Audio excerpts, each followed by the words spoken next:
Recorded Books Incorporated presents an unabridged recording of Raw Deal by Les Standiford, narrated by Ron McClarty. This work, copyrighted 1994 by Les Standiford, is recorded by arrangement with Sobel Weber Associates. This recording is copyrighted 1998 by Recorded Books Incorporated. Deal has stumbled onto the sickly sweet plans of sugarcane magnate Vicente Luis Toreno, a man whose influence reaches into the highest levels of U.S. government. In trying to topple the ambitious Toreno, Deal finds a bloody trail littered with bodies and realizes his only way out is to keep close enough to Toreno to stun him, but far enough away to stay alive. And now, Raw Deal. Chapter 1. The wing! The wing! The wing! The sound echoed in Coco Morales' ears as he swung the heavy blade again and again into the endless stand of cane before him. He was groggy from the unaccustomed exertion, from the afternoon heat, from the hypnotic sweep of the steel before his eyes. The wing! The wing! The brittle rush of stalks falling one after the other, his feet shuffling forward between the jutting cobs, the steel in his hand so sharp he could hardly hear the pinging at the end of his arm, Sugar's last scream before it died. "Fog, man," a voice behind and to the left of him. "Fog this shit."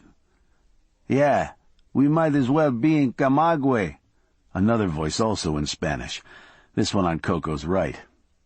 Coco stood, wiped sweat from his brow with a swipe of his already soaked shirt-sleeve, glowered back at the two who'd spoken. "Shut up," Coco said. "Someone hears you, then what?" "I'm no fogging cane cutter," the small one from Camagüey said. Edgar.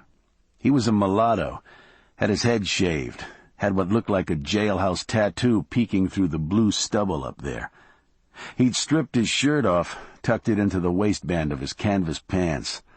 Wiry arms, shoulders puffed with muscle. He'd sheathed his machete and was rubbing his sore arm.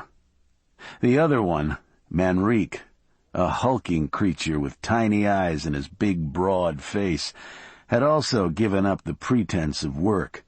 His eyes flickered back and forth between Coco and little Edgar, the hint of a grin on his puffy lips. Coco nodded thoughtfully. "It's true. You're no cutter." He sighted in on the little one's tattoo. What was it? A rose? A gnarled heart?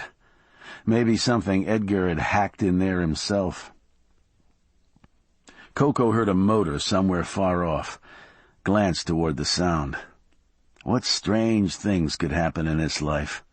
Here he was, out in the middle of the Florida nowhere, with two Marielitos, all of them pretending to be cane cutters. Not exactly what he had bargained for the day his employer had taken him on. The sky was leaden, the underside of a barge. Not even clouds, really, just a barge full of rain up there, so heavy it could hardly move. A barge full of water steamed up from the Everglades, sliding over toward the coast a few miles, never to make it to the beaches, about to dump itself down on Coco and his men, on all this big sugar land. A lot of money in sugar, all right, Coco thought. And this was the place to grow it, if you couldn't be in Cuba. All this flat land and rain, and big Lake Okeechobee up there to drain onto your land if the clouds forgot to come. "Edgar, he's tired," Manrique offered. Edgar nodded agreement. "How long we going to fog around this way?" Coco had the tip of his blade at his lips, tasted sweet stickiness on the point with his tongue. Spend enough time with creatures like these, you would understand how a caste system had developed.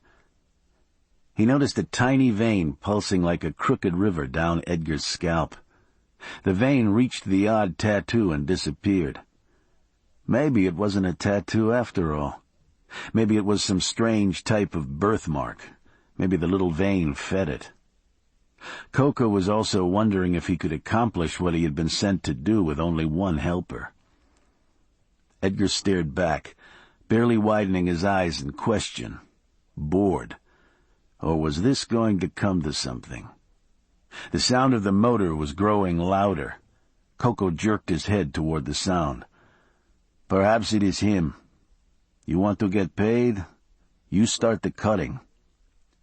Edgar looked away, then back at Coco.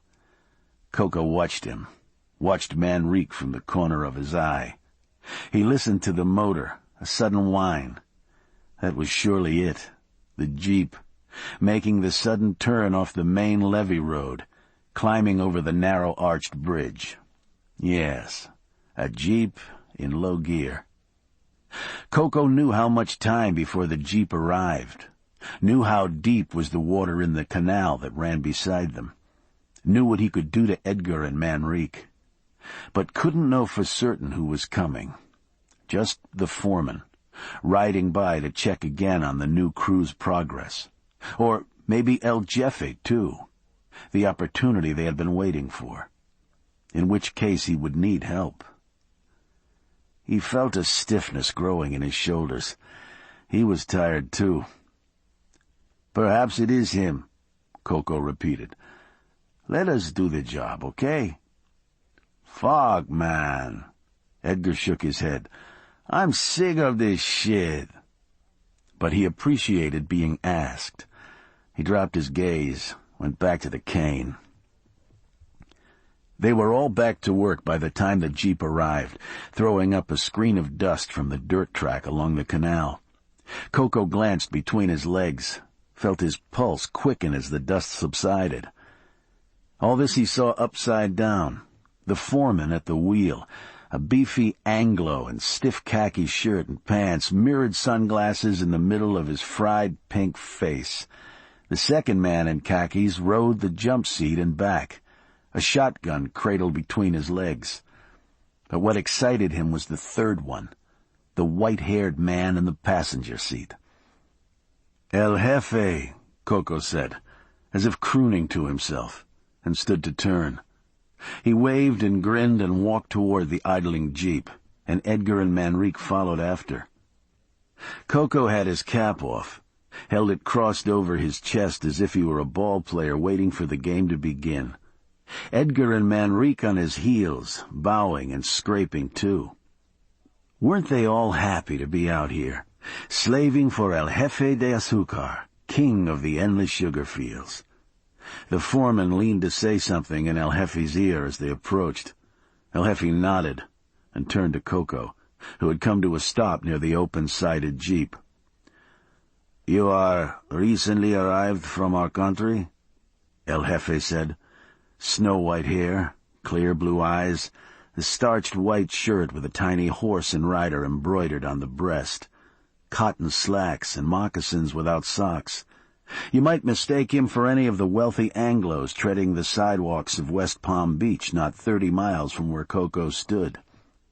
But El Jefe spoke flawless Spanish, with a Castilian accent, drilled into him by relentless Jesuits in Havana, and polished at a university in Madrid. Coco knew of El Jefe as anyone from his tiny village did. The father of El Jefe and his father before had held sugar plantations in Santiago de Cuba, and their bloodline was said to have found its origins in that of Queen Isabella herself. Now he sat in a jeep in a Florida field and wore a pistol in a capped leather holster at his hip, and spoke familiarly to Coco Morales, who traced his own bloodlines back to shit. I am? Coco nodded. He indicated his companions with a sweep of his cap. We are. El Jefe regarded them as if what had washed up to Florida from his homeland was a great disappointment. In the mirrored reflection of the foreman's glasses, Coco saw what El Jefe saw, a fat clown and a thin fool led by a cadaver with his cap in his hand. A pathetic trio, no doubt about it. "I will give you some advice," El Jefe said, using the tone of an impatient schoolmaster. "First, you will have to forget all those stories about the streets of gold." Coco nodded. He was thinking about his father, who had died drunken asleep in the middle of a muddy road outside Salazar, his head crushed beneath the wheels of a propane truck. "You will work hard for the privilege of being here," El Jefe continued, his nostrils flaring. "It is your duty and your privilege." Coco saw that the guard with the shotgun had noticed his cap, bearing the likeness of a seal-like creature in the name of a professional baseball team. The identical cap was perched atop the head of the guard, who stared down at him. The look on the guard's face did not suggest that they would enjoy baseball games together. "Save your money. Learn English," El Jefe said. "Try to make something of yourselves." Coco nodded. El Jefe gave him a last admonishing glare, then seemed to remember that he was paying the three of them nearly $4 an hour to stand in the broiling heat and listen to his advice. He dismissed Coco with a nod and turned to order the foreman away. Coco gestured to Edgar and Manrique with his chin. "Now," he said, in case they doubted him. Edgar had edged toward the front of the jeep during El Jefe's speech. At Coco's gesture, he spidered his way back to the opposite door, raised his knife, and swung. The foreman, who'd been wrestling with the wheel of the jeep, glanced up in time to see the sky reflected in a flash of steel fall upon him. He tried to shield himself with his arm, but he was too late. The blade took him high, his mirrored sunglasses flying off in 2 pieces. The guard in the jump seat was still fumbling for his shotgun when Manrique reached him. Big Manrique braced himself against the frame of the jeep with one hand and sent his blade at the guard in a backhanded arc. It caught the guard just beneath the chin and sent his head flying backward, lolling across his shoulders on an impossible hinge. Coco had cautioned the others that El Jefe was his alone.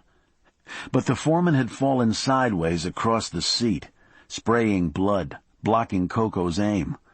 El Jefe clawed at the covered holster on his hip, trying to escape the clutch of the dying man.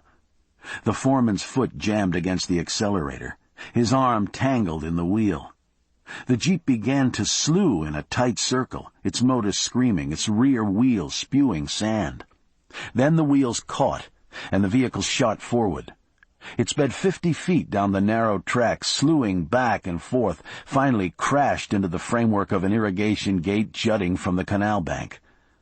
The impact tossed the bodies of the guard and the foreman out into the murky water. The jeep teetered at the edge, then plunged in after them with a roar.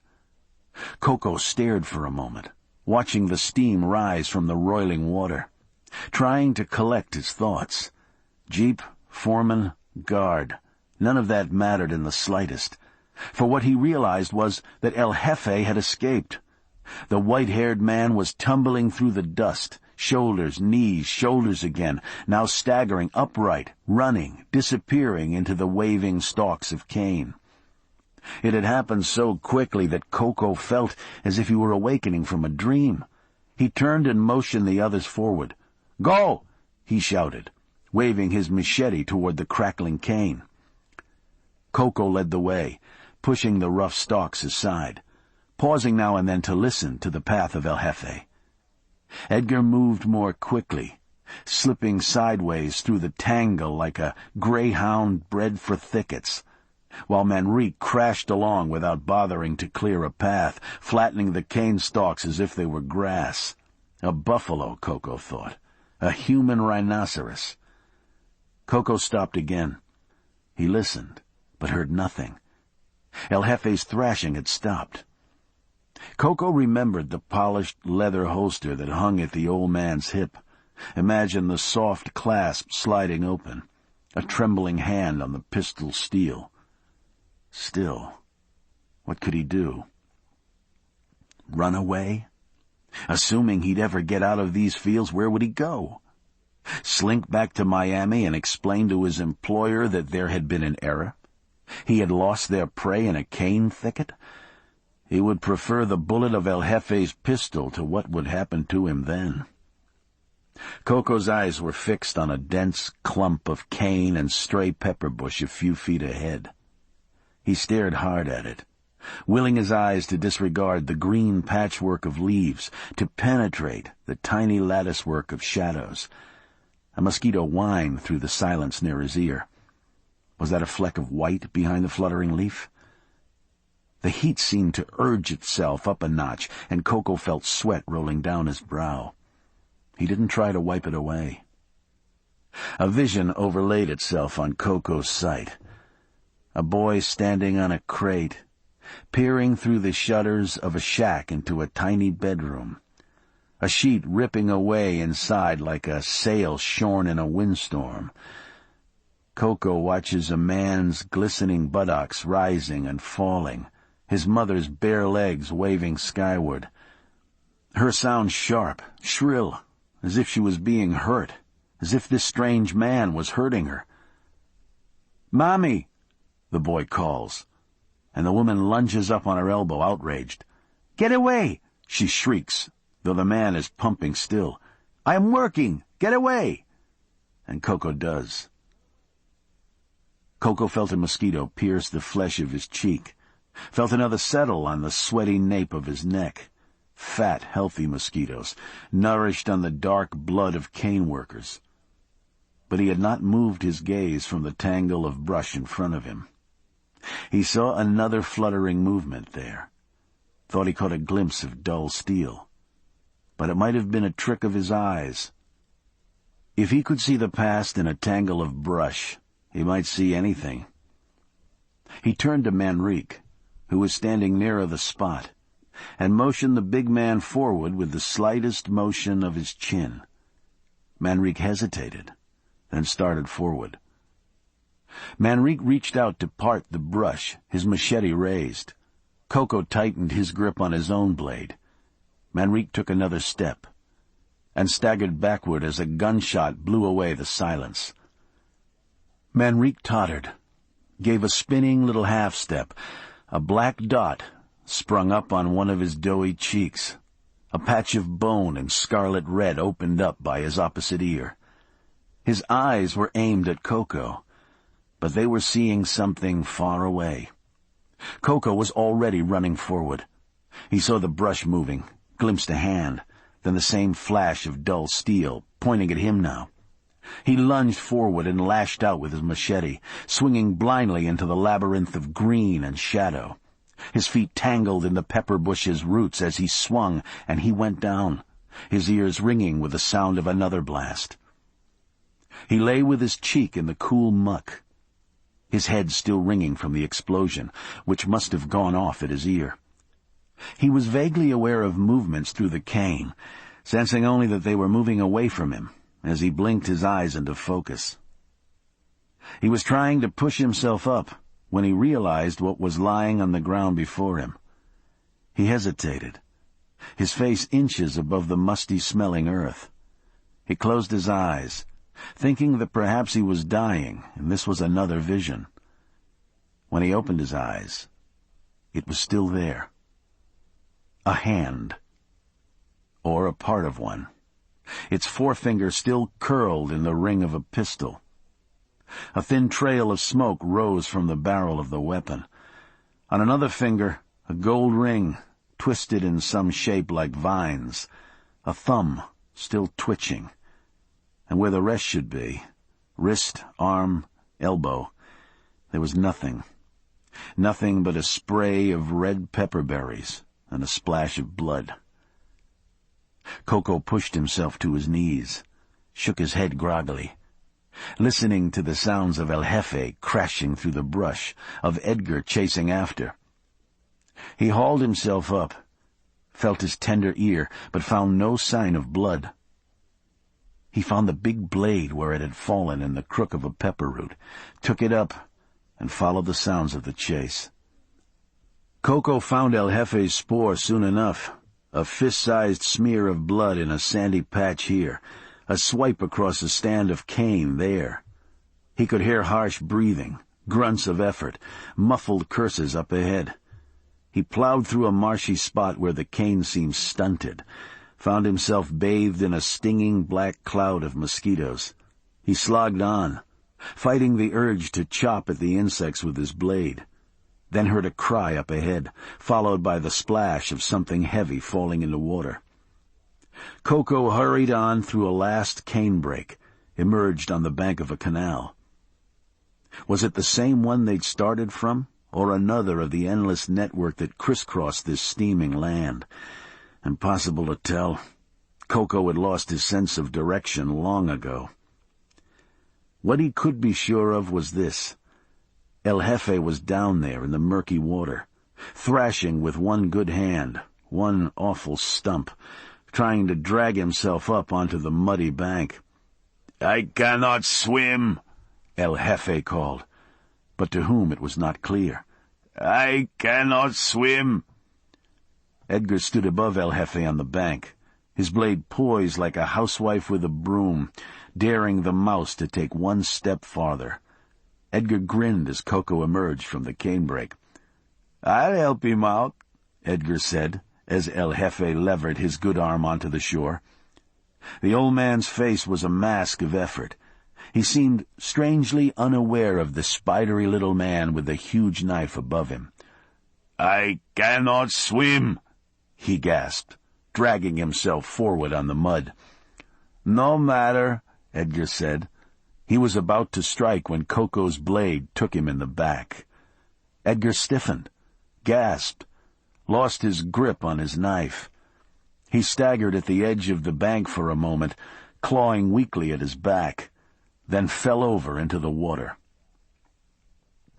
Coco watched him sink, did not flinch as Edgar's sightless gaze passed over him.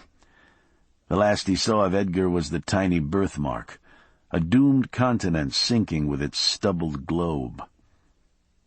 Strange, Coco thought. How indifferent he was to Manrique's death. How he'd come to despise Edgar. How for a moment he had regarded El Jefe almost as a comrade.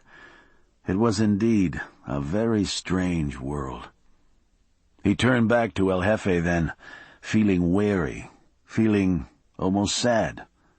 The world turned, and sometimes things were upside down. Nevertheless, he was about to do what had to be done when he realized it was already over.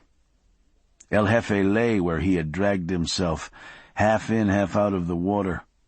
His old man's eyes were closed as if in sleep, his lips parted, pressed into a shallow puddle of water. Coco nudged him with the tip of his shoe. Then again. El Jefe, king of the sugar, Coco thought.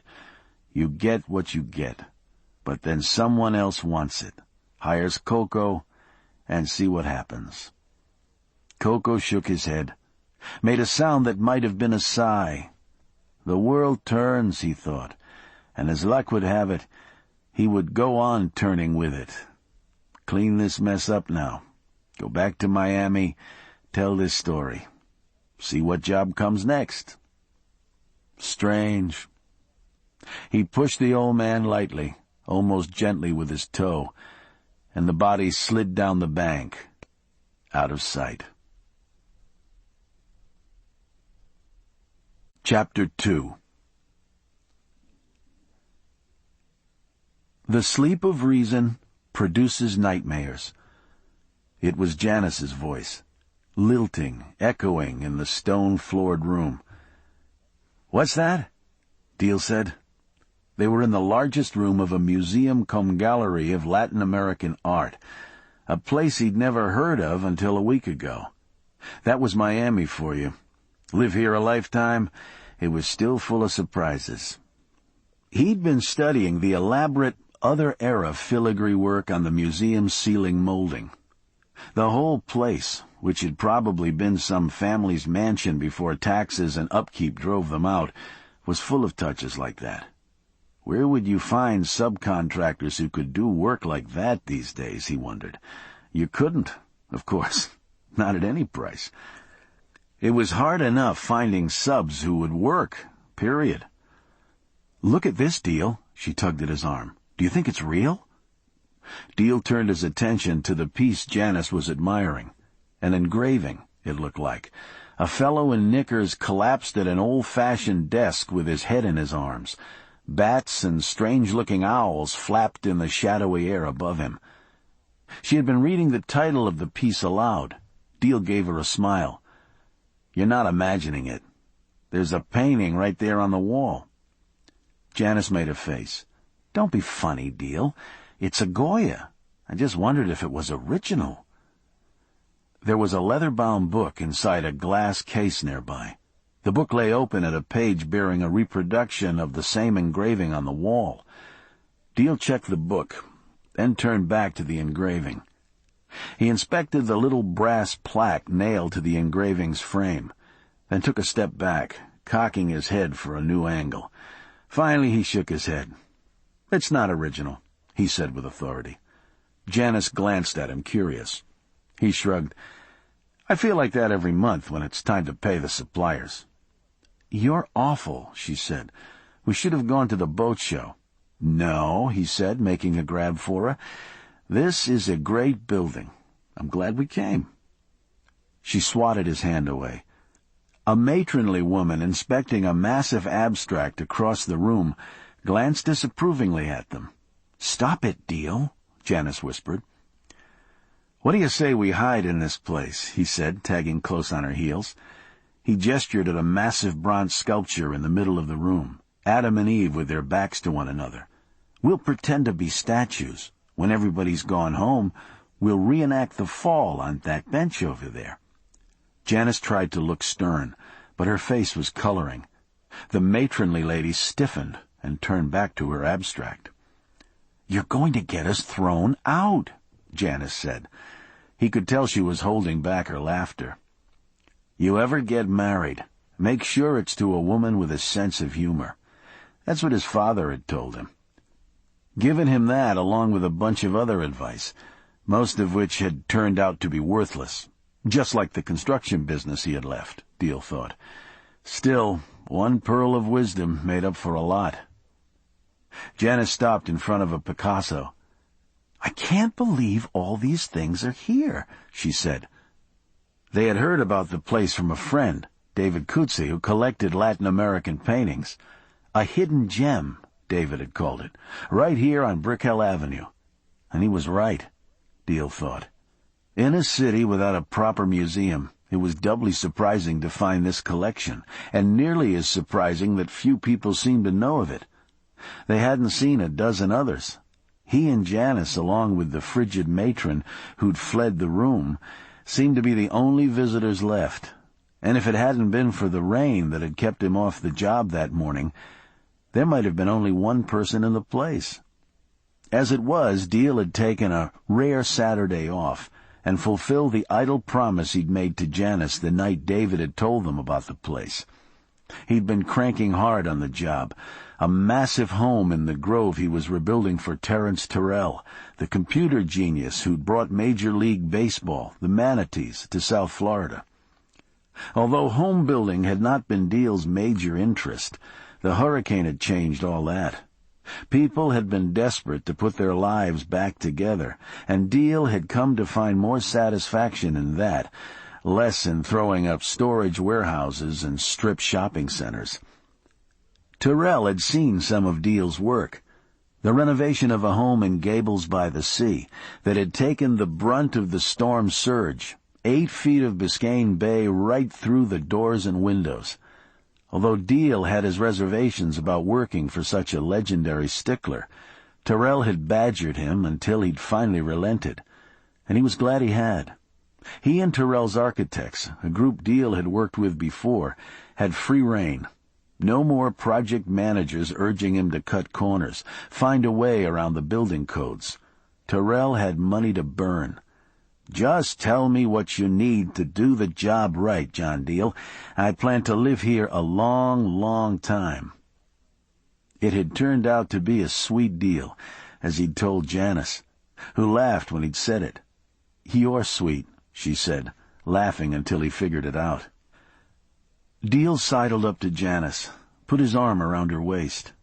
He'd been grinding on the job for far too long, forgetting his own life. She was a warm island in the super-cooled room. "Let's not tell Terrell about this place," he said. "He'd just buy everything, have it put in his new entryway." She smiled up at him, finally. "Are you going to behave?" "Only if you want me to," he said. She was silhouetted against a pair of French doors opening onto a tropical garden. The light cast soft shadows across her features, heightened the natural pout of her lips. "What's with you today? You never act like this." He shrugged. "I've decided I've been working too hard. I've been too serious. But that's gonna change. You're looking at a new man, the new Deal." "Sure," she said, rolling her eyes again. "I love this place, really," he said, pulling her closer. "I love you. And if you don't want to do it here, let's go get a room at the Mayfair. We'll call Mrs. Suarez and tell her we had a dead battery. They had to send a tow truck from Homestead. It'd be the truth if we had a dead battery." "We can't afford a room at the Mayfair," she said, twisting away from him. "Okay, the Ramada," he said. "The Motel 6, any place where you're not on call." "Deal?" she said, affecting exasperation. But she was still smiling. Their daughter Isabel was almost 9 months old now, but she had resisted all attempts at closing down Mom's milk bar, especially at bedtime. This was their first time alone since Isabel had been born. "I can't help it," he said. "Great art affects me this way." "I thought maybe it was me," she said. She turned away. "Oh, it's you, all right," he said, reaching for her. She tried to duck, but he got one finger in the belt loop. He hadn't intended it, but as she spun around, he found his other hand against her breast. Her face flushed crimson. "Deal," she said, but her voice was throaty. "Make up your mind," he said. He hadn't moved his hand. Couldn't, somehow. He felt lightheaded, 16 again. The bench over there, or the Mayfair? Her lips parted, her eyes beginning to focus on that place far, far away. Deal felt himself press closer. He could feel the heat of her stomach through his jeans. He remembered moments like this. From college? From high school? Times when it was impossible to distinguish between all the promise of life and his body's mindless urge to pop. Then again, maybe there wasn't any difference. Didn't seem so now. He bent to brush Janice's forehead with his cheeks. Maybe the bench was a possibility, he was thinking, when the voice came echoing behind them. "I must ask you to leave." It was a man in a cream-colored suit standing in the doorway. Deal glanced over his shoulder, deadpan. "You're not allowed to kiss in here?" He was still holding Janice. The guy was unfazed. The elegant suit, the careful trim of his beard and hair. He must have practiced being phase-proof. "We are closing now," the man said. His voice was neutral, slightly accented. His gaze was averted. Deal suspected he spoke Spanish in the Castilian style. "We must prepare for an opening this evening," the man added. "You have to close so you can open up again?" Deal said. He was wondering what it would take to get a rise out of the guy. "You'll have to excuse my husband," Janice said. She'd extricated herself, was tugging at Deal's arm. "You have some wonderful things here," she added. The man nodded. "The new exhibit opens Monday," he said, ushering them out. "Come again." Deal tried to get a backward look at the guy, maybe come up with something else to say. But Janice had found the doorway, braced herself with one hand, and levered him out into the bright sunshine with the other. "This was a lot better than the boat show," he called after her. She was shaking her head, moving quickly across the courtyard. "And I had to sign our names to the guest book," she said. She turned to glare at him, but it didn't hold. Then they both began to laugh, peals of laughter that echoed across the lush courtyard and into the Florida sky. Chapter 3. "Let me be certain I understand this," Marielena Marquez said to the smiling young man. "You are going to broadcast the weather program from our opening?" The young man nodded confidently. "Action weather, we call it." Marielena shook her head, still trying to comprehend. They were standing near the fountain in the courtyard of her building, Galleria y Ediciones Catalan, while a bevy of technicians swarmed about, running cables, stationing lights and reflectors, even mounting a large blue screen that seemed suitable for projecting outdoor films near the entryway. One of the cables had snagged in the dwarf hibiscus she had set out last week, uprooting one of the rare plants, splitting another at the root. A large piece of carbon paper floated in the reflecting pond. There was a Diet Coke can sitting in the lap of a bronze garden nymph. Someone had ground out a cigarette on the limestone paving. She felt as if she had a summer cold coming on, but it might simply be the confusion she felt. This grinning idiot in front of her talking about ratings, a makeup woman toweling away his perspiration, patting his cheeks with powder. "This is an event of some artistic, some political significance," she said. "Don't worry," he said. What was his name anyway? Chad? He was tanned, fit, radiant, with health and good cheer. He had bent down a bit so the makeup woman could reach him with an eyeliner pencil. "We do a lot of important stories.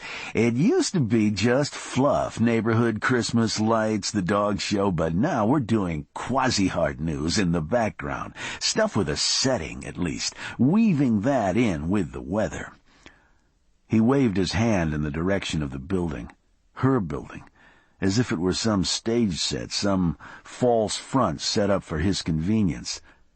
Built by Coral Gables developer George Merrick in 1927 out of solid coral rock. A mansion with barrel-tile gables, massive overhangs, and walls 2 feet thick, where Paul Whiteman had once wintered, where a DuPont cousin had kept a mistress for 5 years, where, it was rumored, Miami habitué Al Capone had bludgeoned a man with a leaden doorstop cast in the shape of an angel. After World War II, a North Carolinian manufacturer of furniture had made it his second home.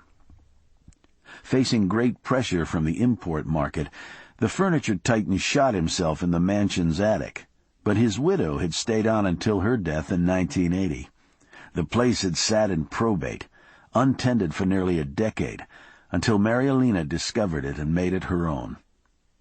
She had walked down that overgrown pathway where a Ford van with a satellite dish atop it was now blocking the way, had stepped into the forlorn courtyard, taken one look at the fountain, the shy nymph who seemed to bow with pleasure and gratitude at Marielena's arrival, and had known immediately that this was the place where she would do her work. For the past 4 years, she had set about making Galleria y Ediciones Catalan the center for the preservation and promotion of Hispanic American art in the United States. Hers was an unusual, multifaceted approach. The building contained a modest museum where Marielena's collection and that of her deceased father, which contained several Picassos, 2 pieces by Miro, and even one Goya, were on permanent display. She had added a gallery where the works of contemporary Spanish and Latin American artists were featured, and there was also the publishing arm, concerned not only with the production of elaborate coffee table books, but with works of scholarship and matters bearing on the world of Hispanic American art as well. Marielena was herself no artist, could not draw so much as a stick figure, yet she knew what moved her, as she knew what fire was latent in the hearts of her ancestors, her people, and while her own family had been content to live upon the earnings of a fortune so old it had lost the scent of the pressed oils it was founded upon, she had made it her mission to do something of importance. She had invested every cent of the remaining Marquez wealth in her enterprise. Although she had offended some, mostly local politicians who wouldn't know the difference between a palette knife and a butter knife, she had succeeded in gaining the attention of the international art community for her efforts. This opening, for instance, was an event of great significance.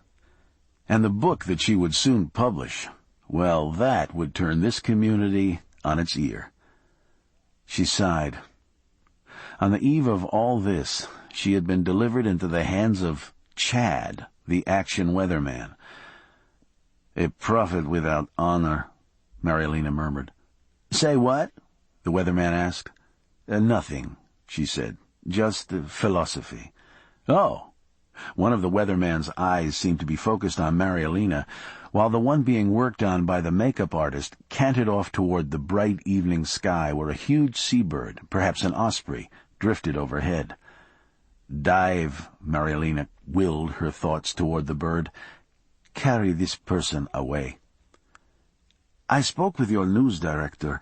He assured me that a reporter would come." The weatherman pushed his makeup person aside, pulled the towel from the neck of his sports shirt. His good cheer had transformed into something more intense. "Ms. Marquez, I am a reporter," he said. "I covered the ouster of Commissioner Lender the same night a tropical wave came through. The week we broke the January rainfall record, I was live from the courthouse with the weather. Who do you think was at that big pile-up on Alligator Alley, hottest February 3rd on record?" She stared at him, speechless. Madness, she was thinking, for she had spent a lifetime among artists. She was searching for some reply when he noticed something behind her. "Shit, look at those thunderheads," Chad said abruptly. He turned to shout at the camera crew, "Let's factor those clouds in." One of the men nodded and the crew began shifting their cables. Marielena glanced into the sky at the massive cumulus banks that were piling up over the Atlantic, piling up so high that their tips reflected the last of the sunlight in a patchwork of pink and gold, their undersides a brawl of cobalt, gray, and purple.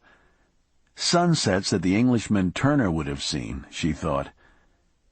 Instead, there would be Storm Clouds by Chad, video replay at 11. She sighed and bent to lift the now gelatinous carbon sheet from the reflecting pool, then followed the director toward the X they'd chalked on the flagstones, the place where she and Chad would talk about art and politics.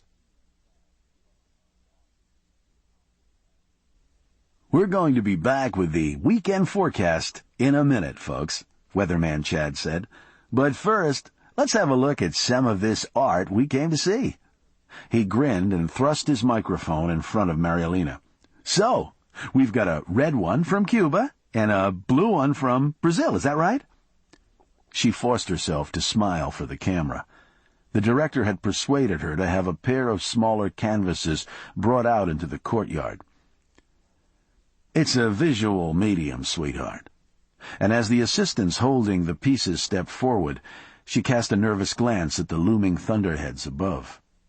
In a second-story window of her building, she saw Rafael Quintana, her chief editor, smiling down upon the scene. Handsome Rafael, the picture of confidence in his cream-colored suit. There was someone else in the room, another man, but his face... This audiobook is free for you to enjoy. If you'd like to support me, please take just 1 minute to listen to this relaxing music. Thank you so much. Keep running through the danger, dancing in the street. Oh, midnight in Miami, where shadows play. Every risk we take in the neon haze.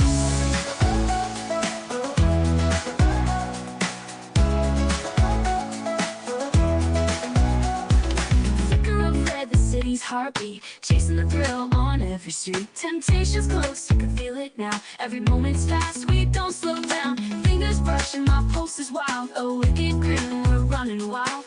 Under the stars, we take the fall. When you're in Miami, you risk it all. Oh, midnight in Miami, can you feel the heat? Running through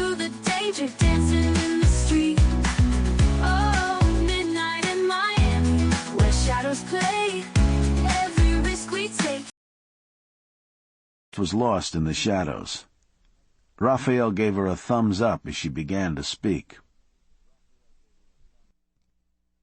"Yes, this acrylic, the blue one." Good Lord, was she actually descending to his level? "Is an abstract by Antonio Real.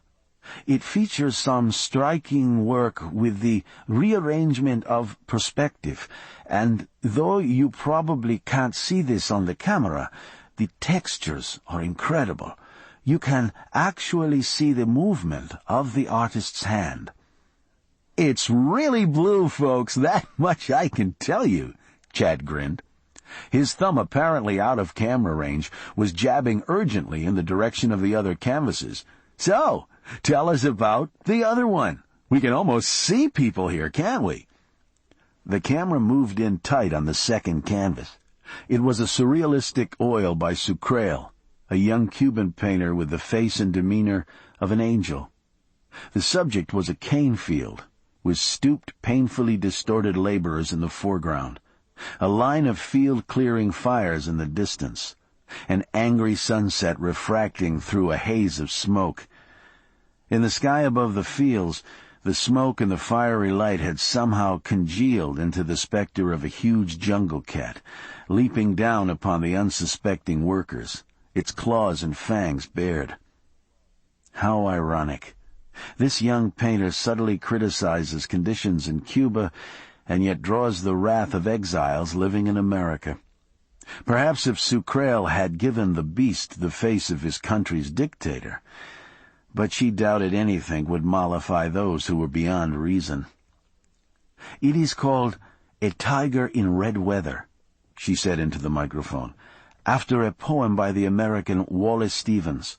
Quite a powerful commentary on the exploitation of labor. Sucrel is perhaps the most interesting young painter in all of Cuba." The camera was back on her now, and she straightened, lifting her chin to the eye of the lens. "We are very proud to be the first to show his work in this country." "That's created a bit of controversy in our community, I understand." Chad was still grinning, as if it was amusing. She paused. "Sucrel is a gifted artist who happens to come from Cuba," she said. "His subjects speak of the beauty and the anguish of everyday life. They inspire us with their strength." She tossed her hair, feeling her passion welling up inside her. Sucrel himself stood at the gateway to the mansion, his doe-like gaze upon her, the fierce-eyed, bearded Antonio Real at his side. It was they who should be before the cameras, she reminded herself, but neither artist spoke English, and the museum director had scotched that idea in an instant. "And yet," she continued, "there are those who would deny us our access to Sucrel, who would not allow him to travel here, who would see this gallery closed rather than share the beauty and the passion of his work." She glanced up to see Raphael's reaction, but he had disappeared. "Kinda like those great cigars," Chad chimed in. "A darn shame we can't get those anymore." Marielena felt the color draining from her face. She could only pray that the artist had not understood this moron. "I want to invite everyone to the Galleria Catalan this evening," she said, fighting for composure. "Come to see these marvelous works, and judge for yourselves what—" And that was when it happened. She never got to finish her sentence. Would never know, in fact, just what epithet she intended to hurl at the rock-skulled, heavy-jowled men who were out there watching, if they were watching, hating her every word, hating every molecule of her. The same men who had lobbied the State Department to deny Sucrel's visa, who had pressured her bank to rescind her line of credit, who had called in the building inspectors time and again with spurious safety violation charges. Her own countrymen, she thought, in the very moment she began to fall. But the worst of them, those so embittered by personal loss that they had become the very thing they hated most, so threatened even by art, so devoid of humanness, that one of them had surely caused what was happening to her now. In the first instant of the blast, her breath had left her. It was as if an invisible, searing hand had swept across the courtyard, hurling all of them away like so many skittles from a game board. There were a few images of startling slow-motion clarity. The weatherman, his grin vanished at last, soaring over her, flames trailing from the back of his shirt and trousers. The roof of the mansion exploding upward, the lovely red tiles fragmenting into shrapnel. A massive sable palm lifting up into the heavens, then tottering, veering downward like a space missile gone awry. Not sure any longer if she was hurtling upward, or if the sky itself was rushing down to meet her, she watched as the shadow of the great tree grew and grew, enveloping her, its vast shade bringing a hint of ease to her burning body. The tree itself much closer now, finally turning the dusk to nightfall. And then there was darkness altogether. Chapter 4. "Why are you laughing?" Deal asked. He was behind her now, but he had caught a glimpse of her face in the mirror the Mayfair decorator had installed across from the huge bed. "I'm not laughing," Janice said, turning her face against a pillow. Her eyes were closed. Her cheeks were bright crimson. Her hair, gone from blonde to dark with sweat, was plastered against his forehead. She bit her lip as he moved against her, then gasped with pleasure. "I saw you," he said, but he'd had to close his own eyes now. He clutched at her hips, as if to pull her closer, as if it would be possible to move her inside him somehow. But her flesh was slippery, and his hands were starting to work in some rhythm they had concocted on their own. "I can't believe—" she broke off, tossing her head against the bedclothes. He pulled back, trying to prolong this moment, then quickly gave it up, rejoined her, fell to his side. She groaned softly, keeping herself glued to him, keeping their rhythms intact. She arched herself, rocked slightly, managed somehow to work him onto his back.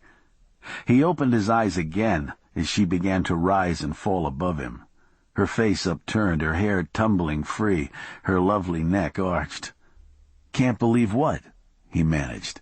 He was feeling giddy, slightly delirious, nothing in his mind but sensation, slipperiness, a wet silk glove that clasped him, unclasped him.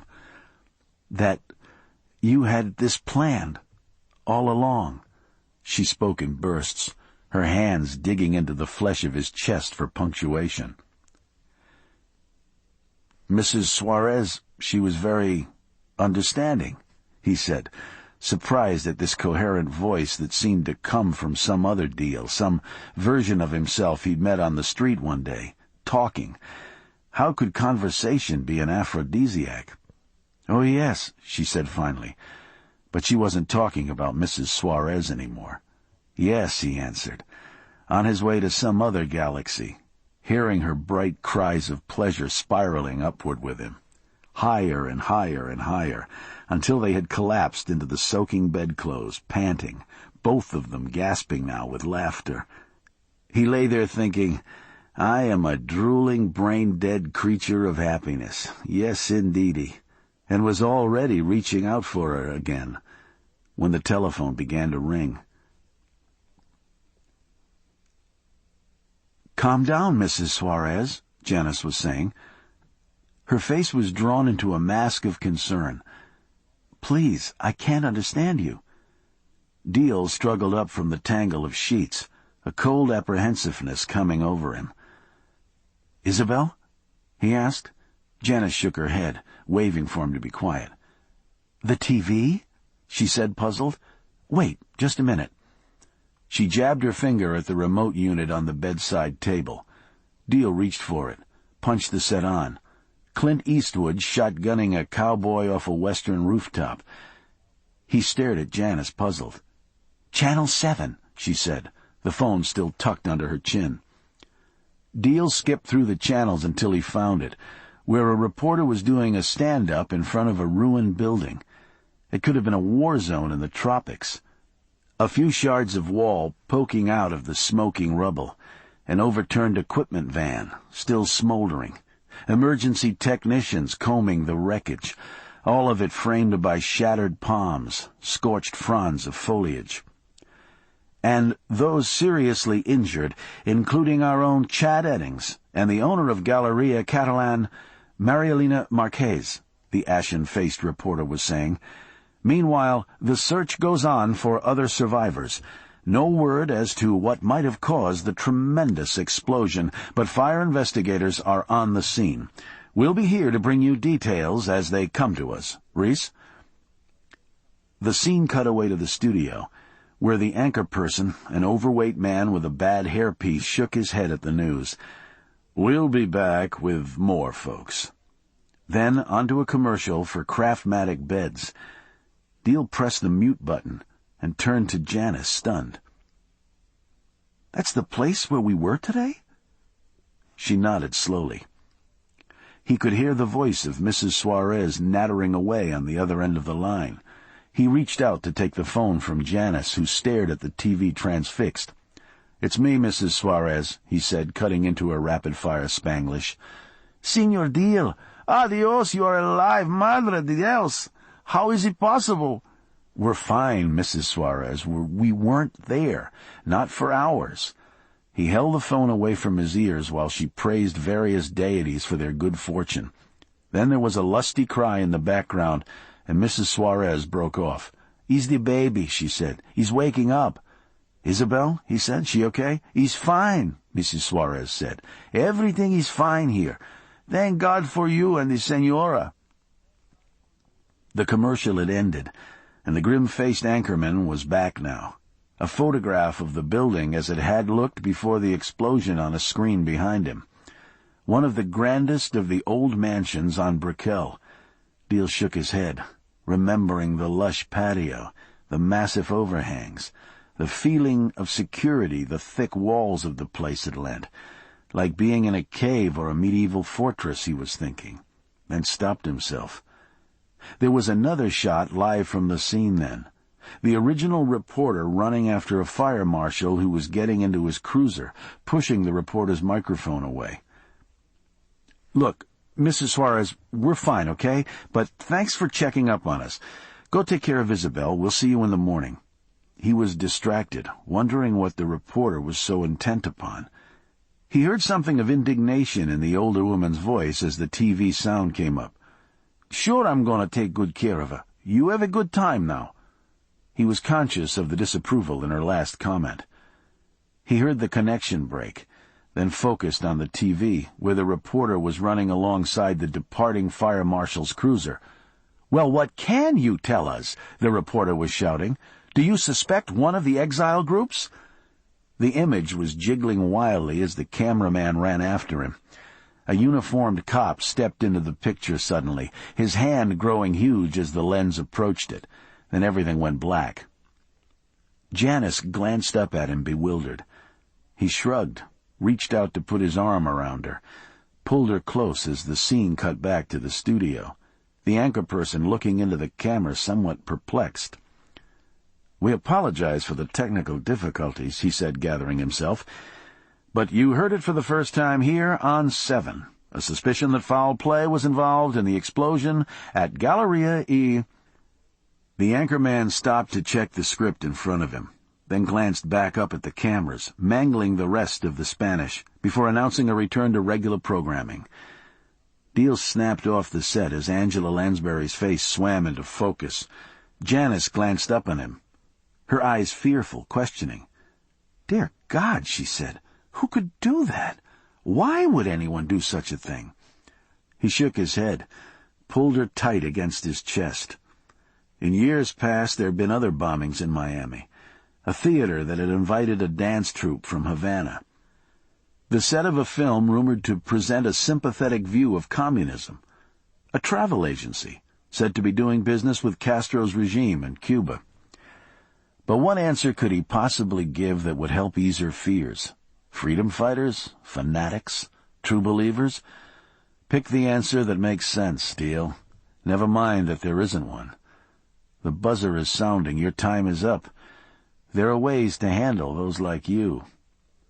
He closed his eyes, his arms still wrapped around Janice. It had been such a good day, such a wonderful, lovely day in the tropics.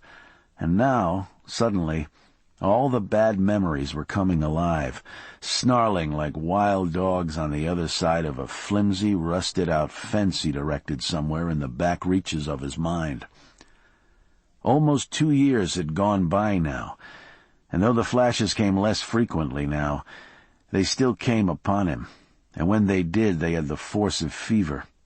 He nearly lost her then, to a different set of madmen, true believers from the cult of get-rich-quick he'd had the misfortune to step into the path of. And although what had happened this day had nothing to do with them, he held her now as he'd held her then, on the slanting deck of a ruined stilt home in the middle of Biscayne Bay, waiting for help to come, feeling her quiet trembling, trying to soothe her, wondering if his own hands were beginning to shake and betray him. He'd realized then who the strong one truly was. "Deal?" she said, her voice reaching him now, as from the top of a deep, deep well. "Deal?" He shook himself, fighting the drag of memory, forcing himself away from the snarling dogs that hurled themselves again and again against the shaking fence, until finally he was back, and he could see her face, the clear green eyes, the nose turned just a trace off-center, a spray of sun freckles across her cheeks in this season. She was here. They were together. And Isabel was fine. They were a family, just as she had insisted they would be. He smiled down at her, feeling his breathing begin to steady. "You went away," she said, her gaze concerned, "like you used to." "You wore me out, that's all." He gave her a kiss on the cheek. "I'm an older guy, honey." "You're also a big bullshitter," she said, returning his kiss. She gave him a look. "I feel it too, you know. Every time I read about a child who dies, or hear about a plane crash, any time something awful happens." She gathered the sheets in her lap, crossed her legs, facing him earnestly. "Part of it's because we have Isabel now. We're just more sensitive." She pushed the hair back from her forehead. "But it's also because of what happened to us. Those memories aren't going to go away any time soon, you know." "I'd just as soon they did," he said. "Well, they won't," she said. "And any time something happens like today—" "That didn't have anything to do with us," he said, waving at the blank screen of the television. "It doesn't matter," she said. "It came close. The bad thing came close again. That's all it takes to set off the feelings." She paused to stare at him. "And we're better off admitting it when it happens, Deal." He stared back at her for a moment. "Admit it when it happens. Deal with it, Deal. A bunch of guys want to take you out, your wife, anyone who's unlucky enough to be around you, all for a piece of property. How could thinking about it make it any better?" "You know," he said finally, "I saw a man who wanted to kill us die 20 feet in front of me." He took a deep breath and fell back against the pillow, staring up at the ceiling. "But it's not enough. If I had him here now, I'd want to kill him again with my bare hands." He turned to her. "For what he did to us." He felt the look on his own face. "Does that mean there's something wrong with me, Janice?"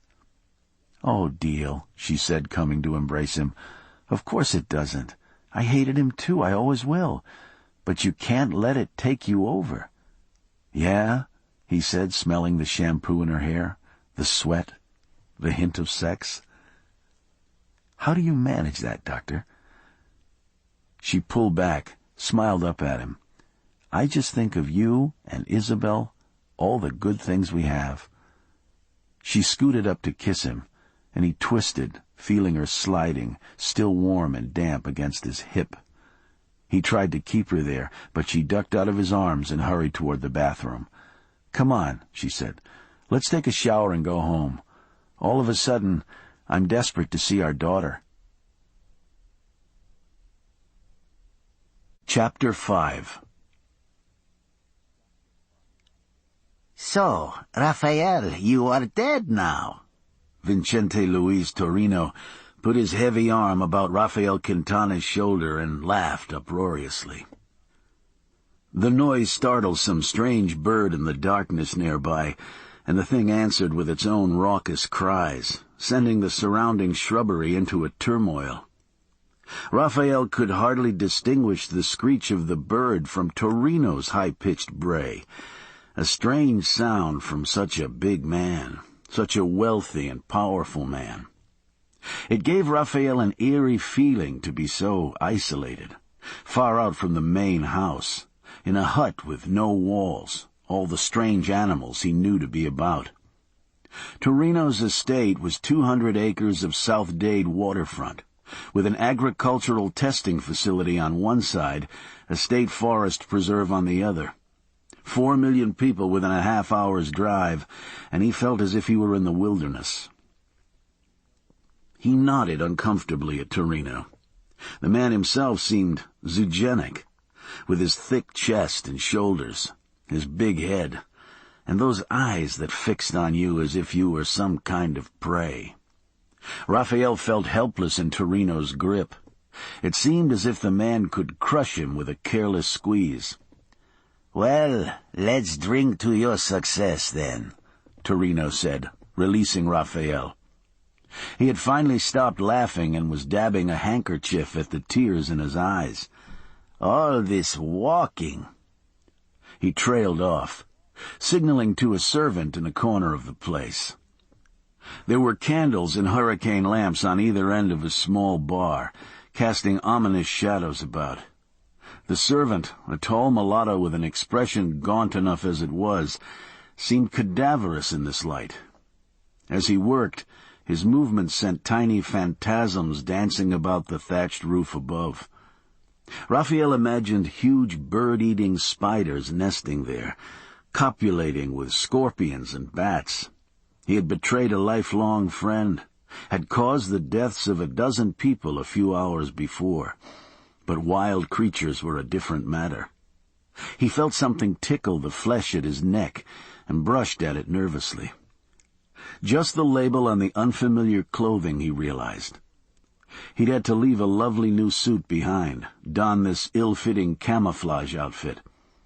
"Here," Torino said, handing him a tall glass beaded with moisture. "Yours has been a job well done. You have neutralized the traitor and delivered up the instrument of treason." He sipped. "To your voyage." Raphael touched his glass to that of his host, took a swallow. He had placed a call earlier, had ascertained that the money he'd been promised had indeed been wired to his account. Where he was going, it meant a lifetime of ease. He would allow himself this moment of relaxation.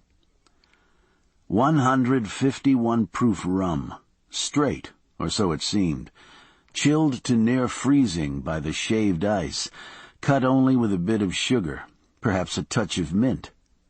The cold brought a stab of pain between his eyes, and he waited for it to clear before taking another swallow. He was ready for this drink. He hadn't seen the effects of the blast, of course, but Torino had been graphic in his descriptions. Raphael had been close enough to feel the earth tremble beneath his feet, and he had no reason to doubt what such force had done to those who were nearby. He tilted his head back, draining the glass. "Coco!" Torino snapped his fingers, and the servant poured Raphael another drink. Torino turned to lean against a railing and stared out into the darkness. "Perhaps you are feeling a bit of remorse for what you have done, Raphael." The big man laughed mirthlessly, his gaze fixed intently upon the blackness, as if he could see something out there. Raphael had read of creatures who could see in darkness, smell through walls, hear footsteps from miles away. "It was necessary," Raphael said. It was important to remind himself of that. Toreno turned, nodded wearily. I have devoted a lifetime to this effort, my young friend. I can assure you that no action undertaken in the cause of liberty is too great. He stared into Raphael's eyes, as if searching for something greater than mere agreement. I understand, Raphael said. Our enemies are merciless, Toreno continued. They have exterminated a generation of patriots, forced an entire nation into slavery. You must remember. It isn't that, Raphael said. The liquor was having its effect. The fire in his stomach had spread to become a warm glow in his limbs. I was thinking of the others, the Americans. Reporters? Toreno's laugh was short and bitter. The lackeys of a system that would sell its soul for the price of a television commercial? Toreno stared at him closely, as if he had sensed some treason about to spring from his lips. Raphael straightened his back, lifted his glass to his host. "Let me thank you, Senor Toreno," he said, "for giving me this opportunity to serve with you." Toreno's expression softened. He touched one hand to Raphael's shoulder, squeezed, held up the bundle manuscript that Raphael had delivered in the other. Raphael felt his eyes water at the man's grip. "You have given me a valuable prize, my young friend, more valuable than you may know." Toreno seemed to ponder something, then relented. He put the package down and raised his glass, saluting Raphael. "I am on the verge of completing a business transaction, an enormous transaction, one toward which I have endeavored my entire life," he said. "I have committed every penny of my own wealth to ensure its success, and in turn the success of La Revolution," he added, fervor in his voice. "You have helped to silence those who would have brought everything to ruin." Toreno downed the rest of his drink in a gulp and gazed at him fiercely. Raphael knew he should have felt elation at Toreno's words, but what he felt, in fact, was an uneasiness deep in his stomach. The cadaverous servant had left off behind the bar to stare at him as well. Toreno's arm was on his again, guiding him out onto an open-air terrace. They were on a kind of dock, Raphael realized, which cantilevered out over a pond. Toreno took a plastic bowl from a small table, opened the lid. He grabbed a handful of something, made a tossing motion out over the water. Food pellets of some kind, Raphael thought, as the murky water began to boil. "Spoiled creatures," Toreno mumbled. He showed Raphael the contents of the container, a mass of writhing white worms as fat as finger joints. Raphael felt his stomach turn over as Toreno emptied the rest of the container into the water. The renewed surge near the dock sent a splash of water up against Raphael's leg. Raphael jerked back. "Lungfish," Toreno seemed amused. He motioned to the servant who came forward with a long-handled net. Toreno nodded and Coco plunged the net down into the roiling waters. He came up with something in the net, a creature that Raphael first thought was a fat snake of some kind. Coco thrust the net under Raphael's nose. It smelled of stagnant water and swamp slime. An eel-like thing with the head of a catfish lunged inside, trying to burst through the thin nylon mesh. Raphael turned away. "Nothing attractive about them, but they have a voracious appetite." Toreno paused. "For mosquitoes and other pests." Raphael nodded, unwilling to turn around until Coco had tossed the thing back into the water.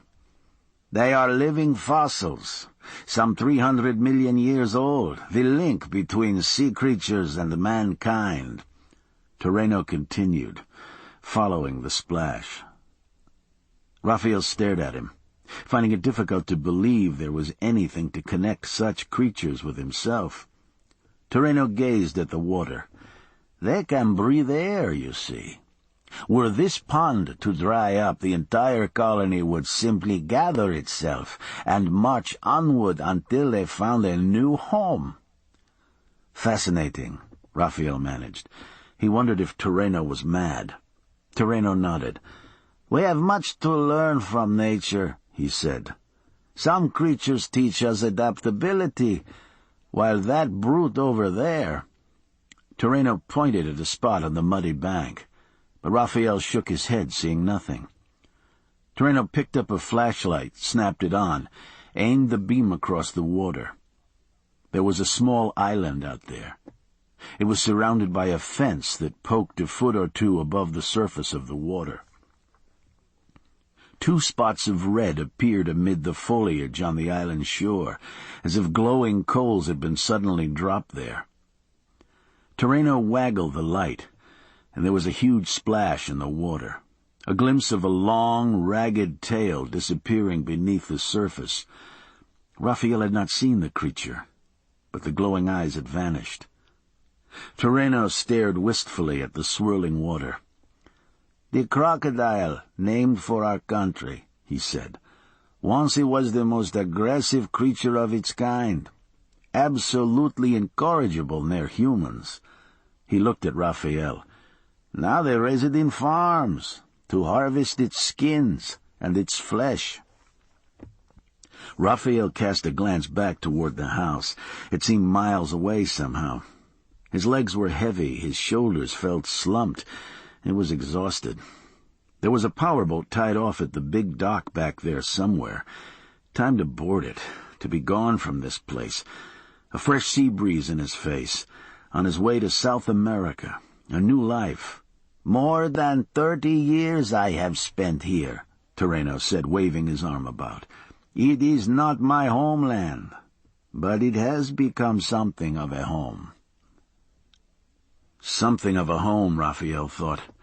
The property contained a massive main house, a somewhat smaller mansion near the water that Terreno referred to as the boathouse, various gardeners and guest cottages, and any number of gazebos, pool houses, and chickees, such as this one, all strewn amid stands of Dade County pine, mango, and avocado orchards, mahogany hammocks. The most remote acreage, where they stood now, was given over to a game preserve where Terreno raised his exotic animals. It made Raphael uneasy as he stared at one of the tall, chain-linked fences dividing the far shore of the pond from the bay itself. What were the animals that could leap so high, he wondered? And if they could leap that high, who was to say they might not leap just a bit higher? There was another scream from the darkness on the far shore, and Raphael nearly dropped his glass. "Nothing to fear," Terreno said, "though it sounds like a jungle cat. I agree." After a moment he continued, "Some think I maintain all this as a private hunting preserve." He shook his head sadly. "Nothing could be further from the truth." He aimed his flashlight into the foliage behind Raphael and pointed. Raphael turned and opened his mouth in surprise. It was a sizable cage. Not so much a cage as a clutch of screened-in trees, actually, full of nesting birds, all of them bright green, with brilliant green and red topknots. One of the birds cocked its head at the light, then fanned its wings open and gave the same lusty scream Raphael had heard earlier. "The Cuban parrot," Terreno said. "Unique to our island, and, said to say, nearly extinct. Most of these I have obtained from smugglers." He shook his head as though the memories pained him. "Wretched men." He glanced at Raphael. "When I return to our country, the animals will come with me. Eventually they will replenish what has been destroyed. Our enemies do not conserve nature," he said, his eyes flashing. "They consume it, and what they cannot consume they kill." He snapped off the flashlight, leaving Raphael blinded momentarily. He blinked, feeling Terreno's gaze upon him. "A noble sentiment," Raphael said, feeling a bit woozy. He groped about in the darkness until he found the railing they had been leaning upon, set his drink down. Much more than a sentiment, said Toreno, his firm grasp on Raphael's arm again. Come, I have kept you long enough. Toreno ushered him off the terrace and back through the chickee, onto the gravel pathway that curled through the foliage. Raphael glanced about for Coco, but the servant had disappeared. Toreno was already scuttling away down the walkway, and Raphael hurried to catch up. His legs felt rubbery, and a glaze of sweat covered his face. He was bound for the Andes, he thought, where he would not miss this heat. And there were so many twists and turns in the path. Huge fronds swatting at his face, rough vines that clawed at him, his eyes burning as he tried to keep in sight of Toreno's heels. He heard, or imagined he heard, strange rustlings in the undergrowth on either side of him. There was another high-pitched scream somewhere up ahead. Just a bird with a red topknot, he reminded himself, and he shuddered at the thought of being lost in this wilderness. Toreno was surely a madman, seeing himself riding an ark into his island's harbor, some sort of modern-day Noah. But now he had lost sight of Toreno altogether, and Raphael felt a surge of panic. He careened around a bend, his shoulder clipping something hard, and felt himself falling, his hands clawing down the fabric of a steel fence. He felt his face slap into soft mud, felt a moment of relief from the fever that had seemed to come over him.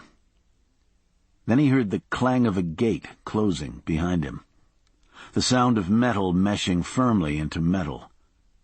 He pushed himself up from the mud, groggy. There were squeals in the darkness about him, the sounds of small creatures scattering about. Then there was bright light, a supernova of a flood lamp that had come from the forest to train itself upon him. He tried to shield himself from the beam with one hand, hooked his fingers into the fence, pulled himself erect. He caught a glimpse of the things he had heard scampering nearby and caught his breath. At first he thought they were rabbits, throngs of them, frozen in the light. But then he realized that was wrong. These creatures were more like rats, huge tailless rats, ugly things that sat up on their haunches, snouts twitching, staring at him with curiosity.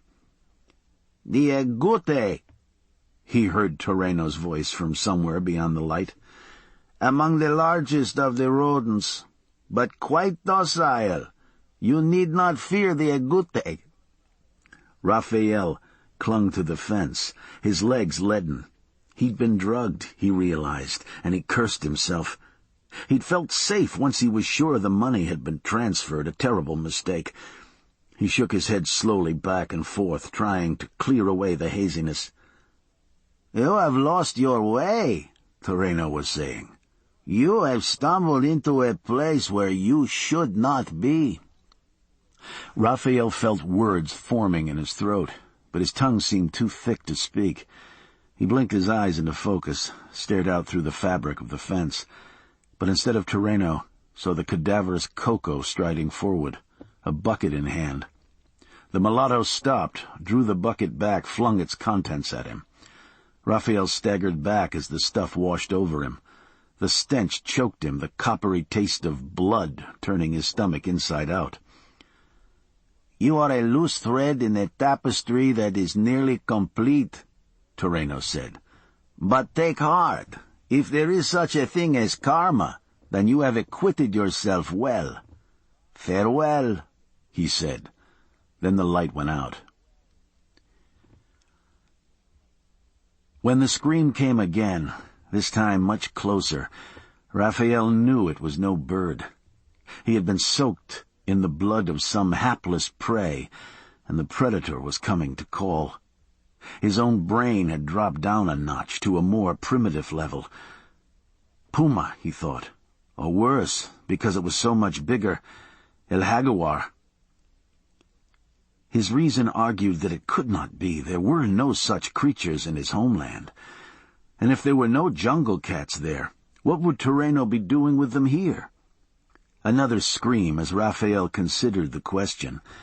The agouti had fled in a squealing frenzy, and Raphael followed.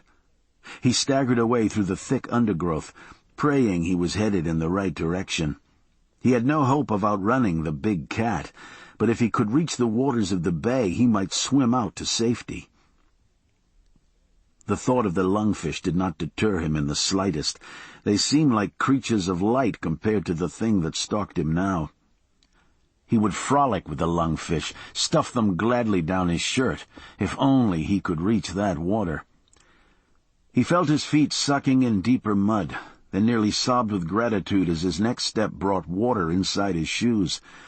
He tore through the last screen of mangroves, saw the broad sheet of water reflected in the starlight. He heard a howl of outrage behind him, a howl that faded as he dove forward into the brackish waters of the bay and began to swim, his movements sluggish, but carrying him out to safety. When he was sure he was out of danger, he brought his head up, began to tread water. The big cat screaming had stopped. Perhaps it had already slunk away in defeat, or maybe there had been no cat at all, just another strange bird, some rat with a voice. Perhaps this was all some insane test Toreno had devised for him. In any case, he was safe. The water had also revived him a bit. He was feeling refreshed, almost exhilarated. What he saw then made his heart stop. It was coming toward him, impossibly, the huge yellow feline head no more than a dozen feet away. He saw the ripples where the big cat's shoulders roil noiselessly beneath the surface. It could not be, he thought. But there was no denying the creature that moved toward him. He could hear short, powerful chuffs from the cat now, breath from the pistons of hell. He turned, was thrashing madly in the water, trying desperately to get away. It was like swimming inside a terrible dream. He knew what he intended, but his movement seemed impossibly slow. He made one clean stroke, a second, then a third.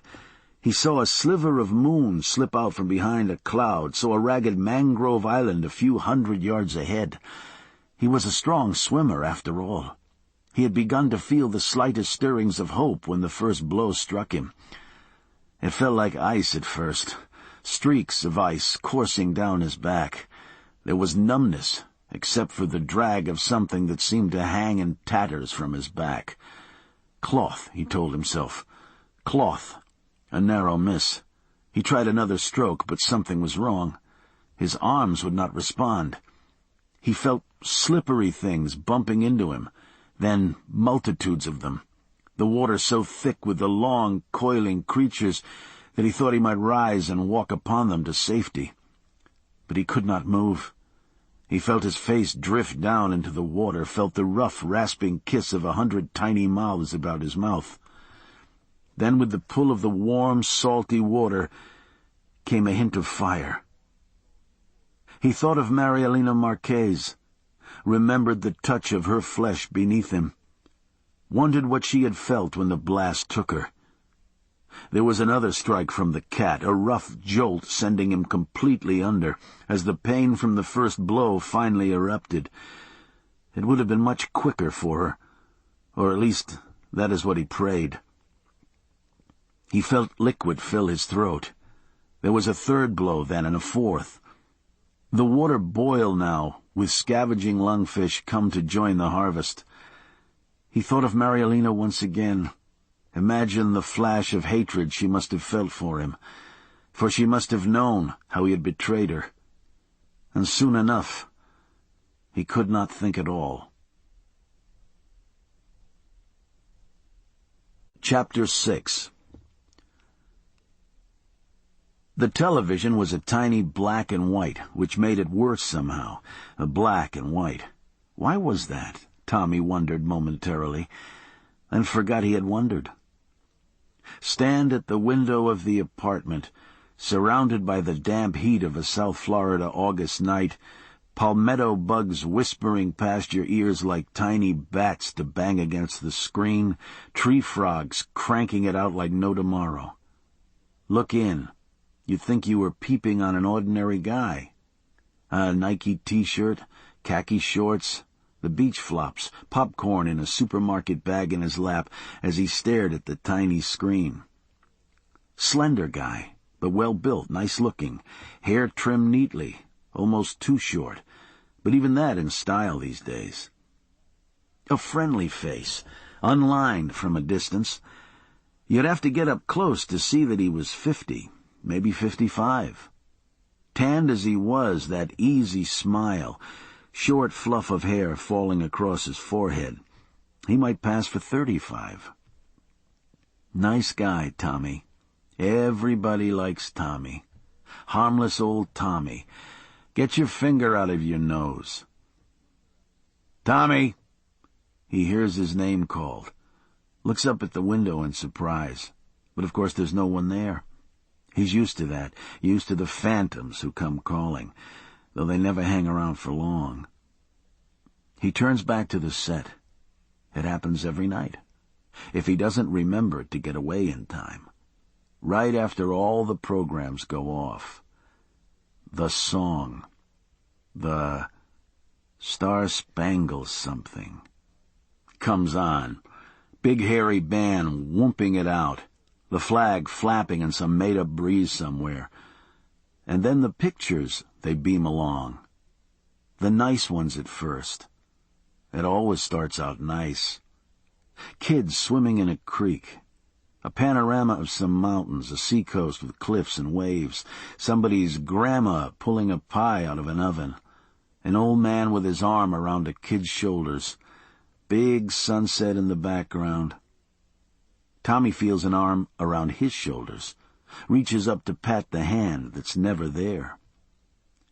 It won't stay nice like this, he knows it, but it's like being caught in a bad dream. Too late to do anything about it. He can't get up, can't go turn off the set. He just can't. Maybe if he had one of those kind of TVs with a button in your hand, he could just push it and wink it out. But no, he wouldn't be able to stop it even then. Tommy! The voice all sweetness and light. Look, Tommy! He doesn't want to look, but he can't help it. This is the part where it starts. Rockets. Red. Glare. What words are those? Where from? Nobody's singing. On the screen are the soldiers, the jungle. They are slogging through water. That guy is tired. Tommy closes his eyes, sees him step on something sharp up through his foot. Or is it the exploding thing? The guy going up in the air like a doll some kid tore and tossed away. He opens his eyes, and the soldier is still slogging through water, of course. He just doesn't know yet. There are people on shore watching, little people in pajamas. One man smiling, all his teeth rotting away. If he could just get up and go to bed, Tommy thinks. But he sees the little pajama man turned upside down now, dangling from the end of a rope. The rope tied to a bent-over tree limb and someone pulling the limb down, and the little man's head goes down in the water where something is thrashing and the water turns red. Bursting in air. No little man on screen at all, of course. It's actually a black man, speaking to a crowd from a balcony. A huge crowd. Happy people shouting back, excited and crying, and in the back police with dogs and other different people shouting and the dogs lunging for them. Then the black man on the balcony falters, throws his hands to his throat as he staggers down. "Tommy!" the voice croons, but Tommy will not look. Our still flag is there. Tommy looks again, finds he's on the screen now. Up there on screen, at the bow of a torpedo boat that bobs in a gentle swell just off a beach where palm trees wave. Palm trees, just before dawn, blue skies, and a landing craft dumping men in camouflage fatigues, a dozen or so, onto the white sand. The men have scarcely started toward the cover of the trees when the first explosions come, bright orange flowers that bloom black and toss men skyward, and then the planes that roar as if from nowhere, out over the canopy of trees to strafe them, crying out, flailing helpless in the surf. The sea churns with shrapnel and blood. Tommy waits for the planes to dive upon his boat, but they do not, of course. One jet skims the waves nearby, dipping its wings as if in salute, then banks away toward the beach, guns blazing again. And Tommy feels a hand on his shoulder. He turns from the slaughter on shore to the big, dark-skinned man who smiles and embraces him. For a job well done, Tommy knows. But he cannot feel proud. This is bad. This is the worst thing, and he is to blame. Who is this man whom he does not trust? What has Tommy done? Jesus Christ, comes the big bad voice then, a voice from another world. Tommy's still sitting in his chair, of course, right here in this pretty place they call Florida, making it all up. Popcorn in his lap, but he isn't hungry anymore. There's someone banging on his door. He can't move. He's crying. Can't. He just can't help it. Jesus Christ, says the voice that's banging. Please, turn that fucking thing down. And this is how it goes. Hell, he's got to have that much sense, Driscoll was saying. The ex-cop stood on Deal's patio, waving a cigarette around in the turgid morning air. He wore a too-small T-shirt bearing the likeness of a drooling sow along with the legend, Pig, and proud of it. The rest of his wardrobe included a pair of plaid Bermudas with boxer shorts sagging below the hems, black socks, tire-tread sandals. Deal rubbed his face, wondering if the coffee was finished perking yet. Maybe it had been a mistake suggesting that Driscoll rent one of his units after he retired. He needed more tenants like Mrs. Suarez. Ones you'd hardly know were there. They were talking about Tommy, or at least Driscoll was. From the moment he'd opened the front door, Deal hadn't been able to get much more than a grunt out. "You telling me you never heard that TV?" Driscoll asked again. Deal shrugged.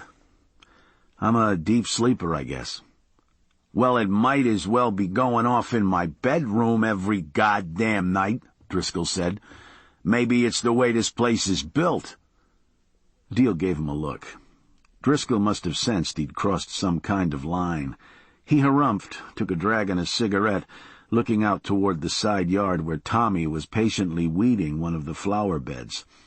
There was a big spot of sweat between Tommy's shoulders, turning the institutional gray of his long-sleeved shirt nearly black. Deal guessed it was about 8 o'clock on this Sunday morning. A few fleecy clouds hung motionless in the east, way out over the Atlantic. Over 80, heading for 92. The humidity already off the top of the scale.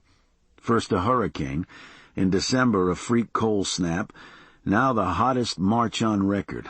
Normal Florida weather. "Look, Driscoll, what do you want me to do? Throw him out?" Driscoll glanced back at him, his eyes hurt. But Deal could see the idea taking hold in Driscoll's mind. Tommy sitting on his duffel bag out on the sidewalk, as dazed as he'd been the afternoon he moved in. Homer Tibbets had showed up a few weeks ago, Tommy in tow. Little Homer, a dwarf, maybe 4'6", looking like a kid except for his adult's head and torso holding 6-foot Tommy's hand. Like a kid and his father come to collect for the United Way or something. Only Homer was the adult in this case, and Big Tommy was the child. "I wondered if you still had that apartment," Homer said. No hello, no how you been, though Deal hadn't seen him in months. His voice is always surprising in its depths and resonance. Tommy gooneying around like he'd been snatched out of some other dimension. "You read about him," Homer said, noticing Deal's eyes on Tommy. Deal shook his head. He had no idea what Homer was talking about. "I found him under I-395, Homer insisted. "With those guys froze to death." Homer pronounced the word like det. It had begun to sink in. Something on TV. 4 homeless men, part of the growing brigade, flooding downtown, left without shelter to huddle under a freeway overpass on the coldest night in a half-century. 3 dead, 1 in Jackson Memorial, social agencies raising hell. There'd been no mention of Homer Tibbets in the stories Deal had seen. "You found those guys?" Deal asked. "I was on my way to the dealership," Homer shrugged. He was referring to the downtown location of Surf Motors. Homer was a lot boy there. Had been since the days when Deal's father had traded at the place. "They were all laid out right there by the sidewalk." Homer shook his head. "Must have froze to death up top where they liked to hang out, slid down a concrete bank in the night. They had frost on their faces, you know that?" Christ, Homer. Deal tried to imagine it. You stumbled across things like that in the Gulag and screwed up third-world countries, not in Miami. You didn't find people dead of exposure on your way to work in Miami. "Then I noticed this one," Homer continued. "He looked like the Michelin Man, all puffed up. I thought maybe it's what happens when you freeze or something. Then I realized he's still alive." Deal found his eyes locked on Tommy's. Clear blue eyes, guileless as a child's. The man smiled, and Deal nodded back. "Next thing," Homer said, "I ran out in front of a guy in a Mercedes talking on a car phone, really pissed him off. Made him call 911. So, while we're waiting for the ambulance, I figured out why Tommy is all puffed up." Homer tugged Tommy's hand, proud. "He'd gone and stuffed a bunch of plastic bread wrappers down his pant legs and shirt. For insulation. EMS guys say it's what saved his life. So now we call him Tommy Wholesome. On account of the bread wrappers, you know? He's one smart cookie, Deal." Tommy seemed to have drifted off somewhere, his gaze blank, his jaw slack, his head tilted as if he were tuning into a signal from a distant source. "Did you guys want to come inside?" Deal offered. "Funny you should ask that," Homer said, and that's how Tommy had come to stay. Homer had gone on to explain. City officials, already under fire for their shameful treatment of the homeless, had latched on to Tommy in a big way. Got him the best treatment at Jackson, some plastic surgeon from Utah flew down to save his fingers and toes, blah, blah, blah.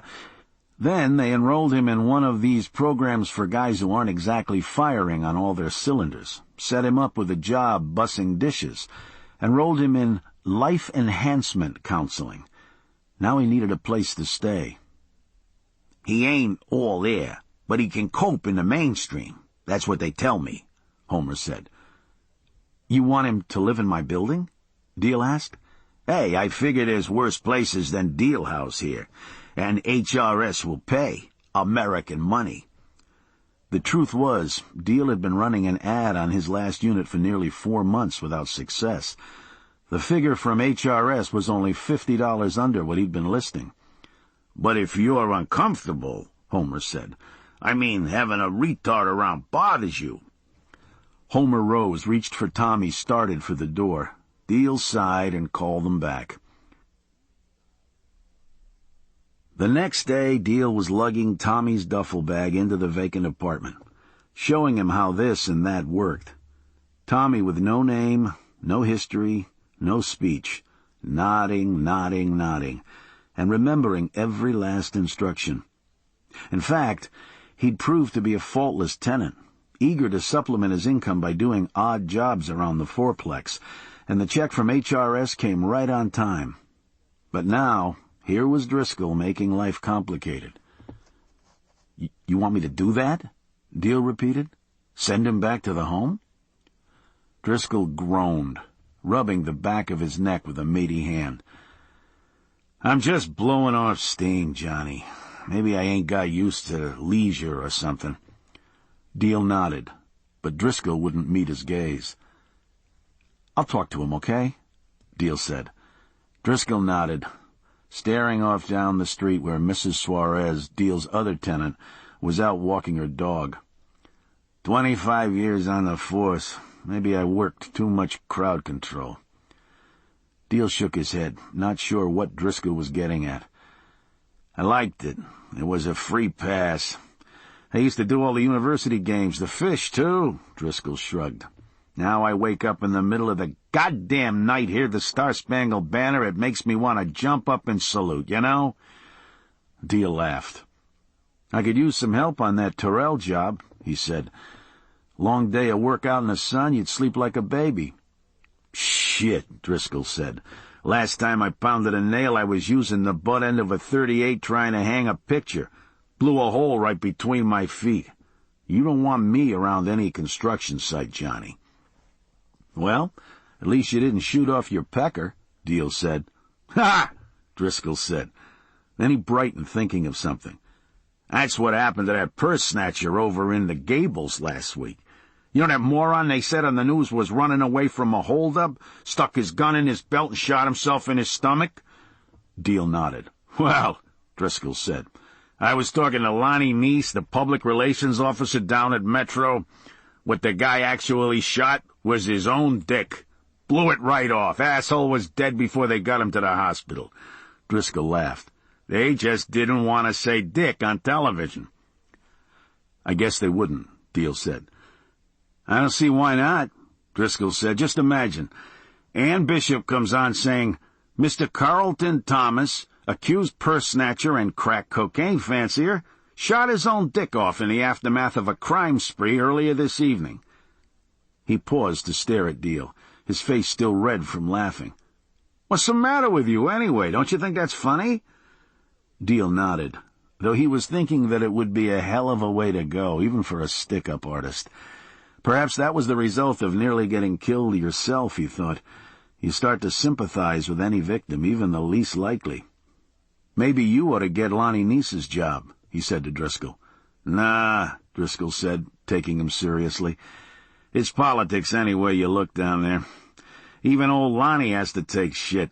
Try and cover everybody's ass." Driscoll shook his head. "Nah, between the politics and the guys on the take, you don't know who to trust. You're on your own any way you look at it. I might as well be on my own for real." Deal knew Driscoll was referring to the private investigation agency he'd proposed, even before the ink was dry in his retirement papers. He'd been high on the prospect at first, had even shopped various neighborhoods for office space, but he seemed to have lost interest in the project lately. Deal glanced at him, noticed that the veins in the big man's nose were more prominent than ever, the flush high in his cheeks. Maybe it was just the laughter, but he doubted it. There was a nick on Driscoll's chin where he'd cut himself shaving, another patch of stubble where he'd missed altogether. He heard the last sighs of the coffee maker as it finished cycling. "You want to come in, have some coffee?" Deal asked. "Thanks," Driscoll said, but he was shaking his head. "I took up enough of your morning as it is." Deal nodded. He hadn't heard any sounds from Isabel's room yet. Maybe he could go back down the hallway, snuggle in with Janice. They could pick up where they'd left off last evening. The shock he'd felt yesterday had ebbed away for the most part once they'd come home, cuddled their daughter, settled in. Maybe Janice felt the same way. "Okay, Driscoll," he said. "I'll talk to Tommy." Then he broke off. "Damn, I almost forgot." He looked at Driscoll, expectant. "About Boca?"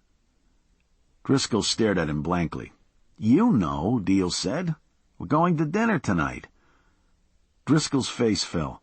"Oh, hell, Johnny, I don't know about that." "What, you've got other plans?"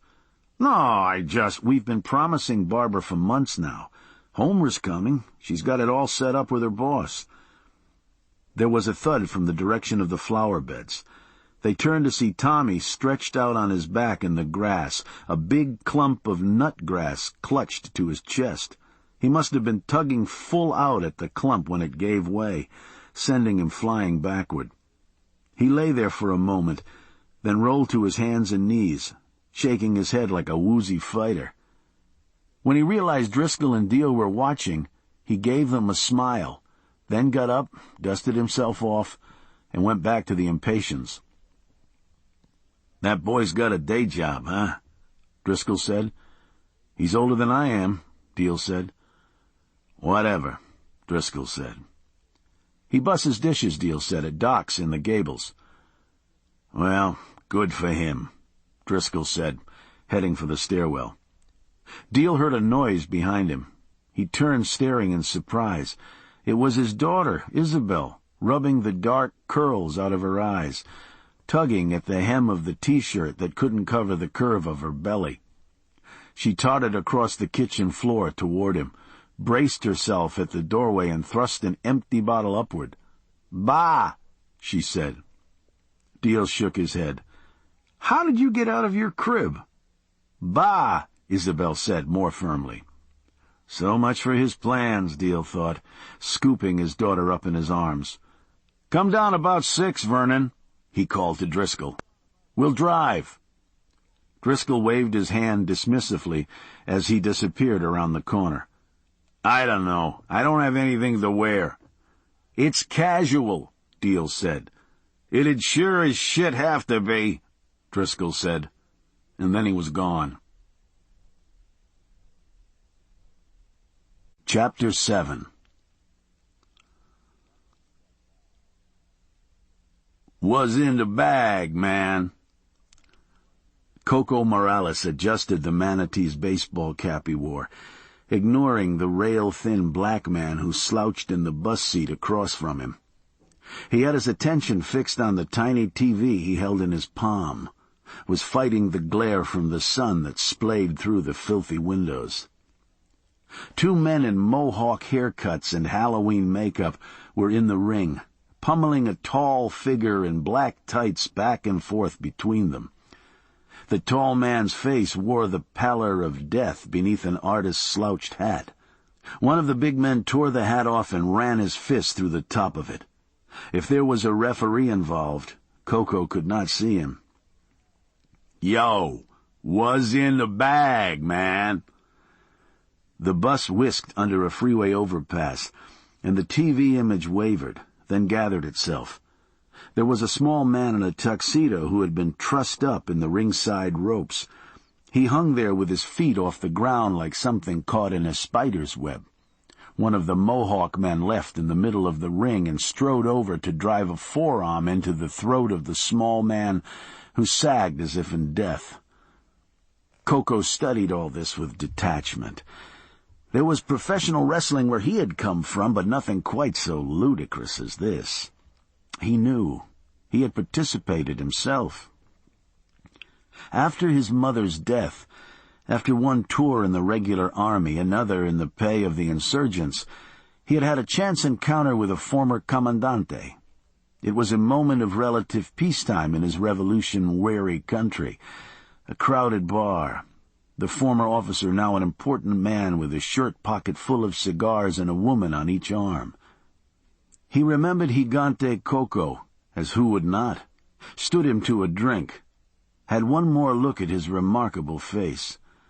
El Comandante leaned closer, ordered another round, and began to explain.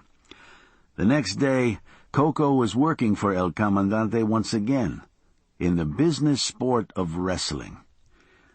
In Coco's country, there were the intended victors, the heroes, as here, and there was also the lesser class, the opponents, recruited principally as victims. The difference was that in his country, the victims were paid to absorb actual punishment. The more you were willing to undergo, the more you might earn. You would be hit, tossed, clubbed with chairs, or anything else that was handy. Something extra for a bloodied nose, a split lip. And if a tooth or two happened to fly across the canvas, if you somehow broke a bone, there would be some compensation for that as well. Coco had earned quite a good living as a victim, for pain did not greatly distress him. He felt pain, and did not enjoy the sensation, of course, but it did not frighten him, nor greatly inconvenience him, for he was physically quite resilient. No, the difficulty had come with his dissatisfaction at his place in the hierarchy. Coco's features were distressing enough before he began to be beaten on a regular basis.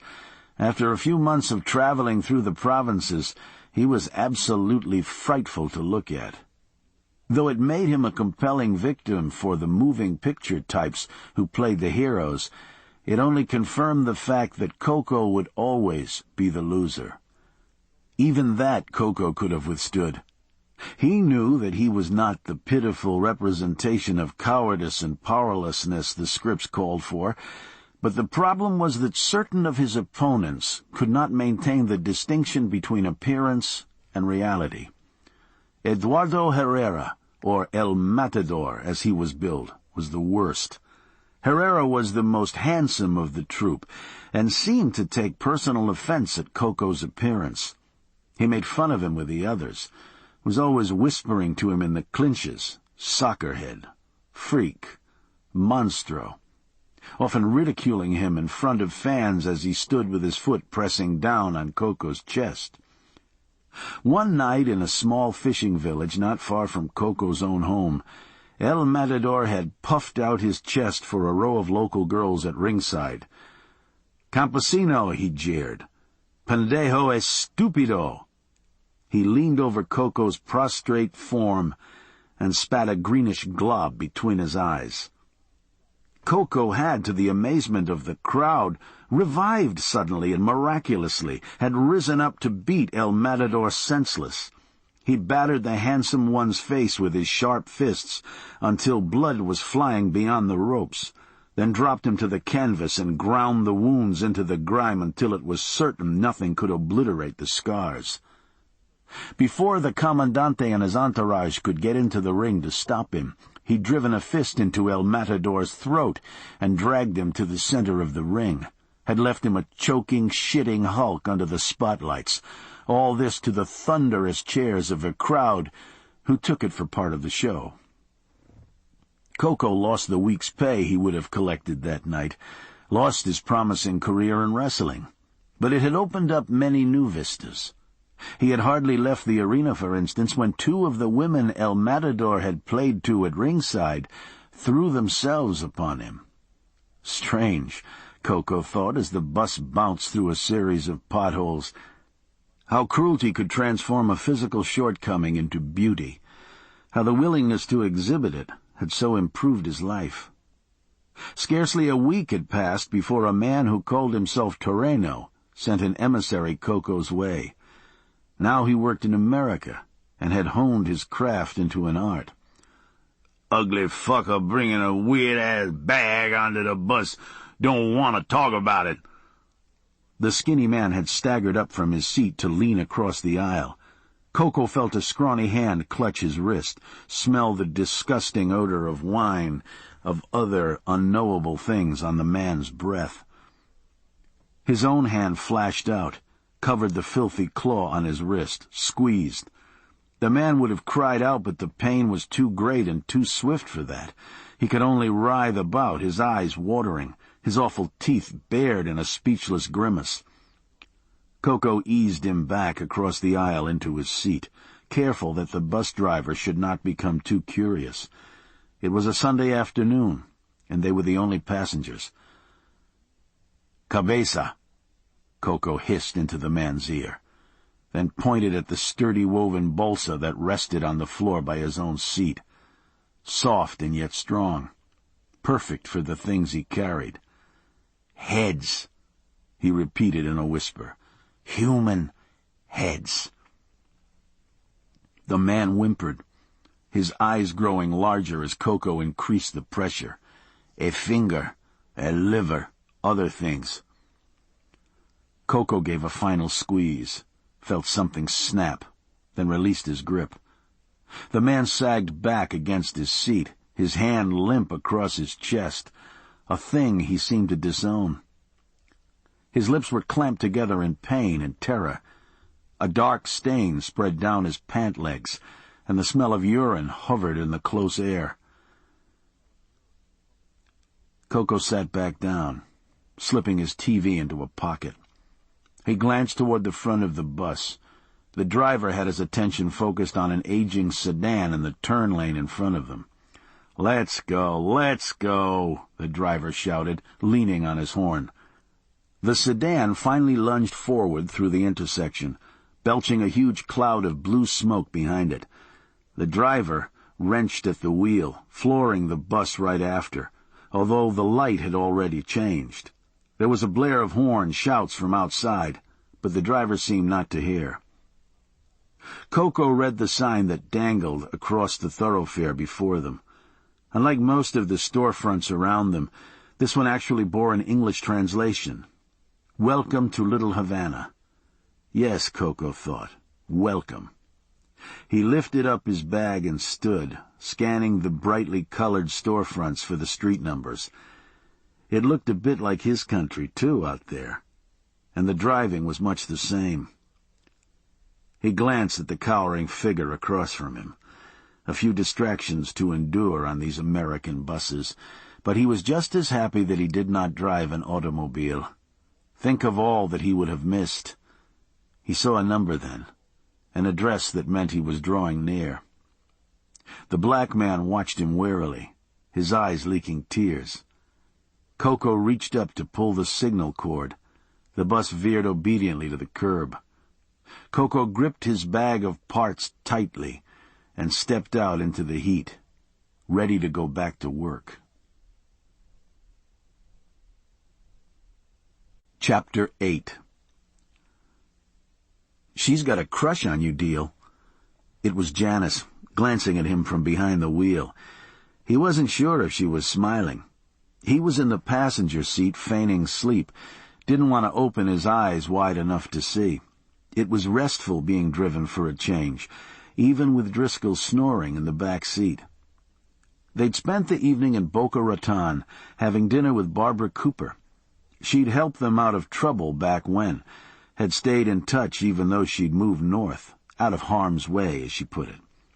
She was a hostess at the Sea Timbers now, a huge place on the water, massive beams and smoked glass, ship's brass everywhere you looked. Not a bad place to work for a woman who'd seen her share of hassles.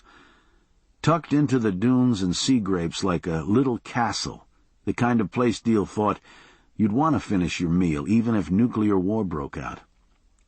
They'd had a good time comparing notes, passing Isabel's baby pictures around, careful always to skirt the worst parts of their common history. Funny thing, Deal thought. They'd stumbled into the path of men intent on killing them all, and though they'd survived it together, they found themselves less and less willing to talk about it, even among themselves. Maybe they were as superstitious as tribesmen, unwilling to name an evil god for fear of calling it back into existence.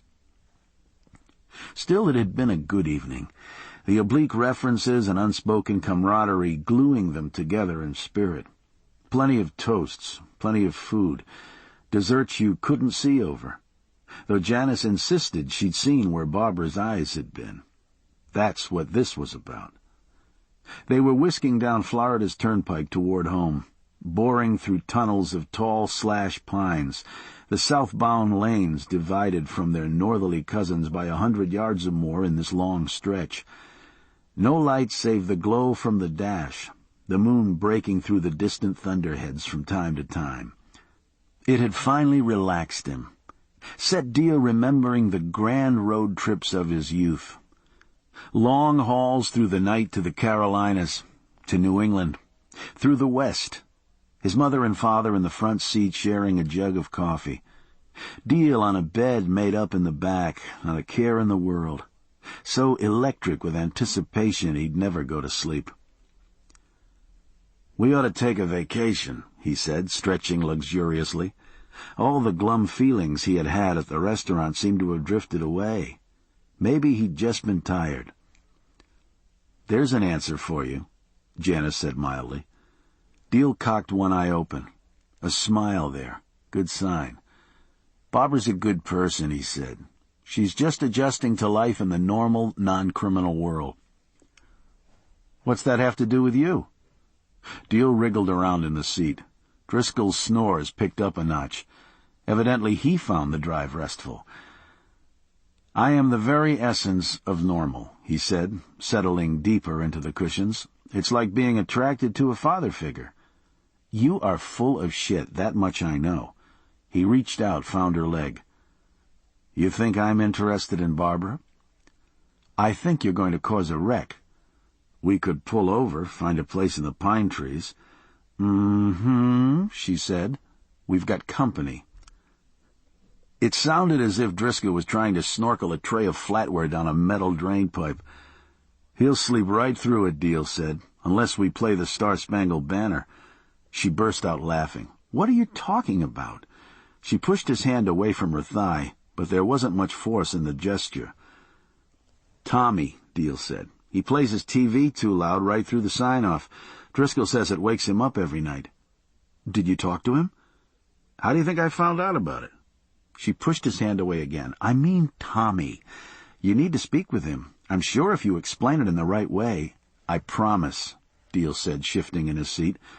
She gasped, clutching his hand in her lap. I'm serious, Deal. I can't drive with you doing that. Maybe if you said, can't you wait until we get home? Something like that, it might give me hope.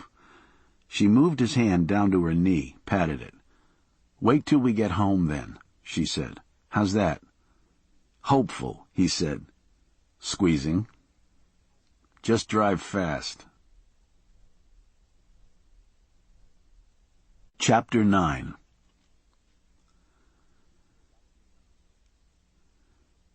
Let's go, pobrecito. Gisela Suarez tugged on the leash in her hand, but the dog was unyielding. They were just beneath the window of the Silent One, which made her nervous enough. But worse, the animal was rooting in one of her landlord's flower beds. She feared that at any moment the seigneur might turn down the street, coming back home from his dinner. The bright security light that normally illuminated the building had apparently burned out, but the headlamps of his car would catch them red-handed, and what then? Senor Deal seemed like a nice man, but he was Anglo, and therefore not quite knowable. He did seem to love his flowers, that much she knew. Also, he had allowed a feeble-minded man who only watched the television and could barely speak to live in their building. Who could tell what might happen?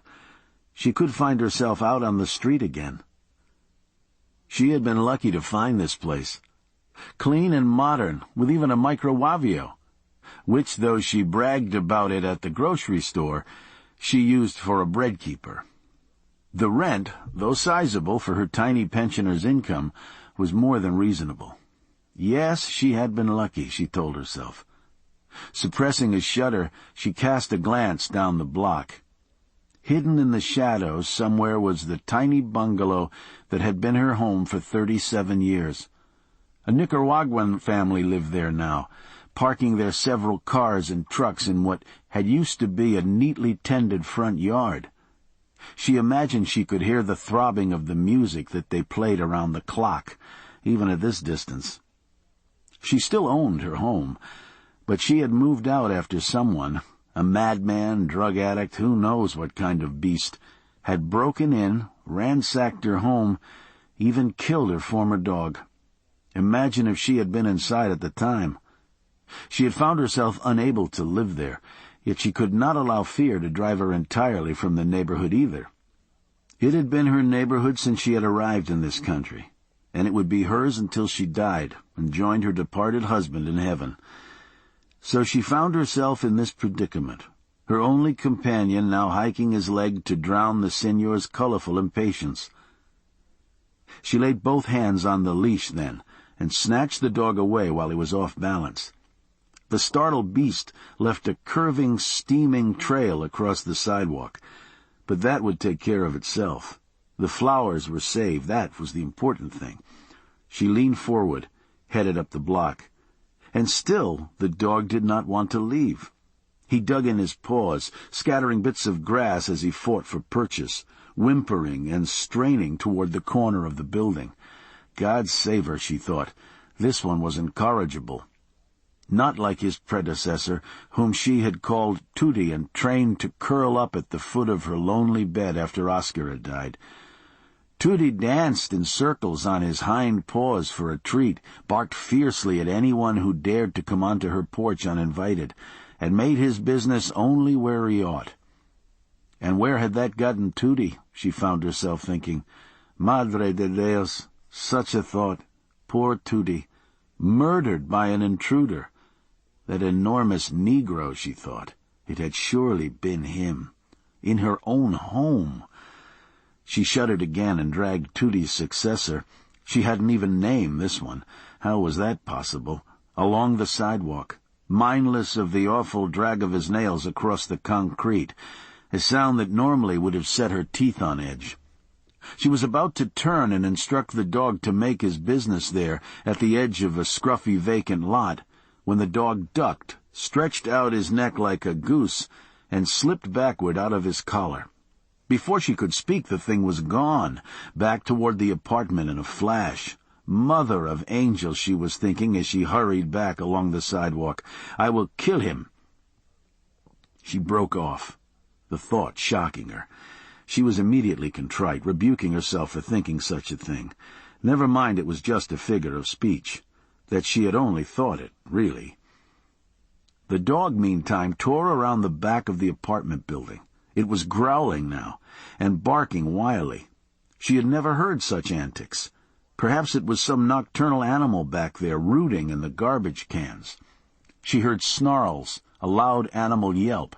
She was moving as fast as she could, cursing her aging legs. She was nearly in front of the building when a shadow crossed her path, and she caught her breath as she staggered back. She had only a glimpse of his features beneath the bill of his cap, but that was enough. His skin was yellow, catching the reflection of the street lamp down the block. His eyes hideous, full of loathing. It was the eyes that made him so ugly, even though everything about him seemed vile. He was gone so quickly, vanished into the shadows of a pair of banyan trees that arched over the boulevard there. For a moment she thought she might have imagined him, an evil apparition from the place of nightmares and fear. Then she remembered the dog and cast a forlorn glance toward the back of the building. There was a lump in her throat as she remembered the yelp, but relief flooded over her as she saw the mongrel round the corner of the building, limping gingerly her way. Brave one, she found herself thinking as she bent down to cradle the whimpering dog in her arms, felt her own pounding heart over the rapid pulse of the animal. Perhaps this is how she would go, she thought, like her Oscar, who looked up from his chair after supper one evening with his hand clasped to his chest, an expression of surprise on his face. "My heart is racing," he had said to her, and then laid his head on his shoulder and died. "Pobrecito," she crooned to the dog, who trembled and whined, its gaze fixed now on the forbidding shadows of the huge trees. No, it had not been her imagination. Poor little one. This dog had found a nocturnal beast all right, one of the endless string of prowlers and thieves who preyed upon her neighborhood in these sad days. Yet the dog, her dog, had frightened him off, and though the thought shocked her, she found herself hoping he had sunk his teeth into the horrid one's flesh before he got away. She stroked the dog's flanks until he began to calm, and she herself felt strong enough to stand. "We're not going any farther," she told him then. "Come on now, you do it here." And to her surprise, the dog obliged. "Huh," she said, casting a last glance toward the shadows behind them. "Maybe we'll call you Tootie after all." Though the dog made no reply, she thought she saw some recognition in its doe-like eyes, and when she started back toward her apartment, he was trotting smartly at her side. Chapter 10.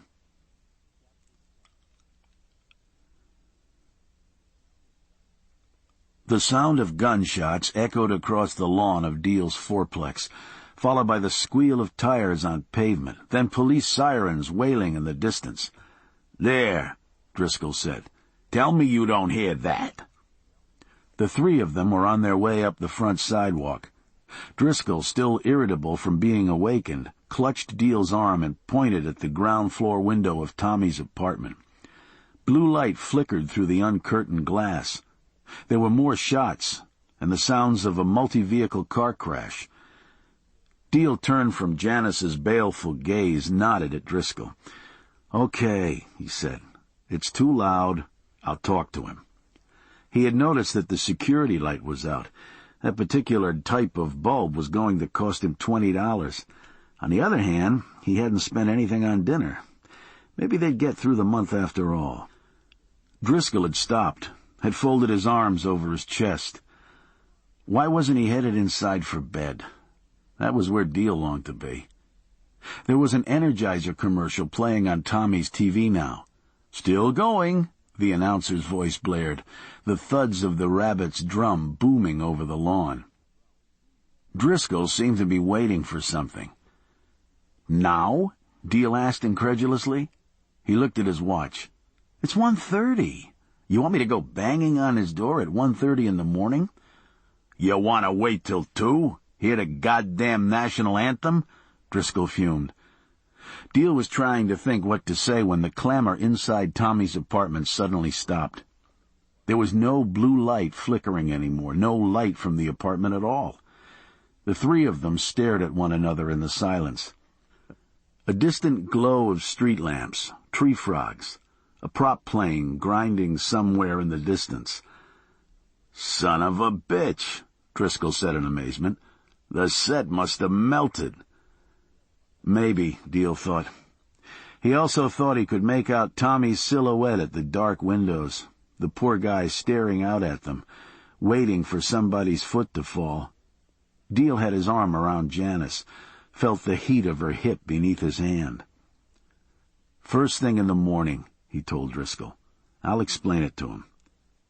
Driscoll glanced around the quiet night. He cut his eyes toward Tommy's dark apartment, finally sighed and nodded wearily. "I'd appreciate it," he said. And then they said good night. In his dream, Deal saw Janice rising and falling above him, felt her hands at his face, heard her cries of pleasure as she came, his own orgasm so intense it was almost painful. He found himself thinking, "This is a dream, but it's just as real as if it really was." She was rolling off the side of the bed then, giving him a smile as she rose to go to the bathroom. But instead, when she opened the door, it was a brightly lit terrace overlooking some Etruscan landscape, a hillside out there where workers toiled at harvesting grapes. Janice standing in the radiant light, watching. A bell was ringing somewhere.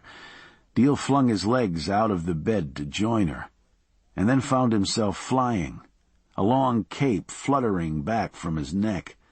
Janice was there, too, wearing the same corny Superman costume and cape, and even little Isabel, grown up a bit, her dark curls peeled back from her forehead, her tiny hands spearing through the wash of the wind.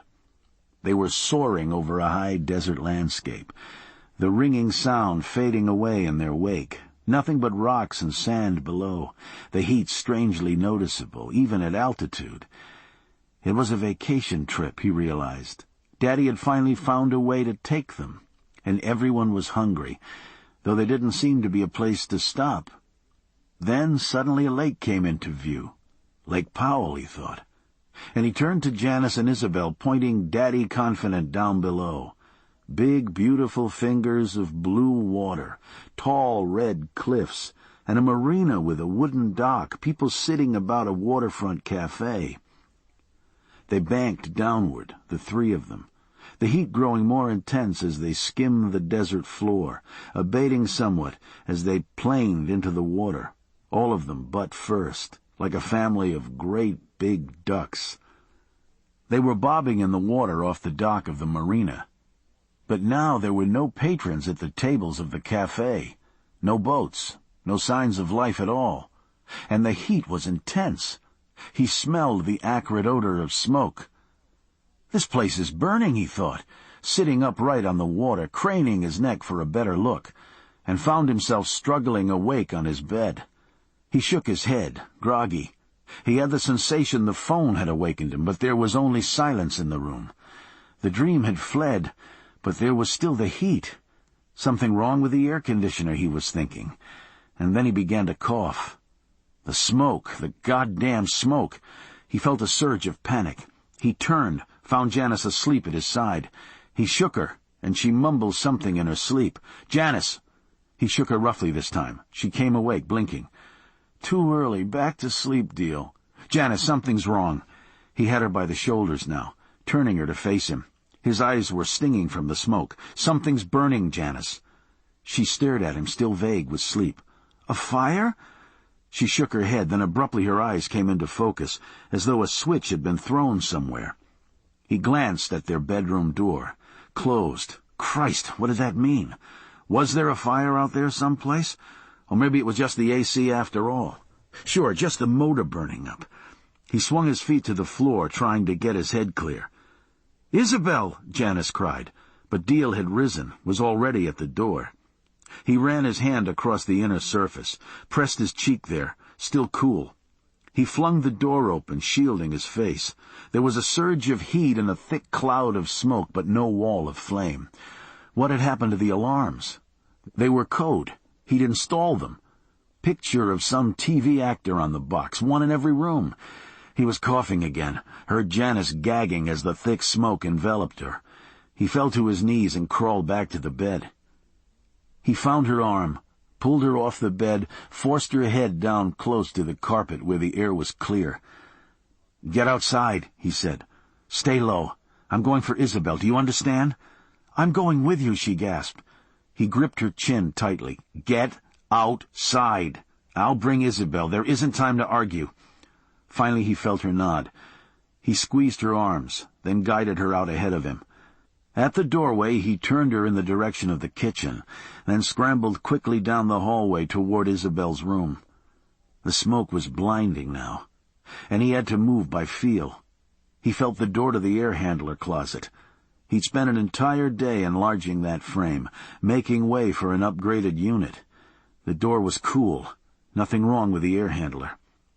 A few feet down the hall, then. The entrance to the hall bath. Open.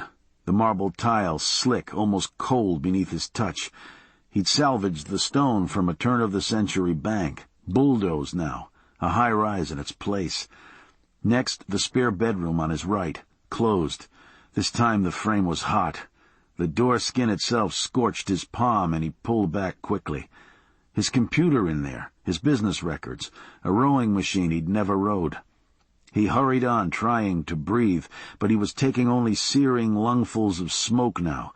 He felt his head beginning to swim. The building he'd nearly killed himself to build, he thought, getting its second chance. 2 more crab-like lunges, and he was at the end of the hallway. The last door on the left, Isabel's. This one closed, too. He reached out, found its surface mercifully cool.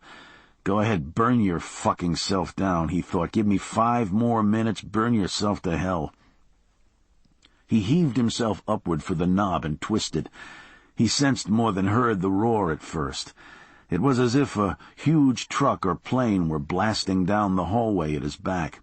He turned as a great wave of heat and sound swept over him, and then he saw the flames, a solid wall of fire rushing toward him. The smoke disappeared somehow, leaving only the awful flames. In the second it took him to roll into Isabel's room, get the door slammed behind him, he felt his eyebrows disintegrate in a flash of heat.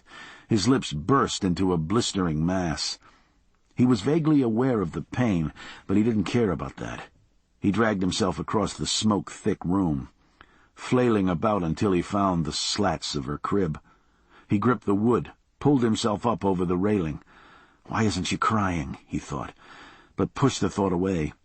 He groped wildly about the bedclothes, his heart hammering, about to burst, then nearly sobbed with gratitude as his hands closed about her tiny foot. He pulled her up to him, pressed her close, felt the reassuring throb of her heartbeat. the clutch of her sleepy hands.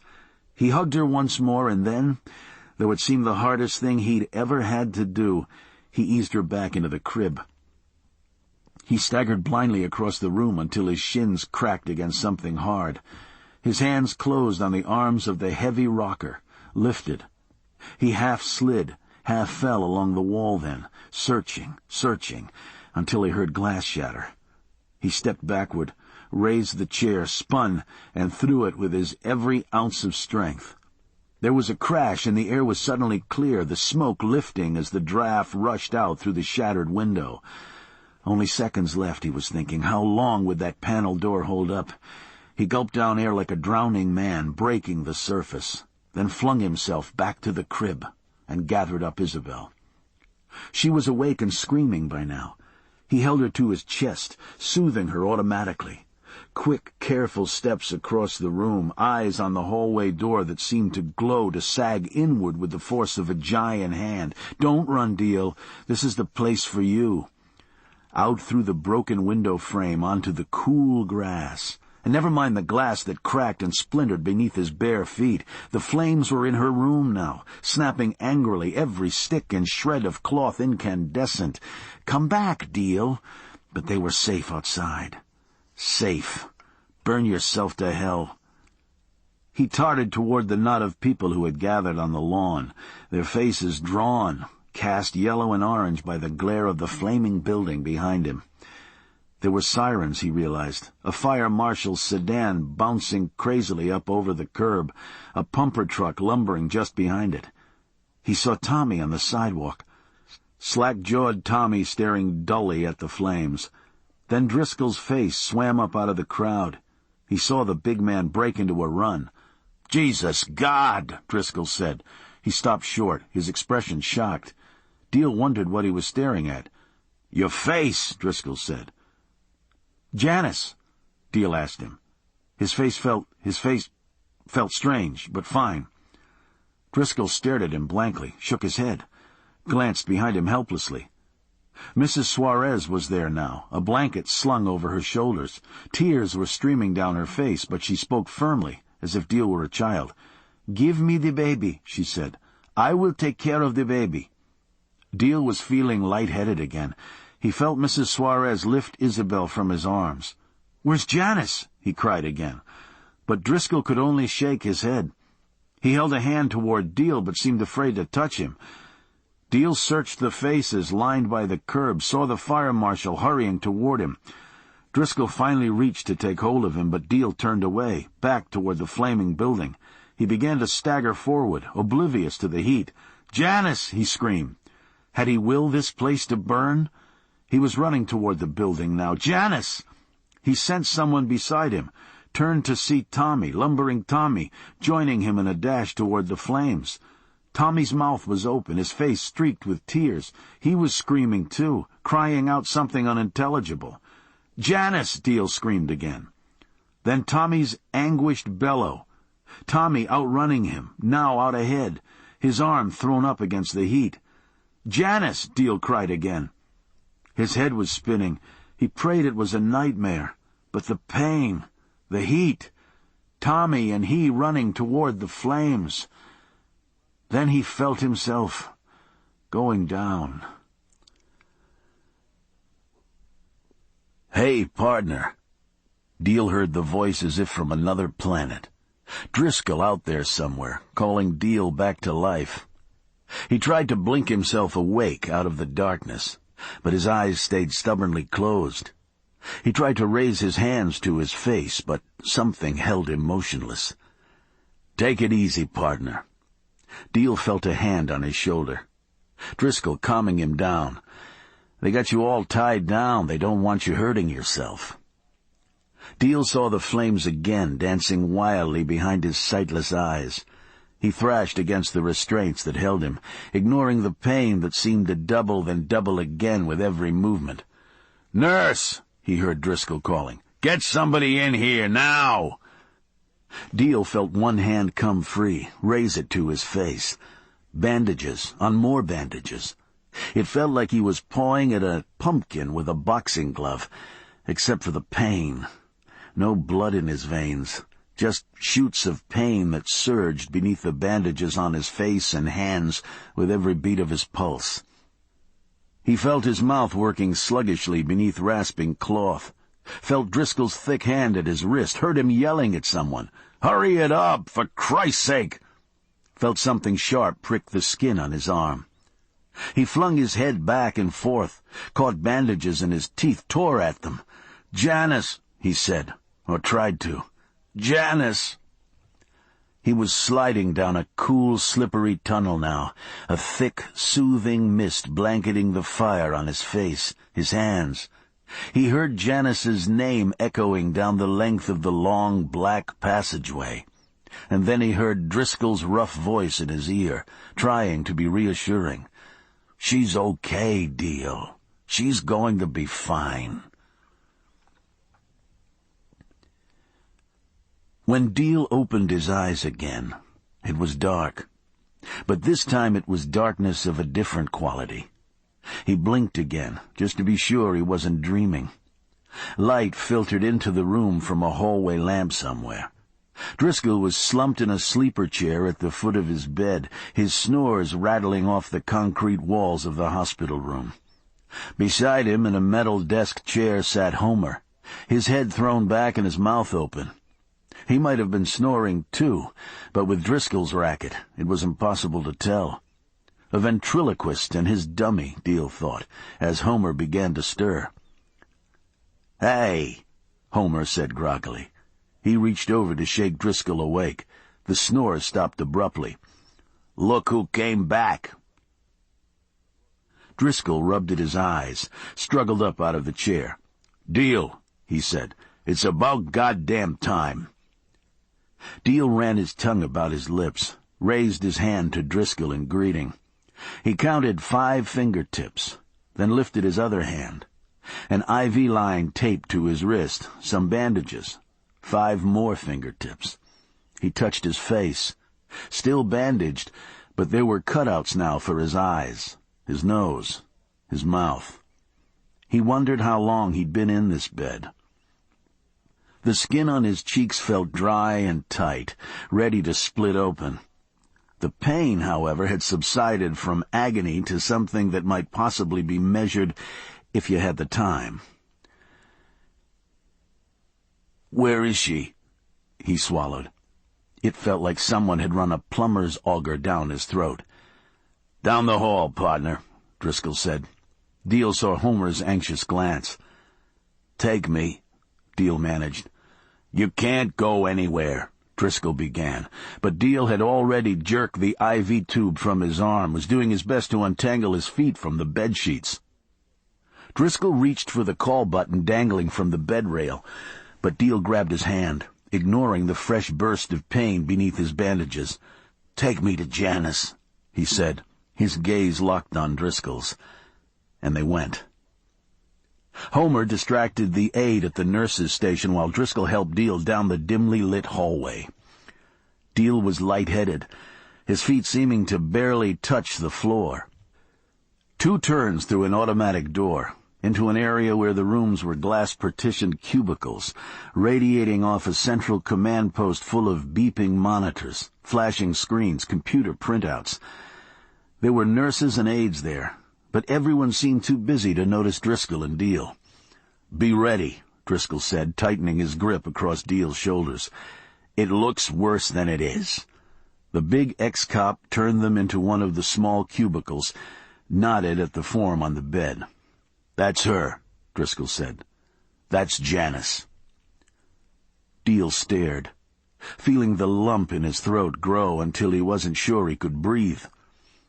She lay motionless, covered in gauze, hands, arms, head, like something from a bad horror film. A bedside monitor beeped steadily, feeding out a little paper tape that tumbled into coils on the floor. He started toward her, then stopped, afraid. "Janice?" he said, his voice strangled. His eyes were clouded with tears. "Who let you in here?" The voice of authority, of outrage behind him. An intensive care nurse doing her duty. Deal didn't budge, didn't take his eyes off Janice's quiet form. "It's her husband," he heard Driscoll explaining.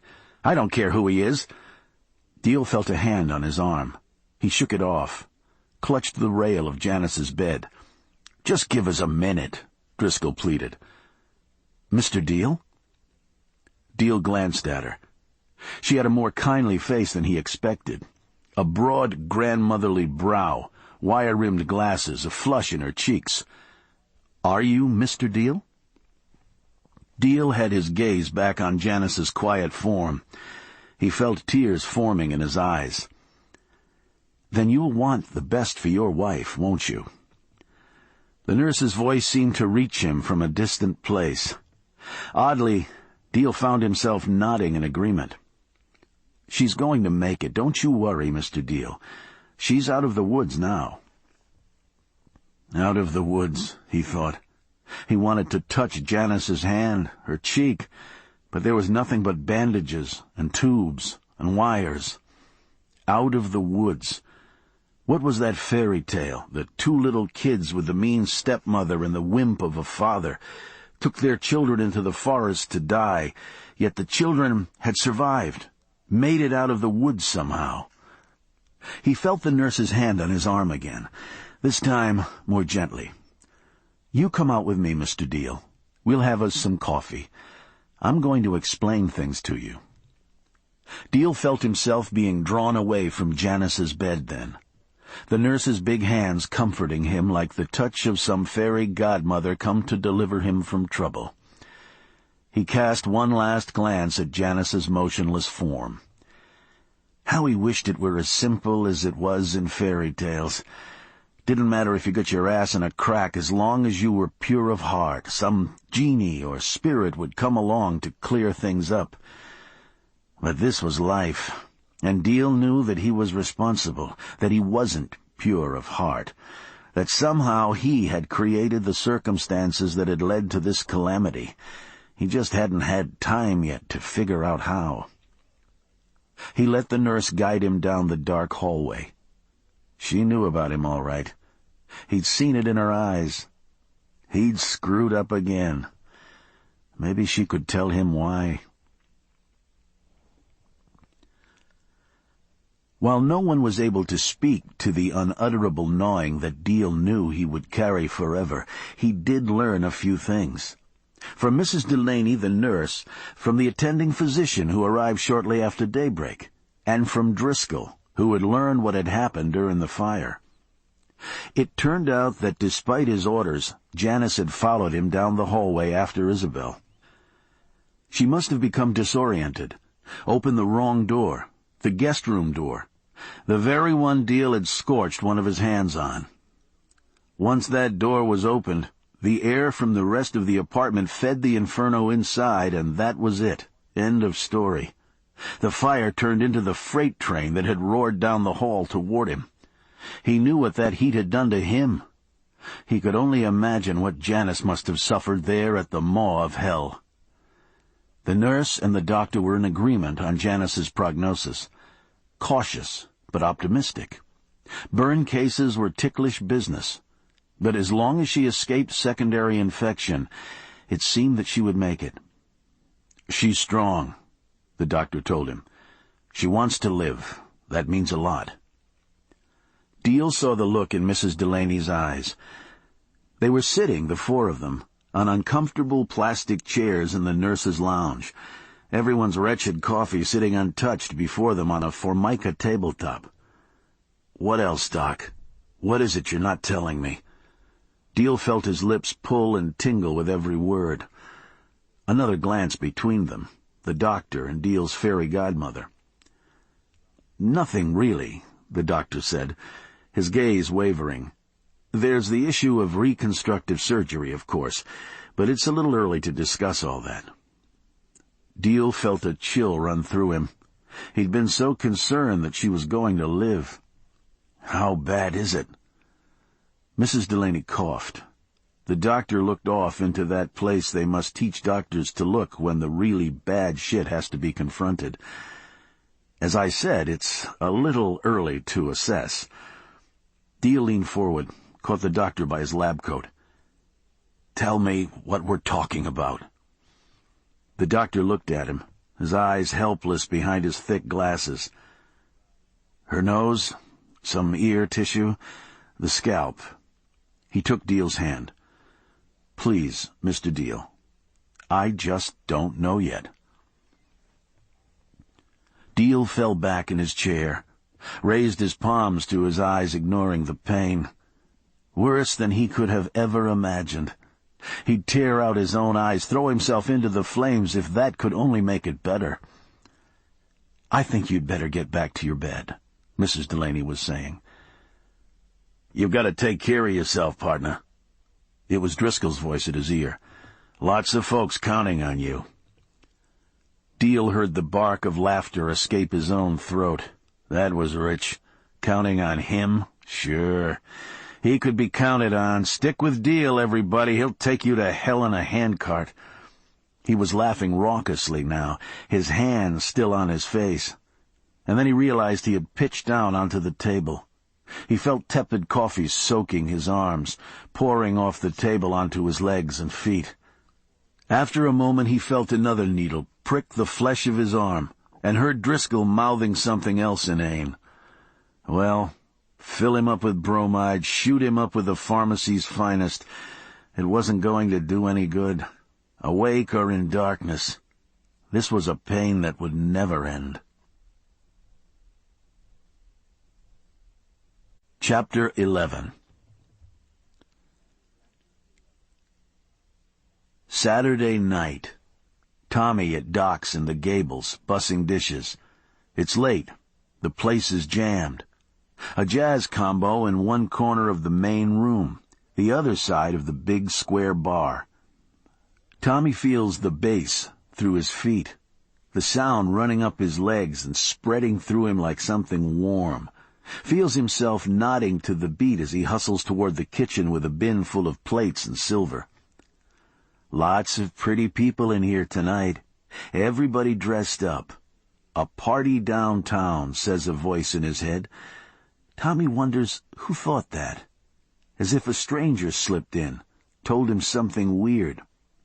He pauses to let some customers file by, people going out. Always stop for the customers, Tommy. He remembers that, and who told him? Mr. Boss. Steve's my name, Tommy. Call me Steve, and always let the customers go first. Right, Mr. Boss. There's a girl at the bar watching him. A sparkly black dress, milky skin, hair satiny on her bare shoulders. Tommy sees her lips glisten in the dim light.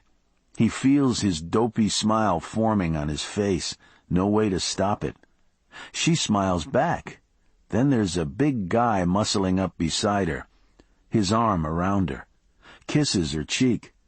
She turns to this guy, kisses him back, moves inside his arm. Tommy's still smiling, watching them touch and nuzzle. That's nice, he thinks, and knows it is himself thinking it. People liking each other. Nice. "Tommy, hey, Tommy," a voice calls. "I need glasses over here." "Fuck you and your glasses." Tommy blinks, whirling toward Mac, the bartender. Good old Mac.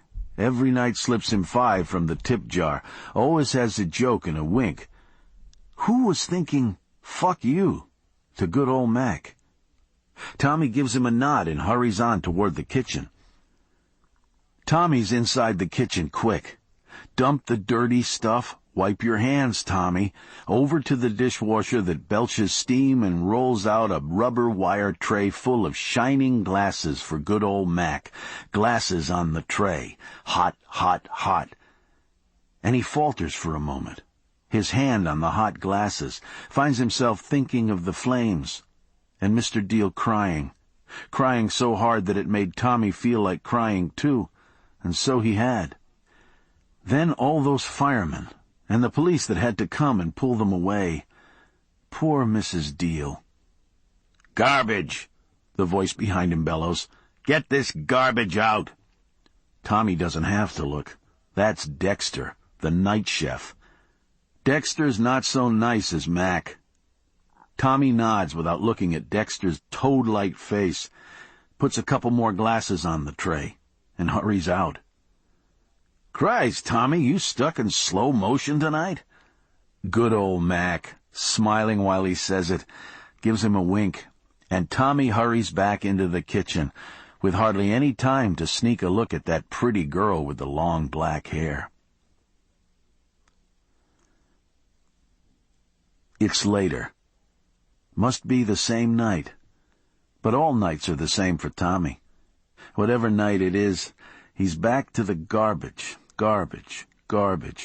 Little cans by the food line, 3 of them. 1, 2, 3, into the big can. Tommy sees a whole burger tumbled face up in the mess. He'd grab it and have a bite if it wasn't for eagle-eyed Dexter over there, ready for him to slip up again.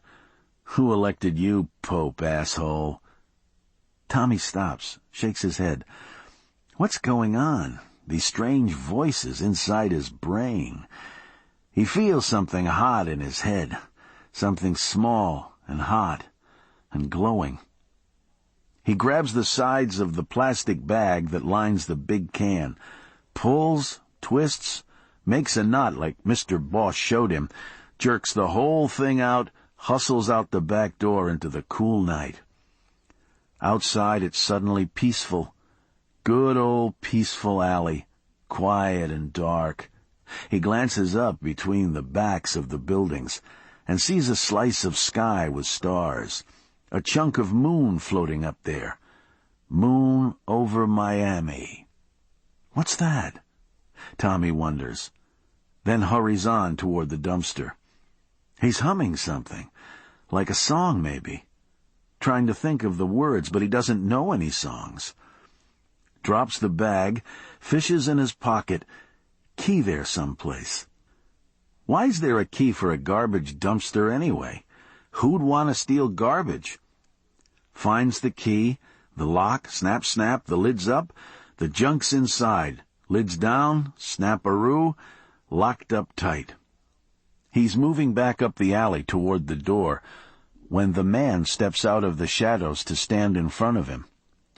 Tommy stops.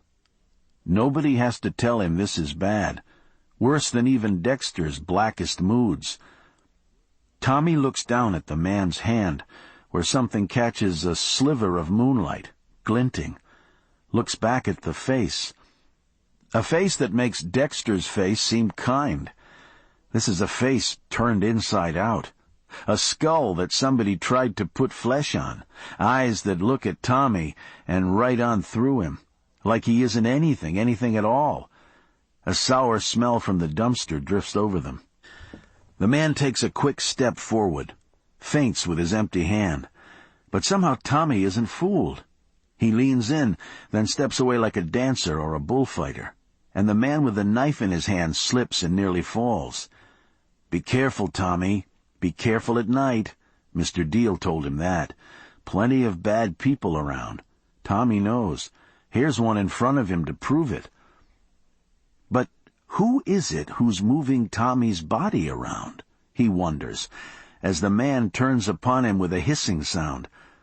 He feels like a puppet, someone else directing his hands, his feet. Tommy edges away, his hands at the wall behind him, his fingers dancing along the rough bricks like nervous spider legs. He can feel the music throbbing inside the building. It's something fast and happy.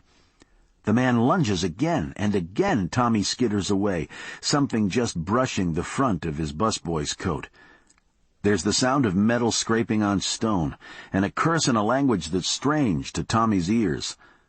Tommy glances at the doorway to the restaurant, but knows there isn't time, no matter how fast he runs. He sees a fleeting picture of a deer on a plain somewhere, dogs tearing at its flanks and throat, pulling it to the ground. The picture goes away, and he's back in the alley staring at an old mop leaning against the wall in front of him. Old mop, Tommy thinks, and sees his hand snatch it up, and knows that he spins about in one fluid motion, one hand beneath the stick, the other on top, so it's braced. He steps toward the man who's charging after him and makes a short chopping motion. The mop thuds into the side of the man's head so hard that the grimy sponge end flies off into the darkness. As the man staggers sideways, Tommy pivots into him, feels his right hand swinging the other end of the stick up. There's a cracking sound and a sharp cry that wings into the darkness. The man's knife falls as he throws his hands to his face. All of this so fast, Tommy hardly knows it's happened. Wow, Tommy thinks. Who's doing this? He steps away, holding the stick like he's rearing backward with a shovel, then steps forward and drives the point into the man's unprotected stomach. The man goes down with a gasp, tumbling onto his side, his toes drumming the pavement in pain. Tommy stares down in amazement, looks at the mop stick in his hands like it's magic. "You fucking retard!" Dexter's voice booms through the night behind him, along with a blast of music. "What the fuck are you doing out here?" Tommy turns. Dexter is standing in the doorway, shielding his eyes from the bare bulb that hangs there, blinking out into the darkness.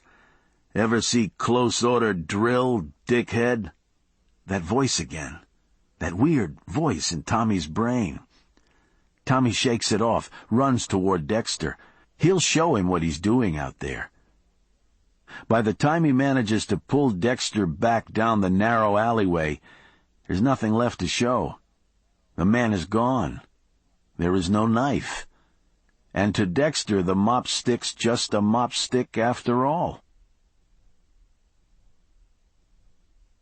Chapter 12. "Let me get this straight," Driscoll said. He popped another moose head, drained a third of it in a swallow. He closed the refrigerator door, then came back to the kitchen table where Tommy was sitting, watching him intently. "This guy tried to stab you while you were taking the trash out?" Tommy nodded. "But nobody saw it." Driscoll pulled out a chair, sat down heavily. Tommy held up the front of his busboy's coat, wiggling his fingers through a slice just above the pocket, as if he were waving to Driscoll. Driscoll shrugged. "Clumsy as you are, you could have caught it in the meat grinder." Tommy shook his head vehemently, his eyes flashing. Driscoll sighed, tilted the moose head again, set it down empty. He had the kitchen window open for the breeze. He wrinkled his nose. "Goddamn place sure smells like smoke, don't it?" He waved his arm around the tiny kitchen. The wing housing his and Tommy's unit had survived the blaze more or less intact. A few windows shattered from the heat, some water damage, a week or so without electricity. But they'd endured all that when the hurricane passed through. Little setbacks like that were old hat by now. At least they had a roof over their heads, had their health. They were a hell of a lot better off than Deal and his missus. Deal set to get out of the hospital in a day or two, but as for Janice, who knows how long she'd be in there. Thank heaven for Mrs. Suarez, who was taking care of Isabel. The old lady had her little house back, reclaimed from the salsa brigade. Driscoll had gone down there, explained a few things to her scumbag renters. Didn't even have to use Spanish to get through to them. A good thing, since he didn't speak any. He flashed his shield, used a little body language, Esperanto, they'd cleared out before dawn, leaving the house filthy in their wake. Mrs. S. had it sparkling again now, though. Something he'd been able to do, at least. Didn't seem like much under the circumstances, but a little. Now there was Tommy, trying to give him something else to do. Driscoll spread his palms open in a helpless gesture. "Let's say there was a guy tried to rob you. You know how many times that happens on a given Saturday night in this town? There's a zillion slimewads like that out there. You just happen to be in the wrong place at the wrong time, that's all. Think of it like the hurricane. It was bad luck that it happened, but good luck, too, because you lived through it. And what are the odds it'll happen again any time soon?" He got up, headed for the refrigerator. He cracked a beer, then came back. Tommy was staring at him, his face red, sputtering as if he were about to pop. If he hadn't looked so pathetic, Driscoll would have laughed. That's not... Tommy stammered, his face glowing with frustration. Suddenly his breath flew out of him in a cry. He slammed his hands down on the table. Driscoll had to grab his beer to keep it from toppling. He was still gaping as Tommy stood and stomped out of the room. He sat at the table, listening to the slam of Tommy's door echo from across the way. Thank God he wasn't going to have to listen to that TV now. Tommy's set had taken a blast from a fire hose and shorted out. Still, Driscoll couldn't help feeling a little guilty. What had he said to get Tommy so worked up anyway? He had another slug of Moosehead. The answer was clearly nothing. What did Tommy expect him to do about this robber? Nothing he could do about that either. Deal, Tommy, Mrs. Deal, and all the rest of the goddamn world. What was he supposed to do about all that pain and suffering? That was one reason he got the hell out of the department. Because he was sick to death of sticking his fingers into a dike that was so shot full of holes that nothing he did made any difference. Because he was sick to death of people looking at him like he was supposed to give a big shit. Because all he wanted to do was stay home and sit at his kitchen table and drink some beer and not think about a goddamn thing. Which was exactly what he intended to do, beginning right now. Chapter 13. Bad luck, nothing more, Terreno said when Coco had finished his story. They were on the veranda of the lakeside hut.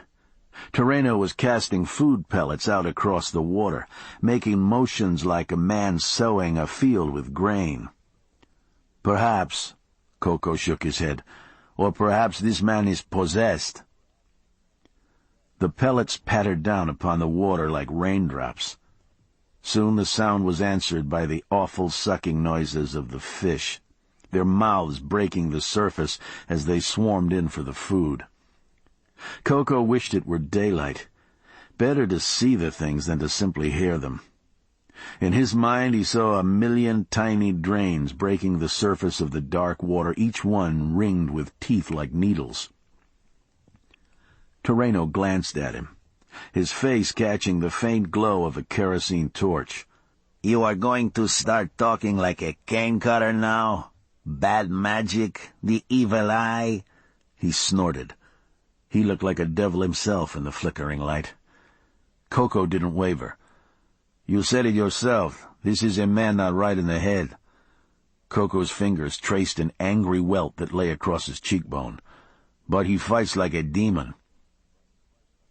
I would not advertise it, Terreno said dryly. The great Coco laid waste by a man not right in the head. He turned back to his feeding. Maybe you were drinking before you went there. Coco glared at him. The fish thrashed the water in a frenzy as if ready to unfold their unnatural legs, climb onto the platform and take the food for themselves. Terreno knew he did not drink, did not use drugs. His employer was only baiting him. Coco pondered the problem for a time. Terreno was a man of immense power and wealth. He had not achieved his position through foolishness. Surely he had not underestimated their opponent in this case. Perhaps this was a test of sorts. Perhaps Terreno was measuring Coco's worth. A possibility occurred to him. "There is something you have not told me?" Coco said finally. Terreno lifted an eyebrow, but his face stayed in profile, his gaze intent upon the roiling waters. You and I have been together for a long time, Coco. I would hate to see you lose your reason now. "It is your business," Coco persisted, "why you don't want me to know about this man, who he is." "I don't care about that. But this is a question of doing what I have set out to do. If there is something I should know—" Toreno flung the rest of the food into the water with an impatient snap of his wrist. He paused, stared at Coco as if assessing him. Coco felt his shoulders squaring themselves. Finally, Toreno began to nod. "All right, Coco, you have me." A penitent's expression had transformed his normally chiseled features. "This man is not what he seems to be." He gave a wave of his hand. "Though he has adopted the guise of a fool, he is in reality a formidable opponent." Toreno gave a sigh as if ridding himself of guilt. "In your terms, he is a kind of sorcerer." Coco felt a tremor pass over him. Not fear, but the thrill of recognition, of something important about to make itself known. He had sensed this all along. "Fire does not burn him," he murmured. "Steel will not pierce his flesh," Toreno answered solemnly. Coco faced his employer squarely. "And you did not tell me this before?" Toreno hooded his eyes in apology. "I was not certain." Coco drew himself up. "But still he is our enemy." Toreno nodded. "Then we must find another way." "I rely upon you, Coco." "Not upon me," Coco said. "Upon stronger magic."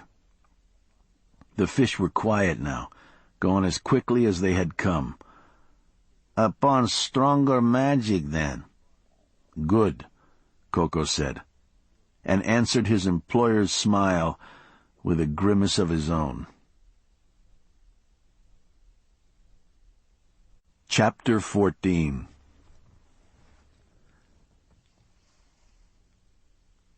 Whose hands are these? Deal found himself wondering. He was standing at a tall window on one of the hospital's top floors, waiting for the doctor, chafing in his own unfamiliar clothes after nearly a week in hospital gowns. He could see for a mile or more, across the tops of the trees the hurricane hadn't flattened, across all the newly tiled rooftops, past the beachfront hotels, all the way to the Atlantic.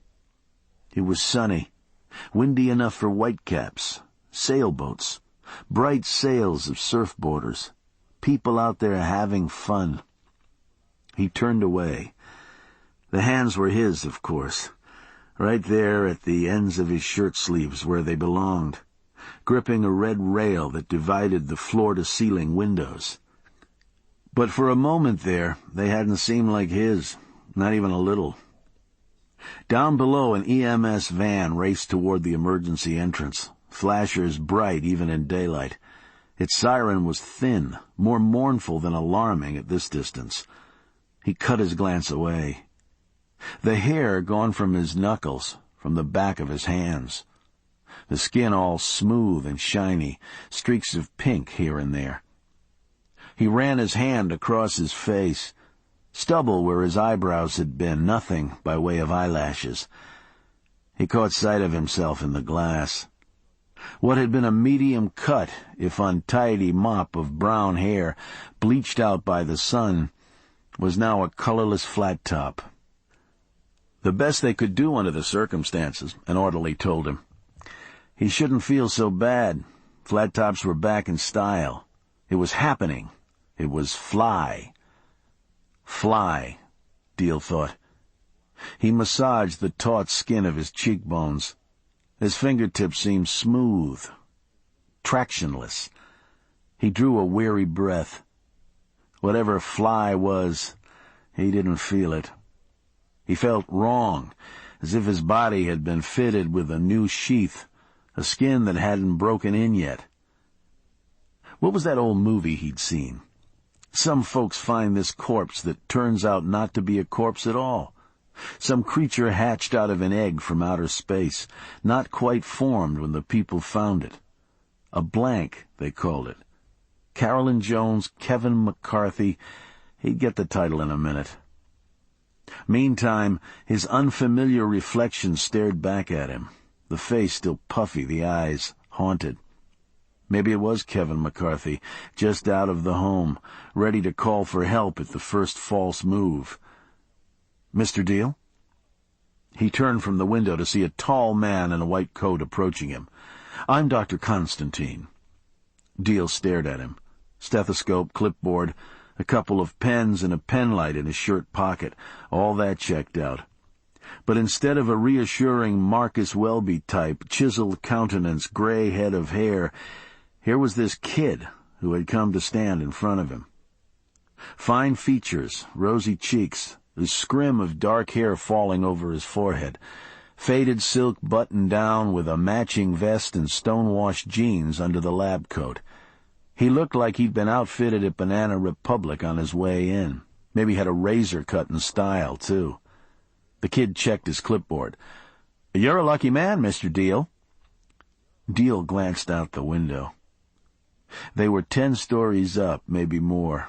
Just a thin pane of glass between them and a 100-foot drop to a cement-lined canal at the edge of the hospital property. "I don't feel very lucky," he said. Maybe he would kick the glass panel into pieces, hold Dr. Constantine out there in the breeze until he revised his concept of luck. "Well, you should," Constantine said. "We're sending you home." All that false cheer, that mindless energy. Deal felt it smack up against him like a wave. Invasion of the Body Snatchers. That was the title of the movie. Pods. People grow out of pods and replace the ones you know. Clearly Constantine was one of them, and Deal could do the world a favor, sending him hurtling out into space. He took a deep breath. "I want to know about my wife," he said finally. "Can you give me some information, or is there someone else I can talk to?"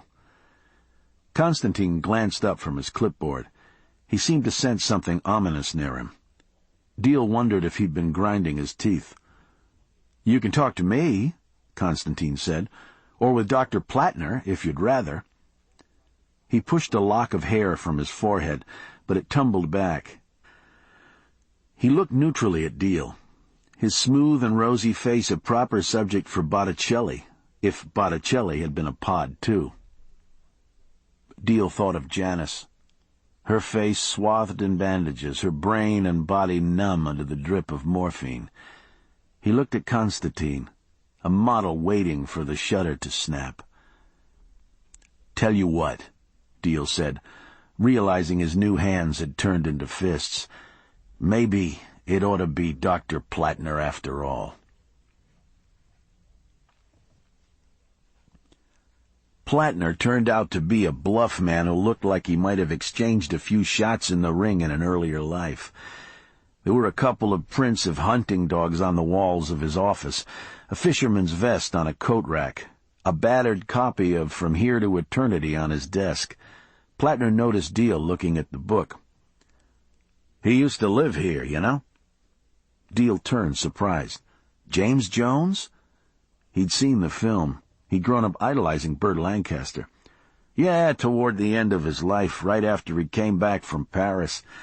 Plattner was finishing a sandwich wrapped in white paper. "I ran into him at a fish camp out in the Everglades." He made a gesture with one of his sizable hands. "I'm not much of a reader, but I read that book." Plattner nodded. "He signed it, too." Deal reached for the book, opened the cover.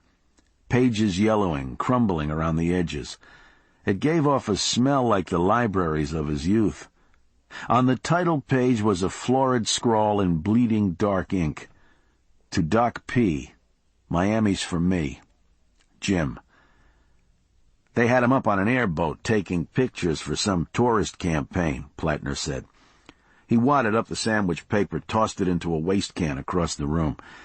One of the photographers leaned against the engine exhaust, fried a nice chunk of his shoulder.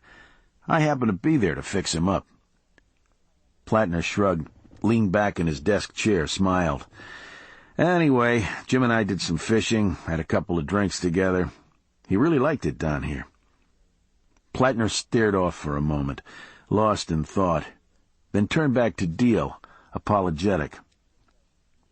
"But that's not what you wanted to talk about, was it?"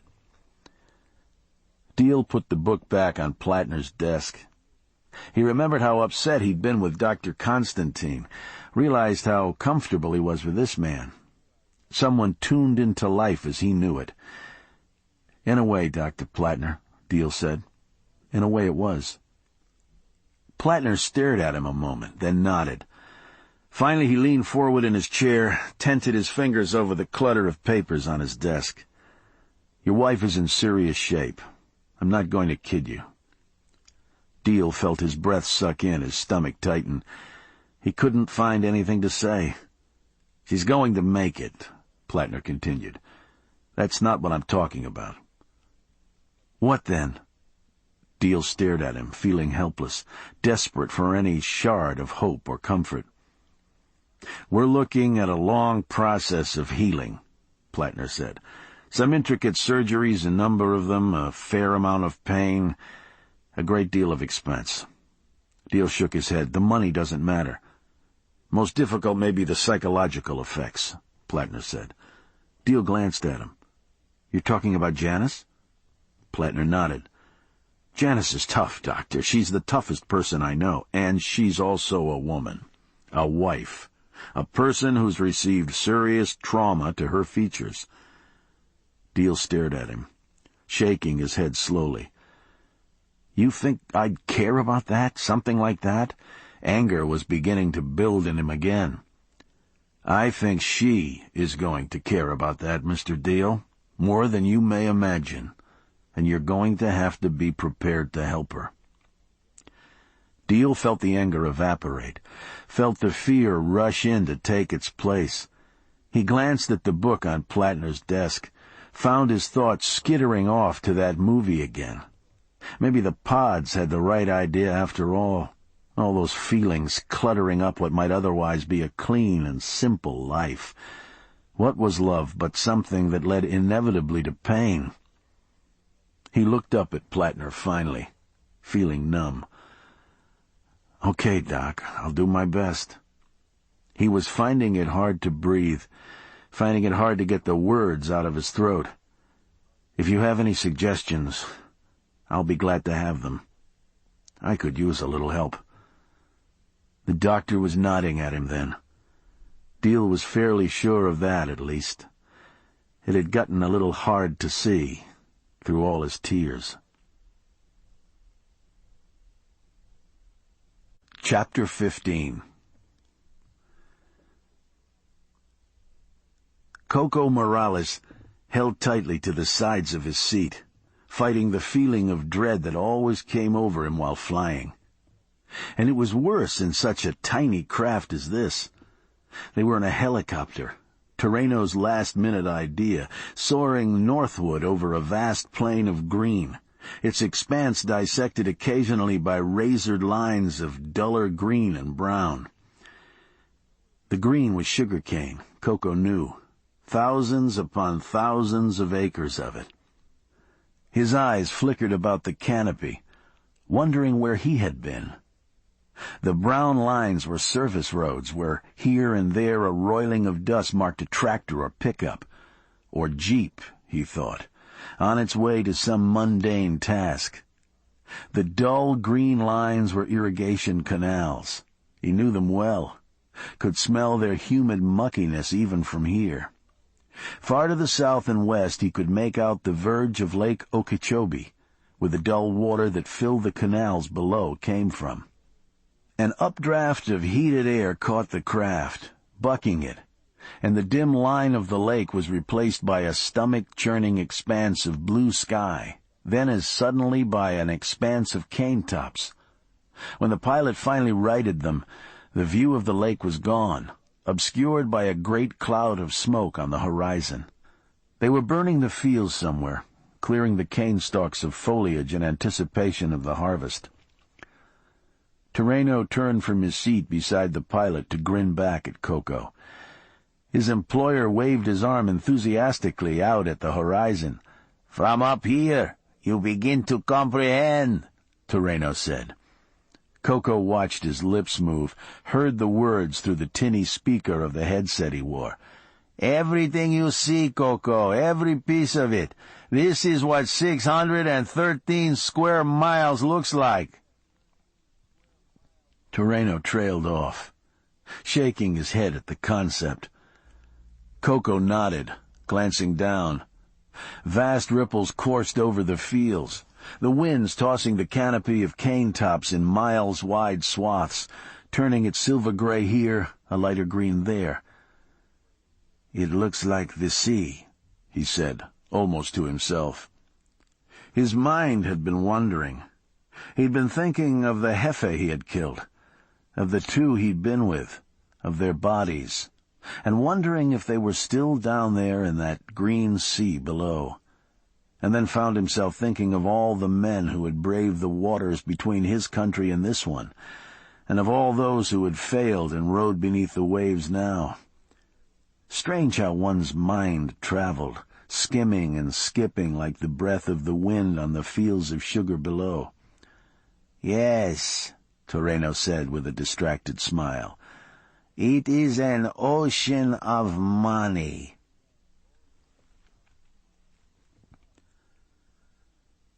"There's a lot of folks hate to see this deal go through, Mr. Toreno." The attorney was sitting across an antique conference table, an ingratiating smile on his face as he anglicized Toreno's name. He was sitting with his back to the windows, which commanded an impressive view of Lake Worth. Coco had attended enough such meetings, however. He knew that Toreno had not been given the seat for the pleasure of the view.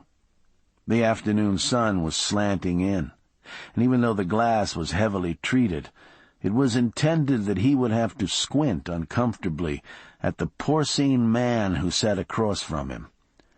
Coco had been consigned to a straight-backed chair in a corner of the room, and the attorney refused even a glance in his direction.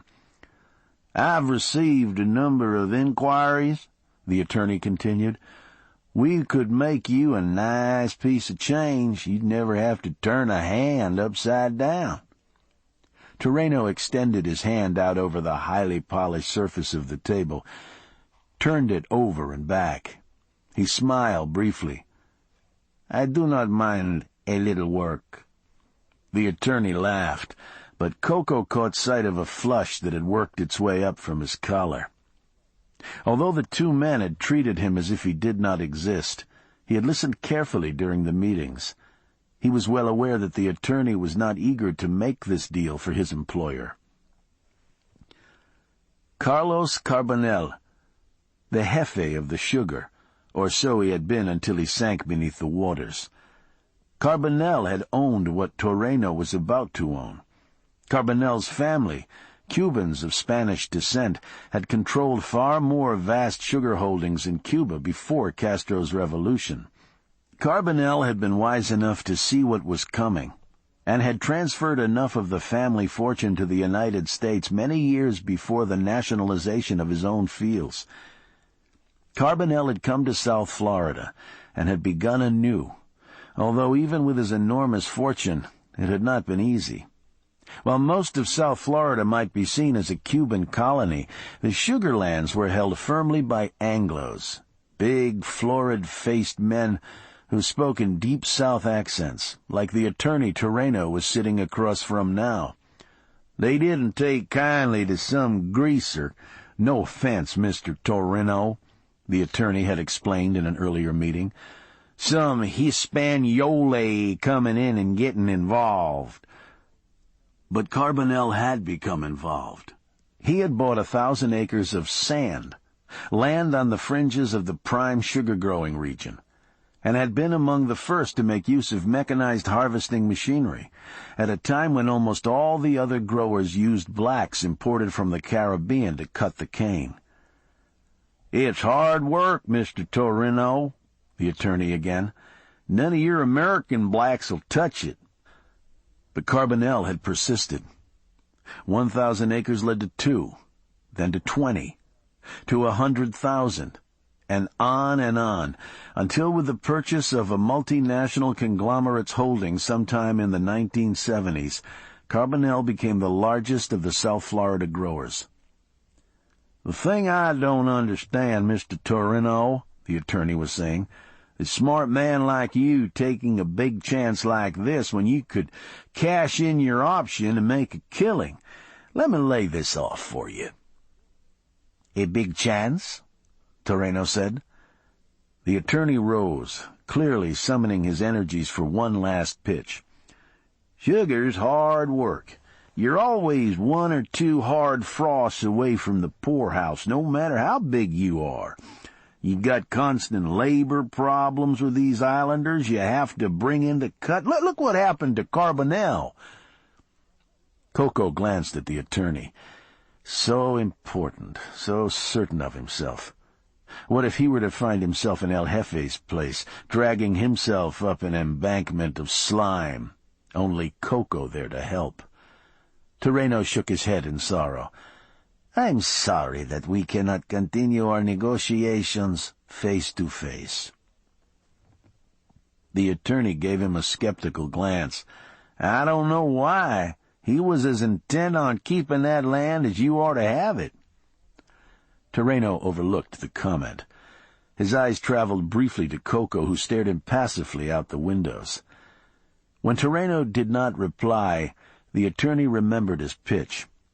"That's what you've got to look forward to, riding herd on a bunch of crazy Jamaicans, not to mention the government hassling you about whether you paid by the piece or by the hour like you're supposed to, and did you feed them all the jerk chicken they like, and so forth. You try to use machines on most of this land, then you tear up half your fields. You got to go hire the same people back to replant for you. Then you got to worry about how long Uncle Sam's going to maintain the price supports. It's a never-ending source of worry, I'm telling you." Torino shook his head sorrowfully, as if he were commiserating with the attorney. "You make it sound a distressing prospect." The attorney hooded his eyes in a gesture of conspiratorial agreement. He glanced briefly at Coco, then leaned down, his palms splayed on the surface of the table. "You, of all people, I don't have to say this to, but Uncle Fidel's days are numbered." Torino nodded. "The victory nears," he said. "Well, that's what I'm talking about," the attorney threw up his hands. "There's not but one damn thing in the whole damn country worth fussing about, and that's the blessed sugar crop. That and what's left of the tobacco is the only source of an economy. What's going to happen is, whether Fidel croaks or somebody croaks him, next thing some senator will stand up and give a speech. 'My fellow Americans, we got a choice between giving our newly freed neighbors to the south about $1 gazillion in foreign aid to get them off their backs and ours, or we can shit-can the import tariff on Cuban sugar and let them earn their way into a capitalist society, while the consumer enjoys a lower price on his Coca-Cola and Hershey bar.'" The attorney broke off. His face flushed as he played his trump card. "Which way do you think the boys in Washington are going to lean?" "Yes," Torino replied evenly. "I see your point." "Then you'll be sitting up there in Okeechobee, no tariff protection, with everything you've got sunk in one big albatross around your neck. You're going to pay $27 million for a property that'll net you less than 5% of that in a good year. I don't know how deep you're into the banks for this purchase, but you'll have a hell of a time just servicing your debt." The attorney nodded, and Torino nodded solemnly in return. "As your adviser in this matter, then—" Torino held up his hand to cut him off. "Are we agreed that the option price is a good one?" The attorney nodded. "Sure. Carbonell's kids don't want anything to do with sugar. They think the old man was a throwback. Now that he's gone, they're happy to be rid of it. You've got a fair price, I'll give you that much, Mr. Torino." Torino tapped his fingers on a sheaf of papers before him. "And the income projections for the current year are sound?" The attorney shrugged. "As long as the frost keeps coming when it ought to." "Then schedule the closing, Mr. Taft," Torino said. Let me worry about the money." He stood up and gestured to Coco. "But these offers I was telling you about, I could turn you quick $2 million. You'll never see the first problem." Toreno raised his chin and sighted in on the man as Coco joined him. "Tell your friends to consider it a disease if it helps you, Mr. Taft. Call it the throwback disease of the Cubans. Say that sugar runs in my people's blood." He gestured to Coco again, and then the two were gone. They were outside now, on the roof of the building that housed the attorney's offices, moving through a stiff breeze toward a pad where the helicopter idled. The pilot stood down by the open door of the machine, his face impassive behind mirrored sunglasses, his hands folded before him in an undertaker's pose. An irresistible curiosity had gripped Coco. Though he seldom questioned his employer, he couldn't help doing so now. He placed a hand on Toreno's arm, interrupting his stride. Toreno turned, his tie fluttering loose in the wind like a banner, his close-cropped hair going askew. "Something is wrong?" Toreno asked, his eyes scanning the rooftop. Coco shook his head. "I just wanted to know what you told the man inside." Coco gestured out over the buildings and the houses below toward the west, where 60 miles inland the unseen cane fields sprawled beneath a towering bank of thunderheads. "That's what we will do now? Raise the sugar in this place?" Toreno laughed, a short barking sound. He put his hand on Coco's shoulder. "I told that man only what I wanted him to hear, Coco. This business today is only a necessary step. It may have taken every cent I can put my hands on, but it is nothing compared to what's to come." He smiled and squeezed the hard flesh of Coco's shoulder. "All that land you saw today, Coco, conceive of it as a seed, a mere seed, from which a massive tree will grow." "And all this will serve la Revolution?" Coco asked. Toreno seemed surprised. "You would doubt me, Coco?" Coco dropped his gaze, shook his head slowly. Toreno laughed and circled his arm about Coco's shoulders. "We must let nothing stop us now, Coco." He had to raise his voice as he guided them toward the waiting helicopter. "We are far too close for that." Chapter 16. "Janice?" Deal spoke her name softly. He was sitting at the side of her hospital bed, had her unbandaged hand clasped in his. She'd been asleep since he'd come into the room. Now he felt her stirring in his grasp. He squeezed her hand again, gently. "Deal?" Her voice was faint, raspy with sleep. She ran her tongue along her lips. Her face was still covered with bandages, but they'd made new openings, tiny slits for her eyes. "You want some water?" he said. She nodded, took her hand away to fumble groggily for the control that raised her bed. He stood up, reached for the water pitcher, stopped. It was filled with flowers. Flowers he'd bought from a vendor on the corner outside. He drew the water from the bathroom sink and brought it to her. He didn't mention the flowers. "How about some ice?" Janice shook her head weakly. He helped guide the water to her mouth.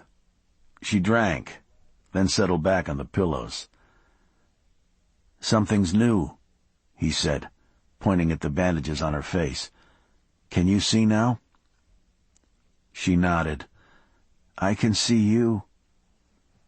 He reached for her hand, felt her squeeze back hard. He blinked at the tears that were forming in his eyes. She was still speaking, her voice a little more than a murmur. "I couldn't hear," he said, leaning closer. She cleared her throat, her voice just above a whisper. "I said, you look terrible." Natural enough, given how he felt. Still, here was Janice, worrying about him. "I'm fine," he said. "Isabel and me, we're both fine. She's having fun with Mrs. Suarez. She wants to come see Mommy." He glanced around the room, feeling helpless. "I didn't want to bring her until—" He trailed off. "I wanted you to be able to talk to her, so she wouldn't be scared. Her mommy's a mummy," Janice said. Deal forced a laugh, but it left a silence in the room. A candy striper passed down the hallway by the open door, pushing a cart full of magazines and books. He raised Janice's hand to his lips. A faint medicinal tang at her fingertips, but still the familiar smell of her flesh, that good, wonderful Janice smell. "Jesus," he said. His chest felt as if it would burst. "I was afraid we lost you." He had to stop, afraid his voice would break. He kept his smile, though. "I had to go after her, Deal." Janice was squeezing his hand again. "You know I had to, don't you?" He nodded. He pressed his cheek against the back of her hand. "Isn't this a mess?" she said finally. She broke off, coughing. "We're going to be fine," he said, when she was resting quietly again. "You're going to be fine." He sat up, his eyes glittering, keeping that smile. Cut off his arm right now, he would smile all the way through it. "I talked to the doc. He says you're going to do great." "Don't," she said. Her voice was unexpectedly firm. He stared at her. "We've done without the bullshit for a lot of years, Deal. We don't have to start with it now." He cleared his throat. "Janice," he began. "It's going to take years," she said, and he sensed that she was losing control, "and we may as well get used to it." She was choking back the sobs now. "Janice, whatever it takes, we'll do it." His own eyes were wet now. "I love you, Janice." She pulled her hand from his grip. Her head was rocking side to side on the pillow. "No, no, no." "Janice, I have to go to sleep now, Deal." Her voice was faint, barely audible in the quiet room. "I have to go to sleep." Chapter 17. "How could I buy something so expensive without knowing that it works?" Coco said to the man behind the counter. The man didn't bother to look up at him. He was sitting in a lawn chair, staring off at nothing, running a string of worry beads in one hand, sipping from a cup of tea in the other. You'd never be able to see him from the doorway. When Coco walked in, he thought the shop was untended. Strange shop. Strange town. "Works," the man said, his gaze still fixed in front of him. "Turn on. Look." Coco stared at him. He had finally registered that the man was blind. Arab guy in his 60s. Bald. Tufts of hair sprouting from his ears, his nose. How did a blind Arab end up in a place like this selling television sets? Coco glanced at the tiny portable television the man had taken out of the display case for him. Except for the 3-dot color logo painted on the front, the thing seemed identical to its black and white cousin still on the shelf. Coco was thinking, imagine being blind, all the little things you would have to learn. "I have turned it on," Coco said finally. He held the snow-filled screen out toward the Arab. He'd been about to say, "See for yourself," but that wouldn't help. Instead, he flicked the volume control wide open. A fine static hissed above the hum of a rotating table fan the Arab had placed on the floor behind him. It must have been 90 degrees in the closed-up shop. Coco found himself yearning for Miami, as if it were a place where things were sane. The Arab shrugged. "Too far," he said. "Working city, or up high." He jabbed his thumb toward the pressed tin of the ancient ceiling. "As good as Tony." He sat back in his chair, apparently worn out by his sales pitch. He began to cough, great racking, growling hacks that sent the aluminum lawn chair into a squeaking dance.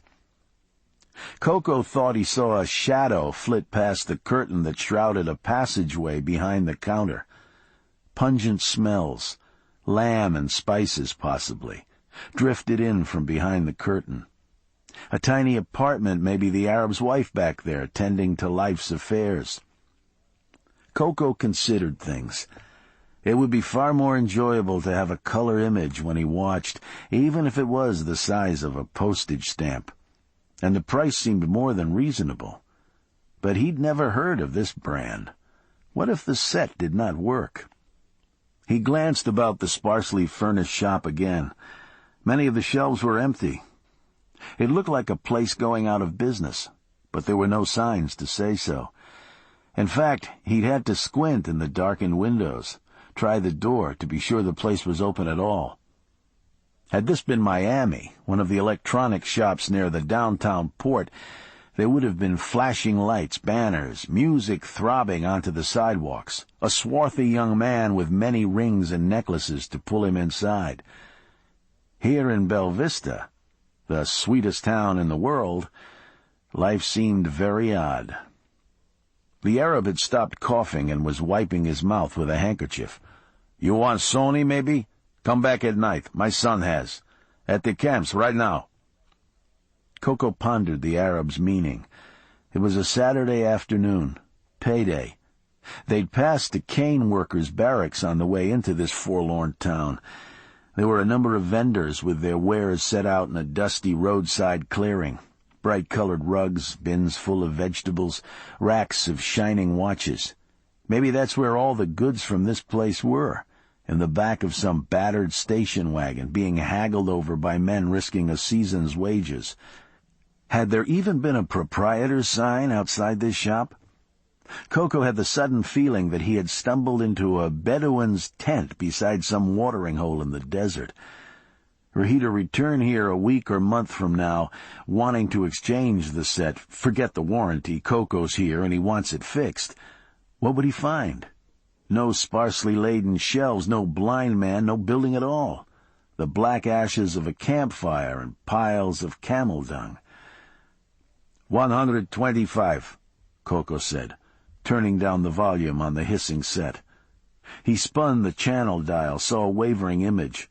A soldier in a parachute, coalesce briefly, then disappear. 175, the Arab said evenly. Dollars, he added, as if it were necessary. He had repeated the figure named on the tag inside the case. 150, Coco said. He glanced at his watch. I am having to leave now, he added in a warning tone. Leave, said the Arab, unperturbed. Without TV. Coco glanced at the door. It was a thought. Just take the thing and walk out. He had an image of men in scarf-wrapped faces bursting from behind the curtain in the back, big curved blades in hand. 155, Coco said. He was trying to find the image of the soldier in the parachute again. 175, the Arab said. Layaway. Pay end of harvest. I don't work here, Coco said, hearing his voice rise. 170. The image he'd spotted was nowhere to be found. The dial spun freely beneath his thumb. What was wrong with him? He was sure this was a mistake, the TV a worthless phony in a made-up case. Crazy. Let the blind man turn him down. Terreno back there waiting while Coco haggled over a TV set. He was out of here. Hurry back to his employer. Buy Sony in Miami. Good, the blind man said. 170. He was on his feet, deftly producing a box for the tiny set, some earphones and a power cord in there. The blind man held his hand out for the money, all in the blinking of Coco's eyes. Coco hesitated. He wanted to tell the man the deal was off, turn and walk out the door, forget it. But he had offered, and the image had returned to the tiny set, hundreds of men in parachutes now raining down from big planes overhead. Look out below. Coco found himself counting 3 bills into the man's hand, gathering the box and earphones up, backing toward the doorway as the man fingered the bills. "Good TV," said the man. "Good color." Coco nodded, wondering how the guy could be sure he wasn't clutching 3 $1 bills in his calloused hand.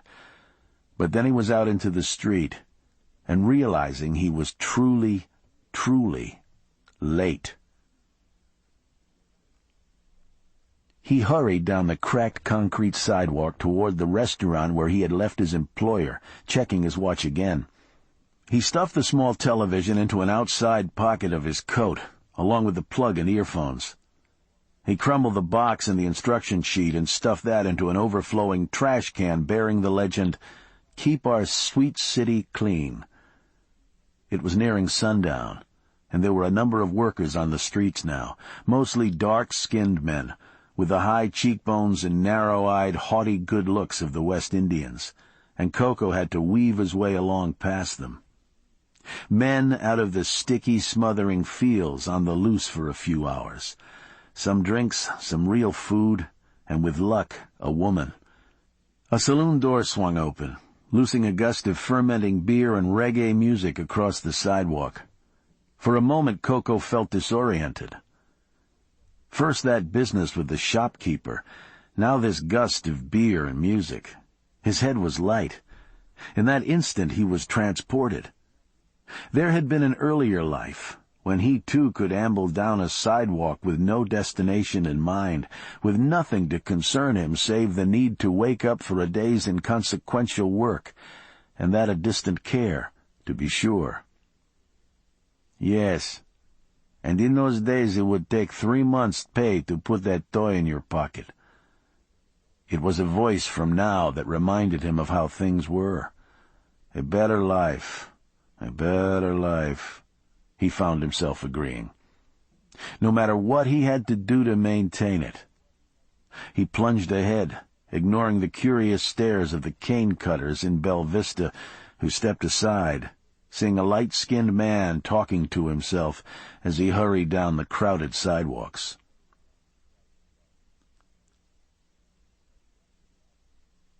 As luck would have it, Terreno was not pacing the sidewalk beside the limousine, nor was he inside the big car, impatiently drumming his fingers for the arrival of his tardy driver. In fact, Coco saw as he pushed through the heavy door of the restaurant, Terreno was still where he had left him, in a wide red booth in the rear corner of the place, the same 2 men in nondescript dark suits still on either side of him, listening. Now, however, the atmosphere seemed considerably loosened. The other tables had emptied of the luncheon customers, leaving the place nearly deserted. A waitress idled near the server's counter, casting an occasional glance toward the group in back. The coffee cups on Terreno's table had been cleared away and replaced by cocktail glasses, even though this place resembled a diner more than any place where drinks might be sold. Terreno held a bottle of brandy in one hand and was replenishing the glasses of his 2 companions when he saw Coco enter. Coco hesitated inside the door and was about to make for the counter, where a man in coveralls and a baseball cap sat eating soup. When he saw Terreno's gesture, he shifted his gait and made his way down the shining linoleum aisle. Had there been signs in Spanish on the walls, this place could have come from his home city. "This is my associate, Senor Morales," Terreno said as Coco approached the table. Coco nodded to the 2 men. So far as he could remember, Terreno had never introduced him to anyone, certainly not as a gentleman. The 2 men, cautious types with their hair trimmed high above their ears and steely eyes, showed little interest. They returned Coco's nod with curt ones of their own. "Sit down, Coco," Terreno said expansively. He found a clean glass and poured another drink. Coco sat, casting a surreptitious glance at the bottle. How much of the liquor had his employer consumed? These gentlemen have been explaining to me some very interesting statistics, Coco." Terreno lifted his glass, waiting for Coco to raise his. Coco sipped. It tasted like fire, but went down smoothly. "Nearly half of all the sugar in America is produced within 50 miles of where we are sitting. Did you know that?" Coco shook his head. "And of that amount, the American Sugar Corporation, which we now count among our holdings, controls more than twice as much as any other grower. Am I correct?" 2.3, one of the men said. He nodded with Terreno, but he did not seem enthused. "Which makes me among the largest growers in this country." Terreno smiled at Coco. "You better pray the price supports hold up," the second man said. His face was flushed, as if he'd had plenty of the brandy himself. "That's hardly his concern, Claude," the first man said. He picked up a sheaf of papers from the table, handed them to his partner. "Tuck these away. We'll review the sale, but I'm sure there will be no problems." He turned back to Terreno as Claude worked a combination on his briefcase. "Congratulations, Mr. Terreno," the man said. "You're not only the largest sugar grower in Florida, you're also the only one who will never have to worry about bringing in a crop." "If he lives that long," Claude said.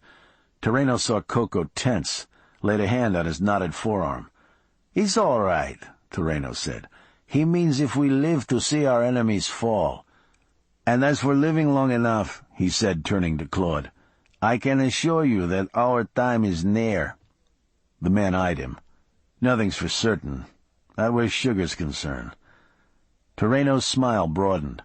"Then we must work hard to make it certain. Yes, gentlemen?" He raised his glass again and downed it.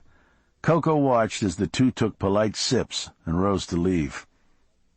He gazed through the window as the two men strode across the street in the fading light, got into a dark sedan, and drove away. He took a sip of his own drink and turned to his employer, who sprawled expansively against the red cushions of the booth, his smile positively radiant now. "Those two," Coco said. "They are other growers? Men who are unhappy to have you as a competitor?" Terreno glanced up at him as if he were awaking from a dream. "Growers?" His smile broadened. "No, Coco. Those men are from the government." Coco felt his eyebrows go up in surprise. He glanced around the ill-lit restaurant. The farmer in the ball cap seemed oblivious to them, had tilted his bowl to his lips to drink the last of his soup. The waitress reached to slide a tray of glasses onto a high shelf, exposing the substantial flesh of her thighs. This was where a government sent its emissaries? "The United States government," Terreno continued, shaking his head, as if even he found it difficult to believe. "Because of Castro, they allow very little sugar to come into this country." He gave Coco a satisfied smile. "It makes the growing of sugar, big sugar, a most profitable business." Coco shook his head, puzzled. "You spend a lifetime to topple Castro, and you say the time is almost upon us when that will happen," he said. "Then you buy the sugar which is profitable only because of this same man. I do not understand. What will happen to your sugar if Castro falls?" Terreno shook his finger reprovingly. "When Castro falls, Coco." He poured another drink and toasted the departing sedan. "Those men will carry proof of our acquisition back to Washington now." He smiled almost dreamily. "And when Castro falls, those fools will make me the richest man on earth." Chapter 18. "The water meter, Emilio!" Deal was on the sidewalk, shouting over the roar of the backhoe. Emilio was in the seat of the big machine, grinding gears, revving up for another pass at the ruined north wing of Deal's fourplex. He finally glanced up, saw Deal jabbing at the ground by the pile of charred beams he'd just deposited, dropped the backhoe into neutral. The roar subsided by half, and Emilio leaned forward, cupping his ear. "You covered up the water meter," Deal shouted. "You have to move this shit." Emilio widened his eyes, acknowledging his mistake. "I forgot about that thing," he said. The meter lay under a concrete door that sat flush with the ground between the sidewalk and the curb. It was easy enough to overlook, especially when the grass hadn't been cut for a while. Now it was piled over with wreckage. Deal turned away from the sight of one of Isabel's teddy bears amid the tangle. It was headless, its body charred, a splinter of 2x4 spearing its one good arm. "Yeah, well, this stuff's got to be cleared. And try not to tear anything up while you're at it," Deal said, moving on toward the building. He ignored Emilio's hurt expression. He'd had Emilio out on a number of Dealco jobs in the old days, carrying on as Deal's father and Emilio's father had before them.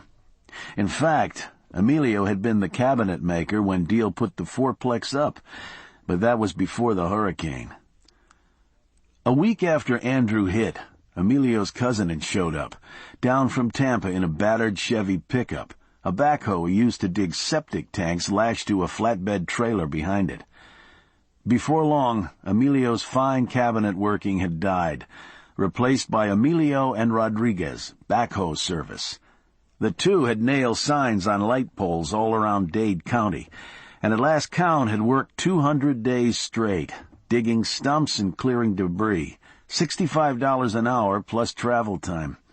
The battered Chevy had, along with a step van Emilio had inherited from his father, become a pair of Eddie Bauer Explorers, and the backhoe had a twin now, too.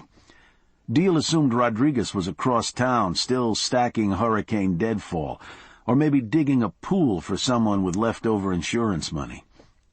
Deal supposed he should feel fortunate getting Emilio over right away, but he didn't. He didn't feel much of anything. He had decided to put the fourplex right again, but he was hardly enthused at the prospect. Once he had it in shape, it was going up for sale. He never wanted to see the place again. He'd put in a call to Terence Terrell, and they'd agreed to let Deal take some time off the rebuild of Terrell's house in the Grove, bring in a third party to get the place dried in. By the time the roof was watertight and the doors and windows were on, Deal would have the fourplex back together and would come back on board for the finish of Terrell's place. That was the plan, anyway. In the meantime, Deal would have the old gardener's cottage on the back of Terrell's property to stay in. It was a Coconut Grove artifact, one big room with a fold-out bed, a shower bath, and a nook for a kitchen.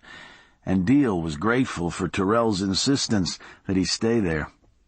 Decent housing was still tough to come by in Dade County, even more than a year after the storm. The place wasn't really big enough for him and Isabel together, but Mrs. Suarez was going to help out in that regard for the time being. One thing at a time, Deal reminded himself. Focus on one problem at a time. Were he to dare to let it all crowd into his mind at once, he worried he would crash under the weight. For the next few hours he was going to work at clearing a damaged fourplex. Then he'd come up for air and go on to the next thing. He put away his troublesome thoughts then, and stood surveying the building in front of him. He'd built the place in a shallow V-shape, 2 wings with 2 units in each, separated by a shaded breezeway upstairs and down. That design, along with a southerly breeze the night of the fire, had spared the half of the building where Tommy and Vernon Driscoll were still able to live.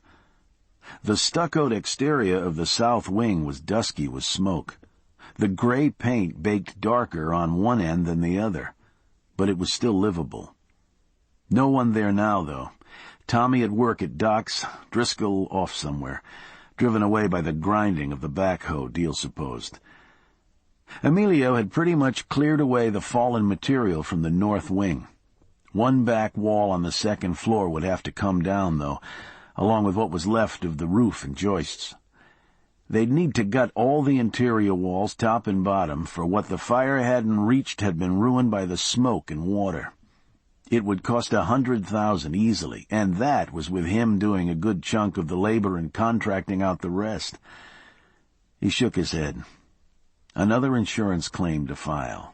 First the hurricane, slight though the damage had been. Now this. So much for his homeowner's policy.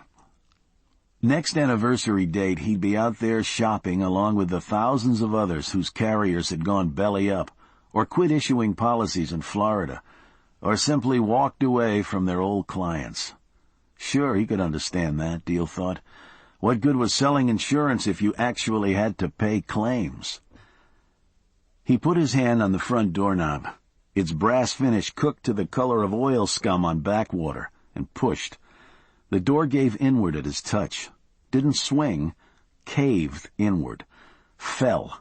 A crash, a puff of ash as it glanced off a wall and landed face down in the hallway like a joke in a slapstick movie. Deal stared dumbly down at his hand, then at the door, its backside charred black from top to bottom, the hinges flapping where they'd torn loose from the ruined jam. He glanced down the hallway.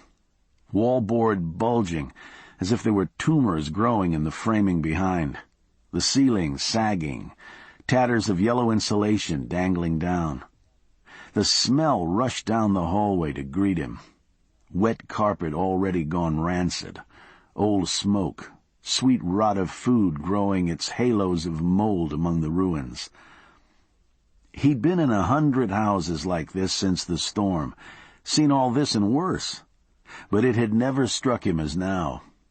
Walking into someone else's ruin, homeowner griping over his shoulder about his penny-pinching insurance adjuster, the rock-bottom estimate he needed, Deal had seen each and every house as a project, as a job, as a prospect for renewal. 2 feet of scum carried in on a storm surge changed your sunken living room into a mangrove swamp? No problem. Your roof sailed into the Everglades, all the walls along with it? Got it covered. Have to jack your whole foundation up 6 feet in the air above the floodplain before the city'll let you rebuild? Can do. Sailboat in your family room, brick chimney up its ass? Piece of cake.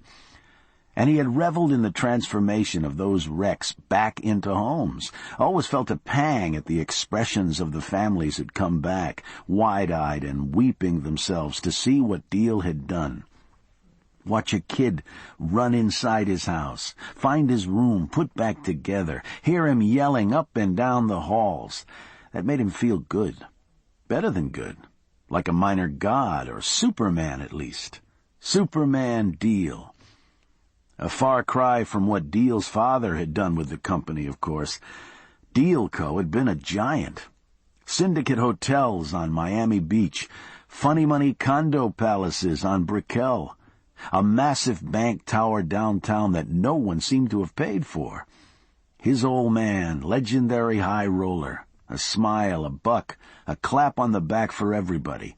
He'd taught Deal everything there was to know about building. But by the time he died, dead drunk at the time, he wouldn't have known which end of a hammer worked, and he died without a cent. The company book's a joke. It had been a long climb back for Deal. First the fourplex, and a warehouse here and there, a strip mall, a small office building. And then, suddenly, the hurricane. And he had become a rebuilder, a fixer. And in truth, the feeling it gave him was what made all the hassles worth it, scrounging for materials all the way from Hialeah to West Palm Beach, keeping his crews on the hustle and out of the clutches of rival contractors desperate for help, fighting to keep the subcontracting crews honest, putting up with the endless delays from inspectors who had 1 million places to check and an endless succession of code changes to apply. Recalls to replace a cracked tile here, a loose doorknob there. Listening to outraged homeowners sure they were being screwed by their adjusters, by the inspectors, by Deal himself. 7 a.m. Outside a tract house down on Old Cutler. A guy in his 60s. Bermuda shorts. I Survived Andrew t-shirt. Cordovan shoes. White socks pulled high up his shins. squinting behind thick glasses and waving a copy of his contract as Deal gets out of his pickup. "You quoted my roof at $10,000. "Yes, sir." "The roofer told me it was going to cost $12,000. "I'm not surprised." "Well, I'm not paying a penny more than what it says right here." "No, sir, you don't have to." Guy looking at him funny, like he's got the wrong man. The air starting to leak out of his sails. "You're darn right I don't have to." "We've got you a good roofer, that's the important thing." Relief, suspicion, confusion rolling over the guy's face, one after the other. Leaving Deal to fight it out with the roofer, or with the insurance company where it was possible, or to simply take it in the shorts and absorb the loss. Some jobs went smoothly, some didn't. It tended to even out. The guy on Old Cutler had turned up at Deal's office, in fact, a month after the job was wrapped, a check for $2,000 in his hand. "I made the bastards pay," he said, thrusting the check at Deal. "What bastards?" Deal asked. "My neighbors. It was their palm tree busted up my roof in the first place." Hundreds of estimates, dozens of homes repaired, some small jobs, some total redos. And he'd been can-do, even-keeled, unruffled, all the way through. No job too big for Superman, no kryptonite around here. Now he stared down the ruined hallway of his own gutted house and felt his resolve vanish. He felt shaky, disoriented, as though he was going to throw up. He saw Janice, stubborn, fearless Janice, dragging herself down the smoke-filled passage, as iron-willed as Deal himself, intent upon finding Isabel, her hand reaching up for the door, the wrong door, and all those flames blasting out upon her. And he had to lean against the spongy, crumbling wall at his side to keep from going down. This was how helpless felt, he thought, and just as suddenly he felt a rush of anger at himself for being so smug, walking into all those ruined homes, those battered lives, full of pep and vim. Don't worry, folks. We'll have these boulders out of your bedroom before you know it. Christ, that wasn't all those people wanted. They wanted somebody to sympathize before the heavy equipment came in. They wanted someone to mourn a little. "You look a little peaked, son." Deal was startled by the voice. He turned to find Driscoll picking his way through the rubble toward him, a sack of what looked like donuts in his hand. "It's a mess, isn't it?" He shook his head in commiseration. "I was over here yesterday poking around." He glanced back down the hallway at the fallen door. "I set the door up to discourage somebody just walking in, you know.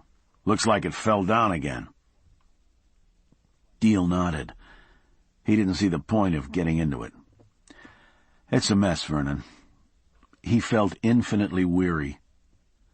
"Well," Driscoll said, "if anybody can fix it up, you can." Deal stared at him. Another conversation he was going to pass up. Driscoll gave him a look. "So, what's going on out there with the water?" Deal shook his head, puzzled. "The water?" "That kid out there on the backhoe. Looks like he busted the water main or something." Driscoll was pawing around in the donut bag. "You like chocolate?" "Jesus Christ," Deal said, pushing past him. He could see it now, a spray of water glittering in the morning sunlight, 1,000,000 diamonds tumbling down onto the place where once a lawn had been. Jesus H. Christ. They were sitting on the tiny patio off Driscoll's apartment now, watching the guy from Metro Dade finish up the patch on the water line Emilio had ripped up. It was nearing 5 and Emilio was long gone, off to pull some construction permits down at City County. The backhoe sat quietly near the pile of soggy debris, its clamshell poised half open. It looked like a mechanical dinosaur about to plunge in for a bite. "You want that?" Driscoll said, pointing at a sugared donut he'd set out for Deal earlier. Deal had another sip of the brackish coffee Driscoll had brought and shook his head. The coffee tasted like paper pulp. He imagined the donut would taste the same. Driscoll picked it up, polished it off in a couple of bites. The guy from Water and Sewer was walking toward them. "You got water now," the guy said. He handed Deal a form on a clipboard to sign. "Thanks," Deal nodded. He stood up, inspected the form. "Do I get a bill for this?" "Nah," the guy said. "We'll call it hurricane-related. Write it off." Deal gave him a look. "After all this time?" The guy shrugged, jerked his head toward the silent backhoe. "Emilio," he said. "His cousin married my sister-in-law's niece." Deal nodded, handing the clipboard back. The guy tore off the top copy, handed it to Deal. "This is a receipt for the new meter. If somebody steals it, you'll lose your original deposit." Deal thought about it. Somebody hard up for a water meter, ripping his off in the middle of the night. Pipe wrench, geyser of water. Sure, anything was possible. The Water and Sewer guy was on his way back to the truck now. "Emilio was one good cabinet maker," the guy said over his shoulder. "Yeah," Deal said, nodding. "That he was." His voice was nearly lost in the roar of the guy's departing pickup. When he turned, Driscoll was shaking his head. "That's why our taxes are so high," he said. "All this high-level fraud." "Maybe you ought to run for public office," Deal said. His mind was occupied trying to figure the odds of all these things happening to him alone. "It's a thought," Driscoll said. "Or maybe I could get one of those TV shows like Al What's-His-Name. You know, he finds out the restaurants where they serve crab salad, only it's really processed sea legs or something." "Shame on you," Deal said absently. "That's it," Driscoll said. "This Al found out laundries'll charge you $1 for a guy's shirt, but $2.75 for a girl's, just because the buttons are on the wrong side." Driscoll made a gesture with his mouth. "Guy with my experience, I ought to be able to come up with better stuff than that." "Big-time contractor rips off meter reader," Deal said. "Is that what you mean?" "You're big-time now?" Driscoll arched an eyebrow. He was turning something over in his thick fingers, shaking his head. "Nah, I was thinking bigger than that even. What do you figure a guy like Al, shame on you, makes?" Deal shook his head. His stomach had settled again, or at least was back into its familiar knot, same as it had been since he'd awakened in the hospital a week ago. He tried to remember what hunger felt like, or that big, full feeling after a wonderful meal, couple of drinks, a bite or two of some artery-clogging dessert. Dreams from another world. What he had now was a stomach that had pulled itself into the size of a walnut. It would accept some bad coffee or a couple of drinks, but not much more. "I've got work to do," he said, turning to Driscoll. He felt very, very tired. "Sure," Driscoll said. He was studying the thing in his hands again, seeming to debate something. He glanced up as Deal was about to leave. "I had a look at the fire marshal's report." Deal stopped. He hesitated before he spoke. "Tell me, Driscoll." "It was the same thing I told you in the hospital. Electrical short." Deal nodded. Electrical short, he thought. One of those catch-all phrases you hear after a disaster. Like pilot error, wind shear, act of God. They sound authoritative but explain nothing. What could explain Janice lying in that hospital bed, every movement bringing her a wave of pain, cutting right through the Demerol, the morphine, everything they gave her? Why not call it God's error? God tosses some shit down. Maybe it's intended for a guy on the next block, but it happens to land on you, on your wife. Sure, that makes sense. The only problem was Deal had miscalculated. He'd been thinking they'd taken all the shit there was to take, for a good long while at least. "It was the air conditioner, they think," Driscoll continued. Deal stared at him. The air conditioner? The circuit breaker box. It shorted out. Deal nodded, was about to walk away, and he felt his legs go weak. He pulled a chair out from the table, sat down again. Forget pilot era, wind shear, act of God. The nausea had returned full bore now. His head was reeling. No mouse in the attic, chewing insulation, no power surge, no random spark. This could be explained after all. He fell back in his chair, held on to the edge of Driscoll's patio table with both hands. Driscoll gave him a puzzled look. "You okay?" Deal nodded. He was not okay. Way beyond not okay. But how could Driscoll know that? The ex-cop was going on, something about the report and him poking around the apartment. Deal's head was throbbing too powerfully for him to concentrate. "So you take a look," Driscoll was saying. He tossed the object he'd been worrying in his thick fingers across the table. The thing spun around, fell silent on the white resin top. It was made of tin. A charred tin cap off something, a can or a large bottle maybe. Deal picked it up. Yeah, so? He was more attuned to the way his body was shifting beneath him, rearranging itself into various alien configurations, one after the other. At this instant, he was feeling weightless, hollow, in fact, a mirage, a hologram with a voice. "Look inside the top." Deal looked at the ex-cop. Sure, why not? Listen to the nice man. Do anything but think about what has just made itself plain to you, Deal. He turned the charred cap over. There was a crusted ring inside the rim, where the threads meet the top. Most of the crust was undifferentiated ash, but here and there were flecks of what looked like cork. He wanted to be undifferentiated ash. "You smell anything?" "Smell the cap?" Sure. Deal brought it to his nose. The scent of smoke, wet ash, the same as everything else in the vicinity of the ruined apartments. He shook his head. "Me neither," Driscoll said, still intent on wherever he was taking the conversation. "I can take it to the lab, boys, but it's been lying out in the rain and all this time." Deal stared at him. It was time to end this conversation, get away from Driscoll before he came completely apart, go someplace to wallow in some heavy-duty self-loathing. "What's this about, Driscoll?" "It looks like the top off a gasoline can to me," Driscoll said. "That seemed like a good guess to you?" Deal had placed the charred cap on the table between them. He stared at it, the thing seeming to register in his mind for the first time. "You found it in the apartment?" "Outside the apartment," Driscoll corrected him.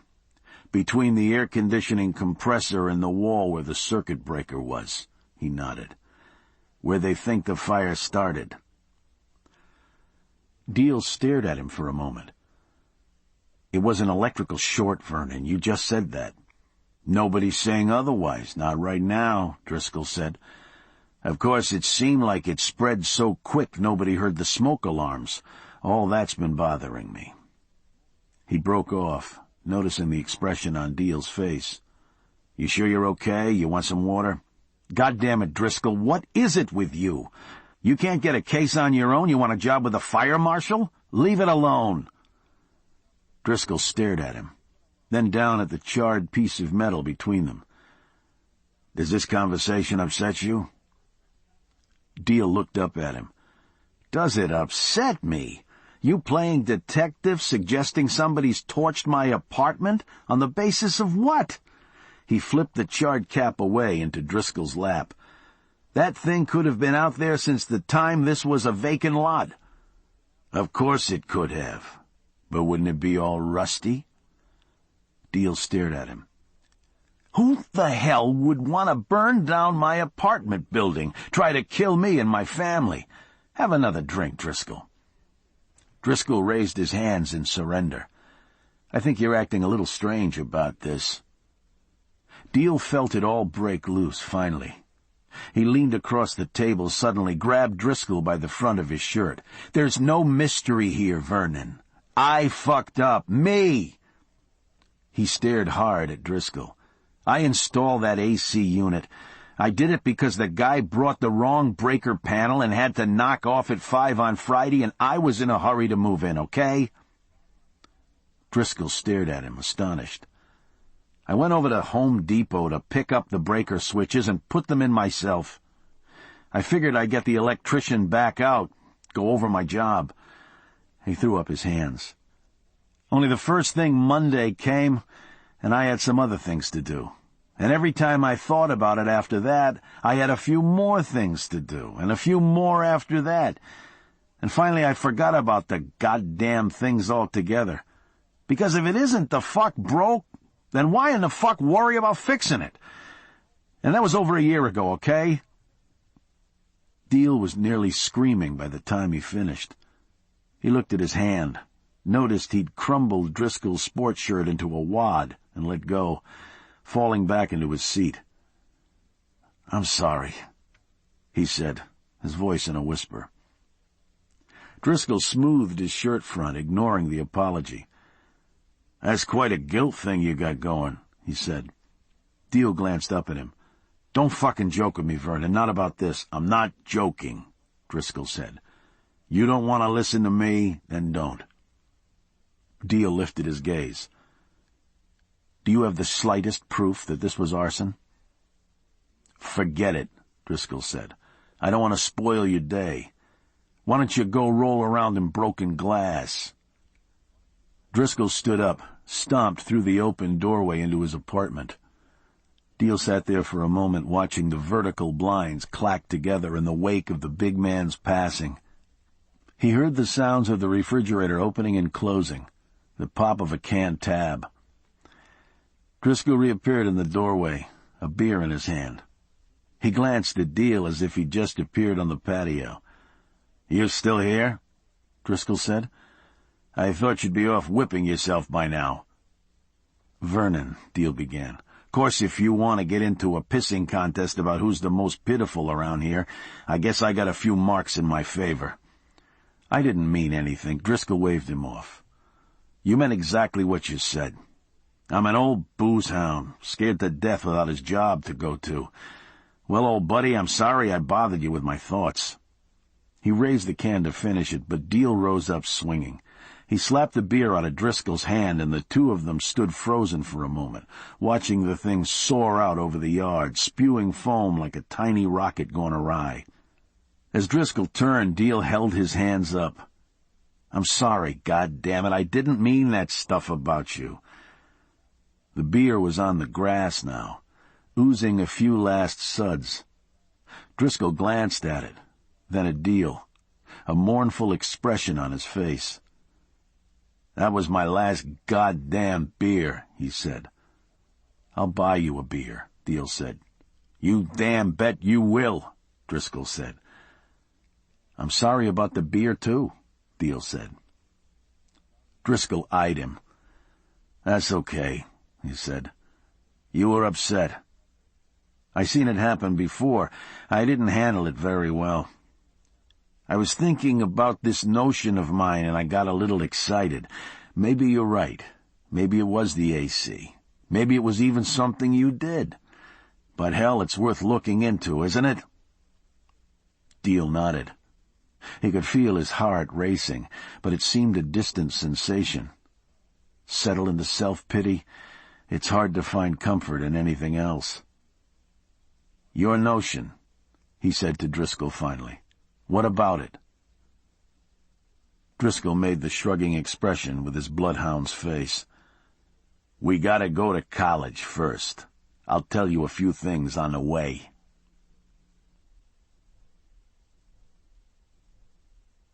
Chapter 19.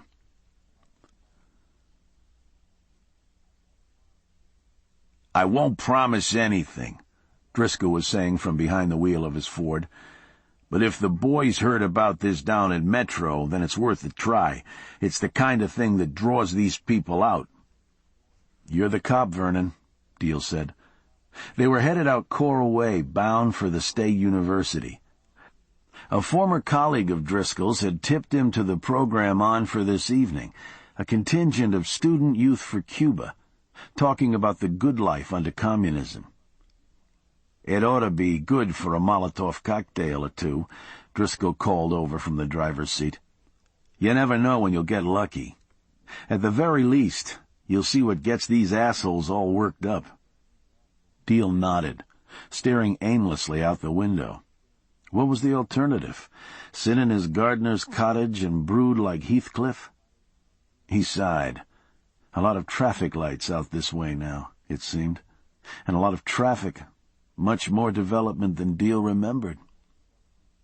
This had been a neighborhood once. 6 homes to the acre, 2 bedrooms, 1 bath, and a carport in each. Good value for $12,000. His father had built a block of the houses somewhere just north of where they were.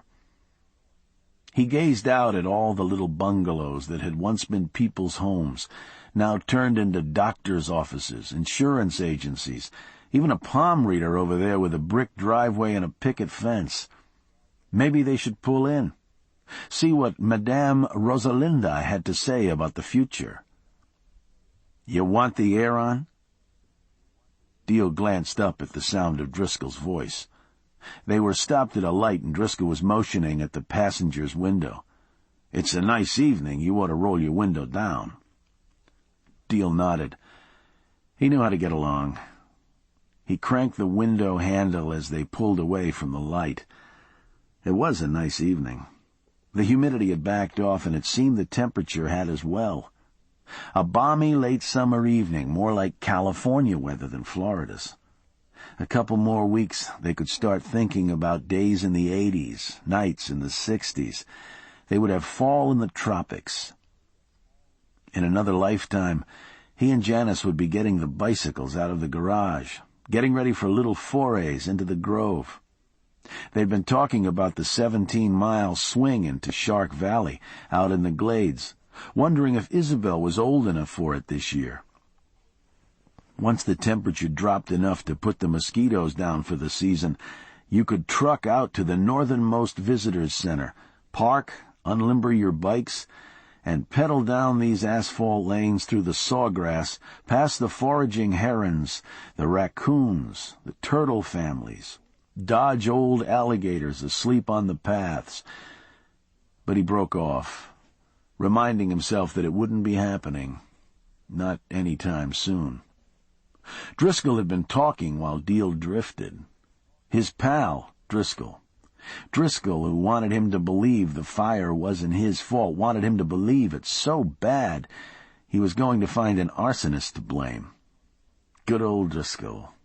Maybe he could turn up the Easter Bunny while he was at it. Now Driscoll was hammering on the horn at an old man stopped dead in the left lane of traffic. He was still talking as he glanced behind them and swung the car into the middle lane to pass. "So when the salesman asked me if I want power windows, I told him, look, I've been driving nothing but what the county gives me for 30 years. What do I need with power windows?" Driscoll laughed, glanced over to see if Deal was paying any attention. "The guy gets so frustrated trying to sell me power this and automatic that. I don't want any of it. He finally takes me into the fleet manager, who asks me what is it I really want. Nothing, I told this other guy. 4 wheels, a motor, and an AC unit. Paint it if you have to. So he cuts one of the units out of this year's allocation for Metro-Dade." Driscoll pounded the dashboard happily. "Now I got a plain vanilla Ford sedan and everybody's happy." Deal pointed at the spot in the dashboard where most cars would have had a radio. "Don't you ever miss the ball games?" "Hey, I asked for an AM radio. They told me nobody makes an AM radio anymore. You know what it costs for the cheapest thing they got?" "I don't care," Deal said. "Yeah," Driscoll nodded, but he was wounded. "Anyway, I'm going over to Pep Boys. I'll have them put in some kind of radio. Come out way ahead." "Sounds good to me, Vernon," Deal said. It was true. Everyone ought to come out ahead, if they could. It was nearly dark by the time Driscoll found the entrance to the campus and located the parking lot for visitors. The University of Florida at Miami sat on a big chunk of land way west of the city that had once been a county airport. The old control tower was still there, looming over the weedy asphalt lot that had probably once been a runway. Campus Police read a sign on the side of the tower. "When the Pope came to Miami, he did his thing right over there," Driscoll said. They were walking toward a cluster of tall concrete buildings in the distance. Driscoll pointed off toward another section of abandoned runway. "They had me on security for that little number. The hot rumor was that the Comunistas were going to pull something during the Mass." "Was there anything to it?" Driscoll shook his head. "Not unless they were the ones who cooked up the thunderstorm." Driscoll laughed. "The Pope got up there on a platform, saw a wall of lightning rolling in. That was the end of it. He said a couple of Hail Marys, 200,000 people went home. I guess he figured his connections weren't that strong." Deal glanced around the open field. The sky was crystal blue, holding a thin slice of moon, one star in its cusp, a narrow band of orange in the west. Crickets and tree frogs had set up a racket, but he could hear the background roar of traffic on the turnpike extension. The wide road was out there, a few hundred yards beyond the trees marking the ragged edge of the horizon. A few miles beyond that lay the Everglades, hundreds of square miles of sawgrass and water, the Gulf on the west, the Atlantic on the south, Lake Okeechobee and the cane fields on the north. Nothing in between but grass and water and the things that liked it just that way. He felt a powerful urge to be out there, to be part of it, barely sentient, a creature with his snout just out of the water, his belly sunk in the warm muck below. "You sure you know where we're going?" he said to Driscoll. Driscoll took his arm, guiding him onto a sidewalk that took shape amid the weeds. "Just stick with me, partner."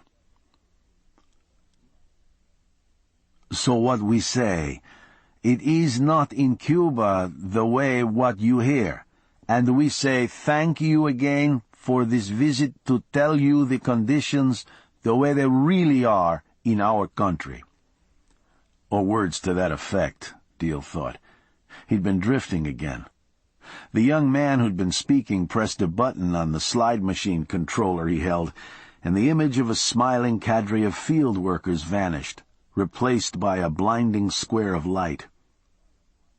It was stuffy in the crowded auditorium, and Deal had been nodding off during a mind-numbing recitation of facts and figures about the delights of life in Castro's paradise. No hint of any trouble, except death by boredom. He held up a hand, shielding his eyes from the glare of the blank screen, then blinked fully awake as the fluorescent lights flickered back to life.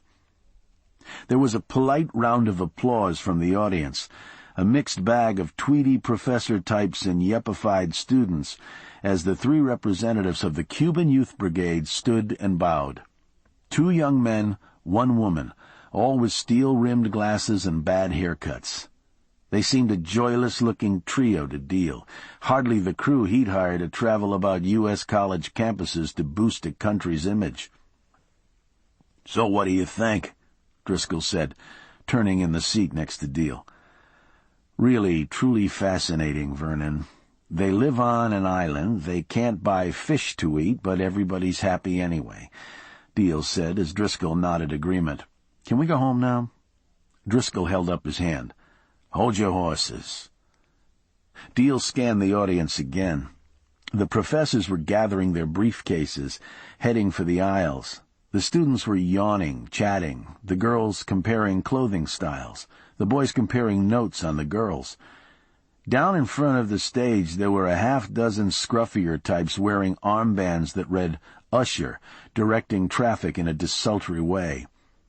If this was college politics, things seemed to have lost their edge since Deal had been in school. Deal sat back, impatient, as the 3 Cubans started down off the stage. The ushers joined ranks and blocked off the aisle there. Someone had opened an exit door, and Deal felt a cooling draft from outside. One of the professor types was hurrying the Cubans outside, with the ushers closing ranks behind them. Deal had just turned to ask Driscoll what he was expecting anyhow, but the big man was already shoving himself out of his seat. "I knew it," Driscoll said. He was on his feet trying to wedge past a trio of book-bag-lugging co-eds. He called over his shoulder to Deal. "That's him, the little prick in the back." Deal followed his gesture to the rear of the auditorium. There was a tiny Hispanic man near a set of doors, dressed incongruously for this crowd in lime-green slacks, a yellow guayabera, and a pork-pie hat. He was carrying a canvas duffel bag and was rooting around inside it until he looked up and saw Driscoll lurching out into the aisle, trying to kick his foot free of a huge knapsack. The little man dropped his duffel bag, had bolted for an exit before the thing hit the ground. As Deal stood, the real doors of the auditorium flew inward with a crash, and a mob of chanting students streamed inside, blocking Driscoll's pursuit of the little man. "Cuba, si! Castro, no!" the intruders were chanting as they streamed down the aisles. "Cuba, yes! Castro, no!" All of them Cuban, apparently. Mostly males in their 20s, some women. Razor cuts and perms, shirts by Polo, crisp chinos, lizard boots, and alligator shoes. No shortage of jewelry or manicured nails. Deal remembered his own student days from the 60s. The ragtag crew that had taken over the student newspaper camped out in the administration building. By contrast, this looked like a noisy contingent of business majors. Shouts and screams erupted at the exit door where the Cuban brigade was on its way out. Deal turned to see the Cubans and their escorts dodging missiles flying through the open doorway. Rocks, Deal thought. Big white rocks. Then realized what they really were. One egg splattered against the Cuban guy who'd been speaking. Another broke over the face of an usher. The little man had long since disappeared, and Driscoll was being carried with the tide of protesters toward the disturbance at the exit doors. Deal saw him elbow one of the protesters aside, trying to get to the unoccupied stage. He jostled past the short Latina carrying a sign with a No Castro emblem on it. She yelled something in Spanish, then raised her sign and rammed the wooden standard into the back of Driscoll's head. Driscoll lost his balance, went down sprawling into a group of screaming co-eds. One of the ushers, egg yolk still dripping from his chin, turned to see what had happened. A guy in a pinstriped shirt stepped forward, bringing his fist up from deep right field. It was the perfect sucker punch, catching the usher, a black man with close-cropped hair, flush on the cheek. The usher's glasses flew straight up. He went over backward, his arms windmilling into the group still dodging eggs at the door. The place was pandemonium now. Everyone screaming, throwing punches. A professor, Coke bottle glasses askew, had made it up onto the stage. He clutched the lectern, pounding the mic, shouting, "Order! Order!" until somebody jerked the power cord and the mic flew out of his hands. Deal vaulted the aisle in front of him, clearing an elderly couple quaking in their seats. He landed across an empty row, felt a chair arm gouge his ribs, take his wind away. He came up gasping for air, staggered toward the place where Driscoll had gone down. A kid with slick-backed hair was dancing into the midst of the screaming co-eds, shooting some kind of karate kick at someone, darting back, then lunging forward again. Deal had a glimpse of Driscoll, a smear of blood across his mournful face, trying to lift himself off the carpet. His big head snapped back as the kid danced forward, skittered back. Deal lurched out into the aisle and drove his shoulder into the karate dancer's chest. The blow took the kid by surprise, sent both of them crashing into the opposite bank of seats. Deal felt a fresh jolt of pain in his side as they went down. He flailed for the kid, had him for a moment, then lost his grip. He felt a sharp blow on his face, then another. The same karate kicks nailing him now. He felt another bloom of pain as his nose flattened under the kid's heel. He rolled backward, lashed out with his own feet, caught the kid in a leg whip that would have cost him 15 yards in his playing days. The kid went down, losing his breath as he slammed against the floor. That was the thing about institutional carpeting, Deal thought. Thin stuff, thin padding underneath. Not much between you and the concrete slab. He caught the kid by the foot as he tried to scramble away. Twisted till he heard something pop. The kid screamed and twisted, and Deal found himself holding an empty shoe. There was another kick, a stockinged foot bouncing off his forehead now. "You little asshole," Deal said, and grabbed the kid by his pant leg. He got a good grip, twisting the fabric in his fist, dragged the kid close, and sank his teeth into a set of stockinged toes. His head was throbbing. He wanted to lock into a toe joint, grind down until he felt digits separate, maybe work on up, ankle, knee, an arm or two, weaselly little bastard, but eased off despite himself, was going to be content to climb up onto the kid's chest and slap him silly. When a bright star exploded in his head, and he felt himself tumbling backward, his arms, his legs, everything gone suddenly numb. He found himself lying across Driscoll's lap at the bottom of the aisle, the two of them wedged up against the apron of the stage. The place was swarming with campus cops now. Most of them seemed no older than the students, but they were laying about with their batons in what Deal thought was a satisfactory way. Deal got a glimpse of a kid in camel-colored slacks limping out a doorway at the back of the auditorium, glanced down to find himself still holding a shoe. A brand-spanking new loafer, the leather buttery soft in his hands, a gold logo glittering brightly at the instep. A guy on a pony with his mallet raised. "Ain't that just the way?" It was Driscoll's voice, the ex-cop grabbing the loafer, tossing it away in disgust.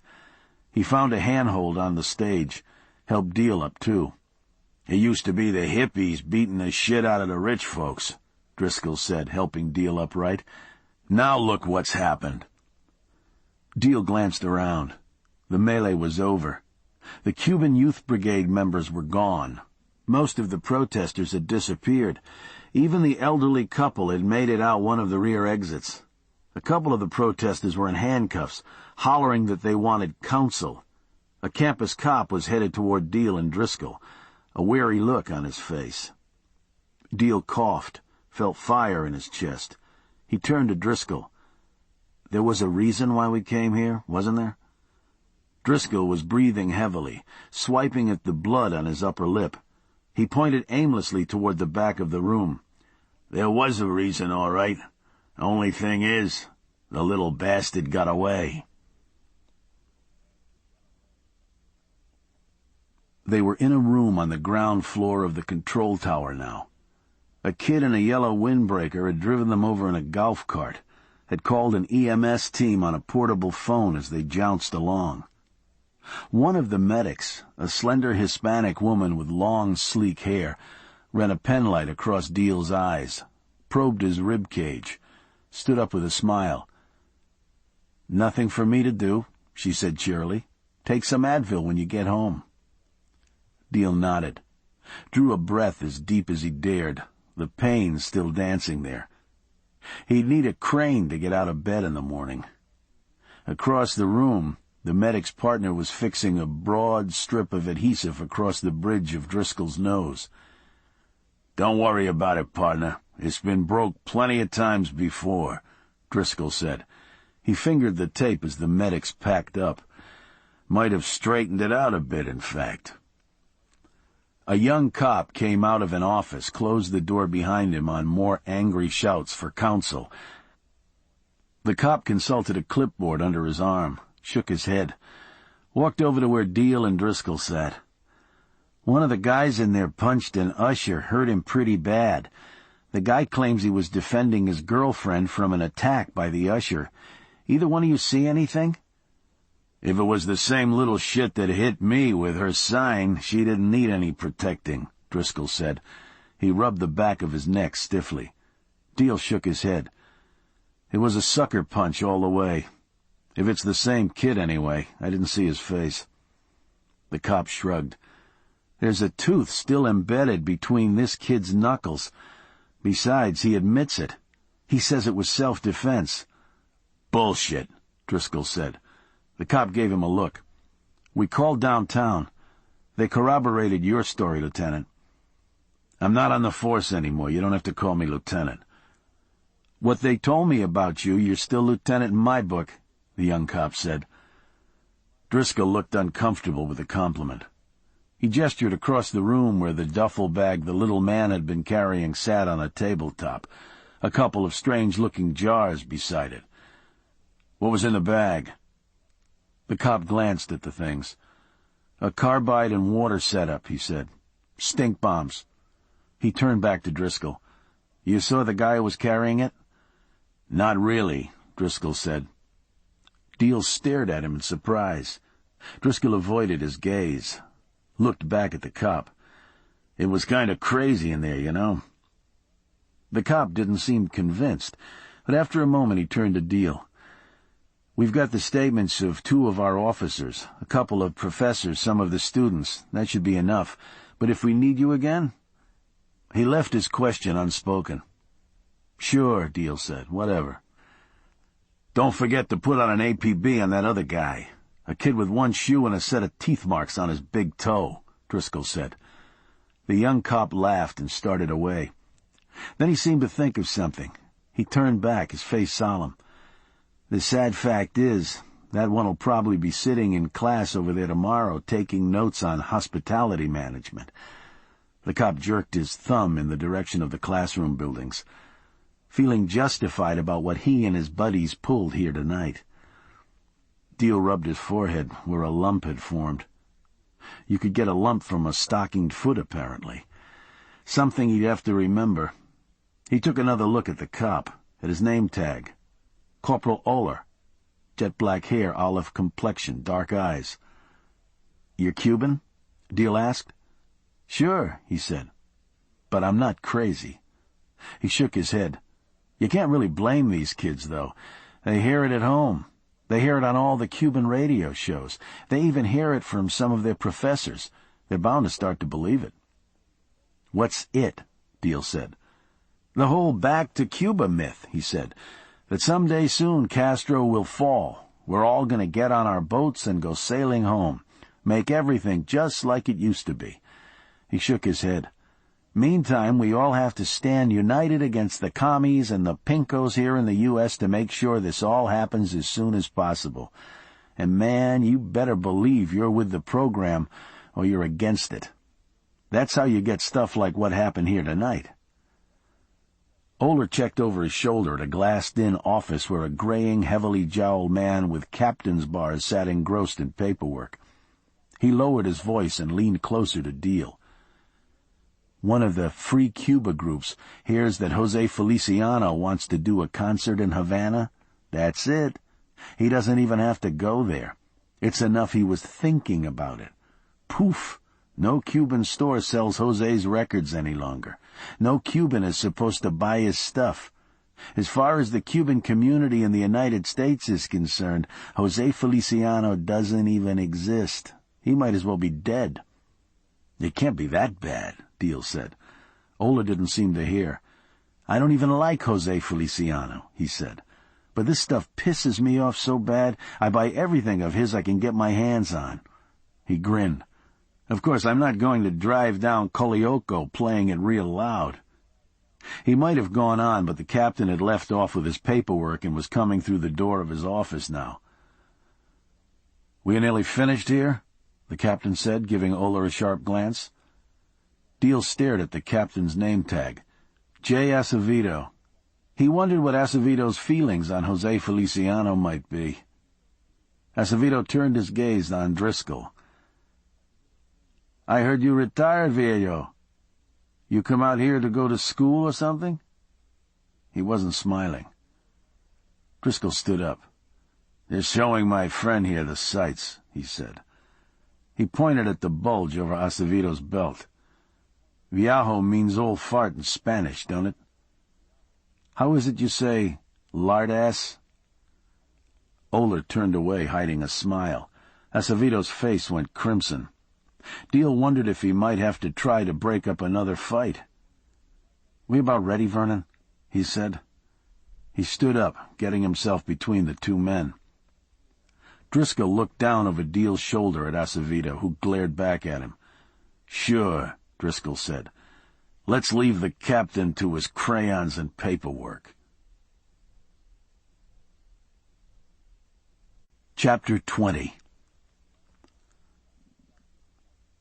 "So why did you lie to that cop?" Deal asked. They were sitting at a battered picnic table in a back corner of Edgar's, a bar on 57th Avenue north of Bird, where Driscoll had insisted they stop. The ex-cop turned from the TV where a ball game was in progress. "Leverage," he said. Deal shook his head. "What's that supposed to mean?" Driscoll shrugged. "Maybe nothing," he said. "Let's see what happens." He went back to the game. Deal stared around. It didn't seem like the place for another gathering of communists. Sawdust and peanut shells on the floor, making grimy little drifts in the corners. The smell of grill grease in the air, the blare of a couple of 10-year-old TVs over the bar, competing with an electronic pinball game in the corner. Nobody was playing pinball. But still the machine cycled through whoops and kazoo-like noises, as if some ghost were squandering invisible quarters there. A half-dozen old geezers, the only other customers, sat at the bar, as intent on the game as Driscoll seemed to be. The Manatees and the Rockies in from Denver by cable, players with pink faces, playing on blue grass. A fly ball had just bounced off the forehead of a Rockies outfielder. Replay after replay now, the fielder's cap and glasses flying one way, the ball another, the announcers in hysterics. "Expansion baseball," Driscoll said finally, shaking his head. Deal had a sip of his beer. "Why are we here, Driscoll?" Driscoll waved him off. "This is how you do it, Deal. Just sit tight." Deal took a deep breath, favoring his sore ribs. Took another inch or so out of his beer. No wonder Driscoll had left the department. All that hassle having to talk to other people, explain what he was up to. On the other hand, the ache at his side had begun to subside. Maybe he'd have several beers, get into the game, see if the old codgers at the bar would make a space for him. He glanced at Driscoll, his expression bland. "You been using your Manatees tickets?" The Manatees were the hometown version of the Rockies. Some of the other detectives down at Metro had given Driscoll a season's pass to the young team as a retirement gift. Driscoll paused, as if he had to think about the question. He polished off his beer and made a wave toward the bar for a refill. The bartender was fiddling with the controls of one of the sets. "Nah," Driscoll said finally. "I keep meaning to, but—" He shrugged, shook his head. "Funny thing is, if I was still working, you couldn't keep me away from the stadium, know what I mean? Now that I got all the time in the world, I don't do shit."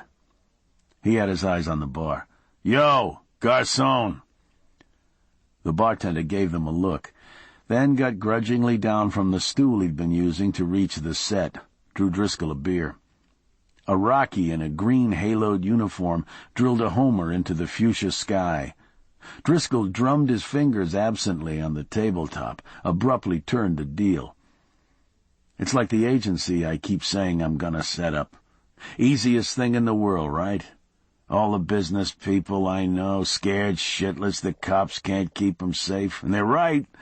There's a fortune to be made in executive security in this town." "Sounds good to me," Deal said. "Do it." "Yeah," Driscoll said. The bartender arrived with his beer, and Driscoll took it straight from his hand. "Thanks, pal." Driscoll downed half the mug in a swallow. The bartender stood waiting for his money. Driscoll put down his mug, fished around in his pockets, gave the guy a bill. "What's wrong with your TV?" The bartender followed Driscoll's gestures. Another green-haloed player was circling the bases, kicking up clumps of bright red earth. "This Manatees, they are too good," the bartender said. Driscoll stared at him. "Right," he said finally. When the guy left, Driscoll threw up his hands. I gotta get out of this town. I mean, you can't even come into a bar, run a tab, talk a little baseball anymore. Learn Spanish, Deal said. Driscoll seemed to consider it. Yeah, I got plenty of time on my hands, right? Is this what we came down here for? Deal said. If it's all the same to you, I'm ready to go home. Driscoll was about to answer when the front door to the place opened. A smile came over Driscoll's face. That is why we came here, he said, pointing at the door. The guy is so predictable it's scary. Deal glanced up, did a double-take. It was the same little man who carried the duffel bag into the auditorium hours before, still wearing his lime green slacks and yellow shirt, the hat perched jauntily back on his head. The little guy was inside now, had one hand on the bar rail, was about to pull himself up onto a stool when he caught sight of who was sitting at the picnic table. In one unbroken motion he pushed off the rail, made a smooth pirouette, and headed back out the door. Driscoll was up and after him faster than Deal would have supposed the detective could move. Though none of the other patrons seemed to take notice, Deal watched the drama through the window of the place. The little guy scurrying through a pool of light toward an aging silver Cadillac, the plastic near its tail fins eaten away. Driscoll on his heels. The little guy got his door open, his hand in his pocket, his keys out. He'd actually made it into his seat, cranked the caddy over, sent a blue puff of smoke from the exhaust before Driscoll caught up with him. Driscoll reached through the open window, wadded the guy's shirt in his big hand, and pulled. The little guy came out through the open window, kicking like a minnow in Driscoll's grasp. Driscoll held him aside with one hand, reached inside the caddy with the other. He pulled the keys out of the ignition, turned and jammed them into a pocket of the little guy's Gayabera.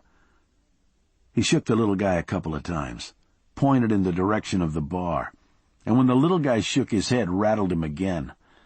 Finally, the little guy nodded. Driscoll set him down then, mashed his hat back into place, and pushed him toward the door. "Say hi to Chai-Chai," Driscoll said, guiding the little guy into a seat against the wall.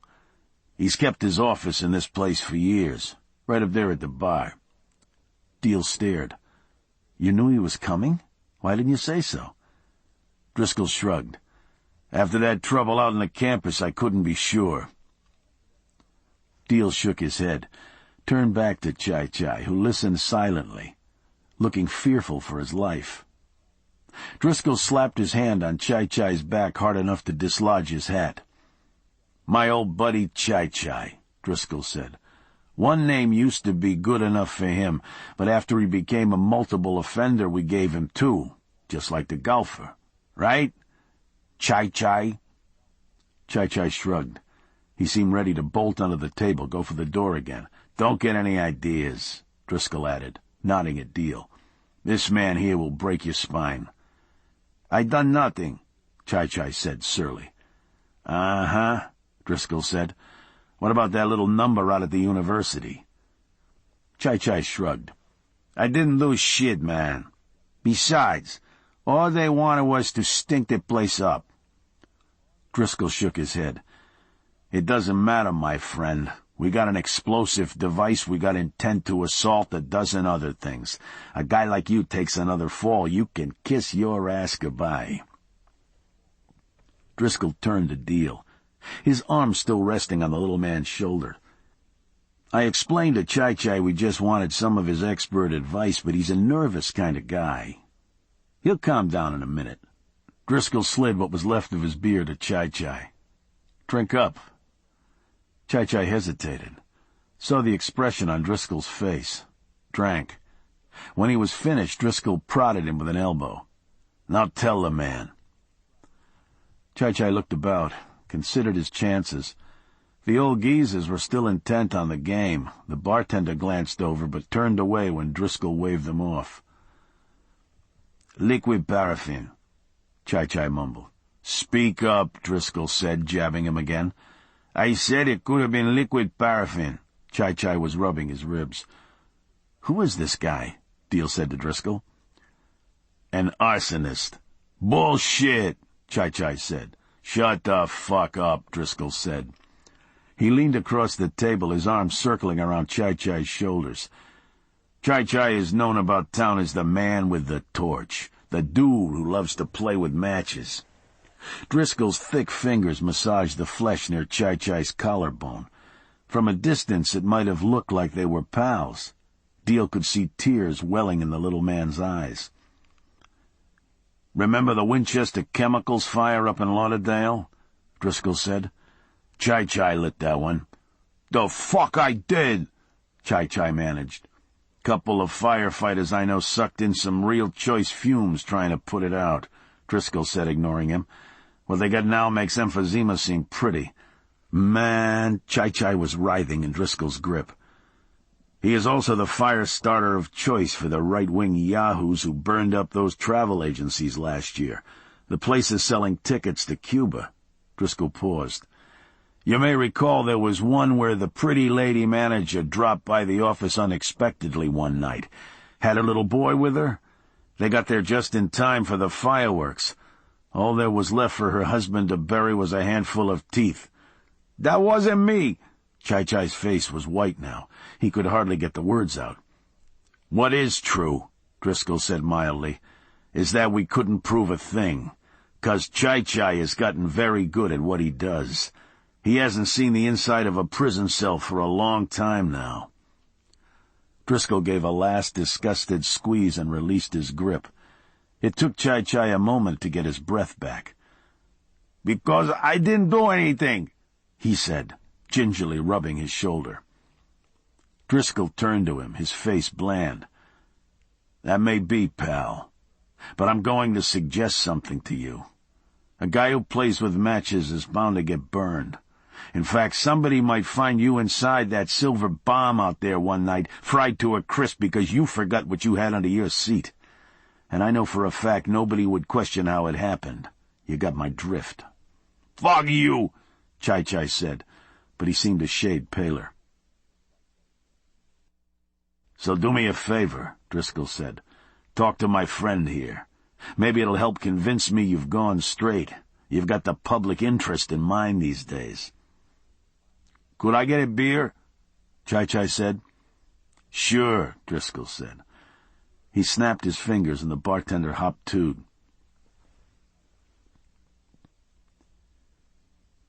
"In which case you'd want to use something doesn't leave that gasoline smell," Chai was saying. He paused to wipe beer foam off his lip. "That's why liquid paraffin's good, but it's slow. You want a fire that's gonna accelerate quick, you might use common tetrachloride, the stuff dry cleaners used to use." Deal frowned, remembering his own trips to the cleaners. "Can't you smell that stuff?" Chai shook his head. "Not after it burns. A sniffer can usually pick it up, though." Deal turned to Driscoll, who explained, "It's a detector the fire marshal uses where they suspect arson. It's a little battery-operated thing with a wand on the end. Looks like a walkie-talkie. It'll pick up traces of carbon-based accelerators that a person can't smell." "Even paraffin," Chai volunteered. He'd become more voluble the deeper he'd gotten into his subject. "He can pick that up, too." Driscoll reached into his pocket, produced the metal cap he'd found in the wreckage. "Liquid paraffin, carbon tetrachloride. They come in a can with a lid like this one?" Chai glanced at it and shrugged. "They could." Deal stared at him a moment. "What about that detector? Is this something they used after—" He broke off. "After my fire?" Driscoll nodded. "Anytime there's an injury." "Then they would have known." "Not always," Chai said. "I seen them miss plenty of times." Deal wondered if he heard a touch of pride there. "He's right," Driscoll said. "The things aren't foolproof. Maybe the batteries are low, or the guy doing the checking doesn't really have any reason to suspect anything. He's not as careful as he might be." "The classic thing is," Chai broke in, "an inspector can walk into a room that is burned to shit. He can still tell where the fire started, because fire burns up, and it burns hardest from where it starts. So they take a look at your place, They figure it started at that junction box, went up and out from there because there ain't shit left in that spot and everywhere else is just charred." "So the case is closed," Deal said. "It was an electrical fire." Chai shrugged. "Not necessarily.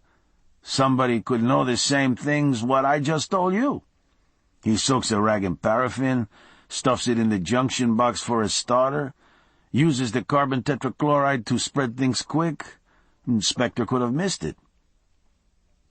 "Could we go back over it now?" "After all this time, the place has been open to the weather and all? You had a firebug in there. You'd have a hell of a time proving it now." Chai waved his hand in a dismissive gesture. The perfect crime, a piece of cake for the accomplished arsonist. Deal had felt sorry for him a few minutes ago, writhing in Driscoll's grasp. Now he felt his own hands twitching, ready for a turn at the little man. "Guy knows his stuff, don't he?" Driscoll said it dryly. "Isn't it kind of dangerous when you light it, being around those chemicals?" Deal asked. Chai shrugged. "Guy who did your place, if that's what happened, he could have been miles away when it went up." Deal stared at him, uncomprehending. "There's a couple dozen ways. He could have used a timer, or say the phone lines come in through the same service box. All he has to do is bare a couple phone wires. Then call you up in the middle of the night, sparks jump the lines. There she goes." Deal felt a sickness deep inside. Had he heard the ringing of the phone? Him fighting up out of the bedclothes? Someone calling at that time of night? And the smell of smoke, the fear, Janice coming awake, groggy at his side. "One call, and there she goes." Chai raised his hands, outlining a blossom of flames as if it were something beautiful. Deal felt himself rising, ready to go across the table. Driscoll reached out, held him back. "You know anything about this job, Chai?" "Nah, shit, man." "It sure sounds like you do," Driscoll insisted. "You ask me. How could it have happened?" Chai said. His eyes were still on Deal. "I told you how it could have happened. I'm out of that shit, man." "I'd drag your ass out to the cops at the university. You're gonna be right back in it." "That was nothing," Chai whined. "Let's go see what they think," Driscoll said. He wadded Chai's shirt in his fist, started up from the bench. "Okay, man," Chai said, batting at Driscoll's hand. "Okay, what?" Driscoll said, hesitating. "Somebody might have called me about this kind of job." Driscoll sat back down. He gave Deal a look. "Tell me, Chai," he said. The little man glanced at Deal, hesitated. Driscoll elbowed him sharply in the ribs. "This man's wife is lying in the hospital right now, you little prick. You either start talking or I'm going to lock you in a room with him. Then I'll take what's left to the cops." Chai saw the look in Deal's eyes, turned away. "I got a call a couple of weeks ago. Somebody interested in a couple of hits. One of them might have been what you're talking about. I don't know. We never got around to it." "What was the one you talked about?" Driscoll asked. Chai shrugged. "A big job." "Like that museum over on Brickell?" "Hey, you never got that far, I told you." "Yeah," Driscoll said. "You're out of that shit now. Who were you talking to, Chai?" Chai laughed. "You gotta be kidding." Driscoll wiped a meaty hand over his face. "Trust me, Chai, I am not kidding." "Well, you might as well be," Chai said. "I'd as soon be back in jail." "It was Terreno, wasn't it?" Driscoll said. Chai turned away. "Terreno or one of his slime wads," Driscoll said. "And you didn't just say, 'Sorry, I'm busy.' I seen enough of your work around this town. You gave them a goddamn by-the-numbers kit, didn't you? That's the least you did." Chai whirled back on him then, his face full of venom. "Fuck you, Driscoll. Fuck you and this asshole's old lady. 'Cause the worst thing you can think of isn't worth what you want from me." And that was when Deal went after him. A beer spilled, and there was cold wetness across his legs and a roaring white noise had come to fill his head. He didn't care about any of that, though. He was lost in the satisfaction of his hands closing around Chai-Chai's throat and the gurgling sounds he made until Driscoll had pulled him off. He could barely hear Driscoll's rough voice barking at Chai-Chai. "Get out of here! Get the hell out of here!" Was only vaguely conscious of a bad TV picture of a baseball game and a vague blur of the little man fleeing through the door. But it was all dim and unreal compared to the picture of the night when his world collapsed, the picture that was never going to let him go. "I'm sorry about that," Driscoll said, breaking the silence. "I had to grind a little prick, though. It's the only way I'd know whether he actually did it." They were twisting down Ingraham Highway in Coconut Grove, the moon flittering through the tangle of branches overhead. Deal glanced over. He'd been listening to the thudding of his own pulse as it gradually slowed, watching the big man drive, thinking that he could have killed the man earlier, very well might have, had Driscoll not pulled him off. And on what grounds? Because Chai-Chai had pissed him off? Because Driscoll had bullied Chai-Chai until he was willing to say anything? Time to get a grip, Deal. They were very nearly home now, the place Deal was calling home anyway.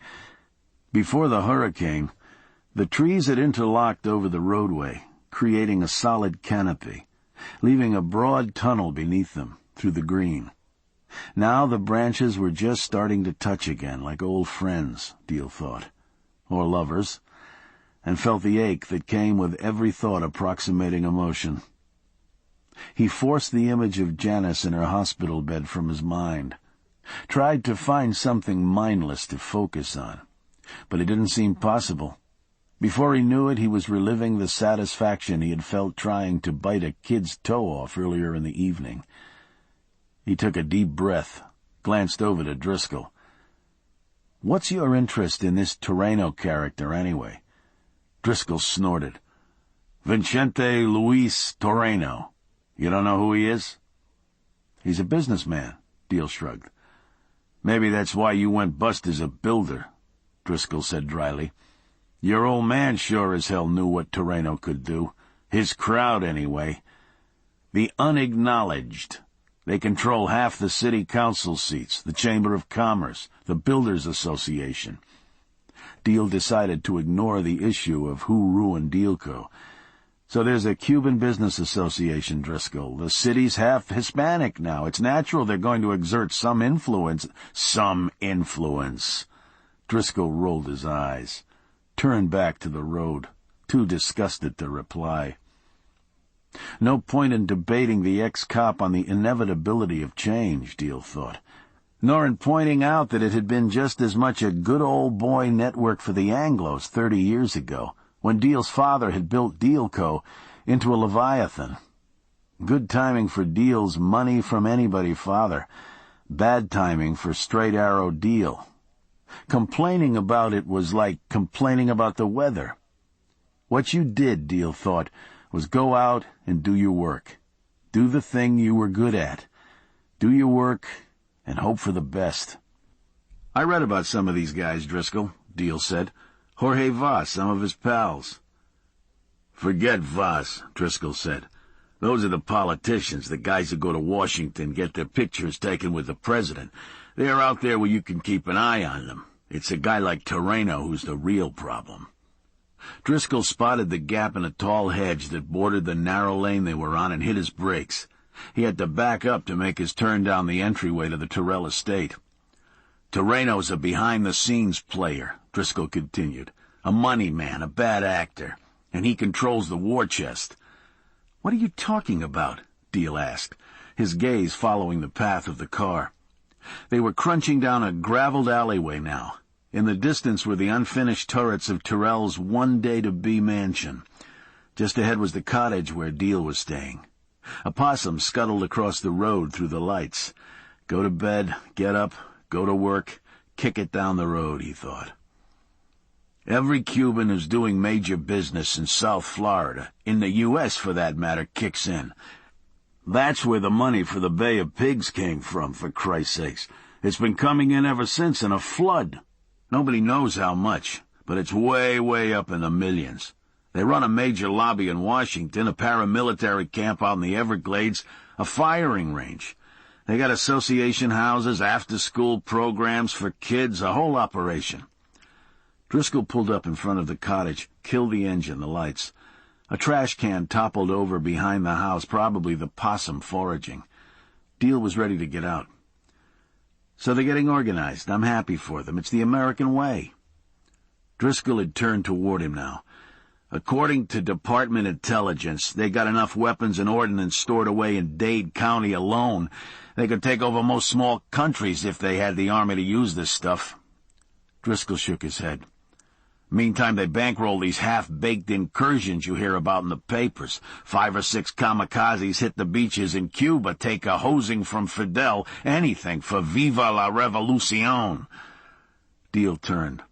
You telling me this megabucks Terreno also sends out college kids to break up a pissant program like tonight's?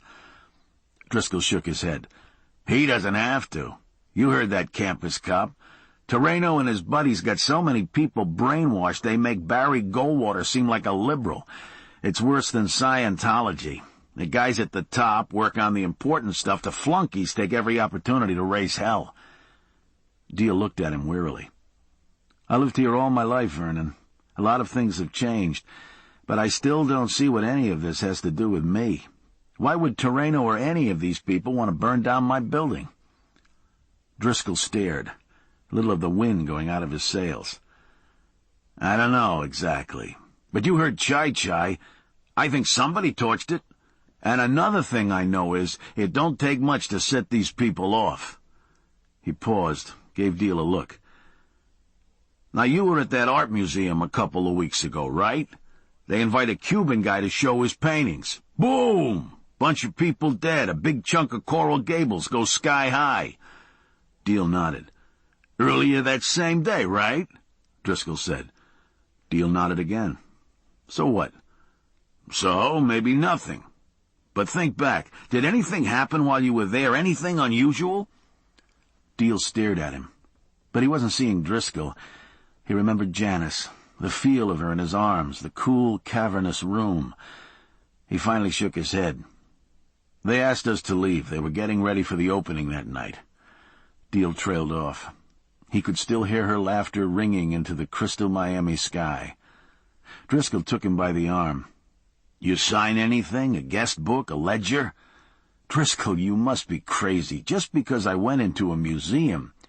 I'm not saying anything's for sure, Deal, but Chai as much as told us. Deal put his arm on Driscoll's shoulder. I heard him, Vernon, and I was ready to kill him. But that doesn't mean anything, except he was ready to say anything just to get away from you, and he happened to push the wrong button. Don't you understand? I was ready to kill that guy, and over what? Some vague suspicion? Deal broke off, shaking his head. I appreciate the help, Vernon, I really do. But tomorrow's going to come early. I'm going to bed. Driscoll started to say something, and thought better of it. He clapped his big paw over Deal's. Okay, partner. I'll see you around the fourplex.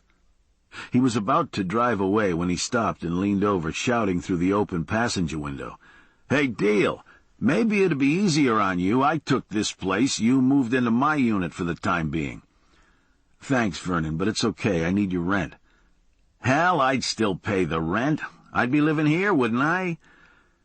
Deal tried to imagine how Terence Tyrrell would find Driscoll as a tenant. That's all right. It's your apartment, Vernon. I'll feel better if you stay in it, as long as you're happy, of course. Whatever you think, Driscoll said. He lifted his big hand in a wave, and then he was gone. Deal watched the car go, heard the sound of the motor die away, heard the rustlings of the possum around back tearing through a hefty bag for a midnight snack. The air, ripe with the scent of the bay and with a hint of coolness in it, held him there, thinking about Driscoll's suspicions. It was tempting to fall in with Driscoll, of course, fix all his sadness and outrage over a changing world on someone else. But it was loony. What interest would someone like Terreno have in Deal's affairs? And as for the museum connection... Deal closed his eyes, willed himself to reconstruct their visit. A chance trip, something they'd decided on that morning. No one else even knew they were going. Nothing strange on the way in, nothing but interesting art to look at while they were there, save for a few other nondescript visitors, an elderly matron, a Japanese guy with a camera bag, a knot of high school girls in uniform. Nothing memorable at all, except for the picture of Janice gathered into his arms, and he wasn't going to think about that. Still, he could see her moving away from him, out of the gloomy building into the sunlight, laughing at his adolescent behavior. And I had to sign our names to the guest register deal. He stopped then, her words echoing in his mind suddenly. He was already turning toward the sound of Driscoll's departing car, ready to call out, "Wait, you were right! There was something!" And then just as suddenly his excitement vanished, and he was left feeling more foolish than before. Sure, their names were on a guest register, all right. A register that would have gone up in smithereens in the blast, along with the guy who'd thrown them out. And even if there'd been time for someone to study the guest list, what did that mean? There hadn't been any wave of firebombings on old folks, Japanese tourists, and high school girls, had there? The garbage can rattled again, and he saw the shape of the possum waddling away into the shadows, making snorting noises, as if it were disgusted at the slim pickings there. No, Deal thought. They had seen nothing, done nothing. There was no hidden connection. That was the stuff of mysteries, of films that gave you the double and triple twist, and this was simply life. What seemed most logical was that Driscoll had quit the department too soon, before he had gotten to nail the bad guys he wanted worst. That was the only connection there was. Deal shook his head and turned back toward the cottage. He was tired to the point of wooziness, nearly asleep on his feet. The quiet of the forested grove hissing into his ears until, for a few blessed moments, he had almost forgotten who he was. Very nearly that he was. His eyes had adjusted to the darkness by now. He saw the pale white bloom of the possum waddling away into tall grass. He saw the glow of the city lights arc up into the sky, lap up toward the stars, and give out. He saw a shadow whisper past his ear, flutter to a halt in a live oak a few feet away. An owl, he realized. A tiny owl, the size of his fists clenched together. It sat on a branch a dozen feet from Deal's nose and cocked its head at him. Its eyes were in shadow, but Deal felt himself being measured for prey, he thought. And for a moment, although it was just a moment, he felt willing. Yes, come on down, owl. He'd let himself be carried away. Chapter 21.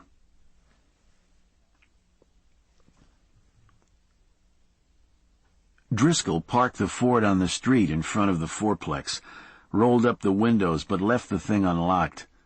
He'd rather a thief just open the door to see there was no radio, no CB, no nothing inside. Better that than having a window broken out first. He fished under the seat, found the gizmo that clamped on the steering wheel, something the dealer had tossed in, locked that into place. He shouldn't have to worry about a car such as this being stolen. You'd think the thieves would have better taste, but Miami offenders seemed to be indiscriminate. His last car, a Ford Taurus, had been carrying 180,000 miles and practically no paint when somebody stole it for the third and final time. He stood back from the car and glanced through the windshield. The gizmo had a fluorescent plastic covering around its steel frame. It looked like someone had welded a neon axle to the wheel. Of course, a determined thief might simply hacksaw through the wheel on either side of the clamps, toss his unbeatable cop-approved gizmo away and drive off. But Driscoll would just have to take that chance.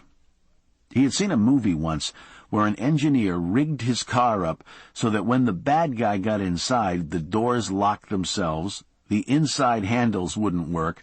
Next thing, a bomb went off and blew the asshole all to snot. Driscoll would love to have such a setup, minus the bomb, of course. Come out early in the morning, stretch, have a smoke, saunter down to the old sedan, see what you'd snared in your cart trap. Be a glorious way to start the day. He glanced around the quiet neighborhood, saw nothing, heard nothing, especially no damnable TV blaring away, and was about to move on toward the house when he thought he saw a flicker of movement near the ruined side of the building. He checked his back again, thought about going inside for his piece, then decided against it. No more movement.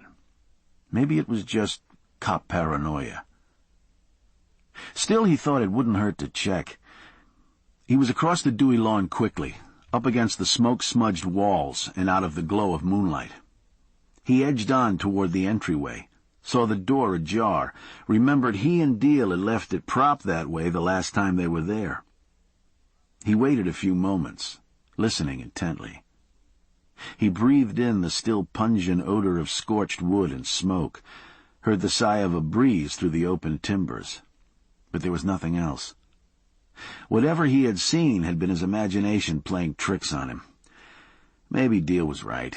Too many years looking for trouble, assuming the worst. Maybe the fire had started in an electrical box. Maybe he was turning into a sorry old bigot. Maybe... He had taken a couple of steps back across the lawn toward his apartment when something hit him hard from behind. He staggered forward, trying to keep his balance, then felt an arm lock across his throat. He tried to lurch back from the pressure, but whoever it was had his head clamped firmly in his other hand. Driscoll felt a pinging in his ears. Whatever there was to see in front of him, broken sidewalk, torn-up lawn, plainest new car in Miami, had been replaced by a red sheet of pain. He felt his fingers beginning to tingle already, his legs going numb. A few more seconds he'd be out. A few seconds after that, he'd be dead. He had a flash, all the guys down at Metro waving goodbye. "So long, Vern. Can we use those Marlin tickets?" He flailed about with his arms reflexively, but it was useless. All he could grab was air. So this was it. No chance to get his papers tidied up, no putting in one last call to his brother in California. And who would take back the videotapes in his apartment? Already 2 days late, and he hadn't stayed awake through either one of the goddamn things. They were staggering backward now, he and his assailant, guy wanting to get him back in the shadows, finish the job, leave his body in the burned-out shell. Pinwheels and skyrockets exploding before Driscoll's eyes now. Whee! Whoa! Real 4th of July stuff, Driscoll thought, feeling his legs still mince-stepping beneath him. But something else crowding into his brain, too. A feeling that he had grown heavy, off balance. Sure, dumb shit, that's why they call it dead weight. But maybe that meant he was a little heavy for whoever was holding him, surely having to support most of his weight now. Why had he been so careless? Why hadn't he gone inside for his piece? Why had he gone over to the burn site in the first place? He could have missed this party altogether. 30 years on the force and no gunshot wounds, no knife zippers, just a couple bottles over the head and his nose punched sideways a few times. He retires and look what happens. Some pisswad takes him out in a breeze. Driscoll felt a little of the pain go away in a sudden surge of anger. Anger directed as much at himself as the guy who was killing him. And he willed, no other way to put it, without question willed, his feet to keep on moving backward, urging them both backward, picking up the pace, in fact, one step, another, a bigger one yet. He felt himself gaining leverage now, the two of them hurtling along, and all he could hope was that they were going where he hoped they were, hoping at least that something, anything, would get in their way. He felt the walk under his feet then, one solid foothold, then his heel hooking over the edge, and he shoved with all he had left, was either going to accomplish something or kick himself free right off the planet, and felt a satisfying crunch as they hurtled into the side of the apartment building. They made a sandwich momentarily, Driscoll, the guy on his back, the scorched, stuccoed side of the building. Driscoll heard a gasp as the breath went out of his attacker and took a momentary satisfaction at being way, way overweight. That's what 250 feels like, friend. In the same instant, the grip at his throat was gone, and he could breathe again. He reached over his shoulder automatically, caught a fistful of shirt and hair, leaned forward and threw. The same jiu-jitsu moves he'd learned in Korea, 40 years later and still going. There'd been a karate craze down at the department a few years ago, and they tried to force Driscoll into the class. He'd had to throw half a dozen Japanese guys through the walls before they'd left him alone. The guy who'd been trying to kill him was writhing on the ground in front of him now, his face covered by some kind of ski mask. He didn't seem like he was going anywhere, but Driscoll wasn't taking chances. He dropped down, pinned the guy's chest with his knee, and snatched off the mask. "Jesus H. Christ," Driscoll said when he was finally able to talk. This was some kind of night, all right. It was Tommy's face staring pathetically up at him in the moonlight. His guileless eyes were wide, his mouth popping soundlessly open and shut as he tried to get his own breath back. "What in the hell are you doing?" Driscoll said, and then remembered to ease the pressure on the poor guy's chest. "You thought I was that same one? The guy tried to do you in the alley at work, is that it?" He popped a beer, put it on the kitchen table, slid it across to Tommy. Tommy fumbled for the can, nearly missed it, ended up sloshing suds into his lap. He sniffed the can, shook his head, pushed it back across the table at Driscoll. "Drink the goddamn thing," Driscoll said. "Maybe it'll do you some good." Tommy gave him a look, picked up the beer, sipped cautiously at it. "Walpen," he said. He was pointing outside, puzzled. "Walpen?" Driscoll repeated. He turned to follow Tommy's gesture. "Walpen," he said again. It was like hearing Deal's little girl jabber, trying to interpret what she wanted. Suddenly a light went on. He turned back to Tommy. "What happened? Is that what you said?" Tommy nodded vigorously. "When you tried to kill me, you mean?" Tommy stared at him. His mouth twisted up, and he put his hands awkwardly against his chest, a pained expression in his eyes. Driscoll had never gone in for charades, but as a cop he'd seen this one about 100 million times. "Who, me?" Driscoll wiped his hand across his face. He tried to imagine how they dealt with this guy down at the restaurant where he worked. "Here's how we grill a burger, Tommy. No, don't put your hand on the grill. It's the meat patty. That's right." He rearranged his features, started over again. "Tommy, I'm coming home a minute ago. I park my car, I get out. I think I see something moving around in the other apartment, the one that's burned. I walk up to see." Driscoll paused. "You with me so far?" Tommy nodded, a guy eager to please. "And you goddamn jump out of the shadows, put a move on me. You remember that?" Tommy shook his head vehemently. "You were choking me, you jerkwad. You were trying to fucking kill me and you don't remember?" Driscoll slammed his hand down on the table between them. Tommy's beer went over on its side. He tried to catch it, but only sent it into a worse spin. A band of foam shot across Driscoll's chest, more into his lap, before he could kick his chair back and stand. "Jesus Christ," he growled, trying to brush himself clean. "What the hell is the matter with you?" He glanced up at Tommy, feeling his own face glowing with anger. Then he stopped. Tommy had the empty can in his hands now, clutching it against his chest hard enough to mangle it. His face was beet red, twisted in anguish. "Sorry," he gasped, as big sobs racked his body. He looked like a kid who'd been scolded to the point of abject shame. "I'm sorry." Driscoll sighed, put his hand out to soothe him. "Tommy," he crooned. What was going on here? Tommy the killer? Tommy the baby? A 200-pound, 55-year-old baby? Driscoll felt the shudders beneath his heavy hand, and his weary heart gave. "It's okay, Tommy," he murmured, trying to staunch Tommy's tears. "Come on.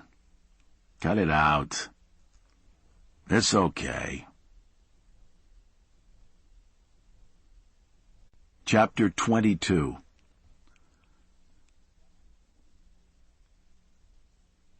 "I think he needs some help," Driscoll said.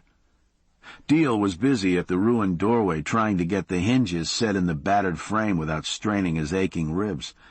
He paused, looked up at Driscoll, who'd already removed the tape from his nose. It was true, Deal thought. Driscoll's nose did seem straighter. He set down his drill, took away the screws he'd been holding in his mouth. Tommy was heading down the sidewalk, away from the building, spiffed up in T-shirt and jeans for work. He stopped to lean into the playpen Deal had set up under a ficus near the sidewalk. Isabel was in there playing with a crew of stuffed animals. Tommy poked her in the ribs and Isabel squealed happily. She jabbered at Tommy, who smiled and made gestures back at her. Isabel screamed with laughter. Tommy turned to Deal and Driscoll. "Bye," he called, waving. "Bye, Tommy," Deal said. Driscoll gave him a wave in return. "You want to keep your voice down," Deal said as Tommy moved out of earshot. "As if he knows what I'm talking about," Driscoll said. "Driscoll," Deal began, feeling pained, "if he's smart enough to do what you said he did, he's smart enough to understand." "Wait a minute," Driscoll said. "You don't believe me? You think this is my imagination, too? The numbskull tried to kill me. He put a first-class move on me and damn near pulled it off. You don't hear my voice? I sound like a frog." Deal stared at him. "Driscoll, you've been on his case since he moved in. Maybe he finally snapped, decided to give you some of your shit back. I don't know."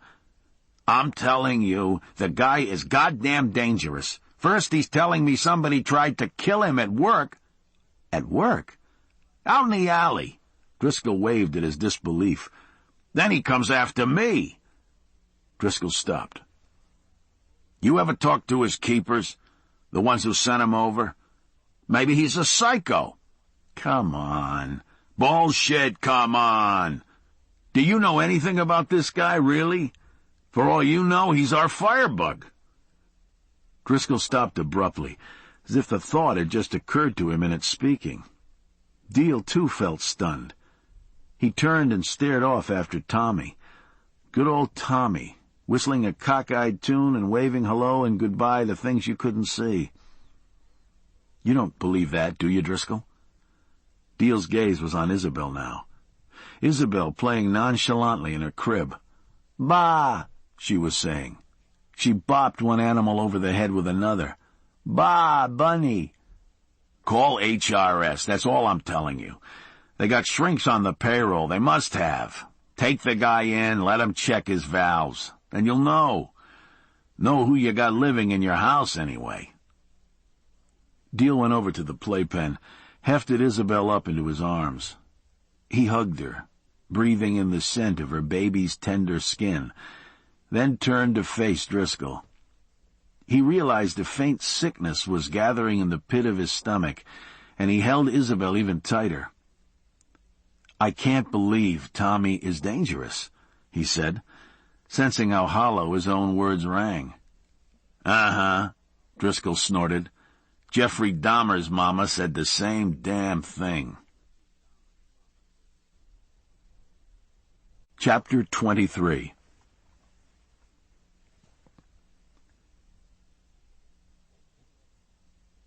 They stood upwind at the edge of a broad canal that cut through the endless cane, Toreno and Coco Morales, along with Dagoberto Real and his men, all of them save for Coco dressed up like bankers, waiting for the signal from the state forestry offices for their private ceremony to begin. Real was, in name, a partner of Coco's employer, a man whose name was often linked in print with Toreno's. For the record, they were fellow businessmen and leaders of the expatriate community, united in their desire to lead their countrymen back home again. At least, that was the public front. In private, Coco thought, matters were not so clear-cut.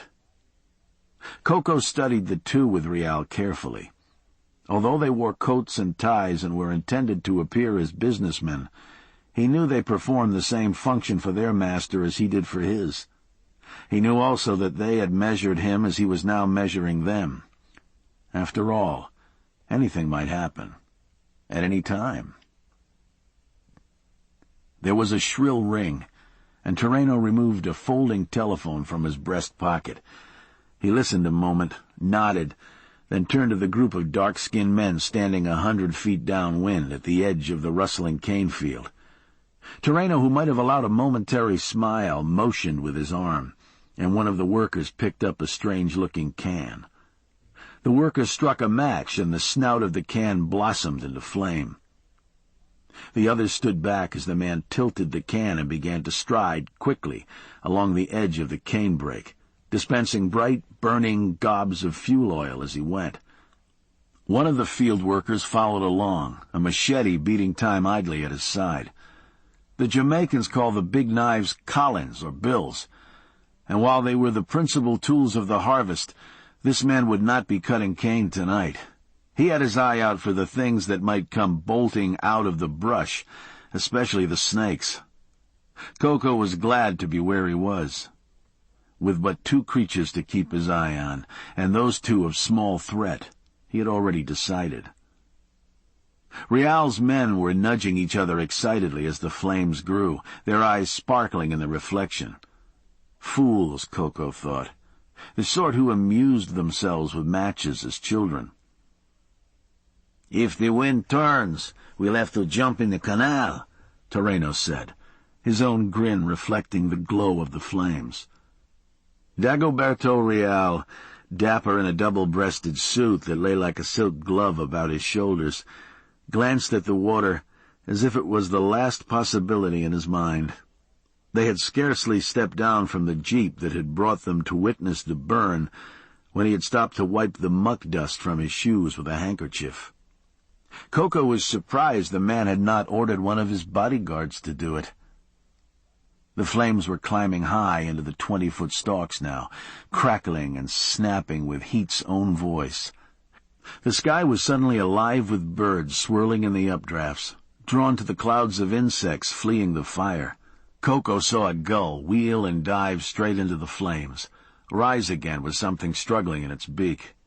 He heard a shrill scream and turned to see a flurry of movement near the group of workers with the firepot. A flock of rabbits had burst out of the flaming underbrush and darted about in a panic, caught between the men before them and the flames at their back. One of the creatures spouted fire from its fur. It fell to its side and made a frantic, scrabbling circle in the dust, its screams louder now. Coco saw the worker raise his long blade, bring it down, and the screaming stopped. Closer by, a creature that might have been a dog emerged from a screen of tall grass, trotted forward a few paces, then stopped. A gray fox, not a dozen yards away. Coco looked to see if the others had noticed, but the 2 bodyguards still had their eyes fixed on the fire, and Terreno and Real were engaged in intense conversation, leaning close together over the roar of the flames. The fox, who must have grown fat on a diet of rabbits, his coat sleek in the glow of the fire, gave Coco a last disinterested look, then padded quickly down the bank of the canal. It paused, tested the water with a paw, cast a backward glance at the fire, and dove. The fox paddled rapidly across the canal, head held high at the front of a spreading V. It emerged on the far bank, shook itself once, and disappeared into the gloom. Although the fire had advanced a good 100 yards into the cane, the heat had grown intense. Coco felt sweat trickling down his armpits, saw Real pull out his handkerchief again, this time to pat down his face. Terreno's face glowed like a foundry master's. He swept his arm at the wall of flames. Sparks and embers were shooting up from the twisting cane stalks, dancing past the egrets and gulls like fireworks. Black smoke had spread like a giant thunderhead high into an otherwise crystal evening sky. The group with the firepot was nearly lost in the distance now, their silhouettes seeming to drag the sheet of flames along into the night. "Magnificent," Toreno called. "Is it not magnificent?" Coco, rarely given to enthusiasm, found himself nodding in agreement. "Hot," said Dagoberto Real, mopping at his face and heading back toward the waiting jeep. "Damned hot is what I'd call it." Toreno and Coco shared a look. Then Toreno shrugged and motioned everyone along. "The fire burns away the leaves," Toreno was saying. "The men cut the stalks that are left." Miles away from the burn now, the group followed him through the door of the building that looked incongruous in the rural landscape. An ironworks, possibly, plucked out of an urban setting and dropped down in the middle of nowhere. Coco flipped on a light switch, illuminating the cavernous interior. Looming boilers in a far corner, huge turbines crouched closer by. They walked on inside until they came to a railing. Below them lay a series of glowing pools connected by conveyor belts and heavy steel rollers placed here and there along an apparent processing route. "The cane is piled and gathered, brought here by truck," Toreno continued, his voice echoing up to the vast corrugated ceiling. He nodded at Coco, who moved across the dusty concrete floor to a control panel nearby. Coco found the proper breaker switch, pulled sharply. A heavy rumble began, as much vibration as sound. Toreno had to speak louder now. "The stalks are fed in through the hoppers over there." He pointed into one gloomy corner. "Then go down the conveyors through the rollers." Real stared without interest at the heavy manglers. Steel rollers like silos laid side to side. They whirled noisily, whining for something to crush. "A few passes through those gears, and every atom of liquid has been driven out of the stalks into the catch basins you see," Toreno said, indicating the glowing pools. "After it is done, we burn the fiber that's left to help fire the boilers. Those power everything to begin with." "It need to circle," Real said grudgingly. He had the look of a schoolboy being dragged through a field trip. "Precisely," Toreno said. If he noticed Real's distaste, he was ignoring it. "The waste fiber was originally used to make a kind of wallboard until they found that mice had an inordinate appetite for it. Now it is burned. The excess power sold off to the local electrical cooperative." He smiled at the efficiency of it. "By the end of the week, this plant will be in full operation, 24 hours a day. It will not stop until the last stalk of cane is processed." He motioned Real to a table near the switch box, a place where workers might take lunch when the plant was operating. Real swiped a disapproving finger across the dusty chair bottom, brought his handkerchief out again before he sat. "So?" Toreno said, spreading his hands out on the wooden tabletop between them. "To our proposal. What are your thoughts?" Real shrugged his shoulders. "Vicente," he began, as if it was painful, a pain he had endured many times. "We have had our differences." Toreno started to protest, but Real held him silent with his upraised palm. "And yet we have always managed to accommodate one another in the pursuit of a common goal." Toreno held himself in check as Real continued. "But now—" Here Real's eyes flicked away toward his two men, who loitered in the shadows. "This sugar business—" He spat out the word, threw his hands up helplessly.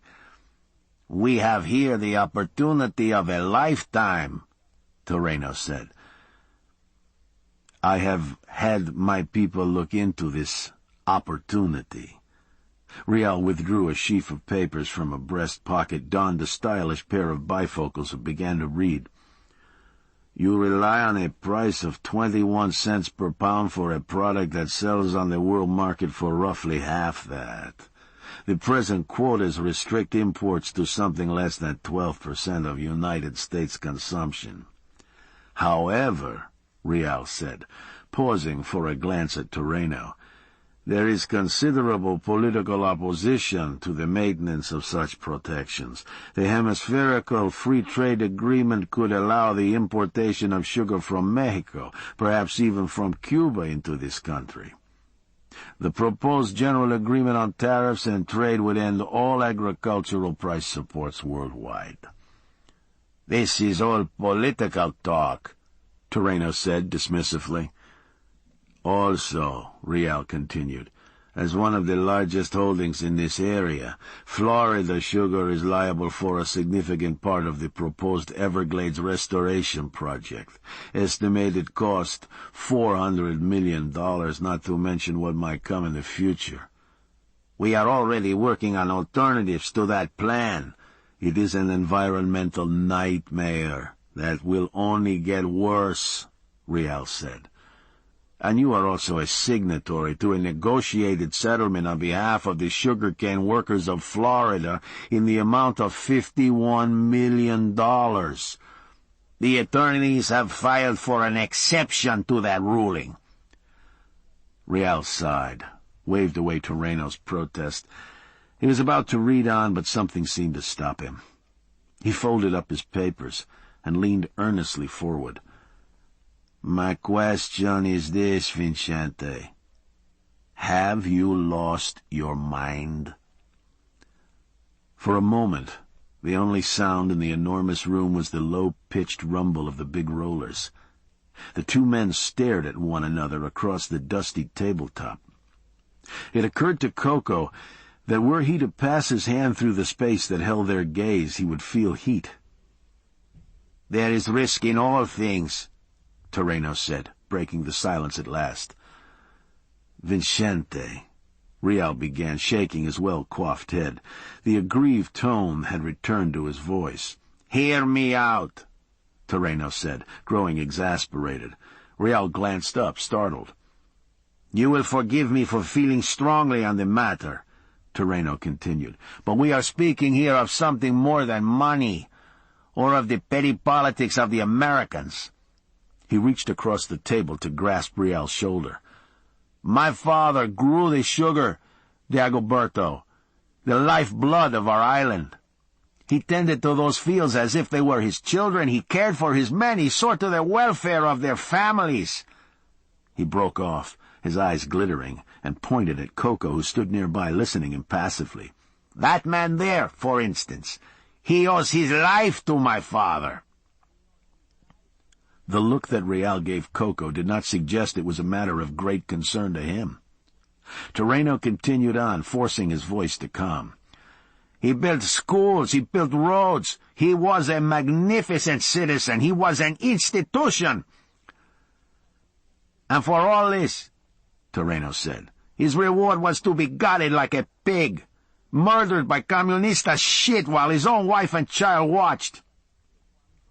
Terreno slammed his hands on the table. The noise rang off the tin walls of the building. It is regrettable, Rial said. He had found a thread to worry at a buttonhole of his fabulous suit, snapped it clean. He glanced up. But this is no political rally, Vincente. I admire all your father did. And he was first and foremost a businessman. He would be the first to tell you, do not base your investments upon emotion. Nothing could be further from my intention, Terreno interrupted. I know this sugar. I am offering you an opportunity of unrivaled possibility. Rial shook his head. And he would also say, never throw good money after bad. He stared around the vast interior of the processing plant. I understand your desire to become a sugar baron, Vincente. Though I wish you well, I think you are doomed. Terreno shook his head. You misread me. It is an opportunity for yourself and those who depend on us. Rial held up his hand. He would hear no more. Not a penny from me, not a penny from the funds we control. I could not in good conscience allow such a risk. The risk is already taken, Terreno said flatly. Rial stared at him, not certain he'd heard it correctly. Others were interested. I was forced to act quickly, Terreno said. You have committed our funds? Rial was shaking his head in disbelief. He stared at Terreno, making sure he understood. To what extent? Terreno shrugged. Some 20 million. Rial shook his head, dazed. That is everything. Every cent in the Foundation treasury.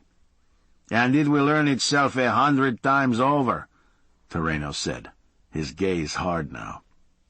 Rial's face had turned scarlet. This is outrageous, unbelievable. You had no right, no authority. What's done is done, Dagoberto. I am asking for your support. There is no need to publicize this matter, and one day, with your assurances, the others will not question my action. He gave Rial a significant look.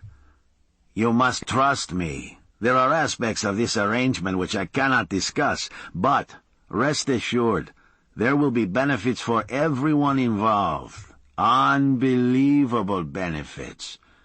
He paused. I am prepared to share these with you, Dagoberto. Rial stared at him. You would offer to bribe me? Terreno raised his hands in a gesture of acquiescence.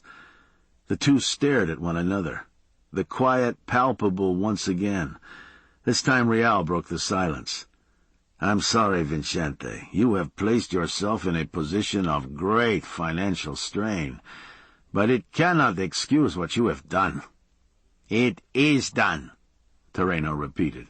It will be undone, Rial said. As you say, there are other suitors, American corporations seeking a tax loss. Let them preside over this doom. He rose, ready to go. Terreno nodded. You intend to inform the others, then? Rial stared at him. How can I help it? Terreno raised his hands in surrender. And your desire to lead alone? That has nothing to do with your decision? Rial seemed not to have heard the question. His face was expressionless. I'm sorry, Vincente. I am sorry too, Dagoberto. Terreno made a hopeless gesture with his hands. Rial turned to leave. Then Terreno lunged, his heavy hands finding Rial's throat. The two bodyguards started forward. Coco stepped in, his hand flashing upward in an arc. One of the bodyguards stumbled backward, one hand still caught inside his coat where it fumbled for a pistol. His other hand clawed at a band of scarlet that had magically appeared above his collar. He tottered a moment, then fell, spraying blood, making the hacking noises of a dog with a bone caught in its throat. In the same moment, Coco brought his hand down again, and the second man, who had glanced aside at his fallen partner, looked up in surprise. With Coco's motion, his face had been suddenly divided. It was like a drama mask, surprise on the half that could still respond, a sag toward the earth where the nerves no longer held. His one good eye traced a scarlet line down his chest, on down to his belt, which now flapped open, neatly sliced in half. When he finally understood, his hands jerked up, clutching, as if he might join his stomach back together. His mouth opened, but instead of a question there was only a bubble of blood. Coco stepped aside as he tumbled to the floor. A few feet away, Terreno still struggled with Rial. The two fell across the wooden table and disappeared for a moment. As Coco started forward, he heard the sound of a blow landing, a heavy grunt, and then saw Rial rise up from behind the fallen table. Rial's eyes were bright with fear. He stared at Coco, at the blade in Coco's hand. He shoved the table forward, and the heavy wood cracked into Coco's shins. Coco meant to dance away, but felt his feet slipping in something. Then he was falling. He felt his hand strike the railing sharply, felt his knife fly from his hands. Coco heard the rustling of feet near his head, threw his arms up in reflex. There was a stinging sensation at his arms suddenly, bright lines of pain crossing and recrossing his flesh. Something splashed on his face, into his eyes, blinding him. The knife, he thought. Rial slashing at him with his own knife. The panic strokes of an amateur. In a moment, Rial would come to his senses and finish the job. Coco drew his legs to his chest, rolled to his side, and kicked. He felt his heels dig into Rial's chest and thrust on with all his strength. There was a cry as Rial fell backward. Coco came up, wiping his own blood from his face. Rial tottered for a moment, balanced upon the railing that separated the floor of the plant from the processing line. His arms windmilled once, twice, then flatted outward like angels' wings. He cried again and fell hard, 6 feet onto the clattering metal belt below. Terreno pulled himself up from the toppled table, dragged himself to the railing beside Coco. Beneath them was Rial, who had fallen onto the conveyor that fed the massive roller's jaws. Rial struggled to raise himself on one elbow, staring stupidly at the knife blade that seemed to sprout from his own ribs. He was twisting about, clawing at his back, trying to find the handle of the knife he'd fallen on, when the conveyor chattered, dipped, and abruptly tossed him down the chute. Rial might have felt something, at his foot, up his leg, down the whole length of him. But it happened in a motion so rapid it was hard to comprehend what was happening. Was there pain, Coco wondered, or was such a thing beyond all sensation? Rial might have meant to call out, but if he did, the sound was swallowed in the growl of the machinery. The last Coco saw of him was his face, an instant's expression of utter surprise, then a glimpse of an outflung hand, wrist and palm bared, fingers extended as if in an aristocrat's wave. Ah, well, so be it. Then the massive rollers growled again, and gathered him in altogether.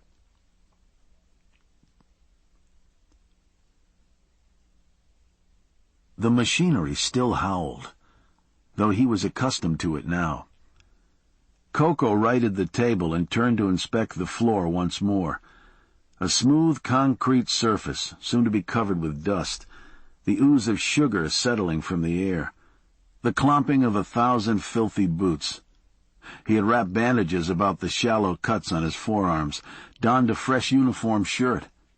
There was pain, of course, but nothing of significance, nothing to what others had felt. Below him, the conveyor carried stacks of cane toward the implacable rollers. Beyond, the catch basins glimmered, pristine in the reflection of the few lights that remained. A furnace in the far corner roared, consuming the evening's waste. The snake eats its tail, Coco thought, and the circle is closed. Terreno emerged from a workman's latrine, smoothing his suit, pressing his hair into place. He will never see the inside of such a place again, Coco thought. Terreno glanced about and nodded approval of Coco's work.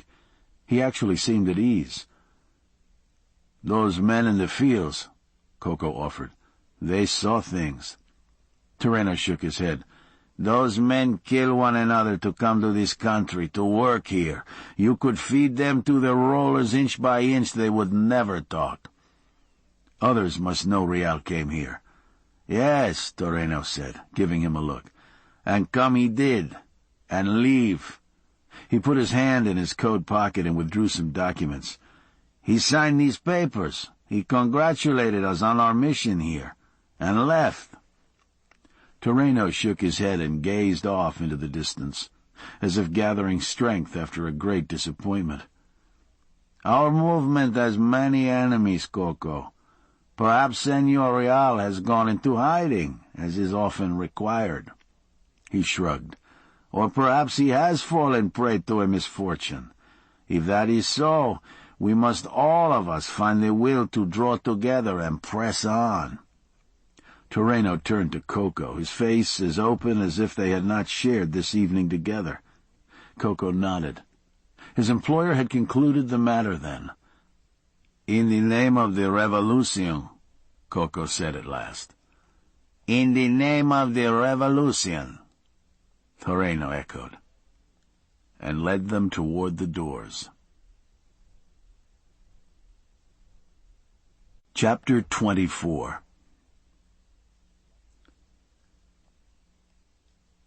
Deal sat in the waiting room, trying not to look at the guy in the chair across the room from him. Short guy, pockmarked face, good suit, leather clutch briefcase. Deal had caught all that, as well as the haunted look in the guy's eyes when he pushed the call button to let one of the therapists know he'd arrived. Deal knew without looking that the guy was still tearing at the ragged flesh around his fingernails. He had been since he'd come in. He could hear the little nips of the guy's teeth, the little grunts of satisfaction when a good-sized chunk came free. He also knew the guy had his eyes on him, maybe trying to figure out what Deal's problem was. A fellow in checked shirt and jeans, tool-leathered boots, retro cowboy with something of a tan, needing a haircut and certainly a manicure. Those nicked-up hands a disgrace. Yes. Deal found himself sliding his hands out of sight beneath his thighs, then stopped himself. Christ. Sit in a shrink's office long enough, you'd develop problems whether you had any or not. Guy probably thought he was wearing lacy underwear beneath his work clothes. An inner door popped open then, and they both looked up. It was Dr. Goodwin there, beckoning to Deal. Deal got up. He couldn't help but glance at the guy across the room. The guy was working hard on one of his thumbs.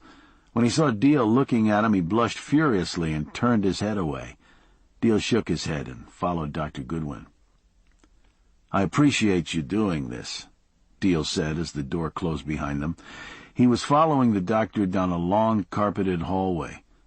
Plush fabric, thick padding, muted light from deco sconces along the walls. Quite a contrast to the paint-peeling HRS clinic where he and Tommy had started off their day. There a young Pakistani doctor had listened impatiently to Deal's vague concerns, shined a light in Tommy's eyes, whacked him on the knee with a rubber hammer a couple of times, and sent them packing with a suggestion that they come back in a month to check that blood pressure again. Deal couldn't blame the overworked HRS doctor. The place was full of society's forlorn. Pregnant mothers hurting their squalling children, zombied-out street people with tubercular coughs and festering sores. It was a scene out of Delhi. Whatever might be troubling pleasantly addled Tommy, he was clean and disease-free, knocking back 3 squares a day. Next patient, please. Still, Deal had set aside his day and on a hunch had called Dr. Plattner, the bluff physician in charge of Janice's case. Someone had been in to see Janice, Deal knew, but he didn't have the name. Hoped Plattner could direct him. Plattner listened to Deal's story about Tommy for a few minutes, then made a call of his own and sent them along to Dr. Goodwin's clinic.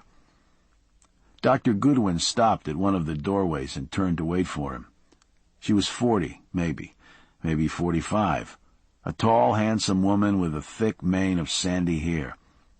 He'd expected someone severe, someone in a lab coat and steel glasses who'd shunt his concerns about Tommy aside, get down to business about what he was contributing to his wife's mental welfare.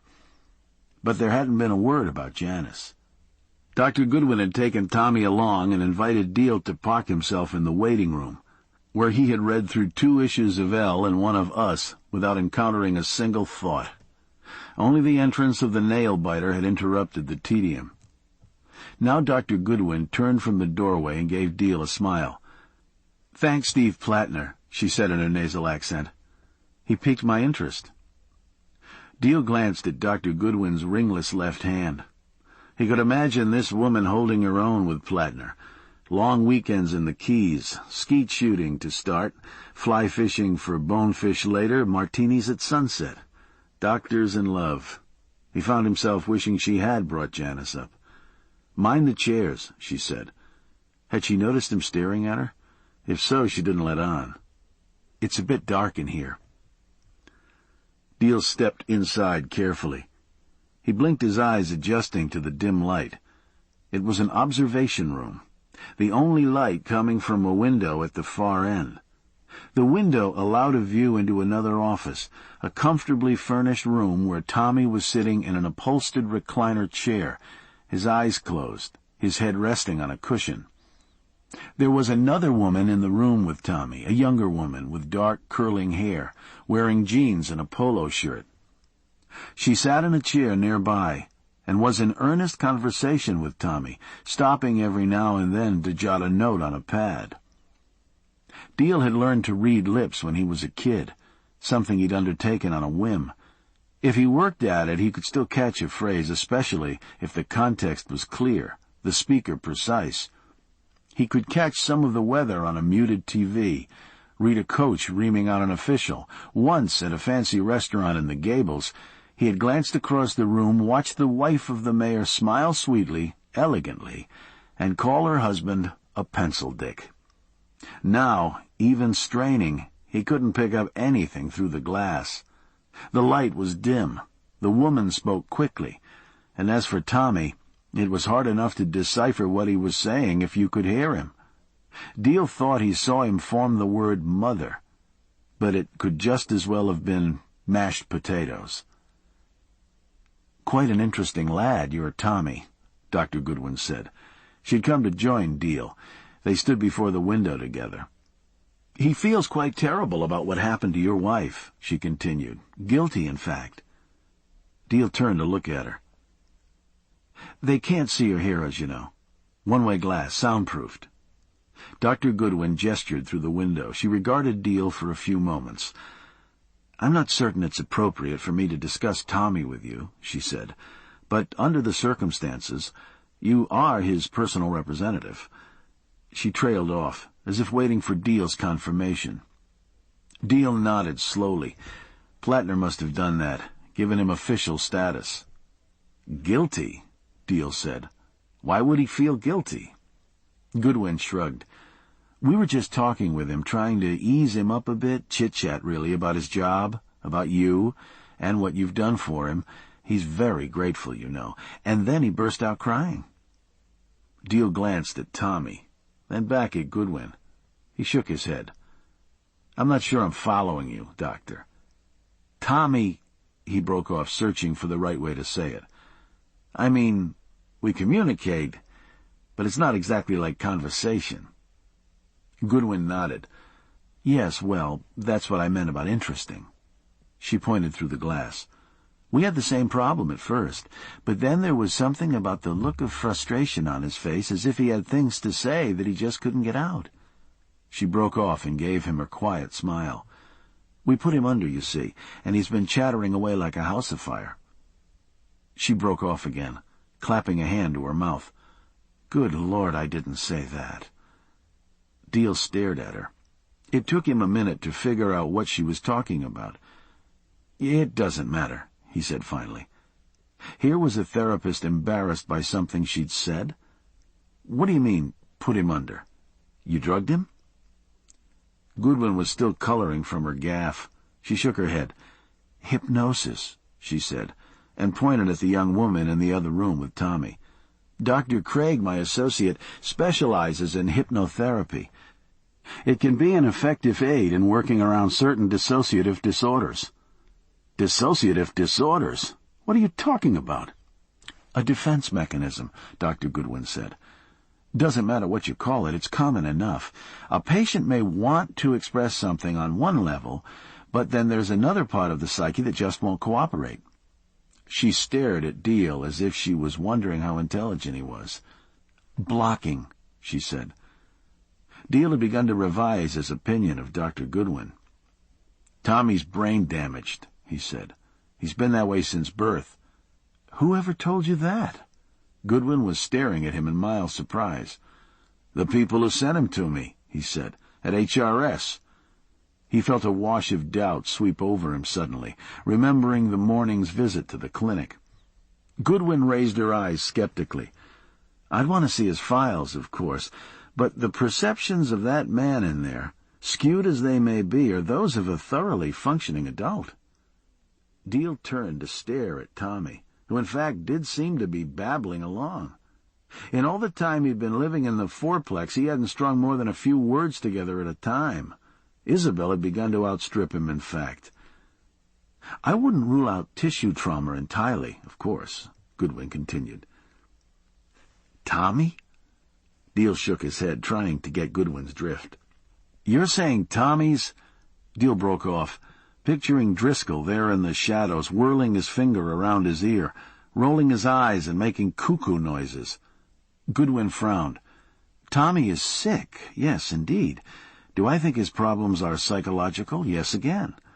She glanced in through the windows. Tommy's face had twisted up once more. He clutched the arms of his chair and began to toss his head back and forth. "He's worked out a fairly vivid persecution scenario, Mr. Deal. He feels a great need to be punished. It's a bit early to say, but it's all in the paranoid vein." She glanced at him. "Apparently he has conflated your tragedy with his own need for punishment, which only exacerbates his feelings." Deal shook his head. "He's taken credit for any number of tragedies," Goodwin continued. "The assassinations of the Kennedys, Martin Luther King, the bombing at Lockerbie." She raised her eyebrows, her gaze on Tommy now. "He was describing the invasion of a Caribbean country when I left to bring you in." She turned to Deal with a hint of a smile on her face. "You seem to find this hard to digest, Mr. Deal." "I can't," Deal said, stunned. "Bad enough to think of Tommy barely able to cope, withstanding all the look-at-the-doofus shit he'd have to take from the world. But to think that he had all these demons raging inside him as well." Deal felt a twinge of anguish, another of shame. Good old Tommy. Whistle a tune, Tommy. Deal had been as bad as anyone else, attributing happiness to this fractured man just because he had a job and a roof over his head. "I can't digest it," he repeated. He turned to the doctor, choosing his words carefully. "About my house," he broke off, tried again. "You said he felt guilty about what happened." He paused again. "To Janice and all." Goodwin nodded, waiting. She showed no reaction. "I'm just a bug," Deal thought. "A bug with a voice whose wife got scorched." He bit back his anger and continued. "Did Tommy say he'd done something?" "Start the fire, you mean?" Goodwin shook her head. "No, Mr. Deal. It's not that he claims to have done all these things, you see. He simply believes them to be his fault somehow." "I don't follow you, Doctor." "That's why it's so interesting," Goodwin repeated. "Most people limit the scope of the sins they take on to personal matters. I've ruined the lives of my wife, my father, my family, that sort of thing. Tommy seems to have taken on the sins of an entire nation." She leaned forward, flipped a switch on a console beneath the one-way window. "Let's just have a listen, shall we?" Tommy's voice drifted eerily into the room then. The same childlike tones Deal was familiar with, but the words clearly formed now, the sentences halting but coherent, and cohesive, and somehow impossible. "Good guy, Charlie. He was coming up out of the water onto the beach. I'm thinking, hurry, Charlie, hurry into the jungle. And the other guys, a dozen guys, they're still in there, in the ALC, picking up their gear." Tommy's face twisted. "Go on, Tommy," came the soothing voice of the therapist. After a moment he found his voice. "He just flew apart," Tommy said. "Charlie, like blew up. Never saw that. A tank round, I don't know, hit him, and he blew up, a ball of fire where he was a second before. I saw his arms, both of them, flying through the air, that's all. The noise was awful because the planes were coming then, shooting. They all blew up, all of them. They said captured, but it didn't happen. Every one of them blown up, in pieces in the water." He clutched the rails of the chair and gave a wail that seemed to shake the glass between them. The therapist in the room dropped her pad and jumped up to soothe Tommy, who was thrashing in his chair. He was trying to get up, but Deal saw them now, for the first time. Thin rubber straps across his chest, others at his knees. The restraints held him down, but his arm snapped out, catching the therapist, sending her flying over a coffee table. Dr. Goodwin shoved past Deal, found a key at a ring on her belt, unlocked a door into the observation room. She jerked it open, slammed the door shut behind her before Deal could move. Tommy was still thrashing in his chair, threatening to send it toppling. Dr. Goodwin urged her colleague up, urged her toward Tommy's flailing arm. They were all struggling like people caught in an awful windstorm. Goodwin reached into the pocket of her lab coat, pulled out a hypodermic syringe, uncapped it with her teeth, and jammed it into Tommy's flesh. She injected the contents and pulled the needle out, tossed it aside. The two women held on grimly as Tommy's movements became gradually less violent, then calmed altogether. Deal watched it all, stunned. Tommy, spouting back to Bataan fantasies. Suave and sophisticated Dr. Goodwin charging in there to sedate him, as practiced as a keeper out of the snake pit. He felt as if he were watching some impossible movie on a giant screen TV. He sagged into a chair behind him, watching dumbly as Dr. Goodwin checked Tommy's pulse and respiration, said something to her colleague, then turned and came back through the passage door to where he sat. "I'm sorry," she said. She glanced back through the window. Her colleague was hooking up a blood pressure monitor to Tommy's arm. "He'll be all right." She straightened her coat. "I might have seen that coming. Should have seen it." She gave Deal a severe look, as if it had been his fault she'd been in there gabbing. Deal took a deep breath, glanced at Tommy, who seemed to be sleeping blissfully now. He looked like a guy who'd come home from the factory, crashed in the middle of cheers. Deal found himself shaking his head again. Where does he get all that stuff? He wondered aloud. Goodwin sat down heavily in a chair beside him. He'd been talking to himself, but she seemed to take him seriously. She sat quietly for a moment, then turned to him. "It's our culture, Mr. Deal. It's all around us. You don't like your president? You shoot him. A man offends you because of his skin color? You beat him to death." She gave him a wan smile. Turning and turning in the widening gyre, the falcon cannot hear the falconer. She broke off, sat back in her chair. It's a wonder more of us don't buckle under the weight. She'd been quoting Yeats, one of the few poems he'd understood back in the days of literature class. College. Another life, of course, another dimension. The one where life made sense and poems didn't. Deal felt himself revising his opinion of the doctor yet again. "What can you do for him?" Deal said. Dr. Goodwin gave him a look. "Help him," she said firmly. "It will take time, but we will help him." Deal nodded. He would have to ask the question again now. He hated himself for it, but he thought of Janice, and of Driscoll, and his cold eye, and so he asked again. Could he be dangerous? Could he do something? "To himself?" Goodwin said. She paused. "It's quite possible." She gave Deal a thoughtful look. "To others?" "It's very doubtful. He blames himself for things, Mr. Deal, not other people." Deal glanced back through the heavy glass. Tommy stirred in his sleep, licked his lips, formed a childish smile on his face. Dreaming, Deal thought. Back to being good old Tommy, having a little lie down, and a happy dream.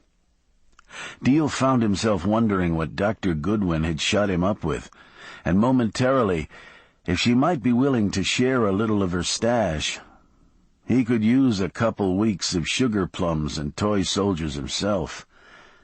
And he sighed, shook himself, and got up to go.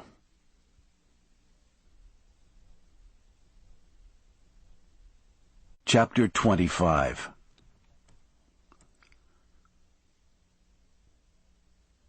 Driscoll piloted the white Ford down US 1, past the University of Miami, where the elevated Metro Rail train whisked past him going the other way. Something he'd have to take a ride on one of these days. Something a retired old fart should be doing. He drove on through South Miami, then swung west, out Kendall Drive, past the Dadeland Shopping Mall, its lots bursting at 2 p.m., a Thursday, middle of a recession, or so they said. Apparently no one had told the throngs piling into the mall. He shook his head, pulling around a long line waiting to turn into the parking lots. Driscoll had never been to Dadeland, not to shop, that is. He'd had a few calls there, once had to chase a purse snatcher through an indoor fountain, ruin a good pair of shoes, but he couldn't imagine shopping there. The immensity of the place overloaded his circuits, made him sleepy. Besides, all those things to buy, how could you ever choose? Some people like that. Lots of glitter, lots of action. Driscoll preferred quiet and grubby. When he needed something, he went to Gabby's, an outlet store in West Miami, a place that sold stock overruns and discontinued items of every stripe. Clothes, small appliances, even canned goods. You had to be careful the pants you bought had the pockets sewn in. Check the expiration date on the canned hams. But it was quiet and dimly lit, and the shoppers pawed silently through the bins like numbed survivors of disaster. On top of that, the prices were right. He'd been going to Gabby's for years, had even outfitted the new apartment with things from there, including the first piece of art he'd ever bought, a big painting of a zebra running across a plain, which he had hung over his sofa. First thing you saw when you walked in. $49.95, frame included. He liked the zebra painting a lot, even if the animal seemed a bit too big, too sleek, too graceful-looking when you really studied it. That was one thing about living alone. If Marie were still around, he'd have had to settle for a seascape or a still life or something. At the very least, he'd have had to hear about how his zebra looked like a horse with stripes, bunch of shit like that. Now, with her in California, living with her sister, he could do exactly as he pleased. She could, too. He'd given her all the furniture, good riddance to a lot of floral printed rubbish, and he had let her sell the house and keep the equity. She'd also taken the good car, a 3-year-old Chevy wagon. Never mind it was Marie leaving him. He'd kept the Taurus, long since stolen, his books, his collection of 78s, and his less-than-glorious pension fund. Sayonara, Marie. It was a great 28 years, and right if you get work. He hung a left in front of a wall of oncoming traffic. More people headed for Dadeland, he supposed, ignoring the blasts of horns behind him as he bounced across the low-storm curb and entered the long curving driveway of Presbyterian Hospital. 30 years on the force. Catch you later, guys. 28 years with Marie. Ciao, baby. A lot of change when you thought about it. And none of it having been his idea in the first place. He did his best not to think about it. He took it easy up the drive, a half-mile or more, enjoying the look of the place, more like a Venetian palace than a hospital, big rust-colored towers and clay-tile roofs poking up into the blue sky. A sizable pond off to the right, surrounded by rangy melaleuca trees, and an exercise path that was full of people doing just that. Young women jogging in spandex, old codgers walking determinedly, a stroke victim struggling along in a walker. It made Driscoll tired just looking at it.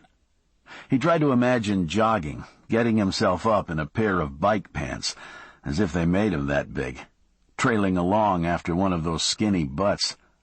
He imagined the engine of his body, all the chambers getting the news. Organs. Jesus Christ, what's going on? Brain. Batten down the hatches, men. Lard-ass is jogging.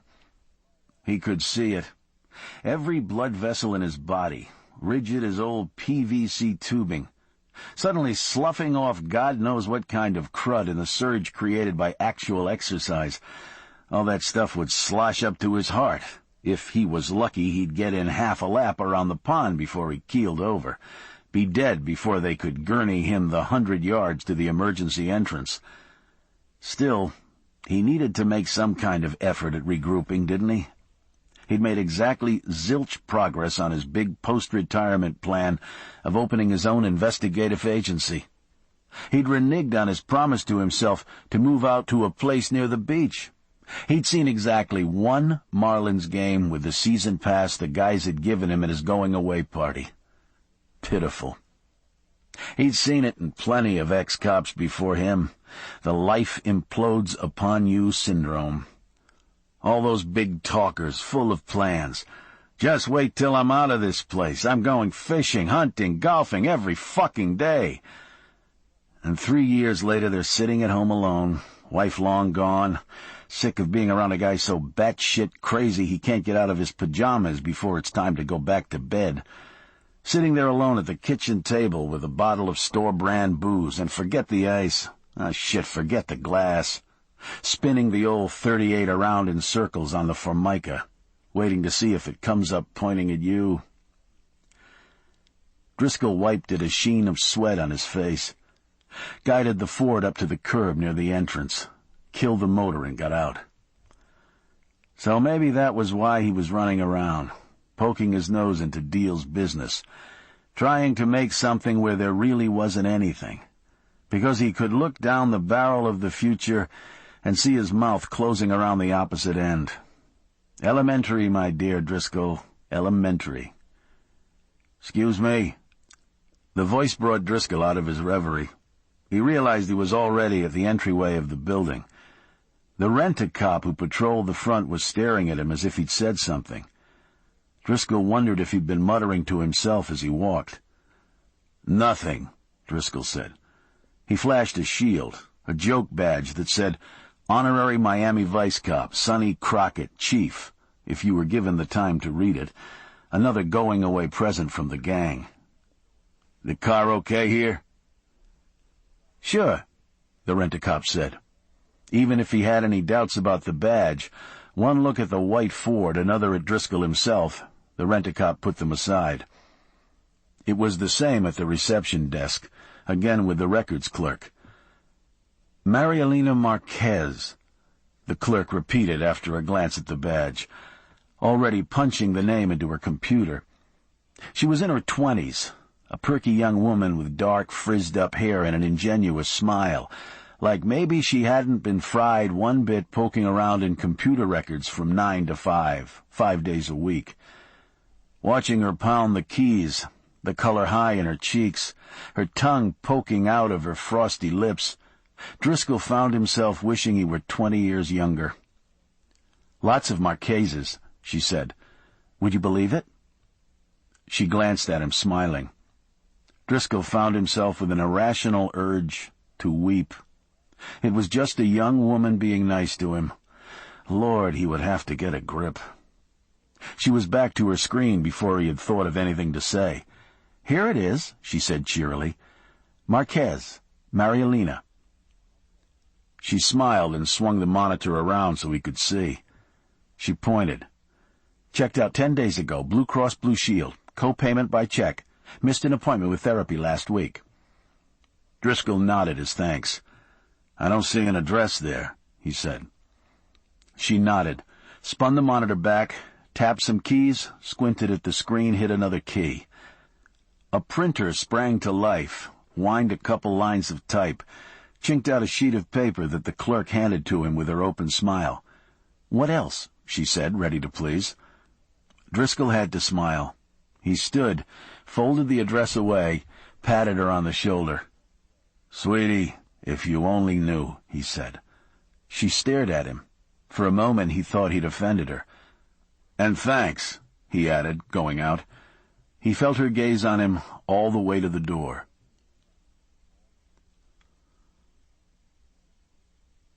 He had the computer printout in one hand, the wheel of the Ford in the other, was poking along halfway down the block checking house numbers before it hit him. "Jesus Christ," he said, gliding the Ford to a stop. He got out, walked around the front of the car, went across the sidewalk, stopped at a little strip of raggedy grass. He stared out over the faded police ribbon at the place where a house had once been. A fairly substantial house, to judge by the size of the property, and by what was left of the foundations. A fairly impressive house, to judge by its neighbors. But why hadn't he thought to check the address that clerk had given him anyway? Some cop. He'd driven all the way back across the city, mooning about some girl 30 years his junior, thinking he was going to Ms. Marquez's house, to find himself staring at the ruins of the bombed-out museum. He ducked under the plastic ribbon, walked closer. A broad stone entryway led up 5 steps into nothingness. A few feet away, another set of steps led down into what had once been a basement. A basement. That was a rarity in Miami, he thought. He glanced around. This side of the street seemed to be elevated. Most likely he was standing on a coral ridge, an ancient deposit of shells and sea life, one of many that crisscrossed this city where everything had once been underwater. The ridges, seldom more than a few feet high, gave the landscape what little variation there was. The rear of the property was a tangle of ficus and underbrush that hid the waters of Biscayne Bay not more than 100 yards away. Once the water had covered the spot where he stood, had covered most of Florida for that matter. He was tempted to think of that as a better time, nothing but sun and tide.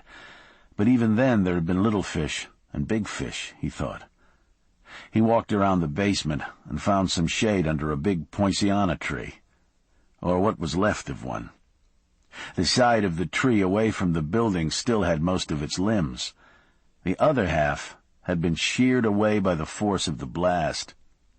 He caught a glimpse of something shining in the dirt at his feet, bent down to check. It was a shard of wood, half buried. He caught the edge, pulled, brought up a foot-long chunk of gilt picture frame. He dusted it clean on his pant leg, had another look. One edge smooth, elegantly curved, glinting in the sunlight. The other a series of jagged splinters. He stood, hefting the wood, trying to comprehend. What had it been like anyway, when it happened?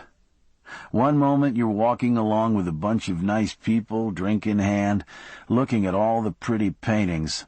The next instant a bomb goes off. You're flying through the middle of hell. And all because somebody doesn't like your politics. Not even your politics. The politics of the guy who runs the country where the guy lived who painted one of the pretty paintings. He tossed the fragment into the quagmire of shattered boards and brick and muck where a wonderful house had once been, and turned to go. Then stopped short. There was a face staring at him, over a hedge that separated one side of the museum property from one of the neighboring estates. An Hispanic guy in a battered straw hat, his leathery face a map of wrinkles, stubbled with a grizzled beard, watery blue eyes that stared at him for a moment more, and then disappeared. "Momento!" Driscoll called. "Momentito!" A bit louder. He found himself ready to run after the guy. But where would he run to? The thick hedge stretched unbroken for a city block in either direction. By the time he got around, the guy could have gone anywhere. Then the old guy appeared, coming around the other side of the poinciana tree. "You are wanting something?" Driscoll craned his neck, trying to see around the tree. "How'd you get over here?" The old man followed his gaze and shrugged. "Walking," he said. Driscoll still hadn't spotted any gap in the hedge. He gave up, flashed his phony badge. The old guy barely glanced at it. Apparently Sonny Crockett was as good as any other cop. The old guy waved a gnarled hand over the ruined lot. "Bad business, eh?" Driscoll looked at him. "Bad, all right," he said. The guy might have been 70, might have been 80. His skin a relief map in bronze. "You here when it happened?" The old guy stared out at the rubble. "I was in my country, on one vacation." Driscoll gave the guy another look. "Not Cuba?" The old guy shook his head. "I am from Zacatecas," he said solemnly. "In Mexico," he added. Driscoll tried to imagine the guy flying on a plane, but the image didn't work somehow. How long would it take to go to Mexico by bus, About a month and a half? You're a long way from home, partner. The old guy nodded. Driscoll pocketed his shield, was ready to pack it in. He'd go down to City County, see if he could pick up another address for Ms. Marquez, maybe something on the tax records.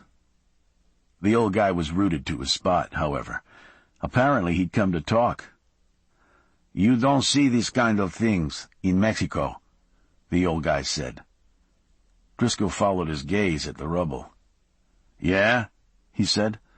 "Why not?" The old guy gave him a grin. "Too tired," he said. "Everybody too tired." Driscoll smiled back, gave him a clap on the shoulder. It felt like he'd struck a gnarly fence post covered by a work shirt. "Well, you take it easy, Pop." The old guy gave him a look, the same one he'd used on Driscoll's phony badge. "The lady," he said. "She is better?"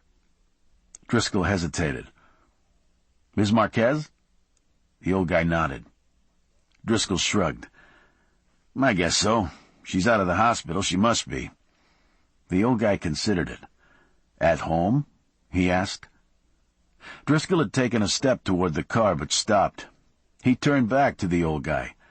"Yeah," he said. "She went home. You wouldn't happen to know where she lives, would you?" The old guy nodded. "You do know where she lives?" He nodded again. Driscoll took out a pad. "Well, that's good, because I need to talk to her." He found a pencil stub in his jacket pocket. "You want to tell me where it is?"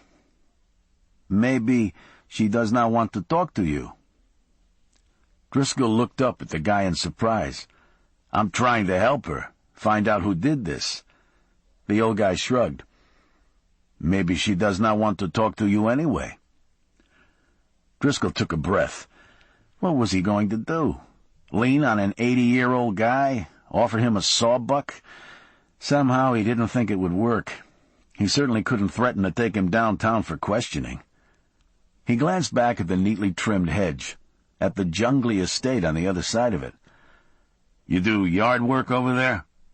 "I am a gardener." "You work other places?" The guy pursed his lips. It meant it would be considered.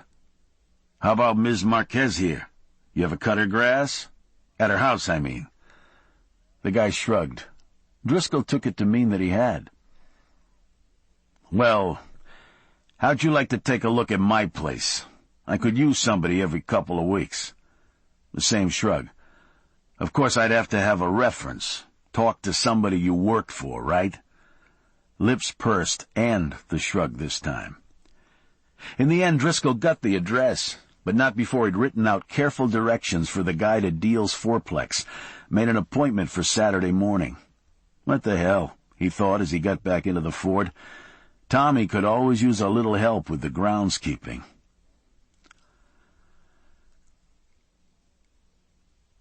The house was a mile or so away, a modest Mediterranean bungalow a block or two from the Venetian pool in Coral Gables. Its lawn and flower beds immaculate. Don Pedro, as he had made himself known, was obviously an able gardener, no matter how old he was. Driscoll drove past slowly, noted the empty carport, parked under a big ficus tree in front of a neighbor's house. As he was moving up the front walk, he saw a lamp snap off inside. There was a brass knocker in the shape of a lion's head on the wood door, and the thing echoed mightily when he clapped it, then clapped it again. He noticed a sweet fragrance, glanced down at a flowering bush by the steps, little white flowers. He made a note to ask Don Pedro about it. They could use something to cover up the smell of charred wood up at Deal's place. He heard the sound of a door closing somewhere and waited, but there were no footsteps. He backed down from the entry and hurried around to the drive that led onto the carport, just in time to collide with a nervous-looking woman in a white housekeeper's dress. "Jesus Cristo," the woman said, backpedaling. She had a string bag hooked at her elbow. Driscoll saw a pair of slippers inside, some folded clothes. "Sorry," he said. "I'm looking for Senorita Marquez." The woman glanced over her shoulder as if she were considering a dash for the backyard. There was a high chain-link fence there blocking access to the neighbor's yard. A pair of Dobermans had appeared on the other side and had begun to bark furiously. "Is she inside?" Driscoll said, producing his shield. The woman turned a shade paler and shook her head. "Es no home." "Where is she? When's she coming back?" "Es gone. No sé." "Uh-huh," Driscoll said, thinking about it. "Hable inglés?" he asked. "No," the woman said, shaking her head vehemently. "No inglés." "Geez, that's too bad," he said finally. "'Cause now we'll have to go down to the immigration office, find somebody to translate." He smiled affably at the woman. "Tu sabe? Inmigración?"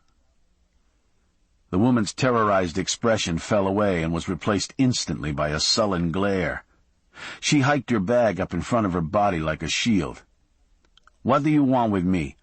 she asked, her English impeccable. Driscoll nodded at the bag she was clutching. "I'd like to talk to Senorita Marquez," he said. "She already talked to the police," the woman said. "I'm not a policeman," Driscoll said.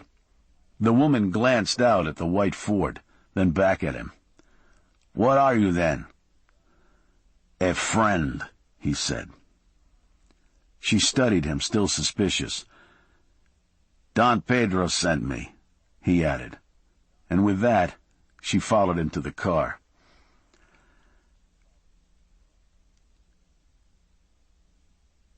Her directions took them north, into a shabby neighborhood a couple of blocks from the intersection of 79th and Biscayne. "Here," she said, pointing to a 2-story block building on a corner. There was a sign painted there, advertising a botanic shop, an herbal medicine store, along with a big mural of what Driscoll supposed was a lady saint. She was depicted wearing a kind of habit with a white cloak, carrying a torch, a Bible, and an urn of some sort. There was a placid-looking dragon that looked more like an alligator curled at her feet. Saint Alligatrix, he decided.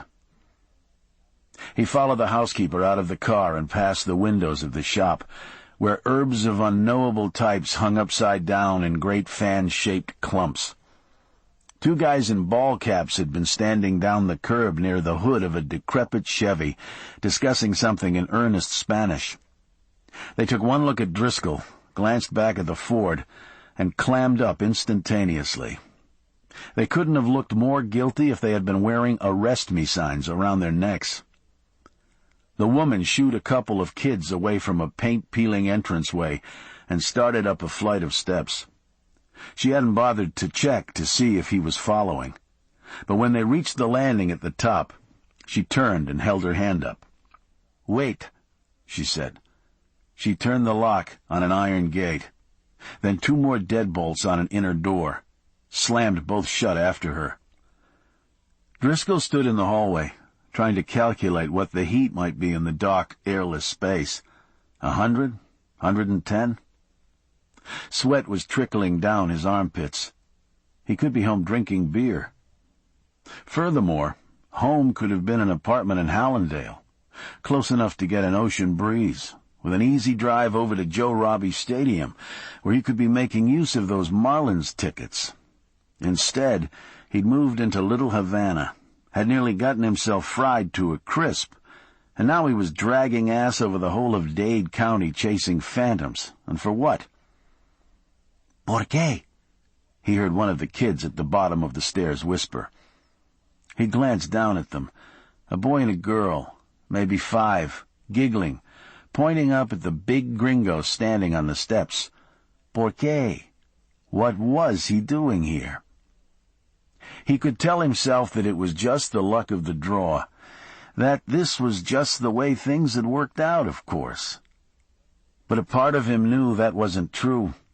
The truth was, he'd probably worked it out this way on purpose. He'd felt pushed out of the department, not only because he'd reached retirement, but because he'd felt like he hadn't belonged anymore. Most of his contemporaries had long since retired, or gone off to softer jobs in small towns upstate. And he detested the new hold-the-fort attitude that had come in with all the new faces over the years.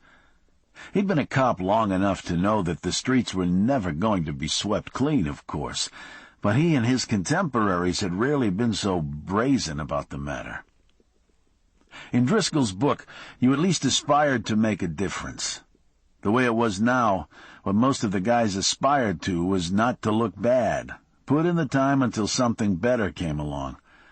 You could blame it all on the overwhelming rise of crime, on the amount of drugs on the street, on the flood of immigrants into their part of the country, on the failure of the economy and the decline of social services in general. You could blame it on a million things, but what it all came down to was accommodation. Driscoll suspected you could plop yourself down in almost any big city at any given moment of history, look around the streets, listen to the pundits. You could convince yourself, hey, the world's going to hell in a handcart. Then you could make your choice. Try to do something about the situation, or find a convenient excuse and accommodate yourself to it.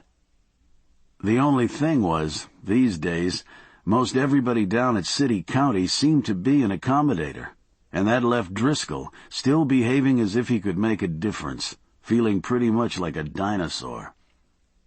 The city manager buys his suits for pennies on the dollar from a well-known fence. Hey, Vern, chill out. Everybody loves a bargain. A commissioner gets picked up smoking crack with a hustler in a South Beach flophouse. Yo, Driss, we all gotta kick back once in a while. Somebody's blowing up museums and travel agencies that do business with Cuba. Well, Detective Driscoll, we have to understand the passions of the dispossessed, don't we? If there were 1,000 crimes being committed at that very moment, there were 1,000 pleas to cop. Driscoll could feel his blood pressure building, forced himself to calm. Face facts, Driscoll. You may have left the department, but you're still a dinosaur. Maybe there's a comet coming. Got a bead drawn on Dade County, on your fat ass. Gonna blow you to kingdom come with all the other dinosaurs, but never mind. You're not going anywhere. You're going to hang around your turf because it's your turf. And retirement or not, you're going to keep on doing what you've always done. And now that you've got a sniff of something, your tiny brain is fixed on finding it. His thoughts broke off as footsteps sounded inside the apartment. In a moment, the locks on the inner door clacked open, and the woman in white reappeared, opening the gate, ushering him in dourly. The air inside was still close, stirred only a bit by an ancient window unit air conditioner at the far end of the living room, but it felt icy in comparison to the heat on the landing. Driscoll opened his mouth to say something, but the woman had already turned, with a brusque motion for him to follow her. She took him down a narrow hallway, the uneven floorboards creaking as they went. The building suddenly felt lopsided to Driscoll, as if the whole second story had been added as an afterthought by a weekend carpenter, and was now teetering, about to collapse and dump them down into the Botanica below. Just the heat, he supposed, but he had to put out a hand to steady himself as he trailed along after his guide. A chunk of flaking wallpaper came off in his fingers. She stopped abruptly and flung open a door. Driscoll went past her, crumpling the wallpaper out of sight, suppressing an absurd nudge of guilt. The door slammed behind him, and he glanced about, fighting the sensation that he'd been lured into a trap. The room was cool and dimly lit, the only window obscured by a yellow blind that had been pulled down, and that was now rustling in the breeze from another wall-unit air conditioner. There was a single bed pushed into a corner, a nightstand with a pitcher of water, a vase with some drooping flowers beside it. A figure was propped up against some pillows there, a woman, her dark hair spilling down over her nightgown. Driscoll couldn't really see if she was awake, but he sensed eyes upon him. "Miss Marquez?" he said. His voice sounded loud in the tiny space. He thought he saw a nod. He walked closer, his eyes adjusting to the light. Her face was puffy and taut, her eyebrows and lashes gone, the skin ruddy and scaling. Her eyes followed him eerily, like the lidless gaze of a snake. "I'm Vernon Driscoll," he said. He didn't bother to produce the phony shield. "You're with the police." It was a statement, not a question. Though her voice was faint, he heard the caution there. He shook his head.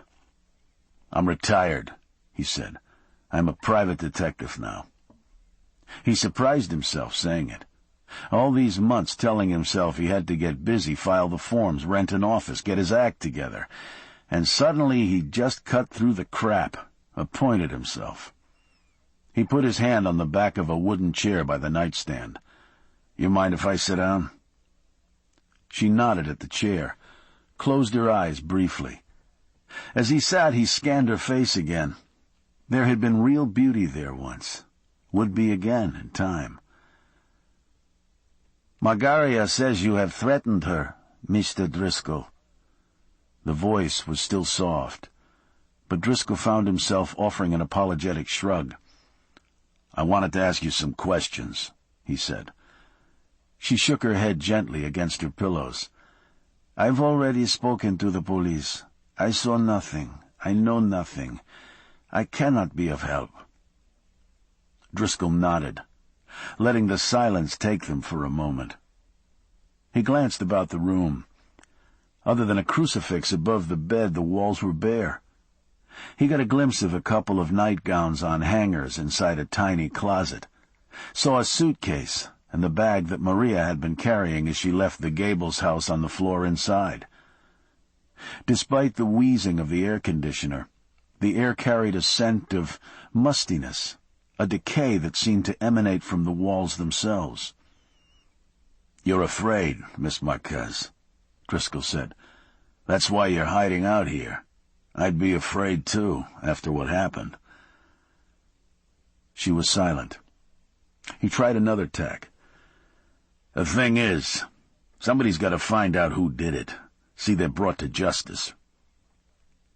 She laughed then, a short barking sound. The victim's laugh, the one that comes when you find out who the joke's really on. Driscoll had heard it plenty of times before. He leaned forward in his chair, working his hands together. His fingers felt stiff and awkward. "You see why I'm here. Some friends of mine were hurt pretty bad. In an accident." He broke off, correcting himself. "In an incident that had some similarities to what took place at the museum." "An accident," she said, almost dreamily. Her gaze was on the ceiling now. "That's what I have been telling myself it was." She turned and smiled bitterly at him. "A terrible accident, but one which I will survive." She held up her hand between them, palm toward her face. Driscoll saw a thumb, a forefinger, the skin swollen and flaking like that of her face. Gauze covered the stumps where the rest of her fingers had been. "I am going to go away from here, Mr. Driscoll, and put this thing behind me and pray that I never have an accident again." Her eyes found his, burning. After a moment she rolled back on her pillows, her gaze on the ceiling again. "Does the name John Deal mean anything to you?" he asked after a moment. There was no response. "Or Janice Deal?" She lay quietly, staring at the ceiling as if he weren't there. "They'd been to your place the day of the explosion," he persisted. Her eyes flickered at that. "Maybe you ran into them." "Mr. Driscoll, I do not know these people. I have never met them. If they were guests of the museum, I can only be happy they were not there when the others were killed. Now leave me alone, please. Her gaze had not left the ceiling. Maybe they saw something while they were there, who knows? Something that could have put them in danger. She turned on him then, her eyes flashing. "Then ask them, Mr. Driscoll. Ask them what they saw." He shrugged. "The missus," he said. "She's still in the hospital, burned over most of her body." Her gaze faltered, and he nodded at her. "But her face got it the worst. They're not quite sure how that's going to come out." She fell back on her pillows, uttering a cry. Anger, frustration, pain, all of it mixed together in a peal that brought Margaria to the door in alarm. "Señorita?" Margaria called. Miss Marquez lifted her hand, waved at Margaria in dismissal. "Nothing. I turned in the wrong way." Margaria gave Driscoll a suspicious glance and edged back down the hall. Driscoll listened to the board signaling her departure, then continued. "My friends," he said. "They're not mixed up in international politics. They're just average people. He builds houses. She's interested in art. They've got a little girl." "It wasn't the paintings," she said, her voice flat and listless. Driscoll glanced at her. Her gaze was back on the crumbling ceiling, but it wasn't defiant this time. She looked defeated, as if she were staring at something in the pattern of water stains that made her infinitely sad. "Excuse me?" Driscoll said. "The bombing," she said. "Everyone assumes it happened because of the paintings, because of Sucrel, the young artist I had invited to this country." She paused then, biting her lower lip. "You think it wasn't?" he said cautiously. "That is correct," she said. "At first I thought it was all about the paintings, too." She paused then, still staring deeply into the pale brown swirls above her. For a moment he thought he had lost her, but then she turned to him. He thought he saw tears forming in her eyes. "I try to understand them," she said, her voice fervent. "I try. My own parents were driven from their homeland. I understand the outrage. I understand the dream of return." She fell back on her pillows, the tears flowing freely now. "But these things that some of these people do—" Her voice had risen dangerously, and Driscoll nodded in what he hoped was a reassuring way. He'd done some checking on Ms. Marquez. Her father had been an international trader, a man smart enough to see Fidel coming. He had maintained foreign accounts for years, had cashed in his Cuban holdings and sent the money out months before Castro and his forces descended like apocalyptic weather from the mountains. It occurred to him that Ms. Marquez's views were tempered by the fact that she was sitting on a $100 million nest egg, but he kept the thought to himself. "When a group of people is so violently wronged," she said, her voice intense, "you would think they would understand, that they would never do such things themselves, would you not?" She turned to him, her eyes beseeching. "You'd like to think so," he said. "But then you go out on 1,000 domestic abuse calls, some guy beating the crap out of his wife and kids. You come to find out he's just doing what his daddy taught him to do when he beat the crap out of him." He shrugged, turned away. He should be encouraging her, not making her feel stupid, but he couldn't help it. Maybe he was getting tired. People were stupid. That's what he'd found himself thinking. Creatures about a minute and a half removed from the jungle, cosmically speaking. You can't count on reason, logic, or judgment. The best you could do was find somebody to love, hang on tight, hope you could find cover when the shitstorm hit. He found his thoughts wandering back to the fresh-faced clerk at Presbyterian Hospital. Say she was 28. Sure, Driscoll. What's 30 years difference? Time she gets to be your age, you'll be crowding 90. Jesus. He shook his head. came out of his reverie to find Ms. Marquez staring at him. "You were saying you didn't think the bombing had anything to do with the painter you brought in," he said. His brain felt fuzzy. The words were coming automatically, out of the part of him that had coaxed victims and witnesses to talk since before he could remember. "I think it was because of the book," she said.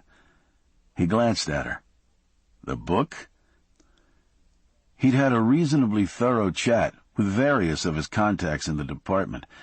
A detective here, bomb squad technician there, asking just enough of each to keep the collective guard down, getting just enough to piece things together. "Sure, we know what type of device was used. Yes, we suspect the group or groups responsible. No, we have no firm suspects, no arrests on the horizon. Sure, the investigation continues, along with about 6,000 other things we're looking into, Vern. Nobody had said anything about a book."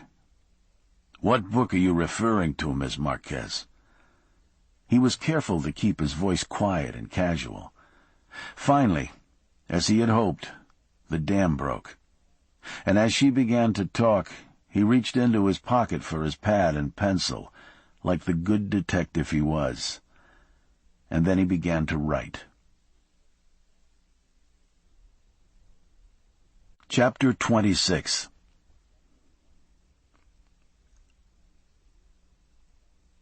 Deal circled the crowded visitors' parking lot of Coral Gables General Hospital twice before he gave up and parked on a grassy berm near the street. There was just enough room between two no parking signs to angle the pickup in and still open his door wide enough to get out. He stopped a moment to lock the toolbox that sat out in the bed, up against the cab, then hesitated when he noticed a shovel and pickaxe lying there. Both had picked up a patina of rust, rattling around and exposed the past couple of weeks.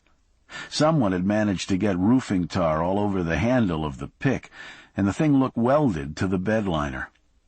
You'd probably need a pry bar to lift it up. If a person wanted the things that badly, they were welcome, he decided. For that matter, why not just leave the keys, let them take the tools, the whole damn truck? A strange attitude, he had to admit. The truck was nearly new, a spanking candy apple-colored machine that Janice had christened Big Red the day he brought it home, all excited about the bells and whistles he was hardly accustomed to in a work vehicle. They buckled Isabel's car seat inside, cranked up the air conditioning, the powerful stereo, and driven around for a couple of hours, just being together to celebrate getting the truck and Deal's landing the big Terrell renovation in the Grove, alternating the 3 cassette tapes he'd picked up on the way. Delbert McClinton and his raspy blues for Deal, Natalie Cole's ballads for Janice, Raffi for Isabel. They ended up far out Tamiami Trail at the Pit, a down-home barbecue shack with a screened-in porch and a bunch of picnic tables scattered around outside. He and Janice had sat at one of the tables under a chickie hut, braving the mosquitoes, watching a stray rooster scratch in the dust, while Isabel dozed in the air-conditioned truck, the engine purring under its brush-barred nose a few feet away. "It's not a good idea to leave her alone like that," Janice had said. She licked barbecue sauce from her fingers, stared thoughtfully through the windshield. The sun was no more than an orange band out over the Everglades, but Deal had switched the dome light on inside the truck. The interior glowed like some kind of jeweler's showcase. Isabel lay in her car seat, her eyes closed, her head lolled back, her hair dark against the white quilting. It was a jeweler's showcase, he remembered thinking. "Jesus, Janice, she's 6 months old. She's buckled in. You could reach out and touch her." He smiled, swiped at a dot of sauce on her cheek. He'd had 2 beers, what seemed like 5 pounds of ribs and thin-sliced pork, was working on his second round of key lime pie. He had a new truck, a half-dozen good jobs lined up, a wife he loved, a baby girl. They were sitting on the edge of the Everglades on a night still too cool for the bugs to be out in force, listening to the tree frogs chorus, watching the sun paint the sky in fiery streaks of orange and red. An occasional car or 18-wheeler hauled past, out on the trail, headed across the glades for Naples, or boring in toward the glow of Miami. He felt so good he ached. "I know," Janice said. She gave him a wistful smile, took his hand, licked away the sauce he'd taken from her cheek. "But things happen, Deal." "Things happen. Sure." He was standing now in the afternoon sun, not 6 months later, alone, watching the heat ripple off the bright red hood of the truck. Things happen. They sure as shit did. Were a Scud missile to come piling into the parking lot at that very instant, blast Big Red and those tar-laden tools to Kingdom Come, Deal would not express surprise when he reached the pearly gates. "Things happen," is what he'd say. "Hey, buddy," a voice called. Deal turned. There was a city cop who had stepped out of a traffic scooter a dozen yards away, out on the street. The guy had been writing a ticket on a car nosed up to an expired meter by the curb. "You can't park there," the cop said, gesturing with his ticket book. He wore aviator's sunglasses, his hair cropped short. His sleeves were so tight around his biceps, it looked like they had been taken in after he got dressed. A weightlifter on traffic patrol. Deal still hadn't spoken. "You can't park on the grass in Coral Gables," the guy said. He was walking toward Deal now, working up his badass glare. "There's no place else to park," Deal said. "Well, you can't park there." They both turned to look at the truck. The cop was beside him now, and Deal put his hand on the cop's shoulder. The cop started, but Deal kept his hand there a moment, not really grasping, just making contact. "I'm going to see my wife," he said. He patted the cop on the shoulder then, and walked away toward the looming hospital. "I'll have to write you up," the cop called after him. His voice was somewhere between a warning and a whine. "Things happen," Deal said, nodding. But he was only talking to himself. For a moment, Deal thought he had wandered into the wrong room. He stopped in the doorway, glanced over his shoulder, then stared back at the person in the bed. "It's me, Deal." It was Janice's voice, faint but unmistakable. "Don't look so surprised," she said. He looked up and down the empty hallway again, then walked on inside. Some of the bandages that had wrapped her head and neck had been removed. Her face was still covered, and her ears, but they had left decent-sized openings for her eyes and nose and mouth. He could see her lips now, smooth-skinned and tender-looking. Little stubble where her eyelashes were coming back. A shiny pink hint of skin at the bottom of her nose. He came to the bed, took her outstretched hand. He ached to hold her in his arms, squeeze her with all his might. They had pulled the gauze away from the top of her head, revealing a sizable portion of scalp and a peach fuzz of hair growing in. "You've got a crew cut," he said, nuzzling her fingertips. He thought he saw her lips curl into a smile.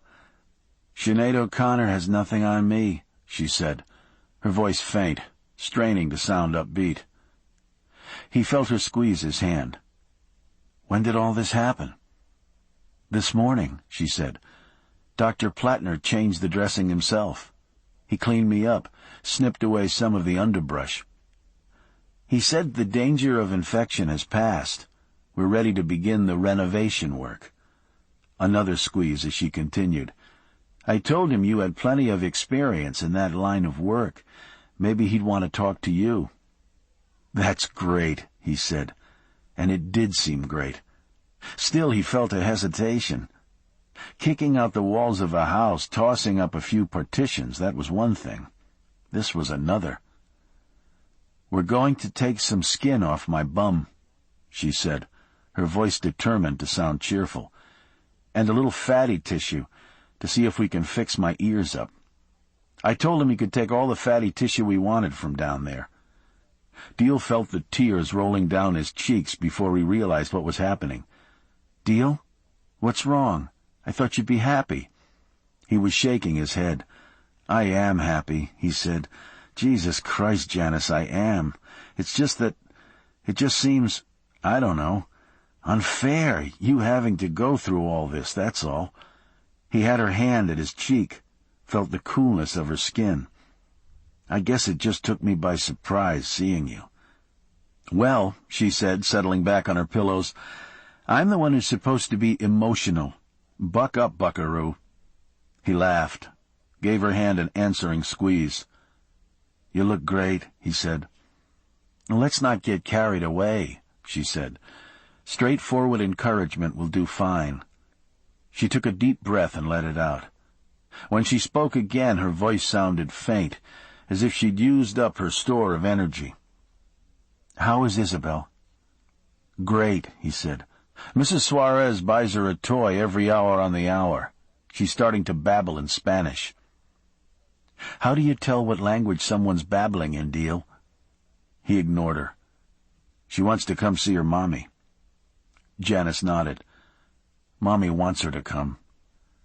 "I'll talk to Plattner," Deal said. "I'll smuggle her in if I have to." "That would be nice." He saw the smile come back again, briefly. "And you, Deal, how are you doing?" "Great," he said, hating the forced sound of his voice.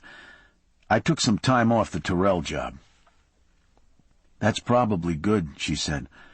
"You've had a lot to take care of." He shrugged. "I want to get the fourplex fixed up." He paused, looked off toward the windows. Outside, a crane was at work, swinging a heavy beam atop the skeleton of a new wing for the hospital. "I want to put it on the market. I don't want us moving back in there." She made a sound in her throat, something like a laugh. "I remember a time when I couldn't get you to consider such a thing." "Yeah," he said, "I know. But it served its purpose. Deal Cole's back on track. We can afford something else. Besides, I want to get rid of the place. It's a jinx." She held the sleeve of his shirt between her fingers. "I don't believe in jinxes, Deal." "You were right in the first place, Janice. If I'd have sold the place like you wanted, none of this would have happened. Stop it, Deal." Her voice was soft but surprisingly authoritative. "You stop blaming yourself right this instant." She struggled to sit up straighter against her pillows. "You were right to finish the fourplex.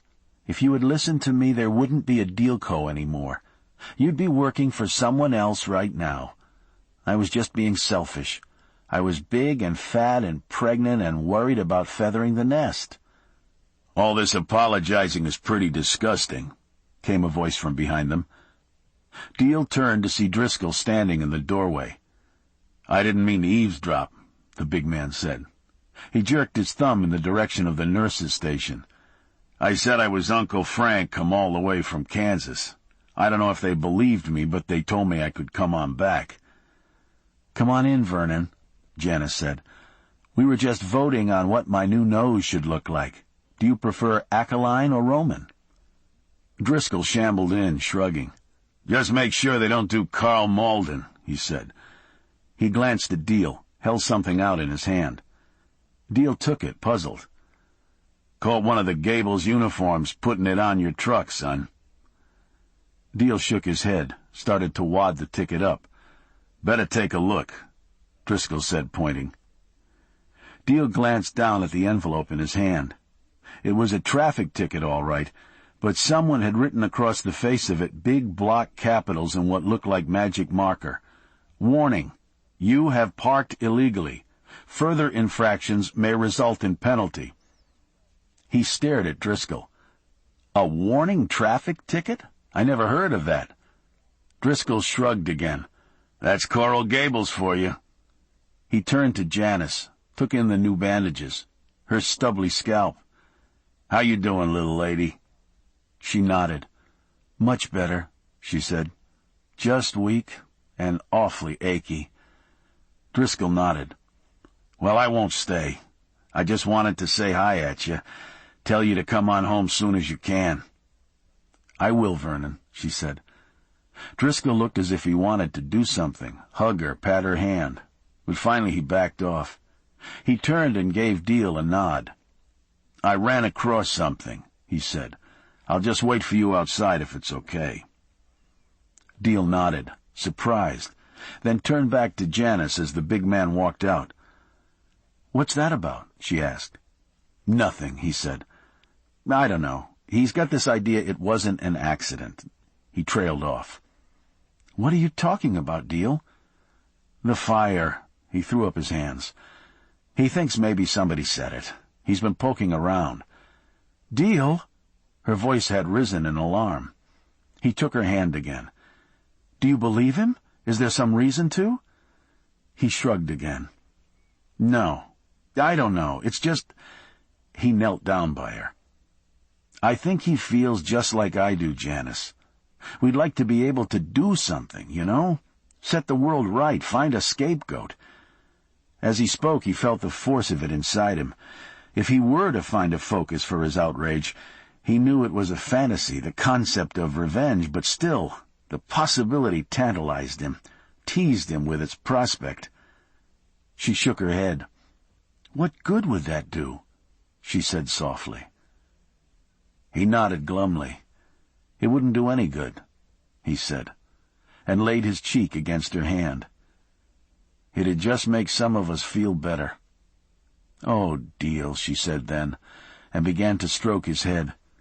"We just have to go on now, don't you see? We have to accept what's happened and go forward." "Sure," he said, and let her stroke him until her hand went quiet and her breathing fell away into sleep. Chapter 27.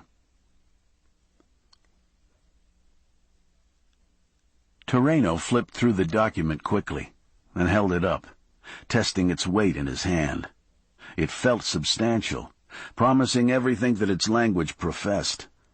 He scanned the title page, noticed the official seal embossed in the lower corner, an eagle, a clutch of arrows in one talon, the familiar Latin inscribed across the ribbon in its hooked beak.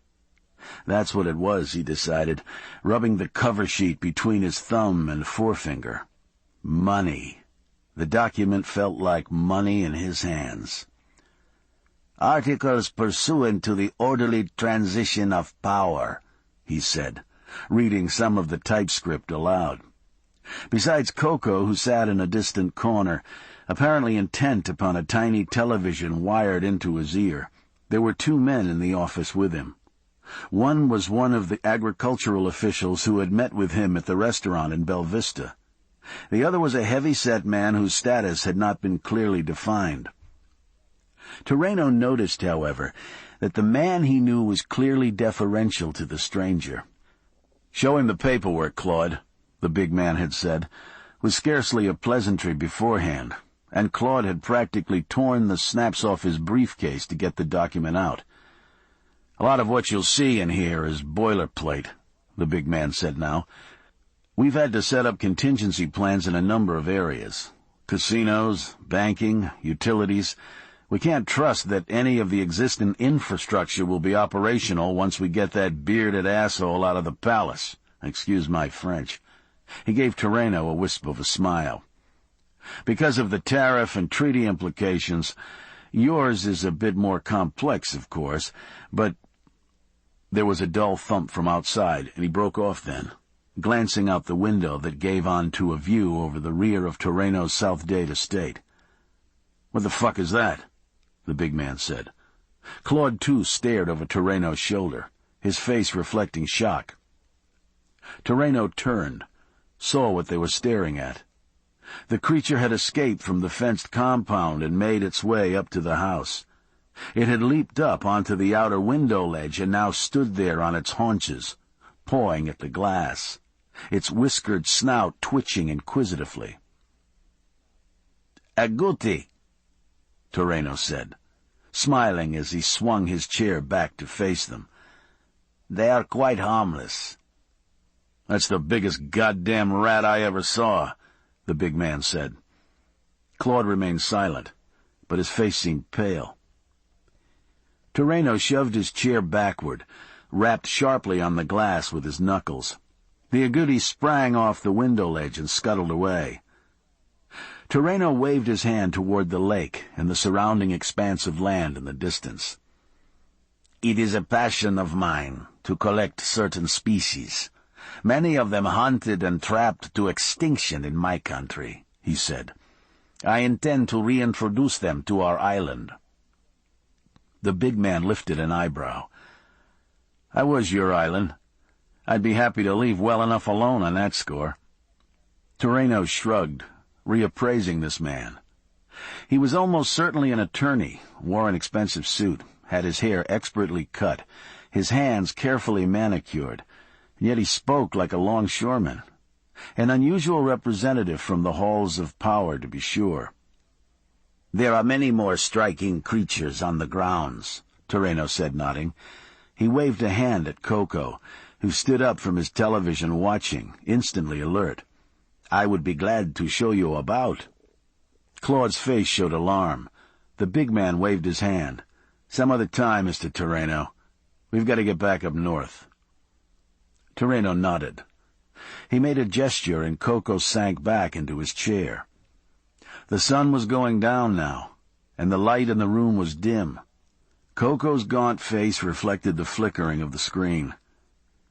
"So," the big man said, turning his attention back to the document, "what you'll find in there is more or less what you and Claude hammered out." "More or less?" Toreno said. The big man smiled again. "Don't worry, Mr. Toreno. You've got what amounts to a 5-year monopoly on sugar production in Cuba and a guaranteed favored nation status for your dealings with the U.S. and the European markets we control. As it makes clear in the document, this is to ensure an orderly transition to a free economy. We don't want any goddamn free-for-all down there once Castro's gone. We want to make sure we have a nice, well-managed capitalistic country. After the 5 years is up, you'll be faced with a free market system, of course." "Of course," Toreno said. "Though you'll certainly have a decided competitive advantage," Claude added. The big man turned and stared at Claude. "I think the man can understand that for himself, Claude." Claude ducked his head behind the lid of his briefcase and began fumbling with some papers. The big man turned back to Toreno. "I'm sure I don't have to tell you how sensitive these arrangements are, Mr. Toreno. It's not that much different from conducting biological weapons research. We all know it's necessary, but it's not the kind of thing we like to put in the public eye. Besides," he added with his phantom smile, "there are quite a few people in the sugar industry in this country would love to be in your shoes. If word on this issue were to get out, we'd have a mess on our hands. We don't need a lot of haggling. We're just trying to provide for a smooth process." Toreno returned his smile, placing the document on his desk. The phrase did have a solid, reassuring ring to it. He would return to his country in a position he could scarcely have dreamed of only months before a certain friendly senator had explained these matters to him in exchange for an astronomical campaign contribution, the largest in the history of congressional politics, if his sources were to be believed. "We'd dearly love to involve a Spaniard in all this," the senator had drawled. "'Course they'd have to have an oar in the sugar industry in this country already," he'd added with a wink. And now Toreno had his oars in all right. He laid his palm flat across the papers and leaned toward the big man in a display of sincerity. "I am not only the holder of the largest block of sugar-producing land in this country, but I am also one of the few Hispanics involved in the industry. I find our agreement a testament to the political sensitivity of our leaders. You can trust my discretion." The big man nodded. "I'll pass your sentiments along," he said. "Now you go ahead and give us your John Hancock. We'll get the papers back to Washington." Toreno stared at him, uncertain, then glanced down at the document before him. "You'll provide me with a copy?" he asked. The big man made a snorting sound at that. "Not just yet," he said, his affability wearing thin. Once you indicate your agreement, everything is reviewed and countersigned at the top. You'll hear from us by and by." Toreno shook his head, held up the document. "But I thought that was the purpose of this meeting, to confirm the arrangement." The big man gave Claude his bemused look, glanced out the window again. When he turned back to Toreno, his smile had grown into something approaching true amusement. "It's confirmed, all right. It's just going to stay off the record. What did you think, Mr. Toreno? That the president was going to come down here and play with your agouti?" Toreno felt himself flush. His gaze flickered away to Coco, whose face glittered and shifted in the light from his tiny set. If the man before him was not crucial to the fortune of a lifetime, they would go play with the agouti all right. He flipped the document open, found the signature page, and withdrew his pen. When he had finished, he stared at the page for a moment, fixing the reality of it in his mind. His own name, in bold script, beside a blank line that would soon bear that of the president. One simple signature that would eventually catapult him to the very top.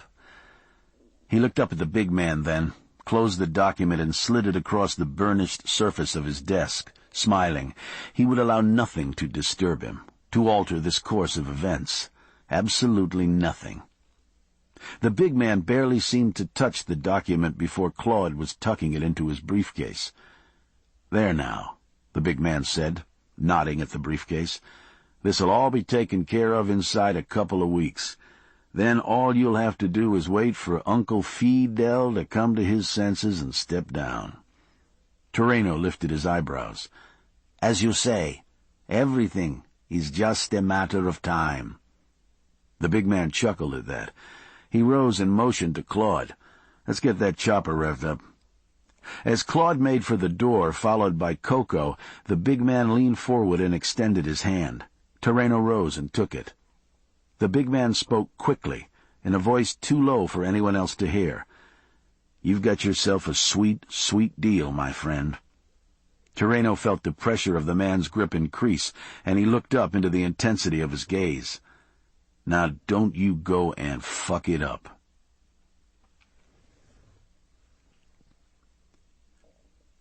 Toreno stood with Coco at the fringe of the helicopter pad, watching the machine lift off into the darkening sky. The air was crystalline, the evening star already bright. He waited until the roar of the props had faded, until the warning lights of the craft were tiny dots beneath the star, then turned to take Coco's arm. "We have arrived at a most sensitive time, Coco." Coco looked down at him, his eyes inquisitive, his gaunt face otherwise impassive. "We have unfinished business," Toreno continued. "Matters that, left untended, might disturb these most delicate negotiations." He waved his hand in the direction of the departing helicopter. Coco nodded, following his gesture. "That man," Coco said thoughtfully. "He is an important one, no?" Toreno nodded. "Still," Coco said, "I would like to have him." Toreno patted him on the shoulder. "Forget that man," he said. "We have other things to deal with." Coco nodded. The tiny earphones that connected him to his set bobbed at his neck like strange jewelry. Though his expression had not changed, Toreno saw the readiness in his pose. He would be happy to go back to work. Television and murder. It was surely a simpler life, having only two passions, Toreno thought. The sound of the helicopter was gone now, replaced by the sounds of the nocturnal menagerie that surrounded them. The two of them stood that way for a while, listening as the howling grew. Chapter 28. Deal let Driscoll guide him across the hospital parking lot to the white Ford, which was parked ticketless on the grass beside the pickup. "Are you going to tell me what this is about?" he said. "It's a long story," Driscoll said, motioning for him to get inside the car. He wiped at his brow with a handkerchief. Although the sun had fallen below the trees, the heat seemed to have only intensified. "Let's get in the air conditioning." Deal got in and managed to get his seat belt fastened as Driscoll took them straight across the grass and over the curb onto the street. "Is this an emergency?" Deal said, holding on to the door handle as they swerved onto Lejeune Road. Driscoll shrugged. "You go out the right way, you have to pay your parking tab." Deal stared at him. "Hey, I'm living on a pension now," Driscoll said. "I've got to wash my cash flow." "Maybe you need a wealthier client," Deal said. "Ha! This is pro bono work, son, all for the public interest." He turned his attention to his driving. Deal studied him for a moment. "You really must be desperate." Driscoll didn't look at him. He blew his horn at an old woman about to shove a shopping cart across the intersection in front of them. "Old bat," Driscoll said as they sped past her. "Jaywalking, stealing a Publix cart." He glanced over finally, gave Deal a smile. "Crime rampant on the streets. How do you figure I'm desperate?" "Where are we going, Vernon?" "Answer a question with a question. This is a classic evasive technique. You trying to confuse me or something?" "I'm trying to make a point. Tell me where we're going." Driscoll sighed. "I talked to that Marquez woman, the one who ran the museum that got blown up." Deal nodded. "I figured it would be something like that." Driscoll shook his head, puzzled. "She checked out of the hospital against her doctor's advice. Got herself a half-assed hideaway up in Little Haiti. She's so scared she's taking voodoo treatments rather than take care of herself properly." "What's the bottom line here, Vernon?" "She had an interesting theory about why they bombed her place." "Let me guess," Deal said. "Castro did it himself to discredit his enemies. Either him or Little Green Men?" Driscoll pulled at the wheel suddenly, swerved over to the curb. He turned to Deal, ignoring the chorus of horns behind them. "Why don't you just tell me what's eating your butt?" Deal stared back at him. "I appreciate you trying to help, Vernon, I really do. But I'm just not a conspiracy theory type of guy. We had a bad accident, that's all. You've got me involved in Cuban politics somehow. What I know about Castro is this. That's the name on the daybed in your apartment. Castro Convertibles. Now, if that ties me into your theory, I'd be glad to hear about it. Otherwise, I think it's time for me to stop brooding on what's past and get on with my life. That's the way it's supposed to work, Vernon. You spend a certain amount of time brooding and grieving, and then you have to go on with your life." Driscoll took it all in, nodded calmly. They were still idling, blocking the right one-third of the busiest thoroughfare in Coral Gables.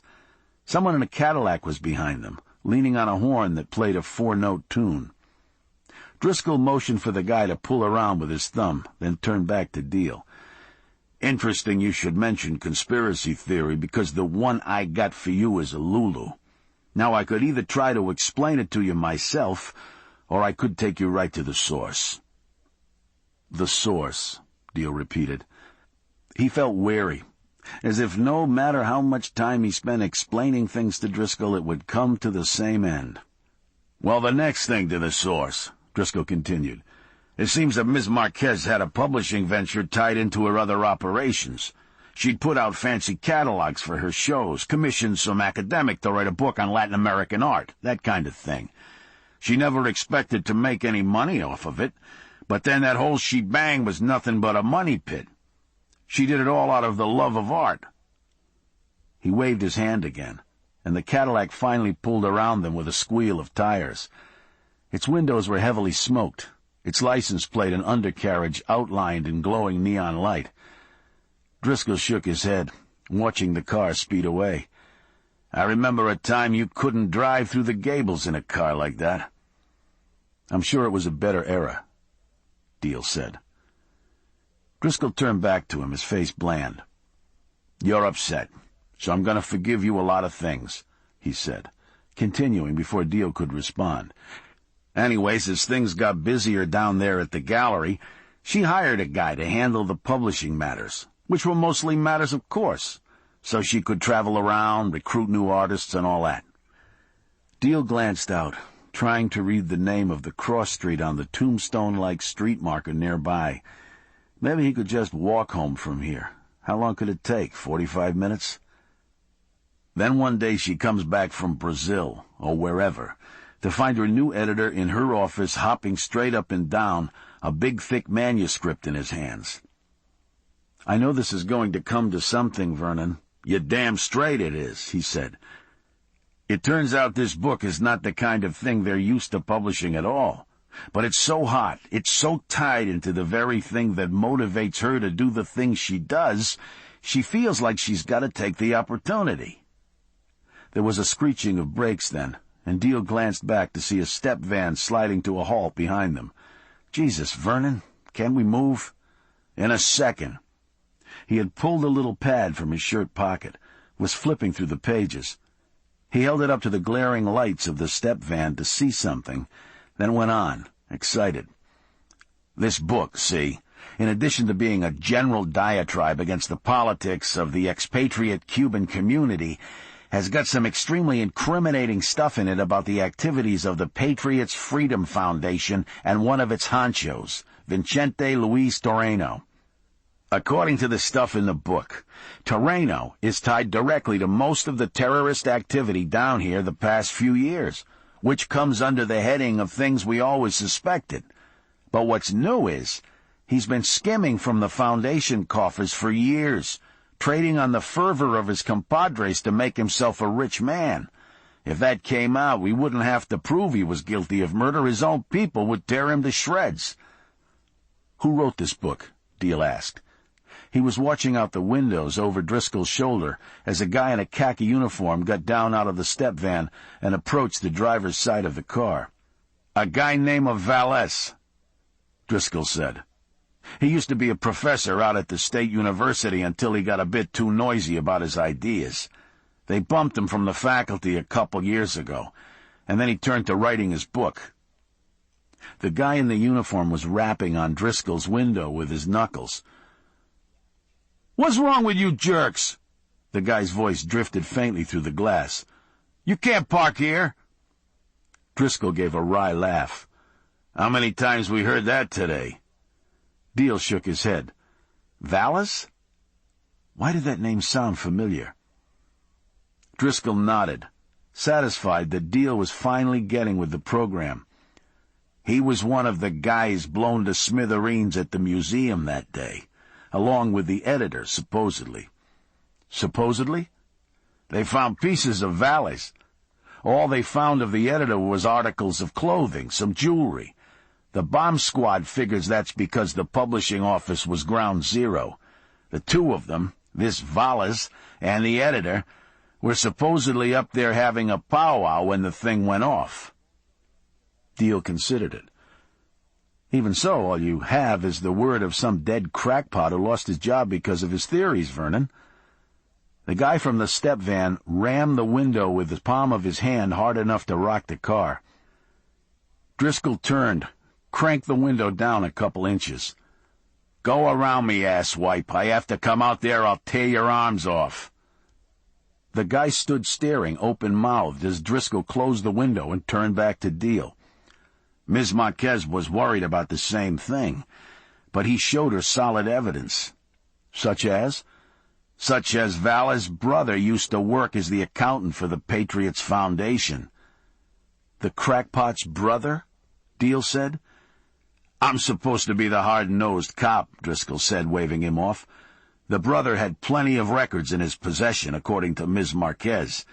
She had a chance to look at them before she gave her editor the go-ahead." The guy in the khaki uniform was still standing in the street, his fists clenched, trying to decide what to do. A Coral Gables police cruiser passed by, heading the other way, up Lejeune. Deal saw its brake lights flare up, its flashers go on. "And there was one other independent source of confirmation," Driscoll continued. "Valles had found some kind of spook, a guy from some version of the CIA, who'd been assigned to assist Toreno with his Train the Troops, Let's Invade Cuba projects.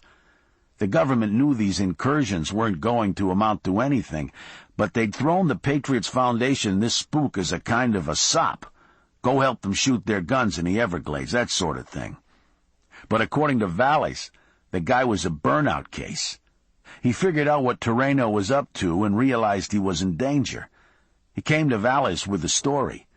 Toreno's whole operation the last several years has turned into a sham, designed to keep the pot simmering between the U.S. and Cuba so Toreno can stay in place and profit off the proceeds to the cause of liberty. The last thing Toreno wants is normalization of relations between the U.S. and Cuba, but it doesn't have anything to do with politics, because he doesn't want Castro to fall either. That's the beauty of it, you see? Driscoll's face was glowing in the reflection of the dash lights. The cruiser had found a break in the median and pulled up behind the step van, its flashers whirling. A uniformed officer was getting out, heavy flashlight tucked under his arm like a baton. The guy in the khaki uniform looked relieved now that justice was about to prevail. "Don't you see?" Driscoll went on, oblivious to the scene outside. "Toreno's like all the guys at the Pentagon were when they found out the Soviet Union was really in disarray. Once the rest of the world figures out the Cold War threat is empty, then they're out of a job. So they were busting their butts trying to convince us that we should still be scared to death. That's Toreno's scam. He comes on like Castro's worst nightmare, sends these boatloads of amateurs off to invade, then tips the Cuban government off so nothing can get out of hand." "That's crazy," Deal said. "That's not what the CIA guy says." "Who is he?" Deal said. "Where is he?" Driscoll shrugged. "That I don't know." He threw up his hands. The uniformed officer was approaching their car now. The guy in the khaki uniform was jabbering excitedly in his ear, but the cop was holding up his hand, waving him off. "Just hold on a second," Driscoll said. He turned and got out of the car, closing the door behind him. He flipped open his wallet, showed the cop something, then pointed at the guy in the khaki uniform and back at the Ford. The cop nodded, unhinged his flashlight, and used it as a pointer for the guy in the khaki uniform, directing him back to his step van. The guy made some protest, but the cop's jaw hardened, and the guy went along. Driscoll turned and got back in the Ford, stopping to wave his thanks to the officer. "I could call a tow truck if you want, Detective," the cop said. "Thanks anyway," Driscoll said. "Just a vapor lock. She's all right now." He got in, slammed the door. "The thing is, Vallis is dead. The government spook is who knows where." Driscoll paused, grinning at him. "But I do know where Vallis' brother is, and that's where I'm headed. You interested in coming or not?" Deal sighed. "I still don't see what all of this has to do with me, Driscoll." Driscoll paused. "That's the part we're working on, Johnny." He put his meaty hand on Deal's arm. "It was the same people did your place and that art gallery. I get my hands on them, we'll find out the why of it." Deal hesitated. He remembered Janice's hand on his cheek, her tired voice. She was right, wasn't she? What good would all this do? What purpose would be served, other than to cater to the whims of a retired cop who never got the bad guy he had traced for the last half of his career?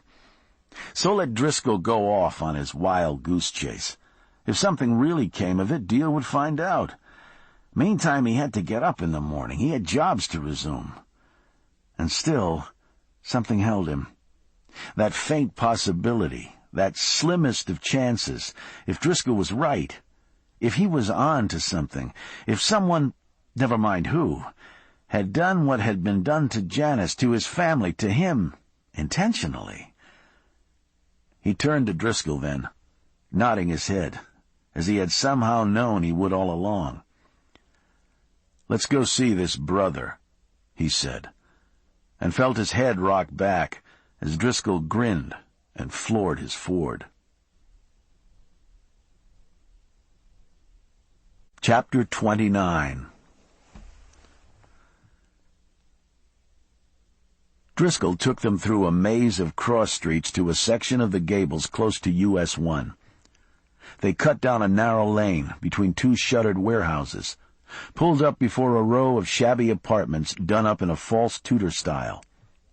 Some of the facing boards had warped, exposing crumbling plaster underneath, and most of the east-facing units featured aluminum foil in the windows to block out the morning sun.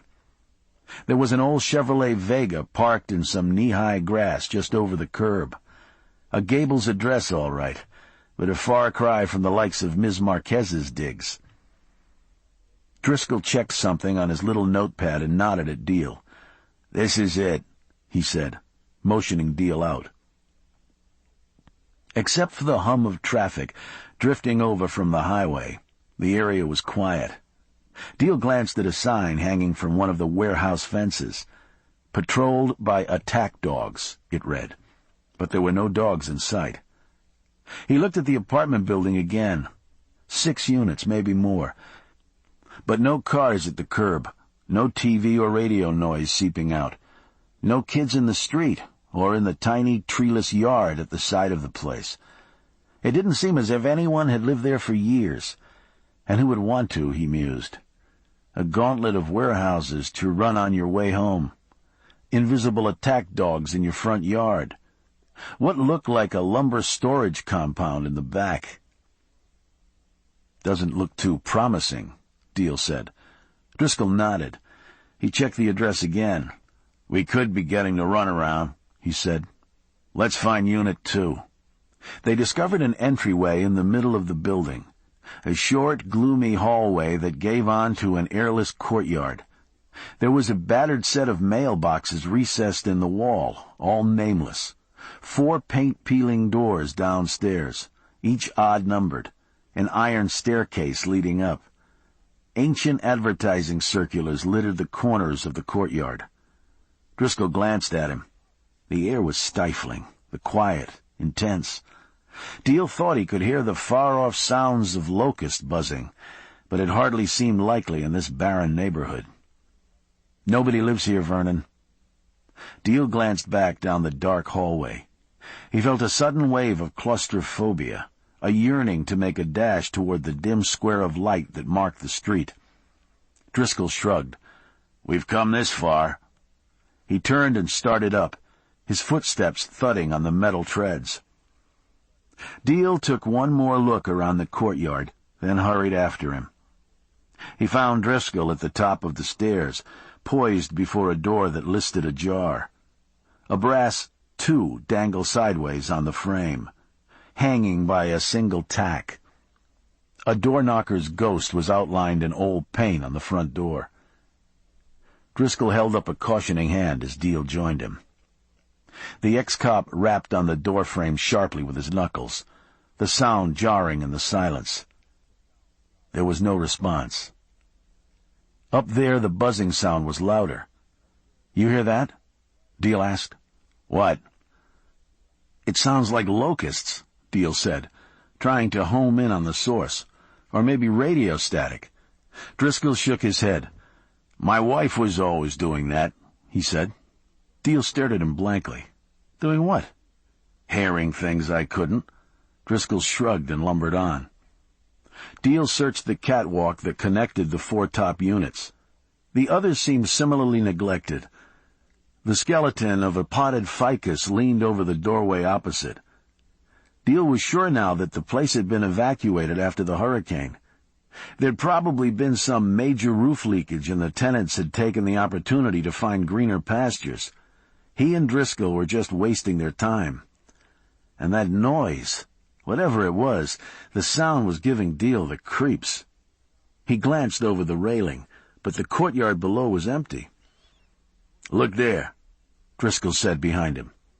Deal turned. Driscoll had nudged the door to Unit 2 open with his toe. The door swung back, giving them a view into a darkened apartment. The buzzing sound was distinctly louder. Deal peered in over Driscoll's shoulder, squinting. There was a clear zapping sound and a sudden flash of light. Driscoll looked back at him, then reached inside, flipped a wall switch, but nothing happened. He flipped it again, and the same flash of light came again, accompanied by the angry snapping sound. Driscoll reached into a pocket of his rumpled coat and withdrew a tiny flashlight that gave off a surprising amount of light. They stared down its beam at a hallway that was lined with books, or had been. The shelves were empty now, except for a volume tossed askew here and there. Most of the books had been swept to the floor where they lay in mounds, spines cracked, pages adrift. The storm, Deal found himself thinking. Just like the messes he'd seen in 100 homes ripped apart by the hurricane.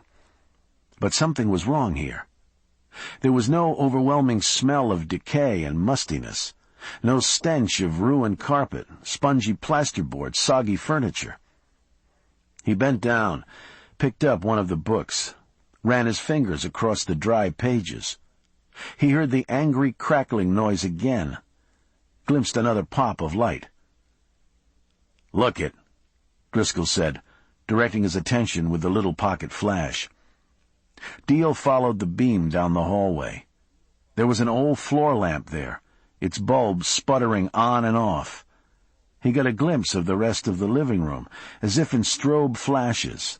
Upended furniture, shattered lamps, a wild swirl of papers tossed everywhere. Driscoll moved past him, picking his way down the hall over the mounds of books. "Stay back," he whispered to Deal. Deal waited a moment, then followed after the big man. They were in the tiny living room now, Driscoll's light sweeping the wreckage. Deal got a glimpse of the windows, heavy red curtains tied back, yellowed blinds pulled down to the sills. No hurricane had torn this room apart. The sound he'd been hearing was distinct now, an angry buzz that waxed and waned with the sputtering light that the floor lamp threw. Driscoll led them to a doorway off one side of the room, threw his light into a small bedroom. The wreckage there was similar. Clothes tossed from a closet, dressers' drawers dumped, the mattress shredded. "This is one lousy housekeeper," Driscoll said. He swung his light into a bathroom, where the medicine chest door dangled by one hinge, its shelves swept empty except for a blue box of Polident. Deal felt an unaccountable wave of sadness. Someone's common everyday life torn open before his eyes.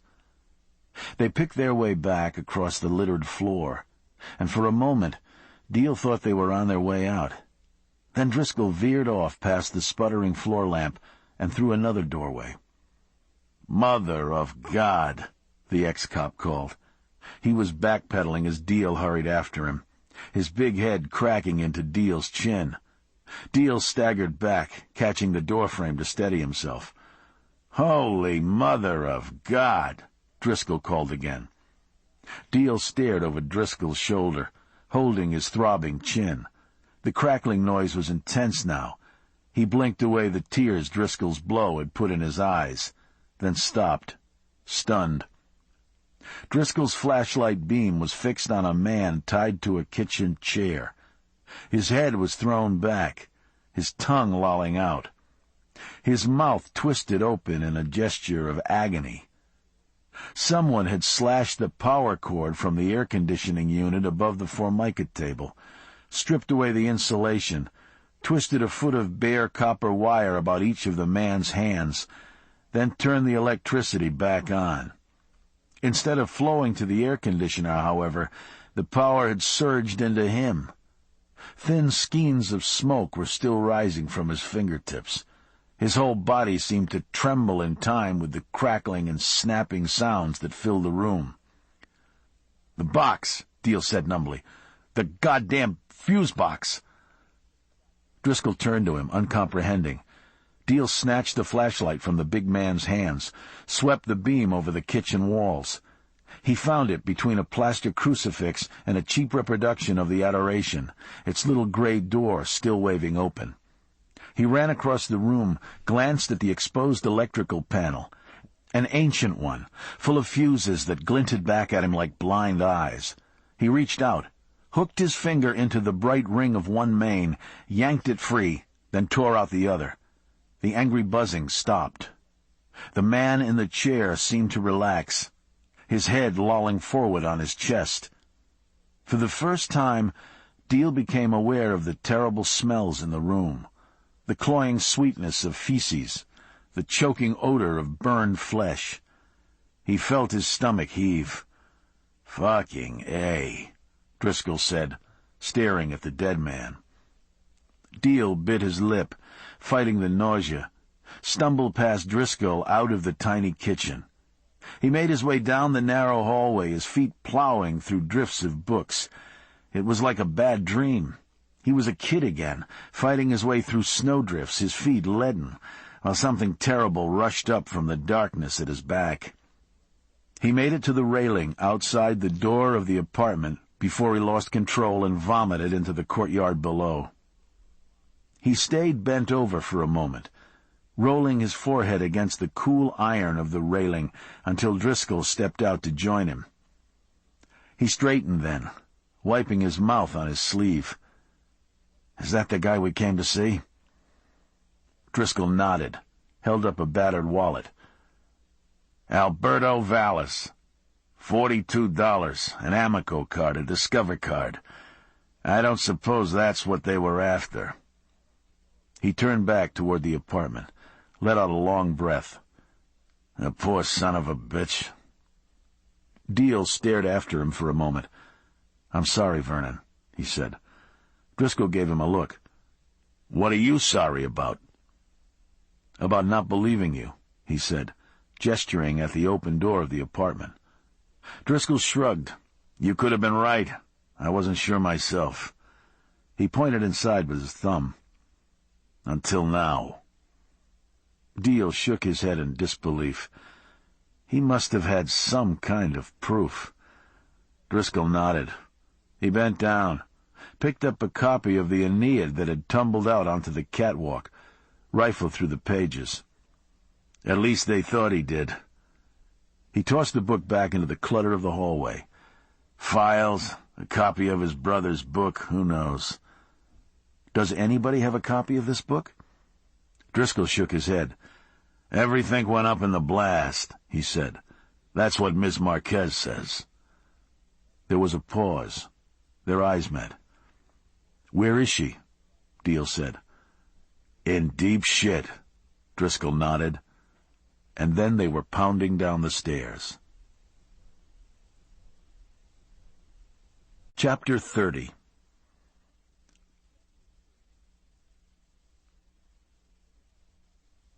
"Slow down, Driscoll. You're not a cop anymore," Deal said.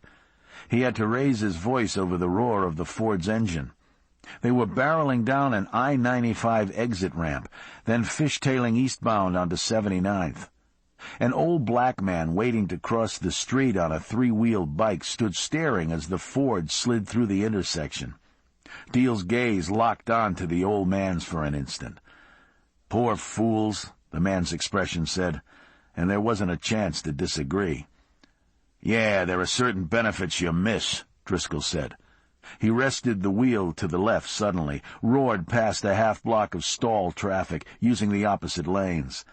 He made it back onto their side, swerving away from an oncoming bread truck at the last moment. "We're going to get pulled over." Deal was clutching the armrest, trying to keep himself upright.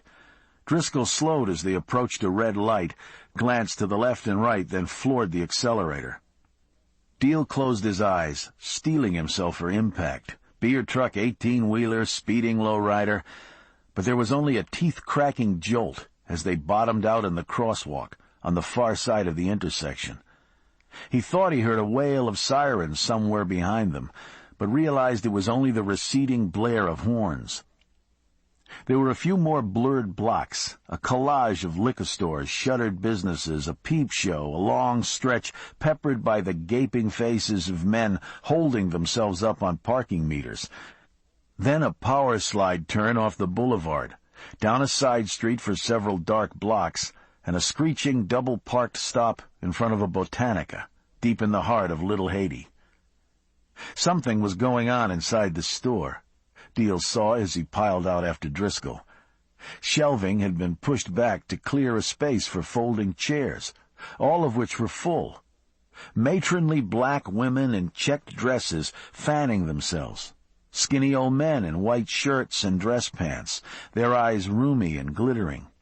Children in T-shirts and shorts, some standing on their seats, others milling about. What room was left for standing was jammed as well, with people clapping, sweating, chanting in a frenzy. They were all staring at an extremely tall man at the front of the room, shaking what looked like a feather duster over his head. As he hurried after the lumbering Driscoll, who passed the brightly lit windows without a glance, Deal saw that the feather duster was in fact a rooster in the tall man's grasp. The tall man raised his other hand to the rooster's neck, made a slashing motion. The head of the thing fell away, and a spray of blood splattered down on the shoulders of the tall man's white shirt. He began to swing the now headless bird back and forth, anointing the faithful at the front of the crowded room. Some kind of Santeria rite? Deal turned away, saw Driscoll disappearing into the stairwell up ahead. By the time Deal reached the entryway, Driscoll was already at the top of the stairs, swinging an iron gate aside, hammering at a locked door there. Deal took the steps 2 at a time. Driscoll pounded again, the blows echoing in the airless landing. The chanting from the Botanica downstairs reached a sudden crescendo, and Deal wondered what they might be sacrificing now. "Watch yourself," Driscoll said, bracing himself against the wall behind him. Deal stepped aside as Driscoll strode forward, pistoning his big foot into the door. No contest there. The cheap frame splintered, and the door flew inward, banging off the foyer wall. The sound was lost in the din of the faithful from below. "Jesus, Vernon," Deal said, but Driscoll waved him quiet. He had a gun in his hand now, was holding it by his ear as he went through the shattered doorway. He brought the pistol into firing position as if he was ready to blaze away, then relaxed. "Well, kiss my ass," Driscoll said, his face a mask of disgust. Deal hesitated, then poked his head inside. The unshaded bulb on the landing threw a bright slice of light across the barren floor of the living room. No rug, no lamps, no furniture of any kind. Dust clumps drifted in the corners. You could see all the way into the alcove of a tiny kitchenette where a broken stool leaned in a corner. Driscoll moved across the room, down a hallway. He had his flashlight out now. Deal followed cautiously after him. Driscoll checked an open door on his right, shook his head, moved on to a closed door on the left. He gave Deal a cautioning glance, then turned and eased the door open. He glanced quickly inside, drew back, battered the door all the way open with his foot. The chanting from downstairs had stopped, leaving an eerie silence in the hallway. Driscoll holstered his pistol inside his coat and stepped into the bedroom doorway. Deal peered in after him, following the beam of the flashlight as it played over the deserted room. A streetlight outside threw angular shadows about the walls. Driscoll shook his head in disgust. "She was right in here," he began, then broke off. His eyes widened, and his hand scrabbled at his coat for his pistol. Someone's there. Deal heard his brain clamor, but it was too late to do anything about it. He felt an arm clamp about his throat, felt his feet lifted off the floor. He heard a muffled thud and a grunt from Driscoll, sensed others rushing past him in the darkness. He flailed his arms about, trying to reach his attacker, but it was useless. He struck out with his heel, felt a satisfying crack when it struck bone. He was readying himself for another kick when there was an explosion of pain in his head, a brief, glorious burst of light behind his eyes, and as he might have expected, a darkness that rushed up and swallowed everything.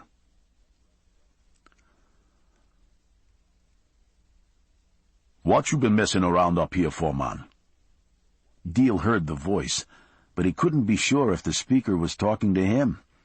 He'd been lost in a swirling dream where giant roosters chased him about a series of barren rooms. They pecked at him, slamming their beaks into the walls and floors with the force of pile drivers, drawing great gouts of blood from the wood itself. His head was splitting, as if one of the creatures had caught him flush behind the ear. He blinked his eyes open carefully, saw the tall Santeria priest looming above him. The rooster's blood had dried to a rusty brown on the man's shoulders. "Why you be busted into a person's home?" The man spoke with a British Islander's accent.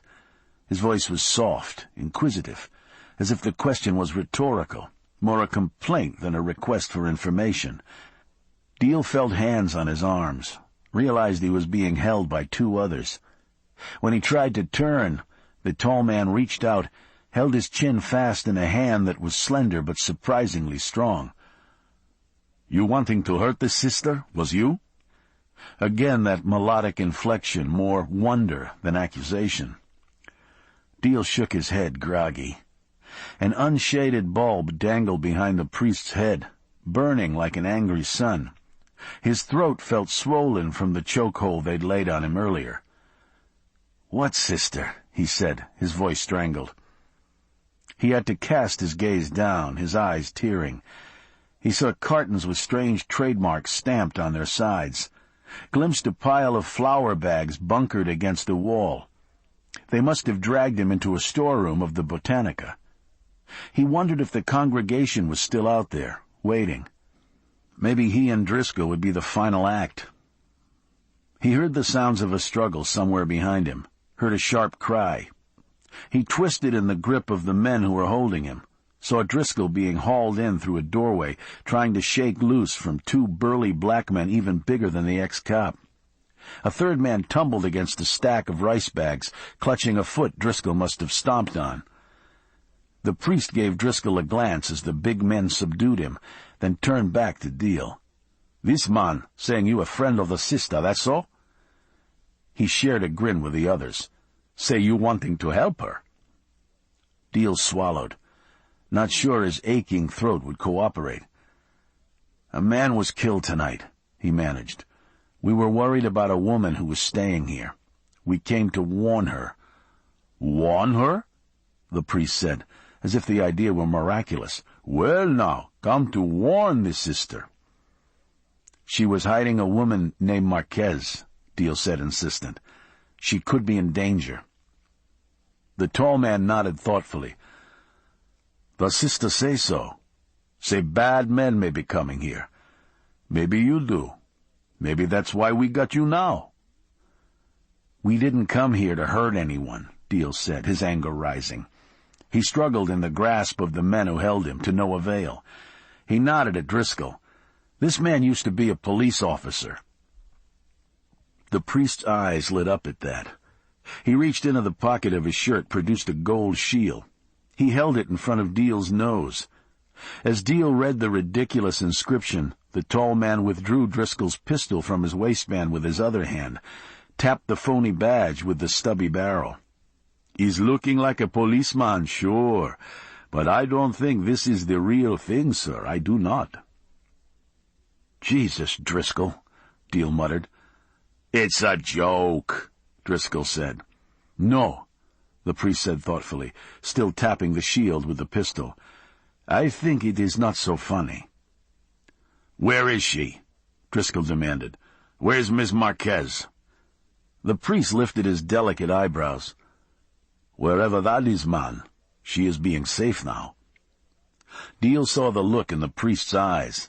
If Miss Marquez had been hidden away by these people, he did not doubt that she was safe. And they could forget ever finding her.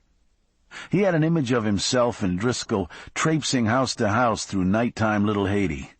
They wouldn't last an hour. "We need to talk to her," Driscoll insisted.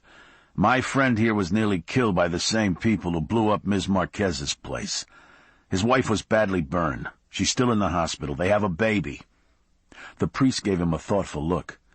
"They're in danger," Driscoll added.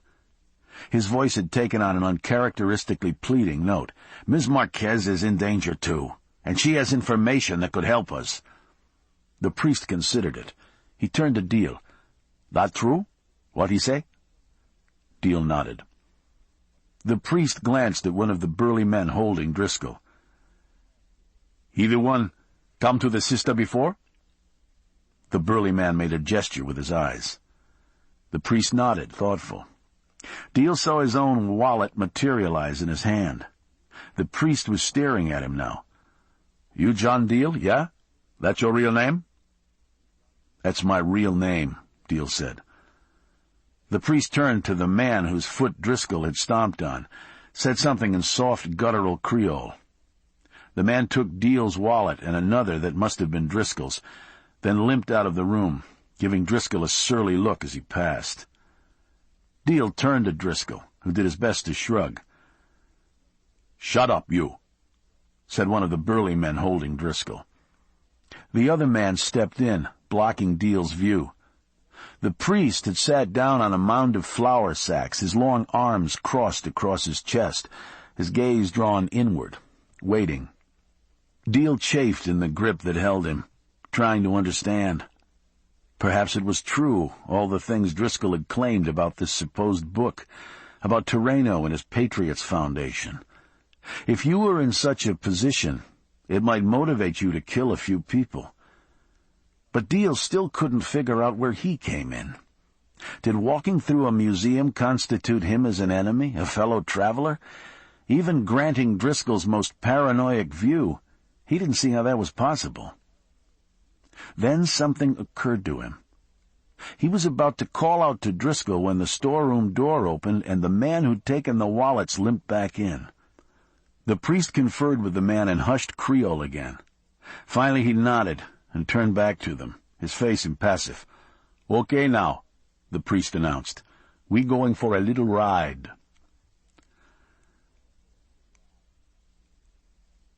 From the outside, the vehicle had resembled any other tradesman's van. There were crudely stenciled signs on the tailgate and sliding side door, advertising expert lawn service. A tiny flag from some Caribbean island, Deal supposed, fluttered from the radio antenna. Inside, however, things were hardly what he'd expected. Instead of holding a welter of rakes and lawn tools, the rear cabin had been converted to a limousine's layout, with a pair of broad, comfortably upholstered seats facing each other, a small table, and a serving bar bolted to the floor in between. One wall held a bank of electronics gear, including a tiny television. The rear windows had been carpeted over, and a glass barrier between the rear area and the driver's compartment had been treated with a reflective surface. There were 3 men up there, Deal knew, including one carrying an automatic weapon, who had supervised their loading. He imagined that the man was watching them now through the one-way glass, his Uzi at the ready. Deal stared back at his own reflection, which looked pale and wavering in the soft chaser lights that flittered around the outline of the ceiling. He was sitting between the priest and one of the men who'd been holding him, a man with a weightlifter's body and the face of a divinity student. That man wore a suit and a tie-less white shirt buttoned to the neck and kept his right hand hidden inside the vest of his coat. Driscoll sat opposite, wedged between the 2 burly men who had held him captive inside the storeroom. He stared back at Deal expressionless, rocking with the steady motion of the van. "Did you ever think," Deal said, returning to the thought that had occurred to him inside the storeroom, "that it wasn't me at all? That maybe somebody could have been trying to take you out when they burned the apartment?" "Shut up, you," the man next to Driscoll said. Deal wondered if it was the only English he had learned. The priest held up his hand. "Let them talk," he said. Driscoll gave his customary shrug. "I considered it, but I didn't think much of the possibility," he said. "Why not?" Deal persisted. "Maybe it was one of your old enemies, figured you were vulnerable, off the force and everything." Driscoll shook his head. "Nah, the way things are in the department these days, they'd have had too many better opportunities when I was still around. Something happens when I go out on a call. It would have been an unfortunate accident in the line of duty. Sayonara, Vern." He glanced up at Deal. "I don't think it was me." Deal nodded. It made sense, but still left him unsatisfied. Maybe that was the problem, trying to apply logic when the whole thing made no sense. Look where he was now, riding through the streets of Miami, the prisoner of some voodoo warlord. How did that stack up on the rationality index? The van took a sudden turn, then slowed, jouncing over a set of speed bumps. Deal heard what sounded like a boat horn as the van pulled to a stop. They sat there in silence for a moment, listening to the muffler creak beneath them. Then the sliding door flew open. The priest nodded to the big men across from him, who urged Driscoll out. The priest withdrew a tiny handheld phone from a recessed compartment, punched in a number. The man beside Deal motioned impatiently for him to follow Driscoll. Deal stepped out of the van, blinking, sensing the soft warmth of water nearby, smelling it even before his eyes adjusted to the darkness. Everyone stood quietly outside, waiting, as the priest held a muffled conversation inside the van. They had parked inside a storage compound a few blocks up the Miami River. A half-mile away, the glittering bank and hotel buildings towered, their floodlights chewing up wattage Las Vegas style. The reflected glow of the big buildings outlined the ship that was docked alongside them, a rusty hulk of a freighter that looked incapable of navigating this barge canal, much less the high seas. The deck was jammed with bicycles, hundreds upon hundreds of them, stacked haphazardly under tarpaulins. The ship was a typical Caribbean shuttle. It'd be off before dawn, bound for the islands, there to drop off the bikes, the electronics gear sure to be swelling the hold, for pennies on the dollar. 10 days from now it would be back, offloading fruit, rum, a few woven goods and craft items, and the most lucrative cargo, a sizable number of fair-paying stowaways, desperate to reach the streets of gold. Deal glanced back at the glittering towers. Their lights would be visible for miles out to sea, he knew, well past the surging Gulf Stream, a kind of tropical stand-in for the Statue of Liberty, and every bit as enticing to a load of rafters from Haiti or Cuba. He found his mind drifting to the things Driscoll had told him. How could anyone be so cynical as to trade upon the hopes of such people for the sake of money? How could people who'd lost everything to tyrants turn murderous and tyrannical themselves? Naive, perhaps, but it still confounded him, infuriated him. "That boat's got so much hot shit in it it glows," Driscoll said, breaking the silence. The priest was unfolding himself down from the van as Driscoll spoke. "Property is a relative concept," he said. "Only when what you're talking about doesn't belong to you," Driscoll said. The priest stopped, considering Driscoll's logic for a moment. "They are ready for us," he said, by way of answer, and led them toward the ship. The gangway shuddered under their weight, as if it might pitch them into the oil-slicked waters between the ship and the docks at any second. A man who dwarfed the two guarding Driscoll stood at the rail, watching them climb. He held what looked like an AK-47 in one hand as if it were a pistol. When the priest joined them on deck, the huge man nodded and directed them amidships with a wave of his weapon. Deal was considering the possibilities as he followed Driscoll's heavy footsteps down the peeling decks. He reasoned that if the men had intended to kill them, they wouldn't have gone to the trouble of bringing them there. On the other hand, maybe they would be taking a short cruise out to open waters. He and Driscoll would be converted to chum, where it was more convenient. They came to an open bulkhead then, and one of the big men stayed back to guide them through the passage. Driscoll moved on inside. When Deal hesitated, the guy behind gave him a shove. Deal stumbled into the passageway, saw light flooding from an open cabin a few feet away. 2 women were in there, staring impassively at Driscoll, who had already stepped inside the room. Deal heard the bulkhead door slam shut behind him. He hesitated for a moment, then went to join Driscoll. Chapter 31.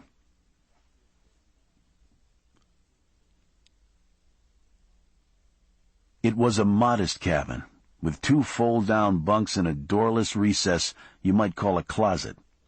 A narrow bulkhead gave onto a john the size of a phone booth, with a shower that would soak everything when you used it.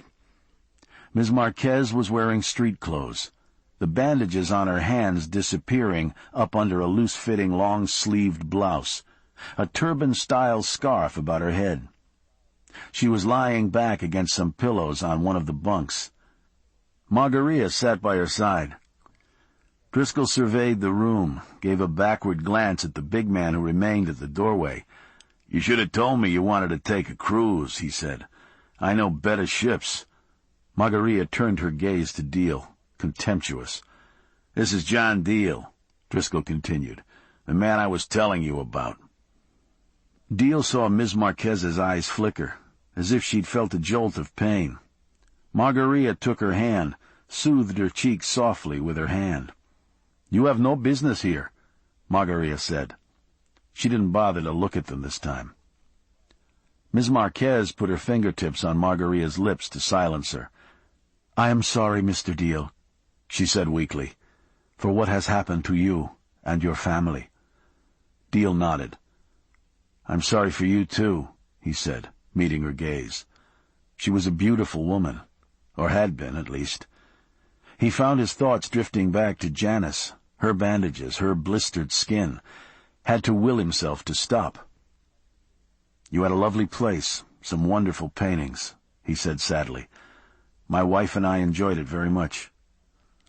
She nodded, sinking back into her pillows, as if the memory of it exhausted her. "I guess they told you someone killed Alberto Valles, Ms. Marquez," Driscoll cut in. "They wrapped him up in copper wiring, plugged him into a 220 socket. He was still smoking when we found him." Ms. Marquez's face had turned a shade paler. She shook her head weakly against her pillow. "Animals," she said, her voice faint. Even Margarita seemed shaken by Driscoll's words. In the silence, Deal heard the distant sound of a powerboat on the river, the muffled sounds of men talking out on deck. "Whoever it was had torn Vales's place apart, ransacked his files," Driscoll continued. "The police will go through everything, but it looked like a pretty thorough job to me. I expect they got everything they were after." "They always do," she said. "Pardon me?" Driscoll said.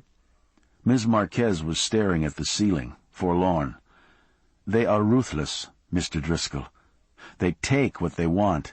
They take, and they take, and they take, and they let no one stop them." She struggled up on one elbow. "Now what do you want from me?" She stared at them wild-eyed from her bed, ignoring Margarita's comforting hands at her shoulders.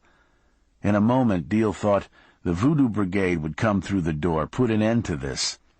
Driscoll gave his imperturbable shrug. "I thought maybe you'd have something stashed away. A copy of the manuscript, some of the files, anything that might substantiate the charges." Ms. Marquez's eyes were on Deal now. Her face was haunted, as if Deal and Driscoll were demons come to rob her of her last shred of repose. "I have told you. Efrain Velez was very protective. He left nothing with me. He was to deliver the completed manuscript the day he was killed. So far as I know, there was only one copy." "I checked with the boys downtown," Driscoll said. "They never found a trace of any manuscript after the blast." "It was written on paper," she said, "not stone tablets. The explosion took place in the editorial offices. You told me that yourself." Driscoll nodded as if she was reminding him of the obvious. "What do you know about this Rafael Quintana, your editor?" She stared back at him, spots of color coming into her cheeks. "What about him?" "How long did he work for you?" "Not long," she said finally. "A few months." "Where did you find him?" She turned away from Driscoll's gaze. "A friend in New York recommended him. She knew I was looking for someone to help expand my publishing activities, and she knew Raphael. He was a junior editor in a small firm in New York City. He was quite anxious to come back to Miami, quite enthused about our goals. She glanced up at Driscoll, her face pained. I wanted to provide a forum for other voices in the exile community, Mr. Driscoll. Raphael understood that. He was excited at the possibility. He actually went out searching for authors who had important things to say, manuscripts of value. As she spoke, her gaze clouded, until, as if she'd heard the suggestion in her own words, she finally trailed off. "Were you involved with Quintana, Ms. Marquez?" Driscoll asked the question softly, but she seemed to expect it. "What relevance would that have?" she said. She seemed very tired. "Maybe none," Driscoll said. "Except if you were, you might not have noticed certain things." "What sort of things?" she asked. She was staring off somewhere far away, her voice faint. "Did this person who recommended him tell you what kinds of books Rafael Quintana used to publish in New York, Miss Marquez?" She shook her head numb. Driscoll reached into his pocket. Deal saw the guard at the door tense, then relax as Driscoll withdrew his little pad and began to flip through the pages. He found what he was looking for, glanced up at Deal, then began to read. "El problema de la raza de Cuba," he managed. He screwed up his face. "Cuidado la—" He broke off. "Hell with it," he said. "Bottom line is it's all racist, fascist stuff. Things that would make the Ku Klux Klan press seem liberal. In New York, Rafael Quintana worked for an outfit committed to the spread of right-wing propaganda. Its whole operation was funded by the Patriots' Freedom Foundation." "How do you know these things?" Ms. Marquez asked dully. "I'm a suspicious person by nature," Driscoll said. "I look at a situation, I try to imagine the worst about everybody." He shrugged. "After that, it's simple. You just get on the phone, ask a bunch of questions." "What are you getting at, Vernon?" Deal asked. "Rafael Quintana was a plant in Ms. Marquez's operation. That much seems certain." "You think he would sacrifice his life for those madmen just to stop the publication of a book?" Ms. Marquez broke in. "Maybe he didn't," Driscoll shrugged. "They still haven't found his body." She stared at him for a moment, absorbing the implication. Finally she gathered herself. "In any case," she said, "it is over. The manuscript is destroyed. Alberto's records are gone." She shook her head, weary. "If we could prove a link between Quintana and the bombing," Driscoll offered. "Link Quintana to Torreno." He shrugged. "You'd make a pretty credible witness." Ms. Marquez gave a dry laugh that sounded more like a cry of pain. "My word against that of Vincente Torreno? And that is assuming I would live long enough to testify. Spare me, Mr. Driscoll." "Sure," Driscoll said. "I can understand. You're ready to go off on vacation. Who wants to get tangled up in some messy trial?" He glanced around the Stark cabin. "You got yourself a first-class stateroom, a non-stop ticket to Haiti. Geez, you're the first people to willingly go to Haiti in years. They'll probably give you the key to the island." "Leave her alone, Driscoll," Deal broke in. "She's right. They'd eat her alive." "Stay out of this," Driscoll said. "Find some other way to do it, Vernon. You want the guy that bad, find another way." Margarita had gotten Ms. Marquez back on her pillows, was smoothing her hair from her sweat-dampened brow. The guard was watching the confrontation between Driscoll and Deal with something resembling a smile. He could watch them fight, then finish off whoever was left. Driscoll turned back to Ms. Marquez. "How about the man who was mentioned in Valle's manuscript?" Driscoll said. "The man from our government who knew what Torreno was up to. Do you know his name, where we might look for him?" Ms. Marquez gave him a forlorn look. "He is dead," she said, giving them a bitter smile. "I, too, wanted to speak to this man, to hear it from his mouth. I insisted to Efren Valles that I speak to him, but he told me he was dead, shot on a Cuban beach during one of the raids Toreno manufactured. Why didn't you tell me all this before? She shook her head, helpless. I thought it would sound too convenient, that it might make you doubt me. Driscoll shook his head. What was this man's name? He asked. She shook her head. Efren would not tell me, she said, falling back on her pillows. He wanted to protect him. She gave her bitter laugh and turned her face to the wall. Now please, she said, I am very tired. You must leave me alone. The big guy turned and motioned them out. Deal heard footsteps on the decks. Driscoll was making a note on his little pad as the big guy shoved him on through the bulkhead. Something they'd check out in the afterlife, Deal supposed. He gave Ms. Marquez a last glance, then felt a thick hand on his arm, propelling him out into the humid darkness. He stumbled back down the decks, something hard and unyielding prodding him in the back all the way to the gangway, where the same enormous man stood with his AK-47 in his paw. Down, one of the big men beside him said, pointing toward the docks below. Deal followed Driscoll down the swaying gangway, steadying himself along the rope handhold. When they reached the parking area, Deal saw that the priest's van had disappeared. In its place was Driscoll's white Ford, the paint glowing softly in the reflection of the Miami skyline. Go, said the big man behind them. And Deal and Driscoll went. Chapter 32. You never thought they were going to hurt us, did you? It was Driscoll's voice, filtering back to him through the underbrush. It was still dark, and Deal struggled to keep Driscoll's jiggling flashlight beam in view. They were on a wild stretch of property behind the ruins of the bombed-out museum, although Driscoll had refused to tell him what they were doing there. I suppose you didn't?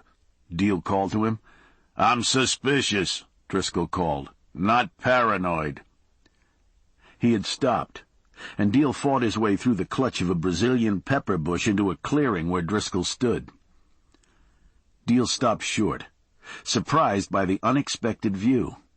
They were on a rare elevated stretch of ground that overlooked Biscayne Bay.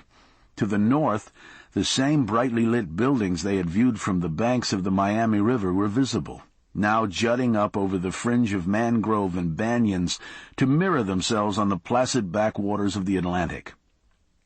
To the south, he saw the graceful arch of the causeway, looping out from the mainland to Key Biscayne. One car made its way up the span as he watched, silent at this distance. Its lights coned steadily through the darkness, and then disappeared abruptly at the crest of the bridge, as if it had driven off the edge of the world. $1 million view, he thought, forgetting himself for a moment. From where they stood, it was a dozen paces down an embankment to the water, which lapped gently at the shoreline. Driscoll guided his flashlight beam in that direction. There was a foot-thick band of seaweed at the verge, studded with chunks of styrofoam and plastic jugs, a few pilings, and what was left of a dock that listed half in, half out of the water. "Look at that," Driscoll said, guiding the beam over a tumble-down boathouse that ran back from the dock onto the shore. The rear of the building was bunkered into the embankment where they stood, its roofline ending just about level with the ground beneath their feet. "Come on," Driscoll said. "I'll show you something." He took Deal's arm, guiding him down the incline to the boathouse entrance. The outer door to the place was long gone. Inside, a pair of rusty davits listed like skeletal arms waiting for a phantom ship. A dank mustiness emanated from the open doorway. The walls were streaked with mildew, prodigious sheets of it, fed by the constant heat and humidity. Every board of the place, Deal thought, doing its best to succumb to the call of the tropics, transformed quickly back to mulch. Driscoll directed his light against the rear wall inside. There was some kind of doorway there, covered by a rusty steel grating. Driscoll started forward, and Deal took his arm. "You're not going in there, are you?" he said to Driscoll. "You're not going to walk across that floor?" Driscoll ran the light over the boards. The planks of the rotted dock where they stood continued on inside, becoming the floor deck of the boathouse. The whole structure looked ready to fold into the water. "Why not?" Driscoll said to him. "I bet Rafael Quintana did." Deal stared at him. "I ran into an old guy that does the groundskeeping for some of these places around here," Driscoll continued. "He had some pretty interesting stories. You'd be surprised what's come ashore right where we're standing." Deal shook his head. "I'm tired, Driscoll. Show me what you wanted to show me, and let's go home." Driscoll nodded. "That's what I was getting to. Come on." He stepped through the open doorway of the boathouse. As he took a second step, there was a mushy snapping sound like someone slapping a wet towel against concrete. Driscoll's right leg plunged through one of the rotted floorboards, sending him down to one knee. His hands splayed, the flashlight skittering across the deck like something alive. "Jesus Christ!" Driscoll muttered, struggling to get his leg free. Deal stared at him, caught in the beam of the flashlight that had come to rest in a corner. In another context, it might have been funny. Now he found himself wishing the rest of the floor would give way, teach Driscoll a lesson. "You gonna give me a hand?" Driscoll stared up at him, helpless. "Only if you promise we can go home," Deal said. Driscoll glared up at him. Finally he nodded.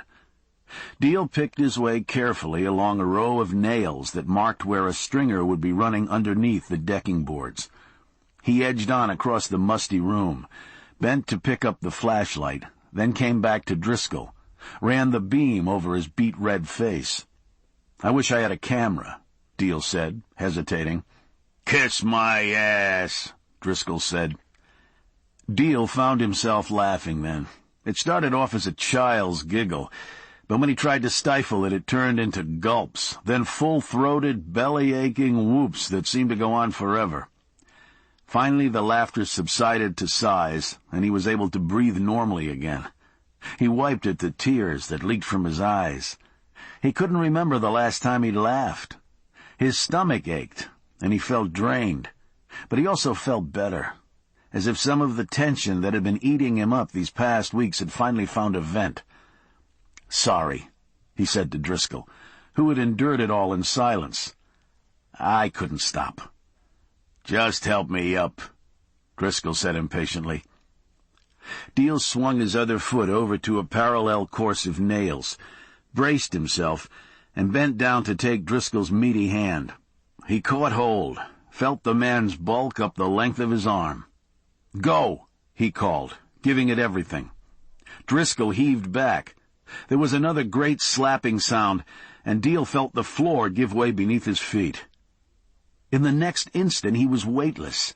Then he was plunging into bath-warm water, his head going under, his nose and mouth filling, his feet shooting down into bottomless muck. He was still holding on to Driscoll, he realized. He shook his hands loose and kicked wildly at the muck until he felt himself begin to lift free. They broke the surface together, sputtering, Driscoll thrashing about like a rhino trying to tread water. Deal noticed the flashlight bobbing in front of him, still sending out its light into the silty water. He reached out and snatched it, aimed it up at the gaping hole in the decking above their heads. Driscoll was already moving toward the shore in an awkward breaststroke. After a moment, Deal turned and followed after him. They struggled up onto an outcrop of coral boulders that marked the edge of the breakwater and sat together, still sheltered by the listing dock, dripping water back into the bay. "Honest to Christ," Driscoll said finally. He stared at Deal, his hair plastered over his forehead, the picture of exasperation. Deal slung a reeking piece of seaweed from around his neck back into the water.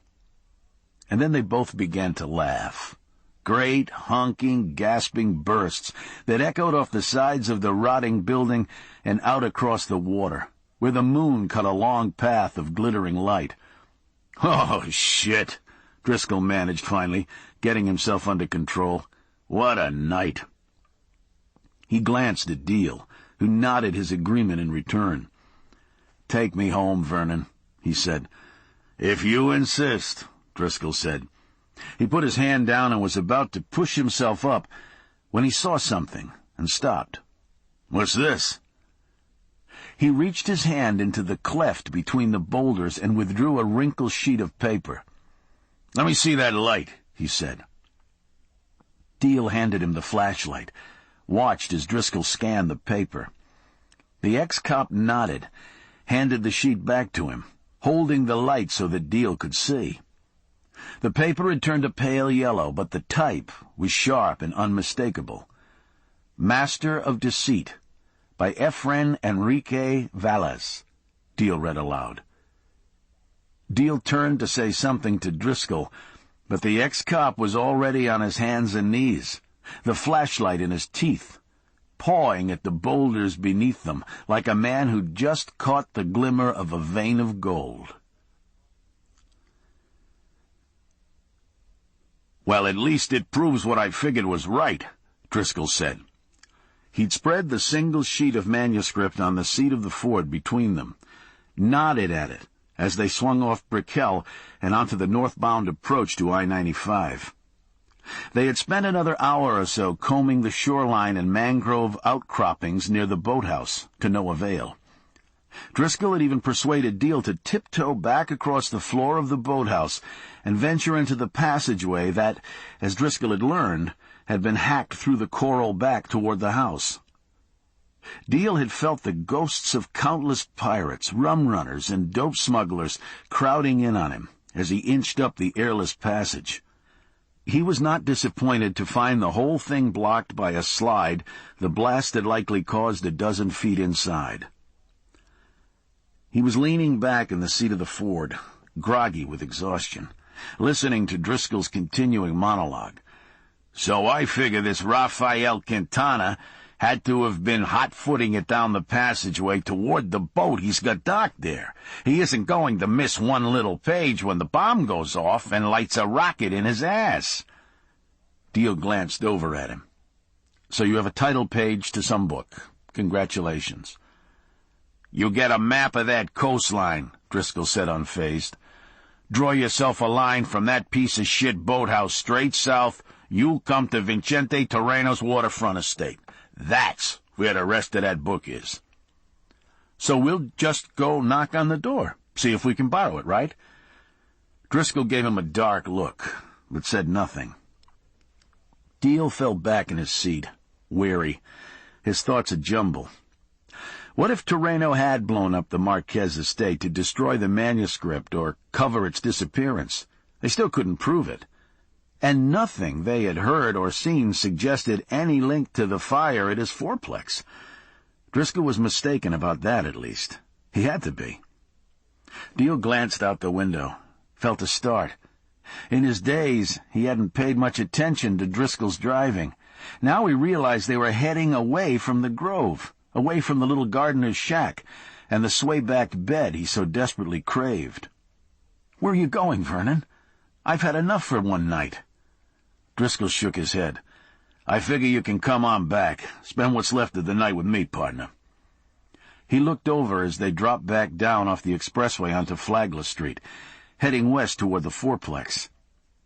He'd pushed his graying hair straight back from his forehead, where it had dried in an irregular pompadour. There was a big scratch on one cheek and a smear of mud on the other. Deal wondered momentarily what he must look like. "I don't think it's such a good idea, you sleeping all by your lonesome out in the middle of that jungle." Deal struggled up in his seat. "God damn it, Driscoll. I have to be at the hospital early tomorrow. They're taking Janice in for a skin graft. I want to go home and get some sleep." "We're going to your home," Driscoll insisted. "You built the goddamn place and you put a nice fold-out couch, Castro's convertible, wasn't it? Right there in my living room." "You don't seem to get it, Vernon. This doesn't have anything to do with me." But Driscoll was resolute, using his jaw to point them down the broad street through a series of traffic lights that were reduced to clicking yellow at this time of night. "Maybe you're right," he said as he turned down the side street toward the fourplex. "But why don't you just humor me a little while longer? I'd feel a whole lot better if you just bunked with me the next couple of days. Is that a whole lot to ask?" Deal felt a headache mounting over his right eye. He wasn't going to argue anymore. He was going to stay calm, wait until Driscoll stopped. He would simply call himself a taxi and, "Well, kiss my ass," Driscoll blurted, his eyes widening at something in front of them.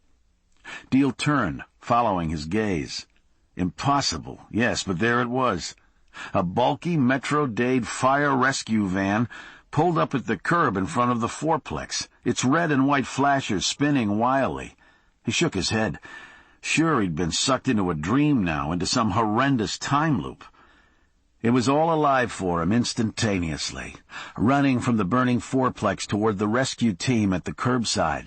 Isabel clutched tightly in his arms, his eyes scanning the crowd desperately for any signs of Janice. The whole terrible night rushing before him in a series of images. And then they were sliding to a halt at the curb. Driscoll flinging the door open while the car was still moving, making a dash for his half of the fourplex. A technician was backing out of the hallway, guiding one end of a steel gurney toward the waiting van. There was another medic on the other end of the gurney, and a third by their side, that one holding a bottle of fluid attached to the person on the stretcher. "Isabel!" he cried as he ran toward them, the sound rising involuntarily from his throat. But it couldn't be, it couldn't. His limbs had gone heavy with dread. He felt as if he were trying to run through molten lead. "Senor Deal! Senor Deal!" He heard Mrs. Suarez's voice and spun about. He paused and stared, feeling relief sweep over him. Mrs. Suarez, her face drawn, tears streaking her cheeks, stood there at the curbside, Isabel gathered up in her arms. "Da!" Isabel called, her face radiant. "Da!" She had her arms outstretched. Deal ran toward them, pulled his daughter into his arms, smothering his face with the reality of her. "Oh, sweetie, oh, honey," his voice thick with emotion. Finally he turned back to the old woman. "What is it, Mrs. Suarez? What happened?" In her halting English she explained how a neighbor had heard the shot and summoned her.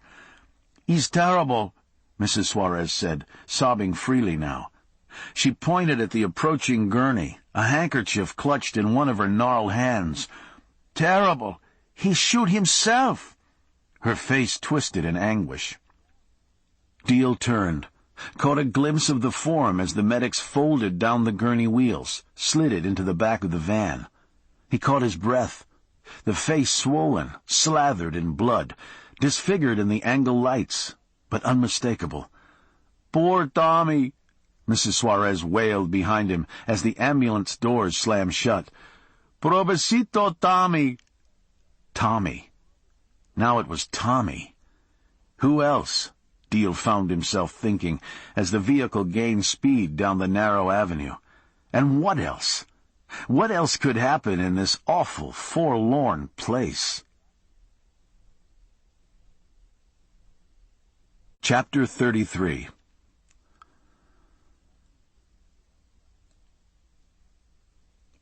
"Sometimes I am sitting out here, Coco," Terreno said, feeding another page to the fire, "and I can imagine that it is our homeland." They sat in low-slung canvas chairs in a clearing near the lake. Coco turned from the considerable blaze, one he had built from deadfall and scraps of lumber, and stared out across the lake at the pines marking the farthest reaches of Terreno's estate, silhouetted against the waning moon. To him, the vast, flat landscape, dotted here and there with hammocks of taller trees, looked more like Africa, or at least like the pictures he had seen of that place. He would not have been startled to see a herd of giraffes come thundering across the plain toward them.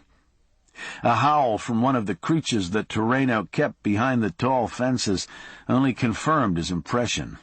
much more like Africa. "You have done good work," Toreno said, brandishing a sheaf of papers in his hand. Coco turned back and nodded impassively. Toreno tossed the rest of the papers into the blaze, watched them curl into nothingness. "Our enemies are many, Coco. We must be vigilant." How many times had Coco heard the refrain repeated? His employer was staring into the fire as if the ghosts of those he feared danced among the flames. Finally he turned back, thoughtful. "I have spent all my life as an exile, Coco. My entire life, when you think about it, has been determined by the whim of a madman." Coco stared at him, waiting. While Toreno pretended to philosophize, he did not require discussion. From Coco nothing would be required save an attentive ear, and Coco did not mind. Coco had ceased searching to justify his own actions a long time ago. "Perhaps you do not feel as I do, Coco," Toreno continued. "You are a vagabond, a mercenary. As the Americans like to say, home is where you hang your hat." Coco lifted an eyebrow in response. The fire was making him sleepy. He had worked hard this day. The fact was he was comfortable here, in this chair, before this fire, which, though hot, had the advantage of keeping the insects away. He shifted irritably in his seat, wondering why Toreno could not be content with all that he possessed. He had left Cuba with nothing and become a Titan in this country.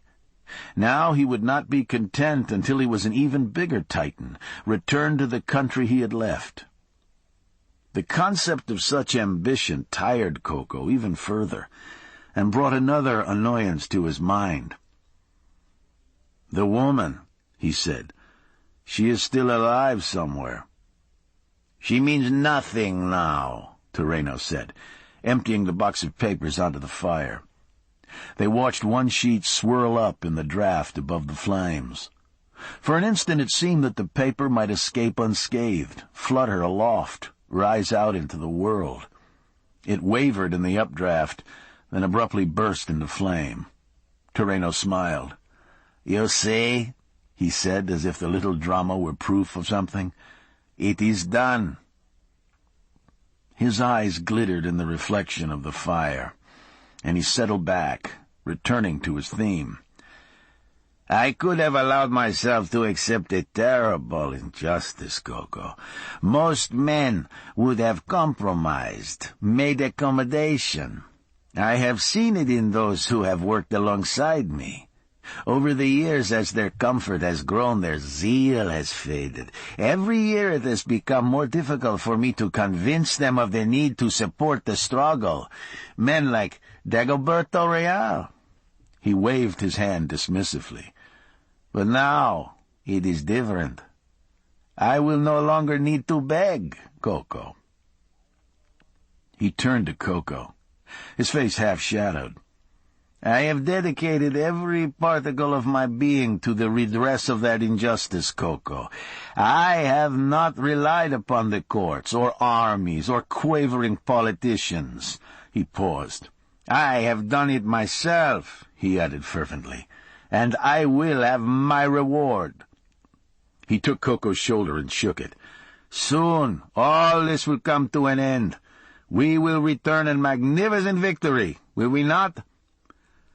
Coco nodded again, feeling the heat of the nearby flames, of his employer's intense gaze. He was nodding, but he felt resistance deep within. That nagging voice that he had heard before, and had ignored, and would ignore again, despite its incessant refrain. "Never," the voice crooned. "Never. It will never be." Chapter 34. "Rise and shine, partner." Driscoll's voice drifted to him as if down a well. "They're coming out of surgery." Deal blinked awake, pulling himself up by the arms of the waiting room chair. He was on a surgical floor somewhere in the bowels of Jackson Memorial, the sprawling public hospital complex just west of the city. There was a television playing in front of him, its sound turned down low. It looked like a group of bikers on a talk show. One guy was pointing out a tattoo on his shoulder to the female host. Driscoll stood in front of him, glancing down a nearby corridor impatiently. He looked fresh, as though he'd showered and changed, though he wore the same kind of white shirt and shapeless gray pants as the day before. Maybe he had a dozen outfits like that. Deal shook his head groggily. His vision was foggy and his head felt as though it had been filled with cement. He stared at Driscoll, still trying to connect. He'd been dreaming. Isabel was in the hospital needing an operation. A doctor explained patiently that he was overdrawn at the bank, that there could be no operation. Deal had pulled out his wallet, wanting to prove to the man that he could pay, but there was nothing inside.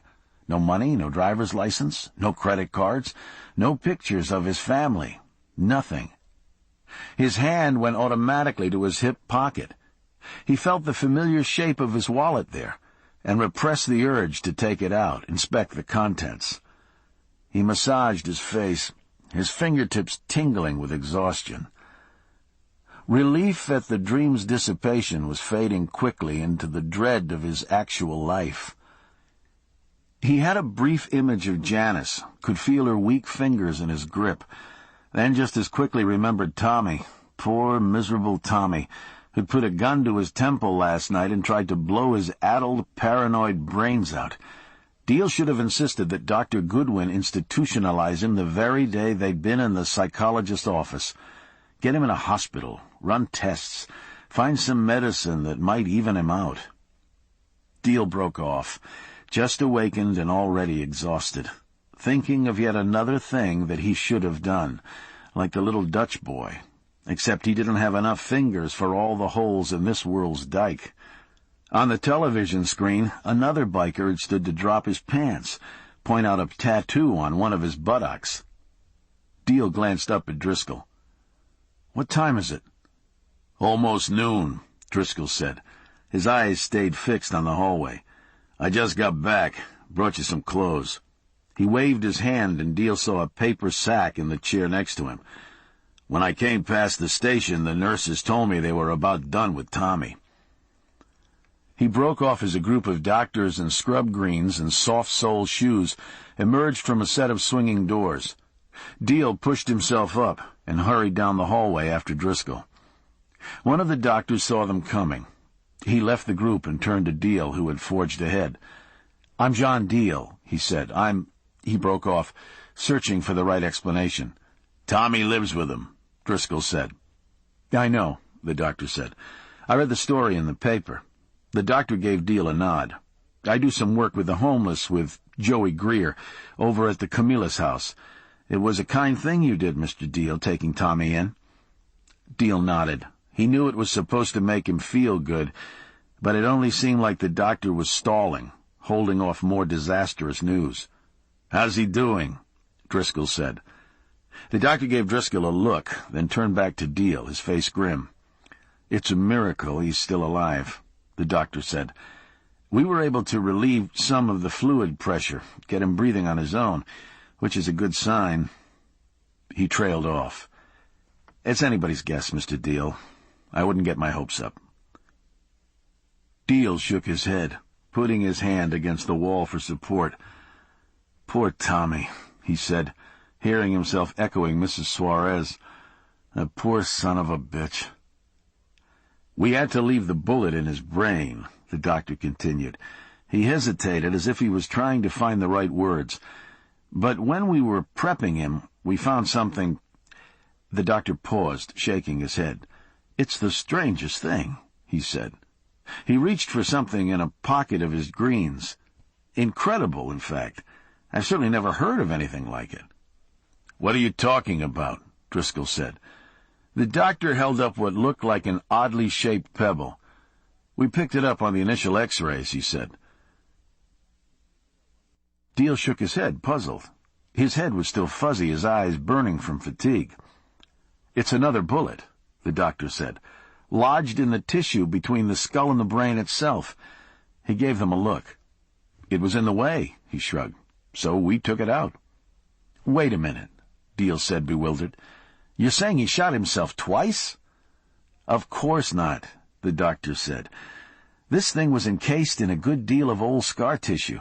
It had to have been in the man's head for some time, months at the very least." Deal shared a look with Driscoll.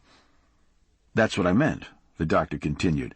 "For a man to suffer 2 serious gunshot wounds to the head at different times, well..." He glanced at them. "What would you calculate the odds to be?" Deal shook his head. He was remembering his visit to the psychologist. Could see Dr. Goodwin's expression. "I wouldn't rule out tissue trauma entirely, of course."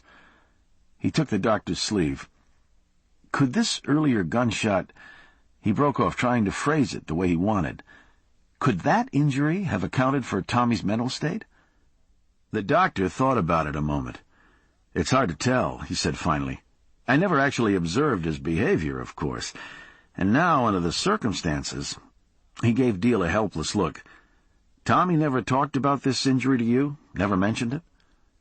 Deal glanced at Driscoll, who shook his head. The doctor shrugged. "It's possible, of course. He might have been a normally functioning adult before he was shot the first time." He turned and gestured toward the operating room. "It would be difficult to determine, but if he ever regains consciousness—" He trailed off, letting the implication hang. "You mind if I take that old bullet, Doc?" Driscoll said finally. Deal turned, saw in disbelief that Driscoll was holding out his phony shield. He opened his mouth to say something, then closed it at Driscoll's warning glance. "I don't see why not," the doctor said. "It's certainly not connected to this incident." "I'll get it back to you," Driscoll said. The doctor nodded and dropped the slug in Driscoll's palm. He checked his watch, seemed to remember something. "If there's nothing else, then?" "No," Driscoll said. "Thanks for your time." "Thanks," Deal added. He gestured toward the nurse's station. "You'll tell them to keep me posted on Tommy's condition?" "Sure," the doctor said. "We'll see how he does. Maybe we can let you see him a little later on." He paused. "If you want." "I'd like that," Deal nodded. The doctor clapped him on the shoulder then, and started off down the hall. When he had disappeared, Deal turned to Driscoll. "Christ, Vernon, suppose he tells someone." Driscoll shrugged. "What do you think the boys at Metro would do with this slug? As far as they're concerned, old Tommy tried to kill himself last night and botched the job. You tell them he had an old bullet in his noggin, they'd just figure he was king of the screw-ups, screwed up twice in a row." Deal shook his head, trying to understand where Driscoll was headed. "They found a gun beside his head, his prints all over it." "I know they did," Driscoll said. Deal stared at him. "But you think someone tried to kill him?" "You tell me," Driscoll said. "I'm supposed to believe a guy like Tommy goes down to the pawn shop, buys himself a Colt and some high-velocity loads? I can't see that happening." Deal considered it. Maybe he had it all along. Driscoll gave him a look, refusing to grace the remark with a reply. Deal turned, looked off down the hallway. The doctor had disappeared. A maintenance man worked his way slowly down the corridor with a mop, sending a peppermint odor their way. Deal could feel the pieces trying to mesh together in his own foggy brain. "And you're guessing that maybe the night of the fire, somebody was actually trying to kill Tommy?" "You gonna get pissed off at me if I say yes?" Driscoll asked. "But why, Driscoll? Why would anyone want to kill Tommy so badly that they'd be willing to kill us all in the bargain?" "Somebody who didn't want to call attention to the matter," Driscoll said. "Somebody who wanted it to look like an accident, some retard and an ex-cop die in a fire. Ain't it a shame?" "And me," Deal said, "and Mrs. Suarez, and my wife and child." He glanced up at Driscoll. "Who would do that? Who could do a thing like that?" Driscoll looked at him as if he was a slow student. "There's basically 2 reasons why people kill other people," he said wearily. One has to do with love, which I think we can eliminate here. The other's money. Put enough money on the line, a person's liable to do just about anything. Deal thought about it for a moment, about Driscoll's dogged pursuit of the case he never cracked. "Toreno," he finally said. "You think he did this too, don't you?" Driscoll gave him his who would think otherwise look. "I think that he had somebody, even if it wasn't Chai-Chai, set the fire. And I think he sent somebody back to finish the job." "But there isn't any proof," Deal said, exasperated. "What connection could a guy like Tommy have with Vincente Toreno?" Driscoll gave his philosophical shrug. "I don't know, Deal, but there is one. We keep digging, we'll find it. That's the way it works." He broke off then, and Deal knew that for Driscoll speculation time was over. "I got an old buddy lives up in Broward. Still does some work for the M.E., the ex-cop said. "I'm going to let him have a look at this slug, see what he can tell us. That is, if you don't turn me in for impersonating an officer first." He gave Deal a neutral stare. Deal was about to say something, tell him what he could do with his bloodhound's instinct and his phony badge, when he noticed the clock on the wall above Driscoll's head. "Oh, my God," he said. "What?" Driscoll said, turning in alarm. But Deal was already at a dead run toward the elevators. "Janice," he said. "Her operation. It was at 10 o'clock. He reached the elevators and stabbed the buttons until he thought his thumb would break. He was pounding on the panel with his fist when the doors finally slid open, and he rushed inside, heedless of the crowd of orderlies and visitors who had to squeeze aside, then shift again as Driscoll lumbered into the car. "I should have woke you," Driscoll said. "I forgot all about it." Others stared at them, curious. Deal held his hands up to cut him off as the car inched maddeningly down through the floors. He massaged his face again, feeling ready to explode with anger, with frustration. The entire blessed world, he thought, the entire world was coming apart. If the cables on this elevator car would apart and send them hurtling toward the center of the earth, he would not be surprised. Never mind that there was no logical reason for him to be frightened. If a man could do what Driscoll claimed had been done, then what was a mere elevator car, or an explosion here or there, or, he thought, his blood chilling inside him, arranging that a knife should slip during routine surgery. Chapter 35. For once, Deal had no quibble with Driscoll's driving. The ex-cop covered the few miles from Jackson Memorial to Coral Gables General in what seemed half the normal time. Even a brief morning thundershower didn't slow him. They took the last several blocks down a low-lying residential street, leaving a high rooster tail of water behind the ford. "All these hospitals, I feel like an ambulance driver," Driscoll muttered as he sped up the circular entryway. Deal didn't bother to reply. He flung open his door, was out of the ford before it had stopped, sprinting through a curtain of water that cascaded off the side of the canopy, then down the covered walkway and inside the crowded lobby. He took one look at the crowd in front of the elevators and headed for the stairs, taking them two at a time up to the third floor. He hesitated when he came out of the stairwell onto the ward, then got his bearings and hurried down the broad corridor, doing his best not to break into a run. He passed the nurse's station without a glance, ignoring the call of someone behind a typewriter. He ticked off the doorways as he passed, 1, 2, 3, and then reached Janice's room, catching the doorframe by one hand, swinging himself in. He stopped, thinking for a moment that he might have miscalculated. There was a heavy-set black woman in a pink uniform stripping the sheets from Janice's bed. The monitors, the glucose bottles, the charts had disappeared. The closet door stood open.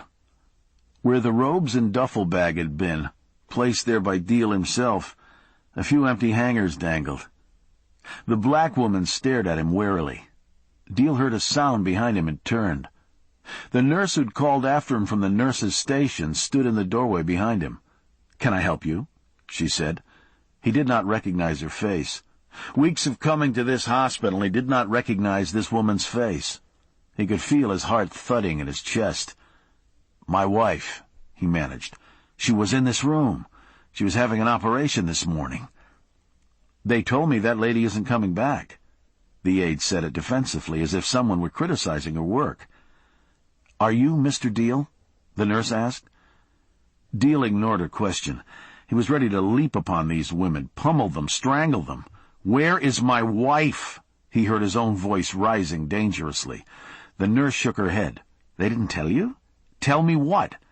"She's graduated," the nurse said. Deal realized she was smiling. "She's been moved to a regular ward." Deal stared. His heart was still pounding, and his knees felt as if they might give way, but he could breathe again. Deal shook his head. He still could not speak. He felt incapable of movement, as if the molecules of his body were busy, reorienting themselves to this new state. The two women stared at him, uncertain. Finally, the nurse broke the silence. "Well, I'll bet you'd like to know what room she's in, wouldn't you?" she said. And still all Deal could do was nod. "She's asleep," another nurse told him, intercepting Deal on her way out of the room.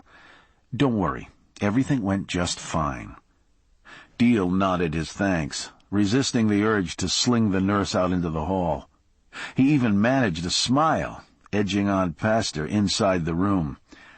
The blinds had been pulled shut, but enough light spilled in for him to see Janice's quiet form, her chest rising and falling in rhythmic sleep. She lay with one cheek upturned. He stared at that one taut, shining patch of skin that had been bared, ready to burst into tears of gratitude. Just a few square inches of unmarred skin, and yet it seemed he was witnessing a miracle. How long had it been? All the bandages had been removed from the top of her head now. He could swear that the stubble of her hair had thickened measurably in the recent days. He sank down on his knees beside the bed, brought his lips to her hand. After a moment he felt her fingertips flutter. He glanced up, saw her eyes open momentarily. Her lips worked beneath the bandages that still covered the other cheek, the lower part of her face. "What do you think, sailor?" she said after a moment, her voice faint, raspy. "You look great," he said. He laid his head against the back of her hand. "I told the doctor to make me look like Sean Young," she said. He smiled. "Janice is just fine," he said. "I've seen the way you look at her," she said. He squeezed her hand. "That cheek is 100% Janice Deal," he said. "Well, too bad," she said. "I tried." He gave her another smile, kissed the inside of her palm, her wrist. He was vaguely aware of some antiseptic scent beneath the bandages on her arm, but it seemed as fragrant as perfume. He was quiet then, listening to the beat of his own heart as it slowed to something near normal. "I missed you," she said after a beat. "I know," he said.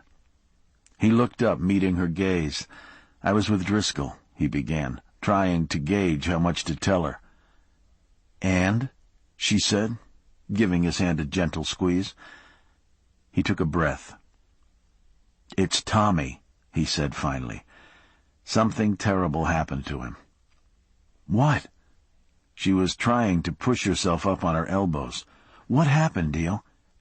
He hesitated, but knew there was no holding back now. "He shot himself last night," he blurted. Janice sank back on her pillows with a groan. "Mrs. Suarez found him. He's still alive. They took him to Jackson for surgery. I was waiting to see how it turned out and fell asleep. That's why I wasn't here for you." He realized he was beginning to ramble. "Shh," she said, cupping his face in her hand. "It's all right, Deal. You're here now. I'm so glad you're here." She stared at him for a moment, her eyes glittering, and then she lay back, already drifting off. "Poor Tommy," she murmured. "Very sad, Tommy." Her words had begun to slur. He knew he might have let it go at that, let her drift back into sleep, let her dream some hopefully untroubled dream, but he couldn't. It would have been like trying to keep some awful secret from a part of himself. "He didn't do it, Janice," he said. He squeezed her hand, waiting until her eyes flickered open again. "He didn't shoot himself." "We think someone tried to kill him, Janice," he continued. "I think that's who they were after when they burned our place." Her eyes were wide now. She shook her head in confusion. "Tommy? Someone wanted to kill Tommy?" "I know," he told her. "It sounds crazy, but—" He thought of Alberto Valles, his hands still quivering as the current jolted through his lifeless body. He turned back to Janice. "Driscoll's turned up some things. Nothing you could take to court, but enough to make me believe it's possible." He gripped both her hands in his now. "I'm still not certain, but if it's true, if they do what they did trying to kill Tommy—" He stopped short. There was, after all, no reason to frighten her, no real reason to believe they were in danger. Even if Driscoll was right, he and Janice had been mere bystanders, hadn't they? "We've got to find out, Janice," he went on. "If someone did these things, they're going to pay. God damn it, they're going to pay." He broke off when he realized she was asleep, her hand gone limp in his. He waited a moment, watching her breathing deepen. Her lips twitched as if she was dreaming. If she was, let it be a pleasant one, he prayed, set in a place where the world was bright, and vengeance was a word that no one knew. Chapter 36. The phone call came as they were stepping down from the new truck that Toreno had had delivered that morning. It was a boxy, all-terrain vehicle that he had decided was perfect for forays into the farther reaches of his estate. They had spent an hour splattering through the bogs at the far end of the lake, and Toreno had been so pleased at his inability to mire the thing, no matter how deep the mud, that he had asked the salesman to deliver a second to the offices of American Sugar in Belle Vista. "It is British," Toreno said proudly to Coco, waving at the mud-covered vehicle. "They know how to build these things." Coco nodded. The salesman who'd delivered the vehicle waved happily to them as he drove off with his partner in a similar truck. Coco had seen the price on the contract the salesman carried. His employer had spent nearly $100,000 on two massive toys. The mechanical chirping sounded again, and a look of annoyance crossed Toreno's features. He reached into the pocket of a bush jacket he had donned despite the heat, and withdrew a tiny wallet-sized phone. His employer often used it to place calls, but almost never had Coco heard it ring. Toreno unfolded the phone, held it to his ear. "I am here," he said tersely. He listened to someone on the other end, his face showing gathering concern. "Repeat," he said at one point, his face coloring. His accusing gaze had come to rest on Coco. "You are certain?" Toreno said into the phone. Coco could hear the gnat-like whine of a voice on the other end. The sound broke off abruptly as Toreno snapped the phone shut and slammed the side of the muddy vehicle with his fist. He stared down at the ground in the gathering heat, ignoring the dent he'd put in the side of the door. His gaze focused somewhere far away. Finally he glanced back at Coco. "Something is wrong?" Coco said. "He is alive," Toreno said after a moment. He glanced up sharply at Coco. "You tell me you have killed him, and yet he is alive." It was impossible, Coco thought. Some mistake on the part of one of his employer's minions. If either of the men he had dealt with the night before were to be living, it would be no less a miracle than the resurrection itself. Still, there was no mistaking the expression on Terreno's face. He stared back impassively, waiting for the rest of it. "You shot him. You told me there was no doubt." Coco felt a momentary start, though the furious expression on his employer's face had nothing to do with it. "This man, he has been marked," he heard himself saying. Terreno stared at him, his face turning even darker. "Don't give me idiotic superstitions. You have failed, Coco. It is as simple as that." Coco stared back at his employer mildly. Coco could not have put it into words, yet what he sensed was undeniable. But his employer, despite the years of fervent rhetoric, despite his elaborate vision of a glorious return, had left that place behind in a way that he would never fully appreciate. "Perhaps this man cannot be killed. Not by me, at any rate," Coco insisted. Terreno pounded the side of the vehicle again, turned away from Coco to stand poised in thought. Coco stood, readying himself, though he was uncertain just what he might do. The picture of the Jefe from the sugar fields had come into his mind. The picture of panic, of utter desperation on a face that had never known such an emotion. "I cannot swim," the Jefe had called, and then had died with his face in the mud and the slime. Coco had seen a glimpse of that same expression on his employer's face, though it had been supplanted with rage, and now with calculation. "It is true," Terreno said, as if he had given thought to Coco's words. "The spirit of this man is very strong." Coco stared silently at his employer. "But your spirit is stronger yet, Coco." Terreno took him by the shoulder. "We must see it as a test," he continued. "A test," Coco repeated. "This one last thing," Terreno said, almost whispering now. "That is all I am asking of you, Coco. You will finish this, and then we are done." Coco hesitated. He had never heard a note of supplication in his employer's voice before. Perhaps Terreno understood more than it seemed. "You must protect me," Terreno said, his voice as fervent as that of the Jefe who had died in the sugar fields. And finally, Coco nodded. Chapter 37.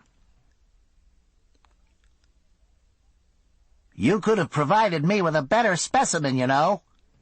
There was real annoyance in the little man's voice. He had stopped his work on the computer keyboard in front of him to stare up at Driscoll and Deal, his eyes growing momentarily large and luminous behind a pair of Coke bottle glasses. He was balding and wore a short-sleeved dress shirt and bow tie, even here, in the garage of his own home. "I'm sorry as shit, Osvaldo," Driscoll said. "Imagine the nerve of the guy we took it out of, busting it up with his head the way he did." Osvaldo gave him a disdainful look, but said nothing. He turned, tapped some keys on the computer. They had followed him down a ramp that led from the kitchen of a nondescript suburban home into his office, a corner of the garage set off by a partition that still lacked a door. Door or no door, the place was freezing, chilled by the blast of a massive wall-unit AC that must have been there for the sake of all the electronic equipment arrayed on a series of door-top desks laid end to end. Osvaldo had lifted an image of the slug Driscoll had given him, using a photomicroscope, then loaded a copy into a flatbed scanner. Now he had called up what looked like a phone directory onto the screen of his computer, was paging down through the listings. He seemed to find what he was after and punched another series of keys. Deal heard the muted sounds of an autodialer, then a series of electronic squeaks and howls. "That's how computers fuck," Driscoll observed. Osvaldo didn't look up from his screen. "If computers were to fornicate, they would find a far more creative way to do it," he said. His voice was comically high-pitched, as if he had been inhaling helium. "Osvaldo's wound a little tight," Driscoll said. "I have to drop by a little more often, get him to lighten up." "Be still my heart," Osvaldo said. He consulted a notebook full of pencil scratchings, typed in more commands. "Who we fornicating with, anyhow?" Driscoll asked, pointing at the screen. "A certain high-level governmental agency that shall remain nameless," Osvaldo said. "Got away with words, doesn't he?" Driscoll said to Deal. He turned back to Osvaldo. "I'm surprised they still let you hook up." "Who said anything about let?" Osvaldo was tapping keys intently as he spoke. "I'm a taxpayer. I'm just exercising my rights." "Osvaldo used to work for the Broward Sheriff's Office," Driscoll said, "until somebody ratted him out, reported his own fornicative habits. Now he stays at home and dreams up ways to use computers illegally." "Fornicative habits," Osvaldo sniffed. "I like that, Driscoll. All these years there's been an intellectual hiding behind that lumpen facade." Deal stared at the tiny man, trying hard not to imagine what the fornicative habits were that had gotten him tossed from his job. "All that shit over there, he used to make phony ID for teenagers," Driscoll continued. He pointed at another bank of equipment in a corner. There was a camera on a tripod, a color copier, a laminating machine, bins of different colored paper. "I'm an industrial surveillance consultant," Osvaldo said to Deal. "Your friend is just upset because I'm doing well." "He does do well," Driscoll said agreeably. "A 17-year-old kid'll pay a couple of $100 for a phony driver's license." "I should have left the public sector years ago," Osvaldo said. "I had no idea what was waiting for me out here." The computer had started to beep. "Aha!" Osvaldo said, smiling behind his thick glasses. "That didn't take so long." Deal craned his neck, trying to see the computer screen, but the little man held his hand up to block his view. "You can't tell anything from this. We'll get better resolution on the scanner. I'll just download." He broke off to type more commands, then flipped another switch. Another sizable piece of equipment hummed into electronic life. He waited until the thing began to feed out a sheet of paper, then consulted his little book, tapped his keyboard again. He smiled up at Driscoll. "Won't they go crazy?" he said, "trying to figure out why the Smithsonian Institution was running a ballistics test." "You're a genius, Osvaldo," Driscoll said dryly, pointing at the sheet that had dropped into a tray near the man's tiny hand. "What did we match up with?" Osvaldo flipped the paper over, exposing a facsimile of the battered slug they'd taken from Tommy's head. Beneath it was a regularly shaped bullet, its riflings clearly defined. Deal shook his head. He didn't see how it was possible to tell anything from the few discernible markings on their slug. Osvaldo glanced up, as if he'd read his mind.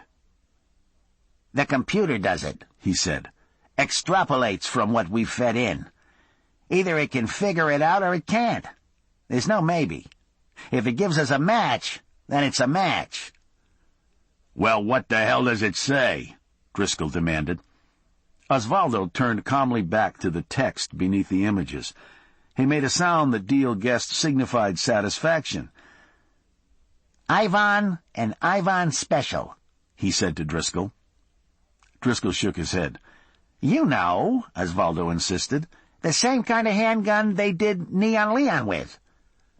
"Yeah?" Driscoll said, surprised. He turned to Deal. "It's a Kalashnikov. A rare one. A pistol they used to issue to Russian army officers. We had a hell of a time getting a make on it." Deal shook his head. "The Russians mothballed them years ago," Osvaldo said. "Later a few of them turned up in Angola and then Cuba, part of a military aid package. Only time I saw it used around here was the case I mentioned." "Guy ran a restaurant down in South Miami," Driscoll said by way of explanation. "A place he used to launder his drug money. Everybody figured it was just another drug deal gone bad until they found out what kind of gun was used. The Fed's been hopping on it ever since. They're using it as part of the drug thing they're trying to pin on Castro." Deal stared at them. Are you saying the bullet that came out of Tommy was fired by this same gun? Osvaldo shook his head. There's no way to know. Not with what you brought me. We can be certain what kind of gun was used, but you'd need to be able to identify some anomaly within the pattern to prove it was the same weapon. There's just not enough to work with here. He gestured at the computer, helpless. Deal stood in the frigid blast of AC, trying to make sense of it all. Tommy, shot by a Russian pistol, the same kind used by drug-dealing Cuban nationals. Tommy with another bullet in his head, one he'd fired himself, or hadn't. How would they ever know which universe was operating here? Who was Tommy? Where had he come from? How long had he been living on the streets before Homer found him, nearly frozen to death beneath an underpass? Then Deal stopped. He turned to Driscoll, who'd been studying the printout Osvaldo had handed him. Tommy would have been in a hospital for that first gunshot wound, wouldn't he? Driscoll nodded. I'd say it was a safe bet. And any hospital would have to make a police report, wouldn't they, on any gunshot wound? Sure, Driscoll said, but it could have happened anywhere in the country. We don't even know when he was shot the first time. It'd take forever to run down. Okay, Deal said, his excitement growing. But let's try the most obvious possibility first, just for the hell of it. What are you talking about? Driscoll asked. Tommy was found last December, right? We could work backward from there, check the local hospitals. How hard would it be? There's only one trauma center down your way, Osvaldo offered. Deal and Driscoll looked at each other. The same damn place where he is right now, Driscoll said. They started for the door together. Abruptly, Driscoll turned back to Osvaldo. How about cranking your machine up for one more favor, he asked. Osvaldo gave him a suspicious glance. As long as I don't have to go back into the same databank anytime soon, those particular guys are smart. I don't want to press my luck. No problem, Driscoll said. This is easy stuff. He bent down and scribbled something on a pad by Osvaldo's keyboard. Check him in the assumed names register for anything this guy's connected with. Cross-check the probate listings, from West Palm on down through Dade County. Any holdings he's got his fingers in. I want to know about it. Osvaldo glanced at the pad and nodded. It'll take a while, he said. Where can I reach you? That's okay, Driscoll said. I'll call you. And then they were gone. Chapter 38. You ever think of computerizing all this? Driscoll said, as the clerk dropped another set of patient files on the table of the tiny room where they were working, combing last winter's admissions logs hour by hour, day by day. The clerk, a thin, pale man in his 30s, with a tattoo of footprints on the web of his thumb, gave Driscoll a look, waved a hand at the paint-peeling walls around them. The musty records had given the room a hopeless, claustrophobic character. Deal wondered what it would be like, coming to work there most of the days of your life. Sure, we've thought of it, the clerk said, but the hospital's still a little short on bed space and bedpans. The records room is going to have to wait a while. Driscoll nodded, turned to a new ledger dourly. They'd already checked a dozen gunshot-to-the-head victims, discounted each one. Half had died or were of the wrong race. A few were in jail. The rest were citizens who could be accounted for. I can't believe so many people get shot, Driscoll said. And I'm a cop. Deal resisted the urge to correct Driscoll. He still had not been able to shake the notion that real policemen were about to burst into the room, drag them off to a cell somewhere. It's a rare day we don't get at least a couple, the clerk said. Gives you a new perspective on life, doesn't it? Take a look at this one, Driscoll said, handing a patient folder across the table to Deal. Anthony Everett, Deal read, flipping the file open. White male, 5'11", 165, admitted November 11, possible gunshot wound. Driscoll took the file back, flipped on through, looking for something. Finally he glanced up at the clerk. How come there's no compliance report on this guy? The clerk took the file from Driscoll, scanned through it. "The incident was never confirmed," he shrugged. "What do you mean, never confirmed?" Deal said. "You have to have an attending physician perform an examination," the clerk said. "Apparently the examination on this guy was never completed.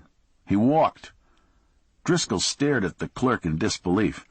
"He came in here with a gunshot wound to the head and walks out under his own steam before a doctor ever sees him? Is that what you're telling me?" The clerk glanced at the file again, then shrugged.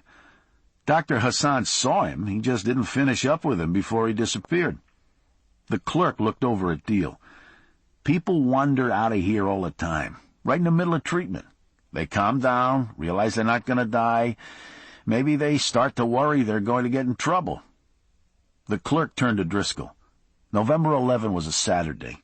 You ever been down to the emergency ward on a Saturday night? That'd be the least surprising thing could happen, if you ask me." Driscoll sighed, covering his face with his massive hands. "This Dr. Hassan," he said finally, giving the clerk a patient look. "How might we get in touch with him?" Deal and Driscoll were waiting in the intern's quarters, a battered place with a worn carpet and a musty smell that reminded Deal of his high school locker room, when Dr. Hassan arrived for his shift. This time when Driscoll displayed his phony shield, Deal didn't even flinch. Hospital records had already told them that Hassan was an Iranian immigrant who'd studied in London, gone to med school in Madrid, was completing an internship in the States. He turned out to be a slightly built man in his mid-30s, his face framed by owlish horn-rimmed glasses. He removed the glasses a couple of times as he studied the Xeroxed file Driscoll had handed him. Another intern lingered near the locker area until Driscoll fixed his glare on him, and the man eased on out of the room. Hassan looked up from the file as the door closed behind his colleague. "Yes, I remember this man," he said finally. "He is the one who vanished." His doleful eyes reflected wonder as he thought back. "Those men from the raft brought him in, and left, and then he disappeared as well." "Men from the raft?" Deal asked. "Yes," Hassan said, unruffled. "Unusual men. Quite an outlandish story, really." "Try us," Driscoll said. Hassan glanced at him. "I'm still not sure it was true, of course, and my Spanish was a bit rusty." "Doc," Driscoll interrupted. "We're kind of in a hurry." "Of course," Hassan said, giving him an agreeable nod. "The two men who brought this one in told me that they had floated here on a raft from Cuba. They said to me they'd plucked this man out of the water the night they left. They'd heard shooting, and at first assumed it was meant for them. But then they realized it was something else altogether. They said the sky was filled with planes, the beach behind them full of explosions." He broke off, shrugging. "And then, sometime after the firing had stopped, they came upon him, floating in the water, with his arm clutched to a piece of wreckage. They'd argued about what to do, the two of them, but they finally came to the conclusion that since he was an American, and they were on their way to America, it was an omen of sorts. They were sure he'd never make it, but he had, in fact. He was still alive when they washed up on shore. By that time they were certain their fate was entwined with his, and so they brought the man here." Deal shook his head. "Why didn't you report all this?" The intern gave him a puzzled glance. "To what end? The story was quite incredible. The patient had vanished, as had the man who brought him here. But still, you must understand, I might treat 50 persons on a weekend shift." His eyes grew large behind his glasses. "And in this hospital, one encounters many strange stories." Deal turned to Driscoll, shaking his head in amazement. "It couldn't be Tommy Vernon. It just couldn't be." "There's one easy way to find out," Driscoll said. He stood and placed a hand on the intern's shoulder. "One hell of an easy way." "Again?" Hassan's voice was a whisper. He glanced back at them as he bent over Tommy's inert form. "He has been shot again? How could it be?" "That's him, Doc?" Driscoll gestured for him to take a closer look. "You sure?" Hassan's hands moved carefully to Tommy's head, pushed the shock of his hair aside, inspected something. He stood back, held his hands out like a film director framing Tommy's face. Finally he turned, shaking his head in disbelief. "It has been some time," he said, pointing back at Tommy. "But you see the scar there, just above the ear. It was the location of the wound I saw." Driscoll nodded. "Are you certain?" Deal said, impatient. Hassan shrugged again. "Yes? In my best estimation, I would have to say yes." "Well, thanks a million, Doc," Driscoll said, propelling him toward the door. Hassan held back as if he'd be glad to put off his rounds to stay and chat. "It is quite some story, no?" "You bet your boots," Driscoll said. "We appreciate all your trouble." "There is something else I can do?" "Just tell the ladies down at the nurses' station to give us a couple more minutes." "We won't bother him," Driscoll said, guiding Hassan on out into the hallway. He gave the intern a reassuring nod, then closed the door and hurried to the phone without a word to Deal. "Yes," he said, dialing an operator. "This is Dr. Hassan. Can you get me a Broward County number, please?" Driscoll waved away Deal's inquiring look as he waited for a connection. After a minute, his face lit up. "Yeah, Osvaldo, it's me, Driscoll." He paused, waiting for a moment, then took out his little pad and made a couple of notes. "That's great, Osvaldo, but there's just one more thing." He held the phone away from his ear, letting Deal hear a stream of high-pitched curses. When Osvaldo's voice had calmed, Driscoll took up again. "I appreciate it, Osvaldo. All you have to do is check out a guy named Anthony Everett. I've got a Social Security number and a Maryland driver's license with an address." Driscoll repeated the information they'd taken from the hospital's admissions form, listened while Osvaldo repeated it. "Yeah, just verify that stuff, run 'em for outstanding warrants, call up a credit report, anything that's easy." He held the phone away from his ear again, at Osvaldo's reply, then thanked him and hung up. Driscoll studied the notes he'd made for a moment, then looked up at Deal. "Seems our buddy Torreno's been busy," he said. "Doing what?" Deal asked. Driscoll tapped his little pad in his hand.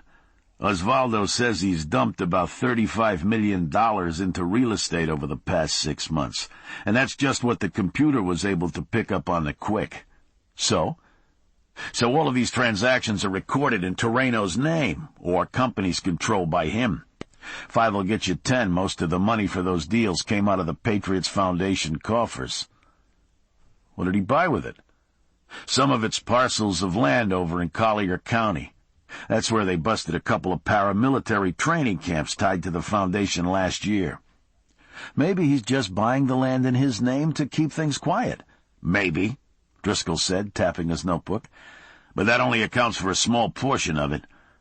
What do you think the Patriots Foundation cares about American Amalgamated Industries, he said, pausing for emphasis, for which Torreno forked over $27.1 million. Deal stared. $27 million? What is American Amalgamated Industries? American Sugar, Driscoll said. Big Sugar, up by Lake Okeechobee. It's the biggest single processor in the U.S. It used to be controlled by a family named Carbonell. The old man died recently. His kids finally got to sell. Osvaldo told you all this? Deal's eyes were on Tommy, his waxy skin, his slack mouth, the tubes and lines that held him to the world. Driscoll shook his head. Nah, I met Carbonell a couple years back. He was a real independent old cuss, a guy who came over here long before Castro. His family had been in the business down there for 100 years. He read the handwriting on a wall, came to the U.S., built his sugar empire, never looked back. He hated Torreno and his activities. Somebody put me onto him. Thought he might be able to give me some leads on some of the things we were looking into. Deal glanced up from Tommy with a sigh. And did he? Driscoll shook his head again. He didn't know shit, really. Torreno had come to him for money to support the foundation early on. Carbonell threw him out on his ass. Old guy talked my ear off about making your own way, America, the land of opportunity, all that. What he knew about was growing sugarcane. How did he die? Deal said. He was tired. Funny how that worked. Get beaten down to the bone, things made more sense than when you were rested, your mind firing on all cylinders. He drowned, Driscoll said, giving him a look. Slipped into one of the canals on his farm. A couple of his sons found him. That's the story, anyway. A guy that only cared about one thing dies in an accident. Now Terreno owns his pride and joy, Deal said. Driscoll nodded. I thought I was the conspiracy theorist around here. Maybe it's rubbing off, Deal said. He was trying to comprehend it. All the things a man might be willing to do if enough money was involved. Or maybe he was looking at it from the wrong end, picking all the nits. To Terreno, a killing here, a firebombing there, those were tiny details in an operation that was so big it dwarfed old-fashioned notions like morality. Still, Driscoll said, I don't know why he'd do it. I mean, you hear all those stories, he continued. A guy gets bad service, he buys the restaurant, fires everybody. But $27 million? That's a lot of revenge. Maybe that's what Terreno wants to do next, become a sugar baron. Driscoll shook his head. He's got to be smarter than that. Carbonell himself told me he was losing money. The land's eroding. They got all kinds of labor problems. The price of domestic sugar is propped up by price controls that everybody in Congress is pissed off about. He trailed off. The entire industry's on the edge. It'd be like buying a steel mill in Pittsburgh because you like the football team. They stood quietly for a time then, Deal running it all over in his mind, fighting the feeling that threatened to overwhelm him altogether. If it was true, if Tommy was the target of Terreno, then he was simply an afterthought. He and his family were mere nuisances, caught up in the backwash of a high roller's rush to the money trough. Driscoll, Tommy, Janice, Isabel, all of them like fleas to a man who apparently could do anything without fear of reprisal. He stared down at the inert form before him. Tubes ran from both nostrils, both arms. A battery of equipment stacked near the bed. What had he done? What threat could this man have posed to Terreno? Anthony Everett, he said, shaking his head. Whoever the hell he is. He was about to turn to Driscoll when he felt the brush of something at his pant leg. He glanced down, surprised to see Tommy's fingers clutching feebly at the bedclothes. Tommy's lips moved then, and a sound came. At first he thought it was a moan or Tommy babbling nonsense in his sleep. Then Tommy's eyes flickered open, and his hand reached toward Deal. "Sir," Tommy said. "Sir, sir," his mouth twisting as if each syllable racked him with pain. One of the monitors at his bedside had begun to beep urgently. "A nurse," Deal said to Driscoll. "Get a nurse." He grasped Tommy's hand as the ex-cop bolted for the door. "Easy now," Deal said. He felt a spasm run through Tommy's body. "Take it easy." "Cigar," Tommy said, his voice almost a wail. Deal leaned close, hearing shouted orders, footsteps approaching in the hall. Tommy's gaze was locked desperately on Deal, his mouth still twisting painfully. "Gave him cigar. We did." He squeezed Deal's hand once more. His eyes began to roll, and he fell back on his pillows. "Gave him the sugar." He fought to stay awake, reaching out to Deal with a panicked expression like a man about to go backward off a cliff. "We gave him the sugar," he said, his voice halting but clear. And then, as if the effort to articulate the words had taken everything, he collapsed. The machine was beeping furiously now. Deal looked up as the door to the room flew open and a cadre of nurses and technicians rushed inside. "You, out of here!" one of the nurses barked. An orderly stepped in front of Deal, taking Tommy's hand away. Deal allowed himself to be guided into the hall where Driscoll waited. He still felt the charge that had transferred itself from Tommy's urgent grasp, could still hear his words echoing in his mind. He turned back to Tommy's room where the beeping of the bedside monitor had mercifully slowed. An aide hurried out, heading back toward the nurse's station. "He okay?" Driscoll demanded. "He's still alive," the aide said. He didn't look at them, didn't break stride. Driscoll gestured through the open doorway where the crew still worked. Tommy lay quiet again, unprotesting as they probed him, reattached lines and tubes. "That guy is one tough son of a bitch," Driscoll said, marveling. He glanced at Deal. "He say something to you?" "Something," Deal nodded. Deal felt the heat inside him gathering, focusing into the tip of a blue-white flame. "Well?" Driscoll asked, waiting. "Let's go see Osvaldo," Deal said. He glanced up, seeing that for once the puzzled expression was on Driscoll's face. "Let's find out who Anthony Everett really is." Chapter 39.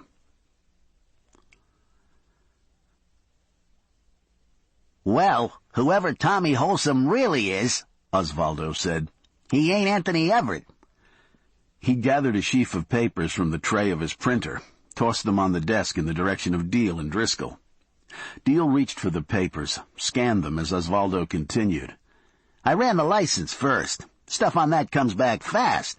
So if you got a guy stopped at the side of the road, you can get a make on him before he decides to pull out his MAC-10, give you early retirement." He glanced at Driscoll, who motioned for him to get to the point.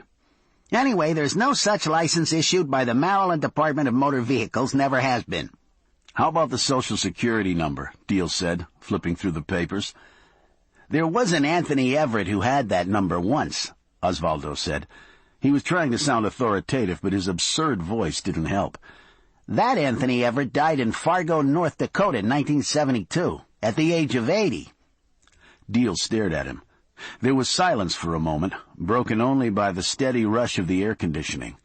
The room seemed colder suddenly. "He's a spook," Driscoll said. "Somebody made him up, gave him a cover." "Terreno?" Deal asked. Driscoll shook his head. "I doubt it. The bad guys usually don't bother with that kind of stuff." Deal nodded, letting it sink in. "Who wants to go first?" Driscoll said. "Guess who it was? Which famous uncle created Anthony Tommy Everett whoever?" Deal nodded. "The government. Our own government." "They gotta cover themselves just like anybody else," Driscoll said. "The Foundation has a well-funded lobby in Washington. You lend Terreno and his cronies a guy like Tommy, some spook from an agency you never knew existed, let him train true believers how to play guns in the jungle. Makes it seem like you're doing the crazies a favor. Also gives you a way to keep track of what they're up to." Driscoll gave Deal a look. "You told me Tommy had a pretty vivid fantasy about a bunch of guys invading a beach in the tropics somewhere, right? Everybody got the shit shot out of them?" He waved his hands like he was building something in the air. "He was there," Deal said, the realization flooding over him. He had to be. He was part of it. Driscoll nodded. "So Terreno put a bullet in his head, tossed him into the ocean. Told whoever that Tommy got blown away in the operation and figures that's the end of Anthony Everett." Deal had a vision of Tommy Wholesome on the deck of a boat. Good old Tommy, Tommy the spook, seeing it all go bad, turning, throwing up his hands, just that much too late, tumbling into the water, where he'd surely die. And might as well have died, given what had happened to him. Two rafters bound for freedom in the U.S. pick up the guy who's helping to run the last great Cold War scam of the century. Give him a new life. All the irony. It would make quite a story, except the ending had gone to shit. Deal shook his head finally. "It just might have worked. until Tommy showed up in the newspaper on his way to my house. Toreno or one of his people sees he's still alive, they come after him. Driscoll nodded. Makes sense to me. But why go to the trouble? Osvaldo said. What's this Tommy or Everett gonna say? Everybody's gotta know they're helping train these Cuban commando guys. Who cares if they're dumb enough to get their brains blown out? According to this book, Driscoll said, this book that doesn't seem to exist anymore, Toreno set his own guys up, sent them in there knowing they'd get blown away. Osvaldo shook his head. For what? It's a long story, Driscoll said, but the bottom line reads money. He threw up his hands. Only thing is, there's no way to prove it. We gave him the sugar, Deal said abruptly. He'd been listening to the two of them going back and forth, the words Tommy had uttered twisting through the thoughts in his mind like some musical counterpoint. What's that? Driscoll said. It's what Tommy said in the hospital when you went for the nurses, he said. We gave him the sugar. So what's that supposed to mean? Osvaldo said. Means the guy's been shot twice in the head, Driscoll said, disgusted. Think about it, Driscoll, Deal said. You're the one who compared Toreno to the guys in the Pentagon, profiting all those years of the Cold War. If that's so, then he'd have to know the Foundation's days are numbered, right? Driscoll nodded. So if he's the kind of businessman you think he is, he's got to think ahead. We already went over that, Driscoll said, impatient. He bought a sugar farm that's likely to bankrupt him or the Foundation, whoever it belongs to. It'll happen even quicker if Castro goes. That's right, Deal said. It doesn't make sense. He glanced at Osvaldo, who was listening thoughtfully, then turned back to Driscoll. Unless there was another reason he made that purchase. Driscoll shook his head. Such as? We gave him the sugar, Deal repeated. Think about it for a second. What if we did? What if the government really did? I don't know what the hell you're talking about, Driscoll said. Osvaldo was nodding. You're thinking we franchised him, right? Found the bull-goose Cuban with ties to sugar and gave him the franchise. Driscoll was still shaking his head, bewildered. There was economic disaster in Eastern Europe. There has been ever since the wall came down, Deal said. But Cuba's on our doorstep. We can't afford chaos once Castro's out of power. Somebody else could step in, screw up things even worse. There has to be a game plan to prop up the infrastructure so we don't end up spending a ton to keep Cuba friendly. Once Castro's out, Deal continued, what's Toreno going to have left? A pension from the Patriots Foundation? Somebody's got to run Big Sugar in Cuba. Somebody from the States, just like every other concession that'll be worth a dime down there. Hotels, casinos, banking. We're sure as hell not going to let Castro's ministers stay on. That's what Toreno's doing with American sugar. He'll be the natural choice. 27 million's a drop in the bucket compared to what he'll have one day. Osvaldo chimed in. Somebody gets telephones, somebody gets airports, and somebody gets sugar, Deal said. Just like a big game of Monopoly. Except that the money's real, Osvaldo said. Sugar's the only thing in Cuba that's worth a damn these days. Everything else, tourism, the casinos, that's going to take years to bring back. You're talking $1 billion industry, conservatively, ready to throw open the door. That's what Tommy knew about, Driscoll said. It's a stretch. Sure it is, Deal said. But give me another scenario that makes sense. It would explain why they've been trying to kill him, Osvaldo said, leaning back in his chair. Possibility of him screwing up a deal that big. Well, he isn't dead yet, Driscoll said. Deal turned to him then, as did Osvaldo. They shared a gaze. Three people on a street corner who've just caught sight of an old woman in a crosswalk. An out-of-control bus headed her way. Call the hospital, Deal managed finally. But Driscoll's hands were already on the phone. Chapter 40. I let them die. Tommy heard himself saying. Heard his own voice, sure and strong, even though he knew it was a dream. Such a long time since he had heard the sound of his own true voice. "I let good men die," he repeated. He was standing in a vast room, a courtroom, he realized, before a black-robed tribunal, his confession echoing off the unseen walls like a mantra. "I let good men die." The judges wore faces from the history books, all the leaders and would-be leaders who died the wrong way themselves, even the one from another century with the beard and the birthday, the back of his head blown away, nodding and chatting with the others, who no longer seemed to be taking notice of Tommy. Then a stoop-shouldered man with a massive head and a bloodhound's face, no bullet wounds on his body, stood up to say, "My fellow Americans, it is a tough life." He smiled and pulled a lever that yanked a square of marble floor from under Tommy's feet and sent him hurtling, breathless, down a chute for what seemed like miles that ended when he plunged into icy water. Tommy came up out of the water gasping, clawing for life. And then his eyes flickered open, and with relief he found himself in a hospital bed. This is real, he understood. This is my life now. There were lines and tubes that ran up from his arms to places he could not see. He heard the muted beeping of some machine that he sensed was counting out the pulses of his body. Saw someone in hospital greens working at a table near the door. Although his tongue was thick and his throat felt the size of a needle's eye, his mind raced with a clarity that had eluded him since when, really? That awful day on the boat. So many things had happened, he knew, and yet he had been graced.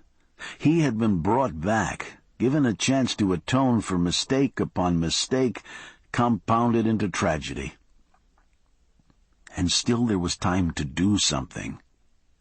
At the very least he could confess his sins and bring justice to the man who had betrayed him, betrayed them all. He swallowed, willing his voice to return to him, and called out then. The man in the green gown turned. He was tall and wore a white mask that covered his nose and mouth. He held a syringe aloft. His long, glove-clad fingers clenched, and a spray of liquid shot into the air. Tommy felt something splatter his cheek. A bitter smell overwhelmed him. The eyes, Tommy was thinking. The same awful eyes. Then the man pulled down the mask, and he saw who it was. For a moment he thought he was back in his dream. Impossible that he should be standing above him in a doctor's clothing, an expression that looked strangely like fear on that ruined face. Tommy tried to call out. What words were they, he wondered, as Coco bent over him. What final words? "Sorry," he heard himself moan then, in Tommy's pitiful voice, as the needle struck home. "I'm sorry." And then everything was starry light. Chapter 41. It seemed to take an eternity waiting for Driscoll to get through. From what Deal could tell by listening to half of several conversations, there was no information available from the operator. When he finally got a number for the nurse's station on Tommy's floor, a nurse transferred him to the administrator's office. After another 5 minutes on hold, Driscoll was ready to hang up. Then a voice sounded on the other line. Driscoll started to explain, then broke off. Deal couldn't make out the words on the other end, but the look on Driscoll's face was enough. He knew before the big man had replaced the receiver on the hook. "Tommy's dead," Driscoll said. His heart just stopped. He looked around the room, shaking his head like a boxer who'd taken a stop-the-bout shot. "That's what they said." "Bullshit," Deal said. The room was quiet again. The same 3 bystanders on the corner, who've just seen the old lady get flattened while the bus goes hurtling on. Somebody scrapes the body off the pavement, and the world turns merrily on. He'd do anything, Deal said. Anything at all. Driscoll glanced at him as if he'd just remembered there were other people around. He'd kill me, you, my wife, my daughter, Deal continued, if he thought we were in the way. So much seemed so clear now. Terreno's motives apparent. Deal's rage equally clear in its focus. But still, the greater mystery nagged at him. Why had Deal been so loath to accept it? What was there inside himself that made him so ready to blame himself for what had befallen him and his family? "Hey," Driscoll said, "he doesn't care about you. It's over. Even if it's the way you say it is, Tommy's the last one who could hurt him." "Is that right, Vernon? What if he's sitting around right now, wondering whether Tommy came to his senses for a moment while he was living with us, said something to me, or Janice, or Isabel for that matter? Where does a guy like that draw the line?" "We'll get him," Driscoll said. "We'll get an autopsy on Tommy." "They won't find a thing, Vernon. And even if they do, how would you implicate Terreno?" Driscoll started to say something, then stopped. He threw his hands up helplessly. "So that's it, huh?" Osvaldo said.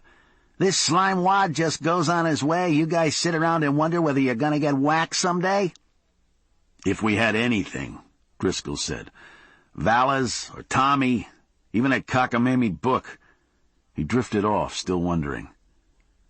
The book, Deal thought. It had existed. They had the title page to prove it, but now...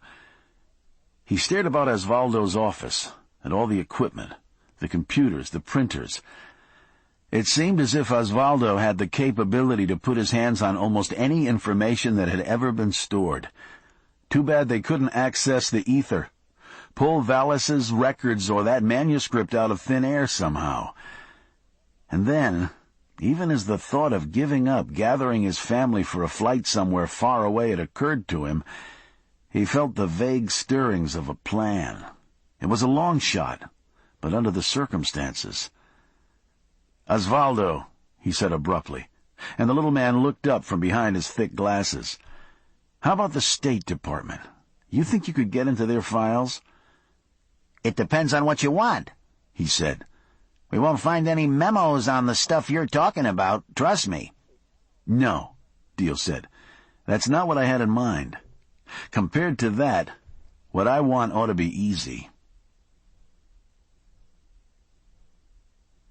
Chapter 42.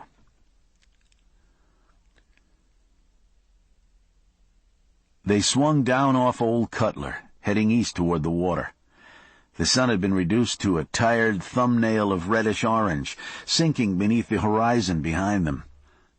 This far south, the houses were scattered, separated by vast stretches of pines and mango farms. A lonely place to live, Deal found himself thinking. On the right ran a tall chain-link fence, the wire clad in black vinyl and topped with coils of razor wire. Deal had always assumed it was part of the neighboring agricultural station. Now he knew it marked the boundary of Terreno's estate. Osvaldo had called up an aerial map on one of his computer screens. "You want maps? Piece of cake." And Deal had seen the whole elaborate place. Main house, guest cottages, lake, private marina. They'd also spent enough time manufacturing phone calls in the little man's office to confirm Terreno's movements. If their luck held, Terreno would arrive in Miami from the offices of American Sugar within the hour. And if he didn't, they could always try Plan B. He wanted to laugh. Plan A was flimsy enough. He couldn't imagine what might come next. He glanced down at the thick sheaf of paper in his lap, still warm from the bowels of Osvaldo's speedy printer. He caught sight of his own feet then, momentarily startling himself. It took him a moment to believe that the wingtip shoes there were on his own feet. He was more accustomed to topsiders and tennis shoes. At the same moment, his hand went involuntarily to the tie that formed a strangling knot at his throat. How many years since he'd worn a tie? He'd had to get the salesman at the clothing store to knot it for him. It had taken 3 stops before they found a place with suits that seemed suitably Washington by Driscoll's standards. "So let me get this straight," Driscoll said, his eyes on the road. He reached into a pocket of his coat, withdrew a tiny tape recorder from Osvaldo's endless cache, and held it up.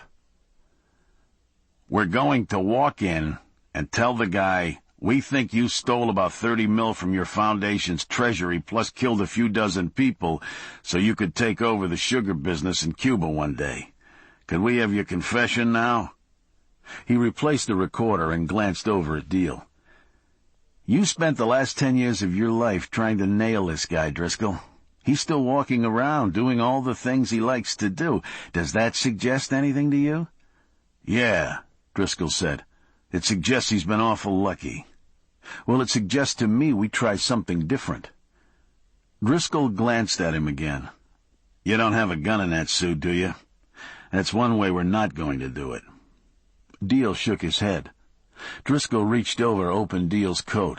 "Good," the ex-cop said. "I'm surprised, Driscoll," Deal said. "What surprises you?" Driscoll drove past a break in the tall wire fence, where a massive wooden gate had been set between 2 coral rock pillars. "That you wouldn't want to just blow him away. Throw a gun down, take care of things that way.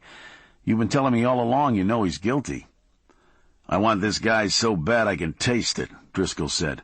"I know he's guilty, but I'm not the judge, and I'm sure as shit not the executioner."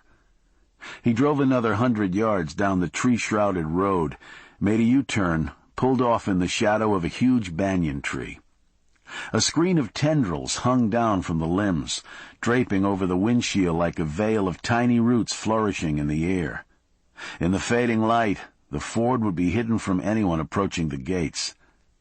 Driscoll killed the engine and turned, giving him an uncharacteristically harsh stare. "That's one thing too many of my compadres down at City County forgot about. We're supposed to catch the bad guys, that's all." He stared off, a forlorn expression on his face. "I don't know what makes some cops do the kinds of things you were talking about. Maybe it's the heat. You stay around too long, it finally fries all the good sense out of you." "Well, I'm with you, Vernon," Deal said. "Let's catch a bad guy, then." Driscoll nodded. "There's just one thing, though." "What's that?" "I'm still wondering why it took you so long to see this scumbag for what he is." Deal stared at him. He wanted to say, "Because you're the detective, Driscoll, because you're used to seeing murderous intent behind the appearance of simple tragedy. I'm just a citizen." But Deal didn't say that, because he knew it wasn't true. Instead, he took a deep breath. "My old man was a crook, Driscoll. You've been around this town long enough to know." "Hey," Driscoll started to protest, but Deal cut him off. He called himself a builder, but he was really a crook and a boozer and a ladies' man. He was a wonderful character. My mother loved him. Everybody loved him. Even I loved him. But that doesn't change the facts." Driscoll shifted in his seat, clearly sorry he'd started this. "The point is," Deal said, "I saw how he threw his whole life away, how he had an excuse for every bad break he ever got, how that ruined him.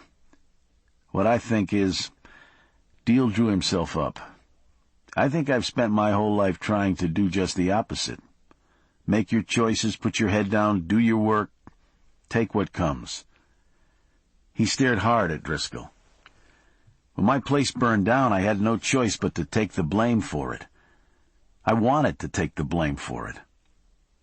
Driscoll stared back at him for a moment, finally nodded. "So how's it feel, now you've decided to stop whipping yourself?" Deal smiled and shrugged. "Of course we don't know I've stopped, do we?" Driscoll grunted in amusement, was about to respond when he seemed to notice something out of the corner of his eye. He sat up in his seat, pointing tensely out over the hood of the Ford.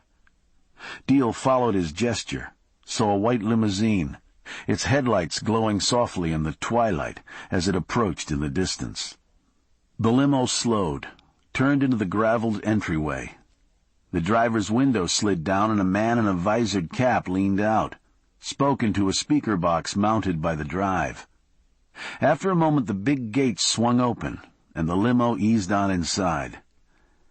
"Sure, let's do it," Driscoll echoed, and eased the Ford out toward the gates. Chapter 43.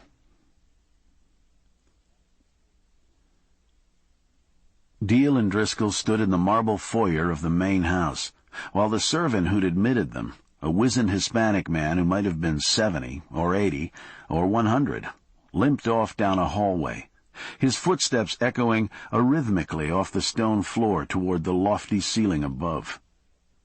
Deal gazed up at the stained glass rotunda that capped the immense entryway. The thing was either backlit or was catching the last rays of the sun.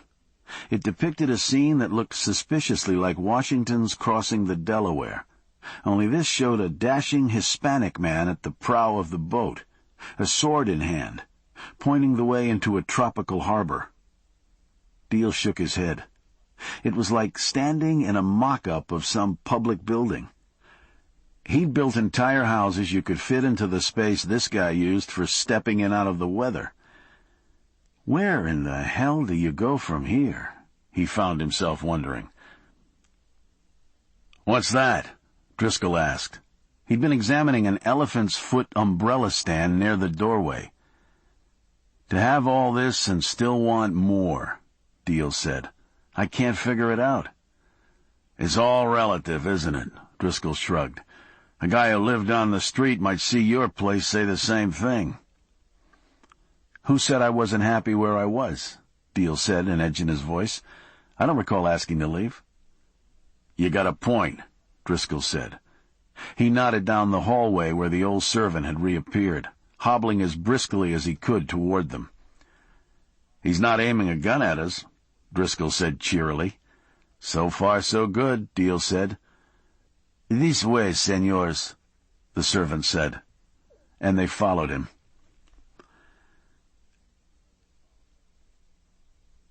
Deal had the manuscript tucked under his arm as he leaned across the gleaming amber desk, handed Torreno his card. "James Farrington," he said, "Department of State."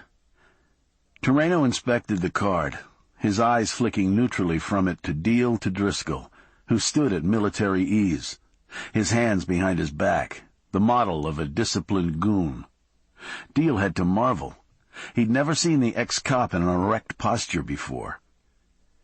Osvaldo had pulled the design out of the State Department's computer. A half hour later, Deal was holding a half a dozen business cards, the gold seal embossed, the lettering raised. "This is Agent Dowd," Deal added. He watched, aghast, as Driscoll nodded, reached in his pocket, flashed his phony shield. Torreno had barely noticed. His gaze was fixed on Deal. Deal had slicked his hair back in the men's room of the clothing store, borrowed a spritz from the bottle of styling gel there. At the time, he'd thought he looked lawyerly, but under Torreno's scrutiny, he felt more like a clown. The man's suit was impeccably tailored. His nails glistened from a recent manicure. His skin glowed with health. Deal was conscious of the 100 little construction man's nicks on his own hands, the telltale ring of a working man's tan at his neckline. They'd hemmed his pants with duct tape. Any second now, Vincente Luis Torreno was going to lean forward, press a button, and send them to oblivion. What had ever made him think this would work, he wondered. The whole thing was madness, but there wasn't much point in second-guessing himself at this pass. "You received our fax," Deal heard himself saying. His voice sounded surprisingly confident in his own ears. Torreno glanced at the machine on a credenza behind him. A secure, unidentified line. It had taken Osvaldo nearly an hour to find it in the Southern Bell records, distinguish it from the several other phone lines in the house by dint of the usage patterns. A few 101-minute toll calls a month? Gotta be a fax line. It had seemed a reasonable guess, but the receiving tray was empty. Toreno turned back to Deal, impatient. Who are you, Mr. Farrington? Deal felt sweat slick in his armpits, his groin.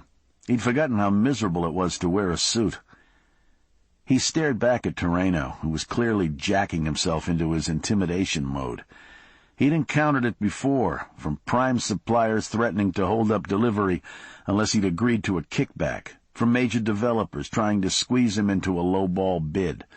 "We've got a half-dozen outfits want to build homes on our properties, Mr. Deal. Every one of them 20% under your prices. Why would we want to do business with you?" And how had he handled it all his workday life? What other choice was there? He'd simply had to trump them. "Who I am is not important," he said to Toreno. "This is what's important." He took a breath, pulled the banded manuscript from the envelope under his arm, tossed it onto the burl walnut surface between them. It landed with a thud that sent a desk pen rattling out of its tortoise-shell holder. Toreno gave him an uncertain look, then glanced down at the cover sheet, the very one they'd pulled from the water near the Marquez's gallery. Deal could see a muscle begin to twitch in Toreno's jaw. Let the sight of that rumpled cover be enough, he prayed. If he opened it up, Toreno would find himself reading Volume A of the Encyclopedia Britannica, courtesy of Osvaldo's CD-ROM library. At least he might have had the foresight to suggest printing out the S's, Deal was thinking. At least there would have been something about sugar inside. Toreno pushed himself away from the desk as if that would distance him from what the manuscript might contain. "What do you mean by this?" he said, indignant. "What do you intend bringing this into my house?"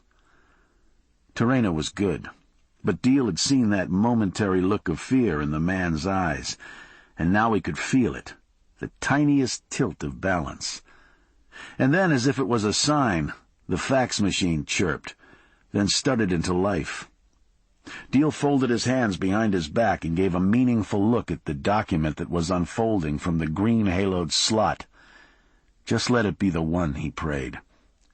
The machine gave a final chatter and clipped the sheet into the tray. Toreno reached for the message, his eyes still on Deal, then bent to read the type.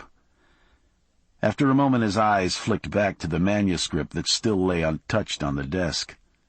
Finally he looked up at Deal. "Why did you not say this to begin with?" he said. Deal felt relief flood over him. Toreno's voice was still gruff, but the suspicions seemed to have vanished. "I was about to," Deal replied. And thank God for Osvaldo, he thought. "Then let us go outside and talk," Toreno said, with a magnanimous gesture. "The grounds are much more congenial." Deal signaled his agreement with a nod, scooping the manuscript up in the same smooth motion, then followed Toreno out into the night. Chapter 44.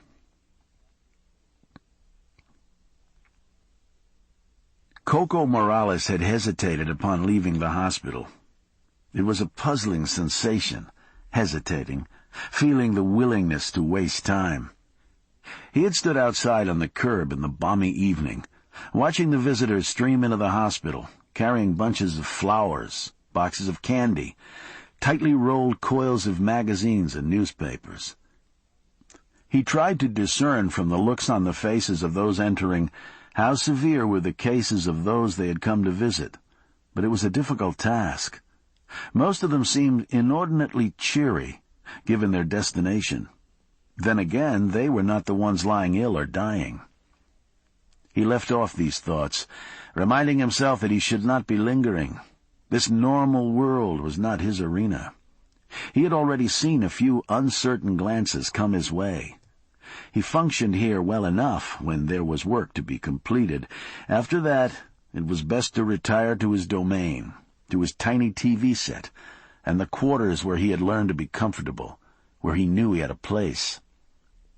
And yet this night he hesitated, drawn by the sight of all those cheery people rushing to comfort those whom they loved, or professed to love, perhaps a bit saddened by his realization that his work was in fact nearly completed.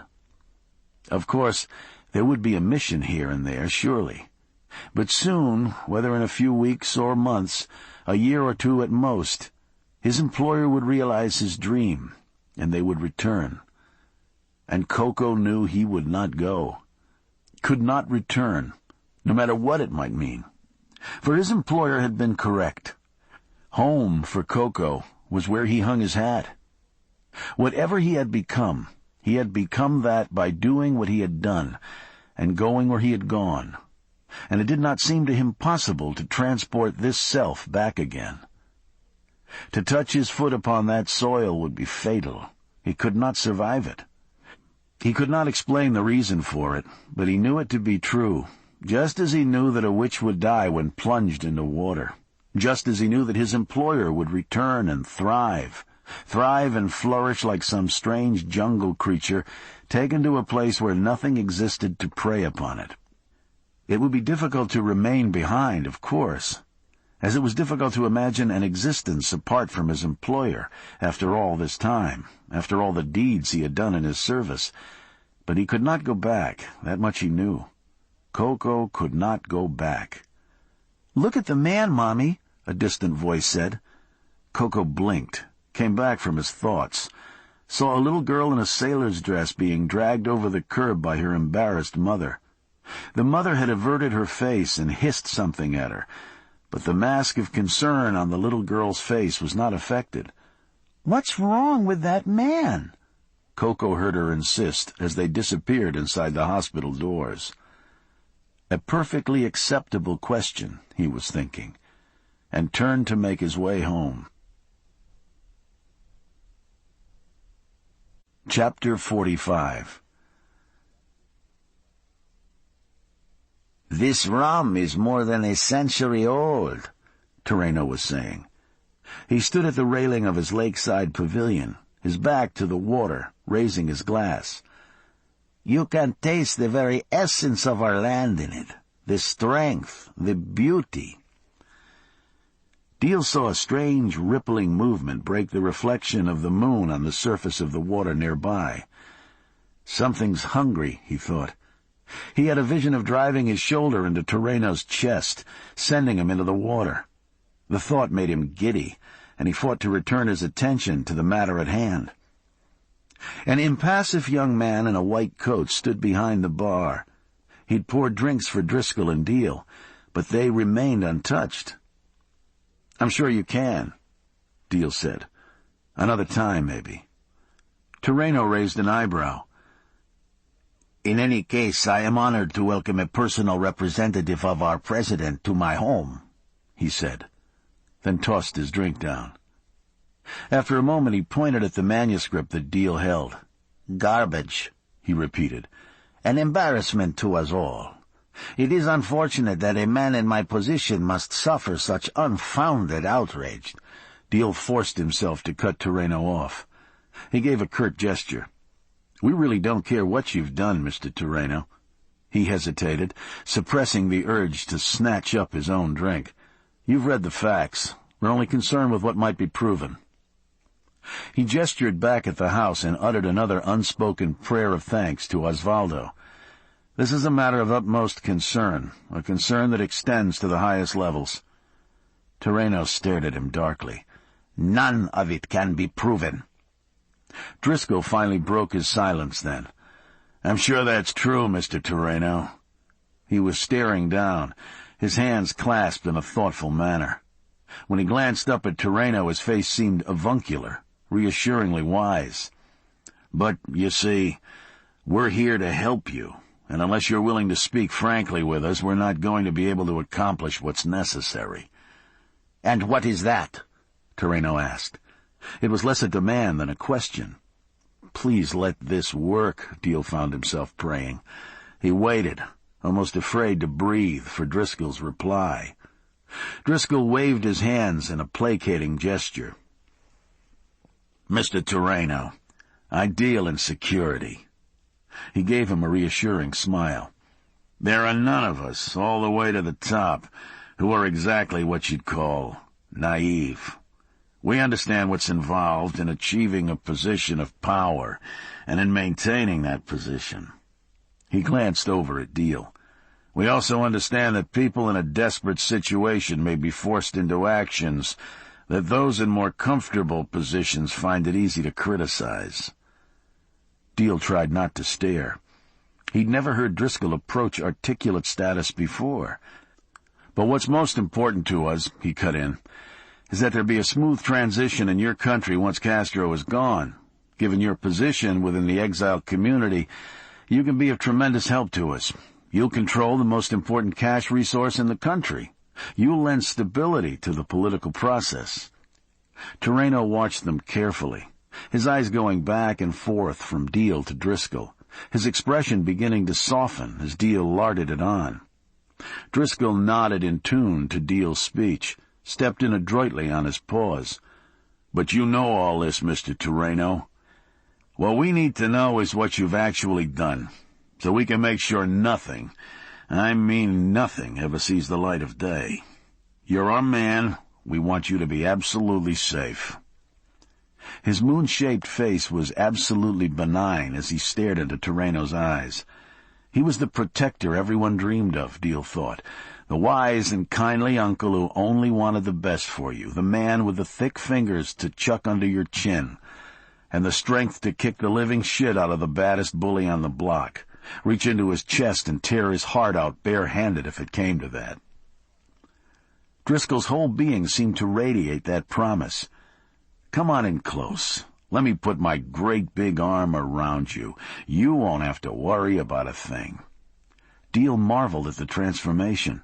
Every fiber in the big cop's body had to be steeped in loathing for the man in front of them, and yet somehow he'd transformed that energy into a beam of radiant goodwill.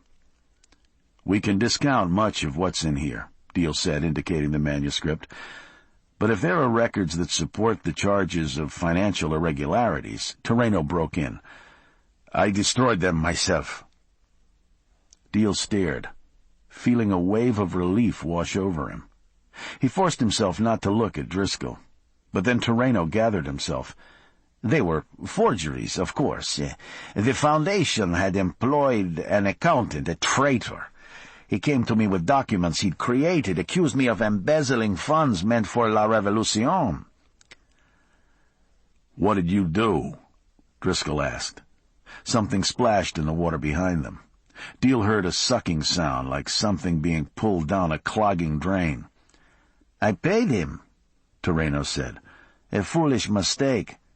He delivered what he said were the only copies of these documents, disappeared, and then, later—" He waved his hand dismissively at the manuscript under Deal's arm. "This assemblage of lies came to my attention." He was either incapable of telling the truth or was determined to protect himself to the bitter end, Deal thought. Whichever it was, he was like some slithering creature it was impossible to catch. The moment you thought you had him, he twisted away. "There's another problem," Driscoll said. "There's an intelligence operative who's mentioned in the book. He makes allegations that you actually cut a deal with Castro." "Outrageous lies!" Terreno's eyes were flashing. "There is no such operative. He's a figment of a madman's imagination." "His name is Anthony Everett," Driscoll said. "At least that's the name he used when he worked with you." Driscoll's demeanor had shifted suddenly. He'd gone from good cop to bad cop in an instant. "Don't bullshit us, Mr. Terreno. We know who Anthony Everett is, for Christ's sakes. We sent him to you. The question is, where is he now? If you know the slightest goddamn thing, you'd better speak up now." He gestured at Deal, who held his breath as he listened to Driscoll running their bluff. "This man here says the word back in Washington, you're history. You understand me? Your whole friggin' deal is history." The two men stared at one another for a moment. Deal heard an unearthly howl from somewhere deep in the forest that stretched out beyond the lake. "He is dead," Terreno said finally. Deal flinched at the words. He was finding it hard to concentrate as Terreno continued. He died off the coast of Cuba, assisting the valiant efforts of a band of freedom fighters. Excuse my French, Mr. Terreno, but you're full of more shit than a Christmas turkey, Driscoll said. We have it on good authority that this Anthony Everett's right here in South Florida, ready to blow the whistle on your whole operation. It stopped him, all right. Driscoll had played their last card, and it had stopped him. But the question was, would it carry? Terreno had turned to stare off over the water in the direction of the echoing howl. "What did this man know about you, Mr. Terreno?" Deal persisted. "Tell us what he's got, so we can make a proper evaluation.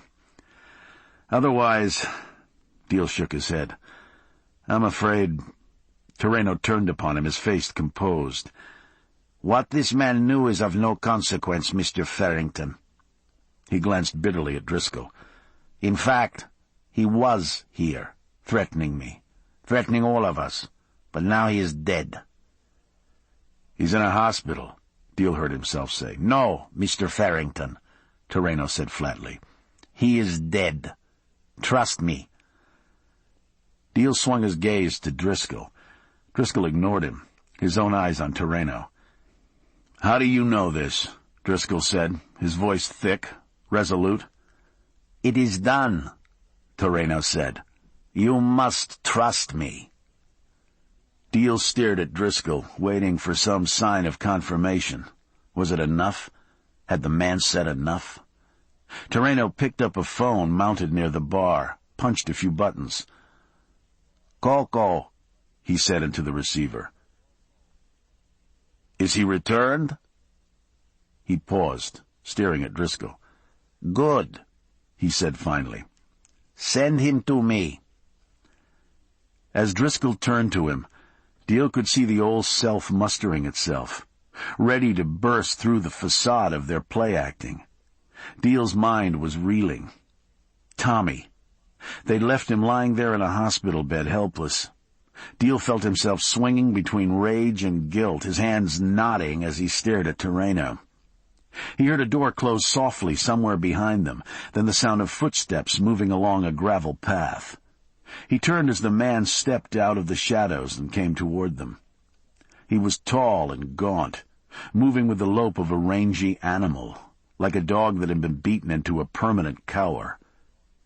And those are the dangerous ones, Deal found himself thinking, as the man moved into the circle of light that the flickering lanterns threw. When he saw the ruined face, he knew his thought was true. It was a ruin, unsightly enough in its cadaverousness, made worse by the years of disdain the world must have reflected back at it. And the eyes were the worst. They stared at Deal with the same impersonal calculation an animal might cast on its prey. Deal had seen bigger men. He had seen violent men. He had never seen a more frightening man. "The man who would not die, Coco," Terreno said. "Tell them what has happened to him." Coco had not taken his eyes off Deal. "It is all right, Coco," Terreno said. "We are among friends." Coco still did not answer. He lifted his hand, pointing a long finger at Deal. "I know this man," he said. And then Deal knew they were lost. "Excuse me?" Terreno said, sudden concern on his face. "It was his building," Coco said. "The apartment building." Terreno turned, astonished. "Deal?" he said. "Your name is Deal?" He lunged toward the bar, and Driscoll's hand went into his jacket. In the same instant, Coco spun toward Driscoll, a blade flashing in his hand. Without thinking, Deal snatched up one of the flickering kerosene lanterns from the bar and heaved it at Coco. The glass shade shattered and flames exploded, flames that rolled down the length of Coco's back. Coco straightened, a man suddenly bathed in fire, his hands flaring straight upward, his fingertips spitting molten blue light. He stood there, wavering, a beacon, a pillar of fire, Flames leapt from his outstretched fingers into the dry palm leaves that formed the low thatched roof of the pavilion. Driscoll had his pistol out now, was backpedaling from the flaming creature that staggered toward him. He turned back to the bar just as a shot rang out. The ex-cop clutched at his chest, firing a shot from his own pistol. He gave Deal an instant's hopeless look and went over backward. To Deal, it all seemed to happen in slow motion. Coco tottered in an agonized circle, his hands waving out some semaphore message from hell. Driscoll's legs struggled, drew themselves up under him as if he might somehow rise, then fell slack. The servant who'd been behind the bar stared down at a widening circle of blood in the middle of his white vest, then slumped over. Toreno stared from behind the bar, pistol upraised, as if he had turned to stone himself. And that was the moment Deal sensed. The moment where he might have acted, might have vaulted over the bar in some hero's leap, wrested the pistol from Toreno, ended things the way they should have been ended. It wasn't that he lacked the will. He would have done it, taken a bullet on the way, if that's what it would have meant. But it was like being in a car skidding out of control, one part of yourself perched on your own shoulder, offering advice to a body that has gone as dumb as death itself. As quickly as he had sensed it, the moment had passed him by. Toreno turned toward him then, bringing the pistol up, pointing it toward him, firing in the same motion.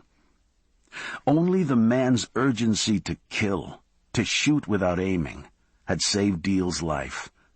Deal heard the explosion as he dove behind one of the tables.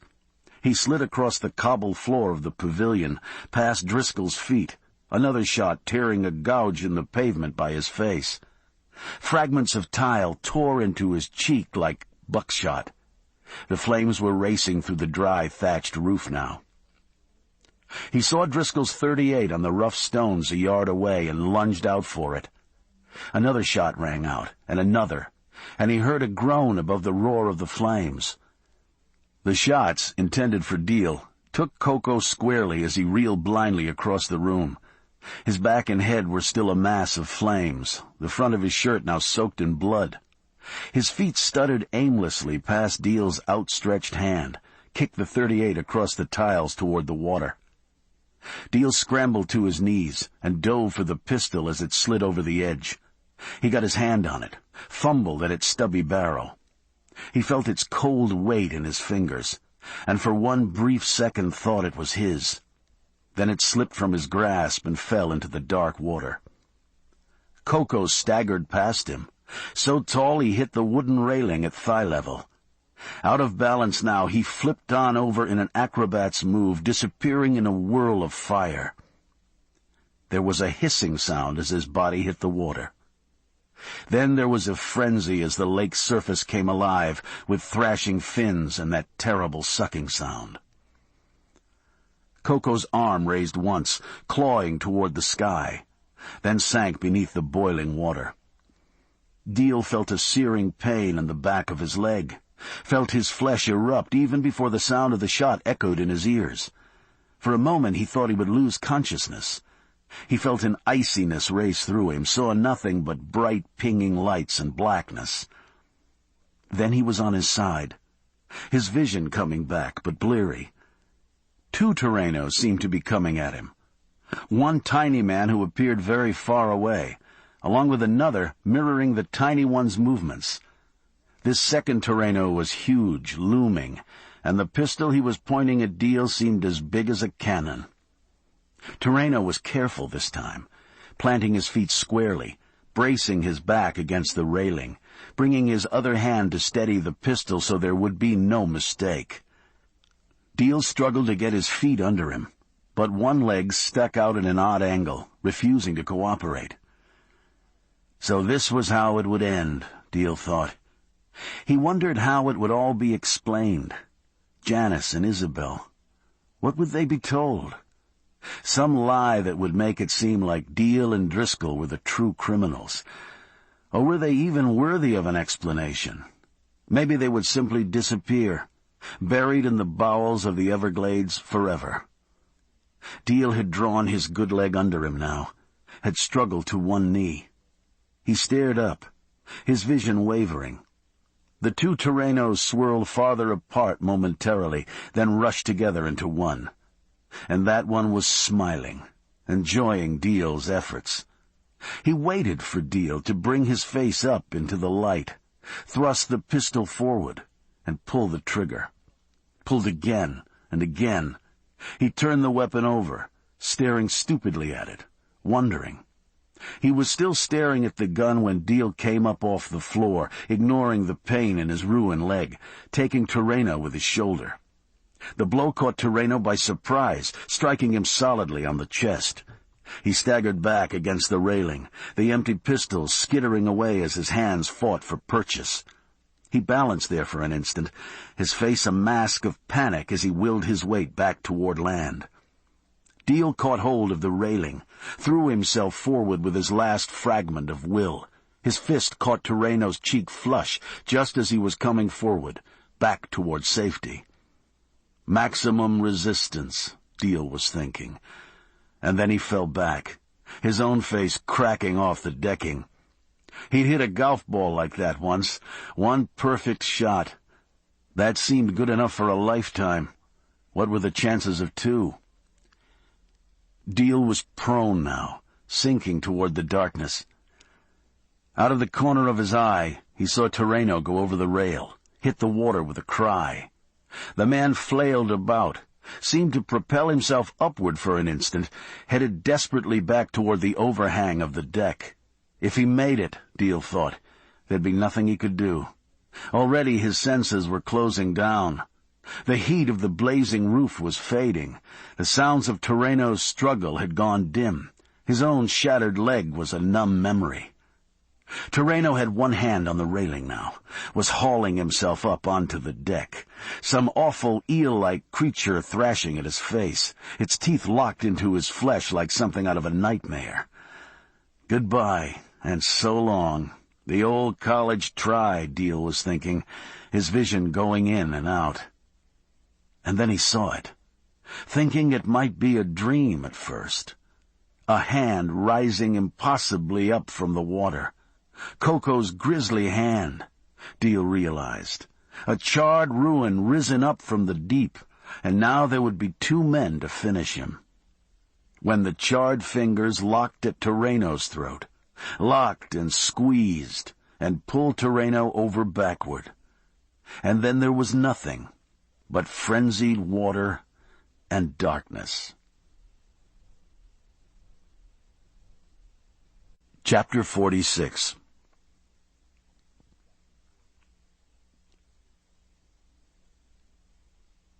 "There's somebody here to see you," a voice said. Deal blinked awake. He saw the smiling face of the nurse wavering into focus above him. She had the bed control in hand, her finger on the button that was cranking him to a sitting position. Never mind if he'd said whether it was okay or not. For a moment he thought it might be the middle of the night, then saw a square of sunlight on the wall beside his bed. "Who is it?" he managed, drawing a breath as a jolt of pain took him. They had cast his leg all the way from his toes to his hip, leaving cutouts for bolts at his knee and ankle.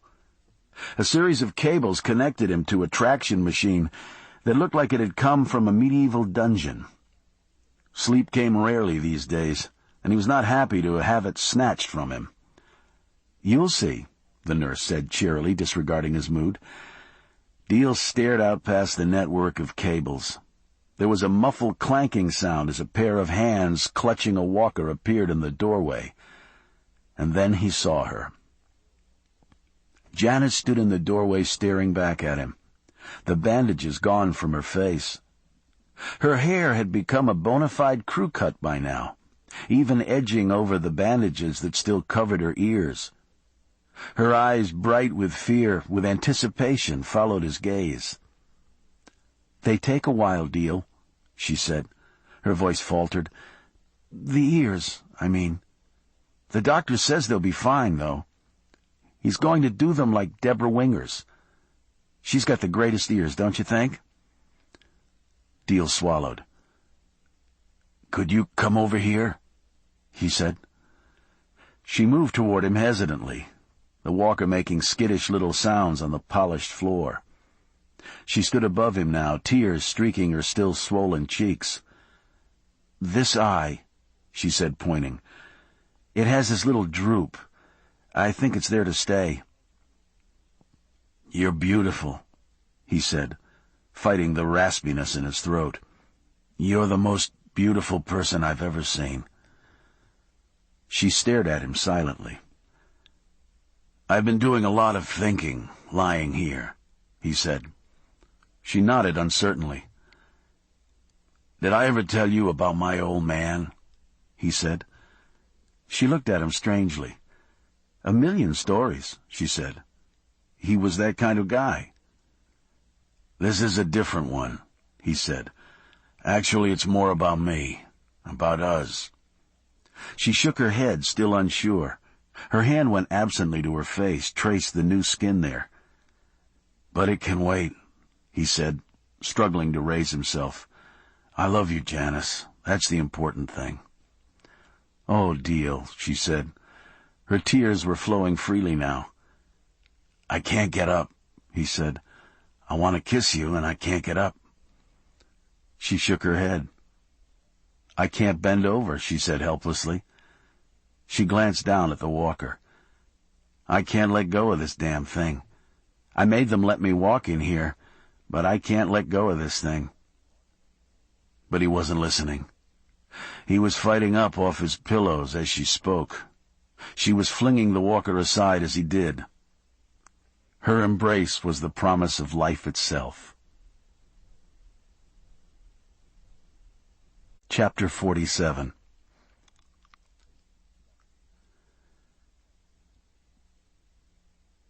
"What's that thing on the wall?" the woman asked. She was sitting across from him in the new office, rearranging herself on the chair he'd had delivered yesterday from Office Mart. He hadn't bothered to try it out. If it was as uncomfortable as the number he was on, he didn't want to know about it. She'd dried her sniffles, had gotten her voice under control finally. She was 50, trying to look 30. Too bad, he thought. She'd be a drop-dead 50. It had taken her a while to get through the story. Some sleazewad who couldn't appreciate it had hooked up with her, run off with her car and the cash he hadn't talked her into spending yet. The cops had been sympathetic. The guy had done the same thing to a couple of other nice ladies in town. But they doubted they'd ever catch the guy. The question on the table was whether he could, this private detective, who, if the truth were known, was meeting with his very first client. Take a note, he thought, speaking to an imaginary secretary. Thank Berto and the boys down at Metro for this referral. "It's just a memento," he said finally. "That's an odd memento," she said.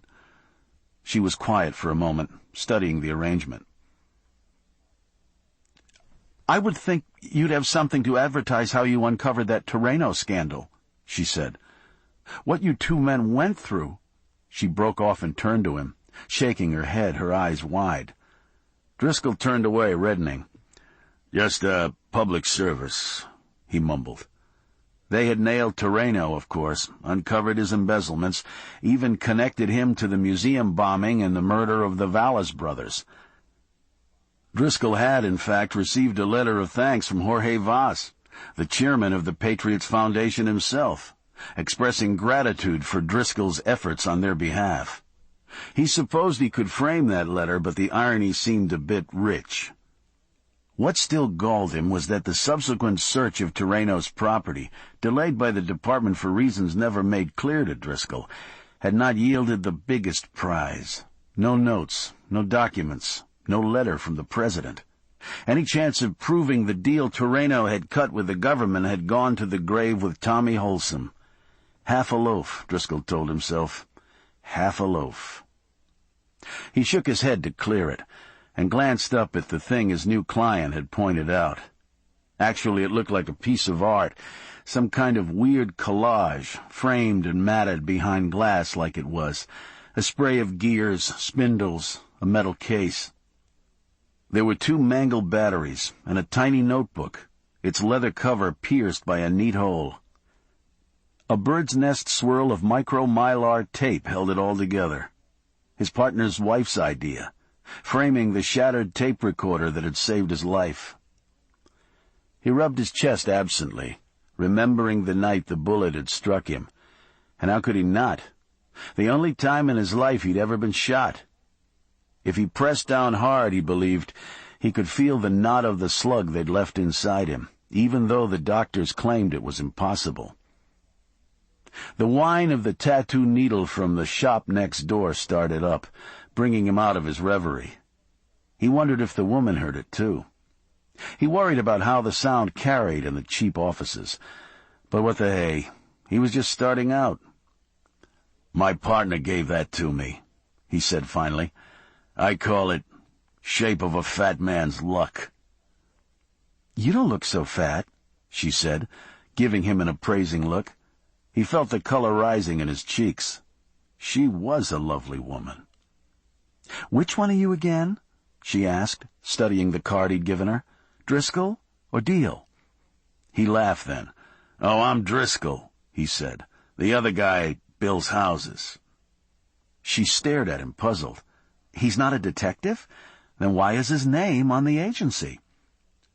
Driscoll laughed again, felt a twinge in his ribs. "It's a long story, ma'am," he said. Behind the puzzlement in her eyes was the pain that had brought her into his office. He had a sudden flash then, of all the people who'd been drawn to this oddest of cities, of all the bewilderment and sadness out there. And then he found himself thinking of dark water, of creatures feeding upon one another, of the snake that eats its tail. He'd found himself thinking about a lot of things lately, and he thought that was good. He smiled at the puzzled, pain-filled lady, pointed at the card she held. "But trust me, I wouldn't have it any other way." The End.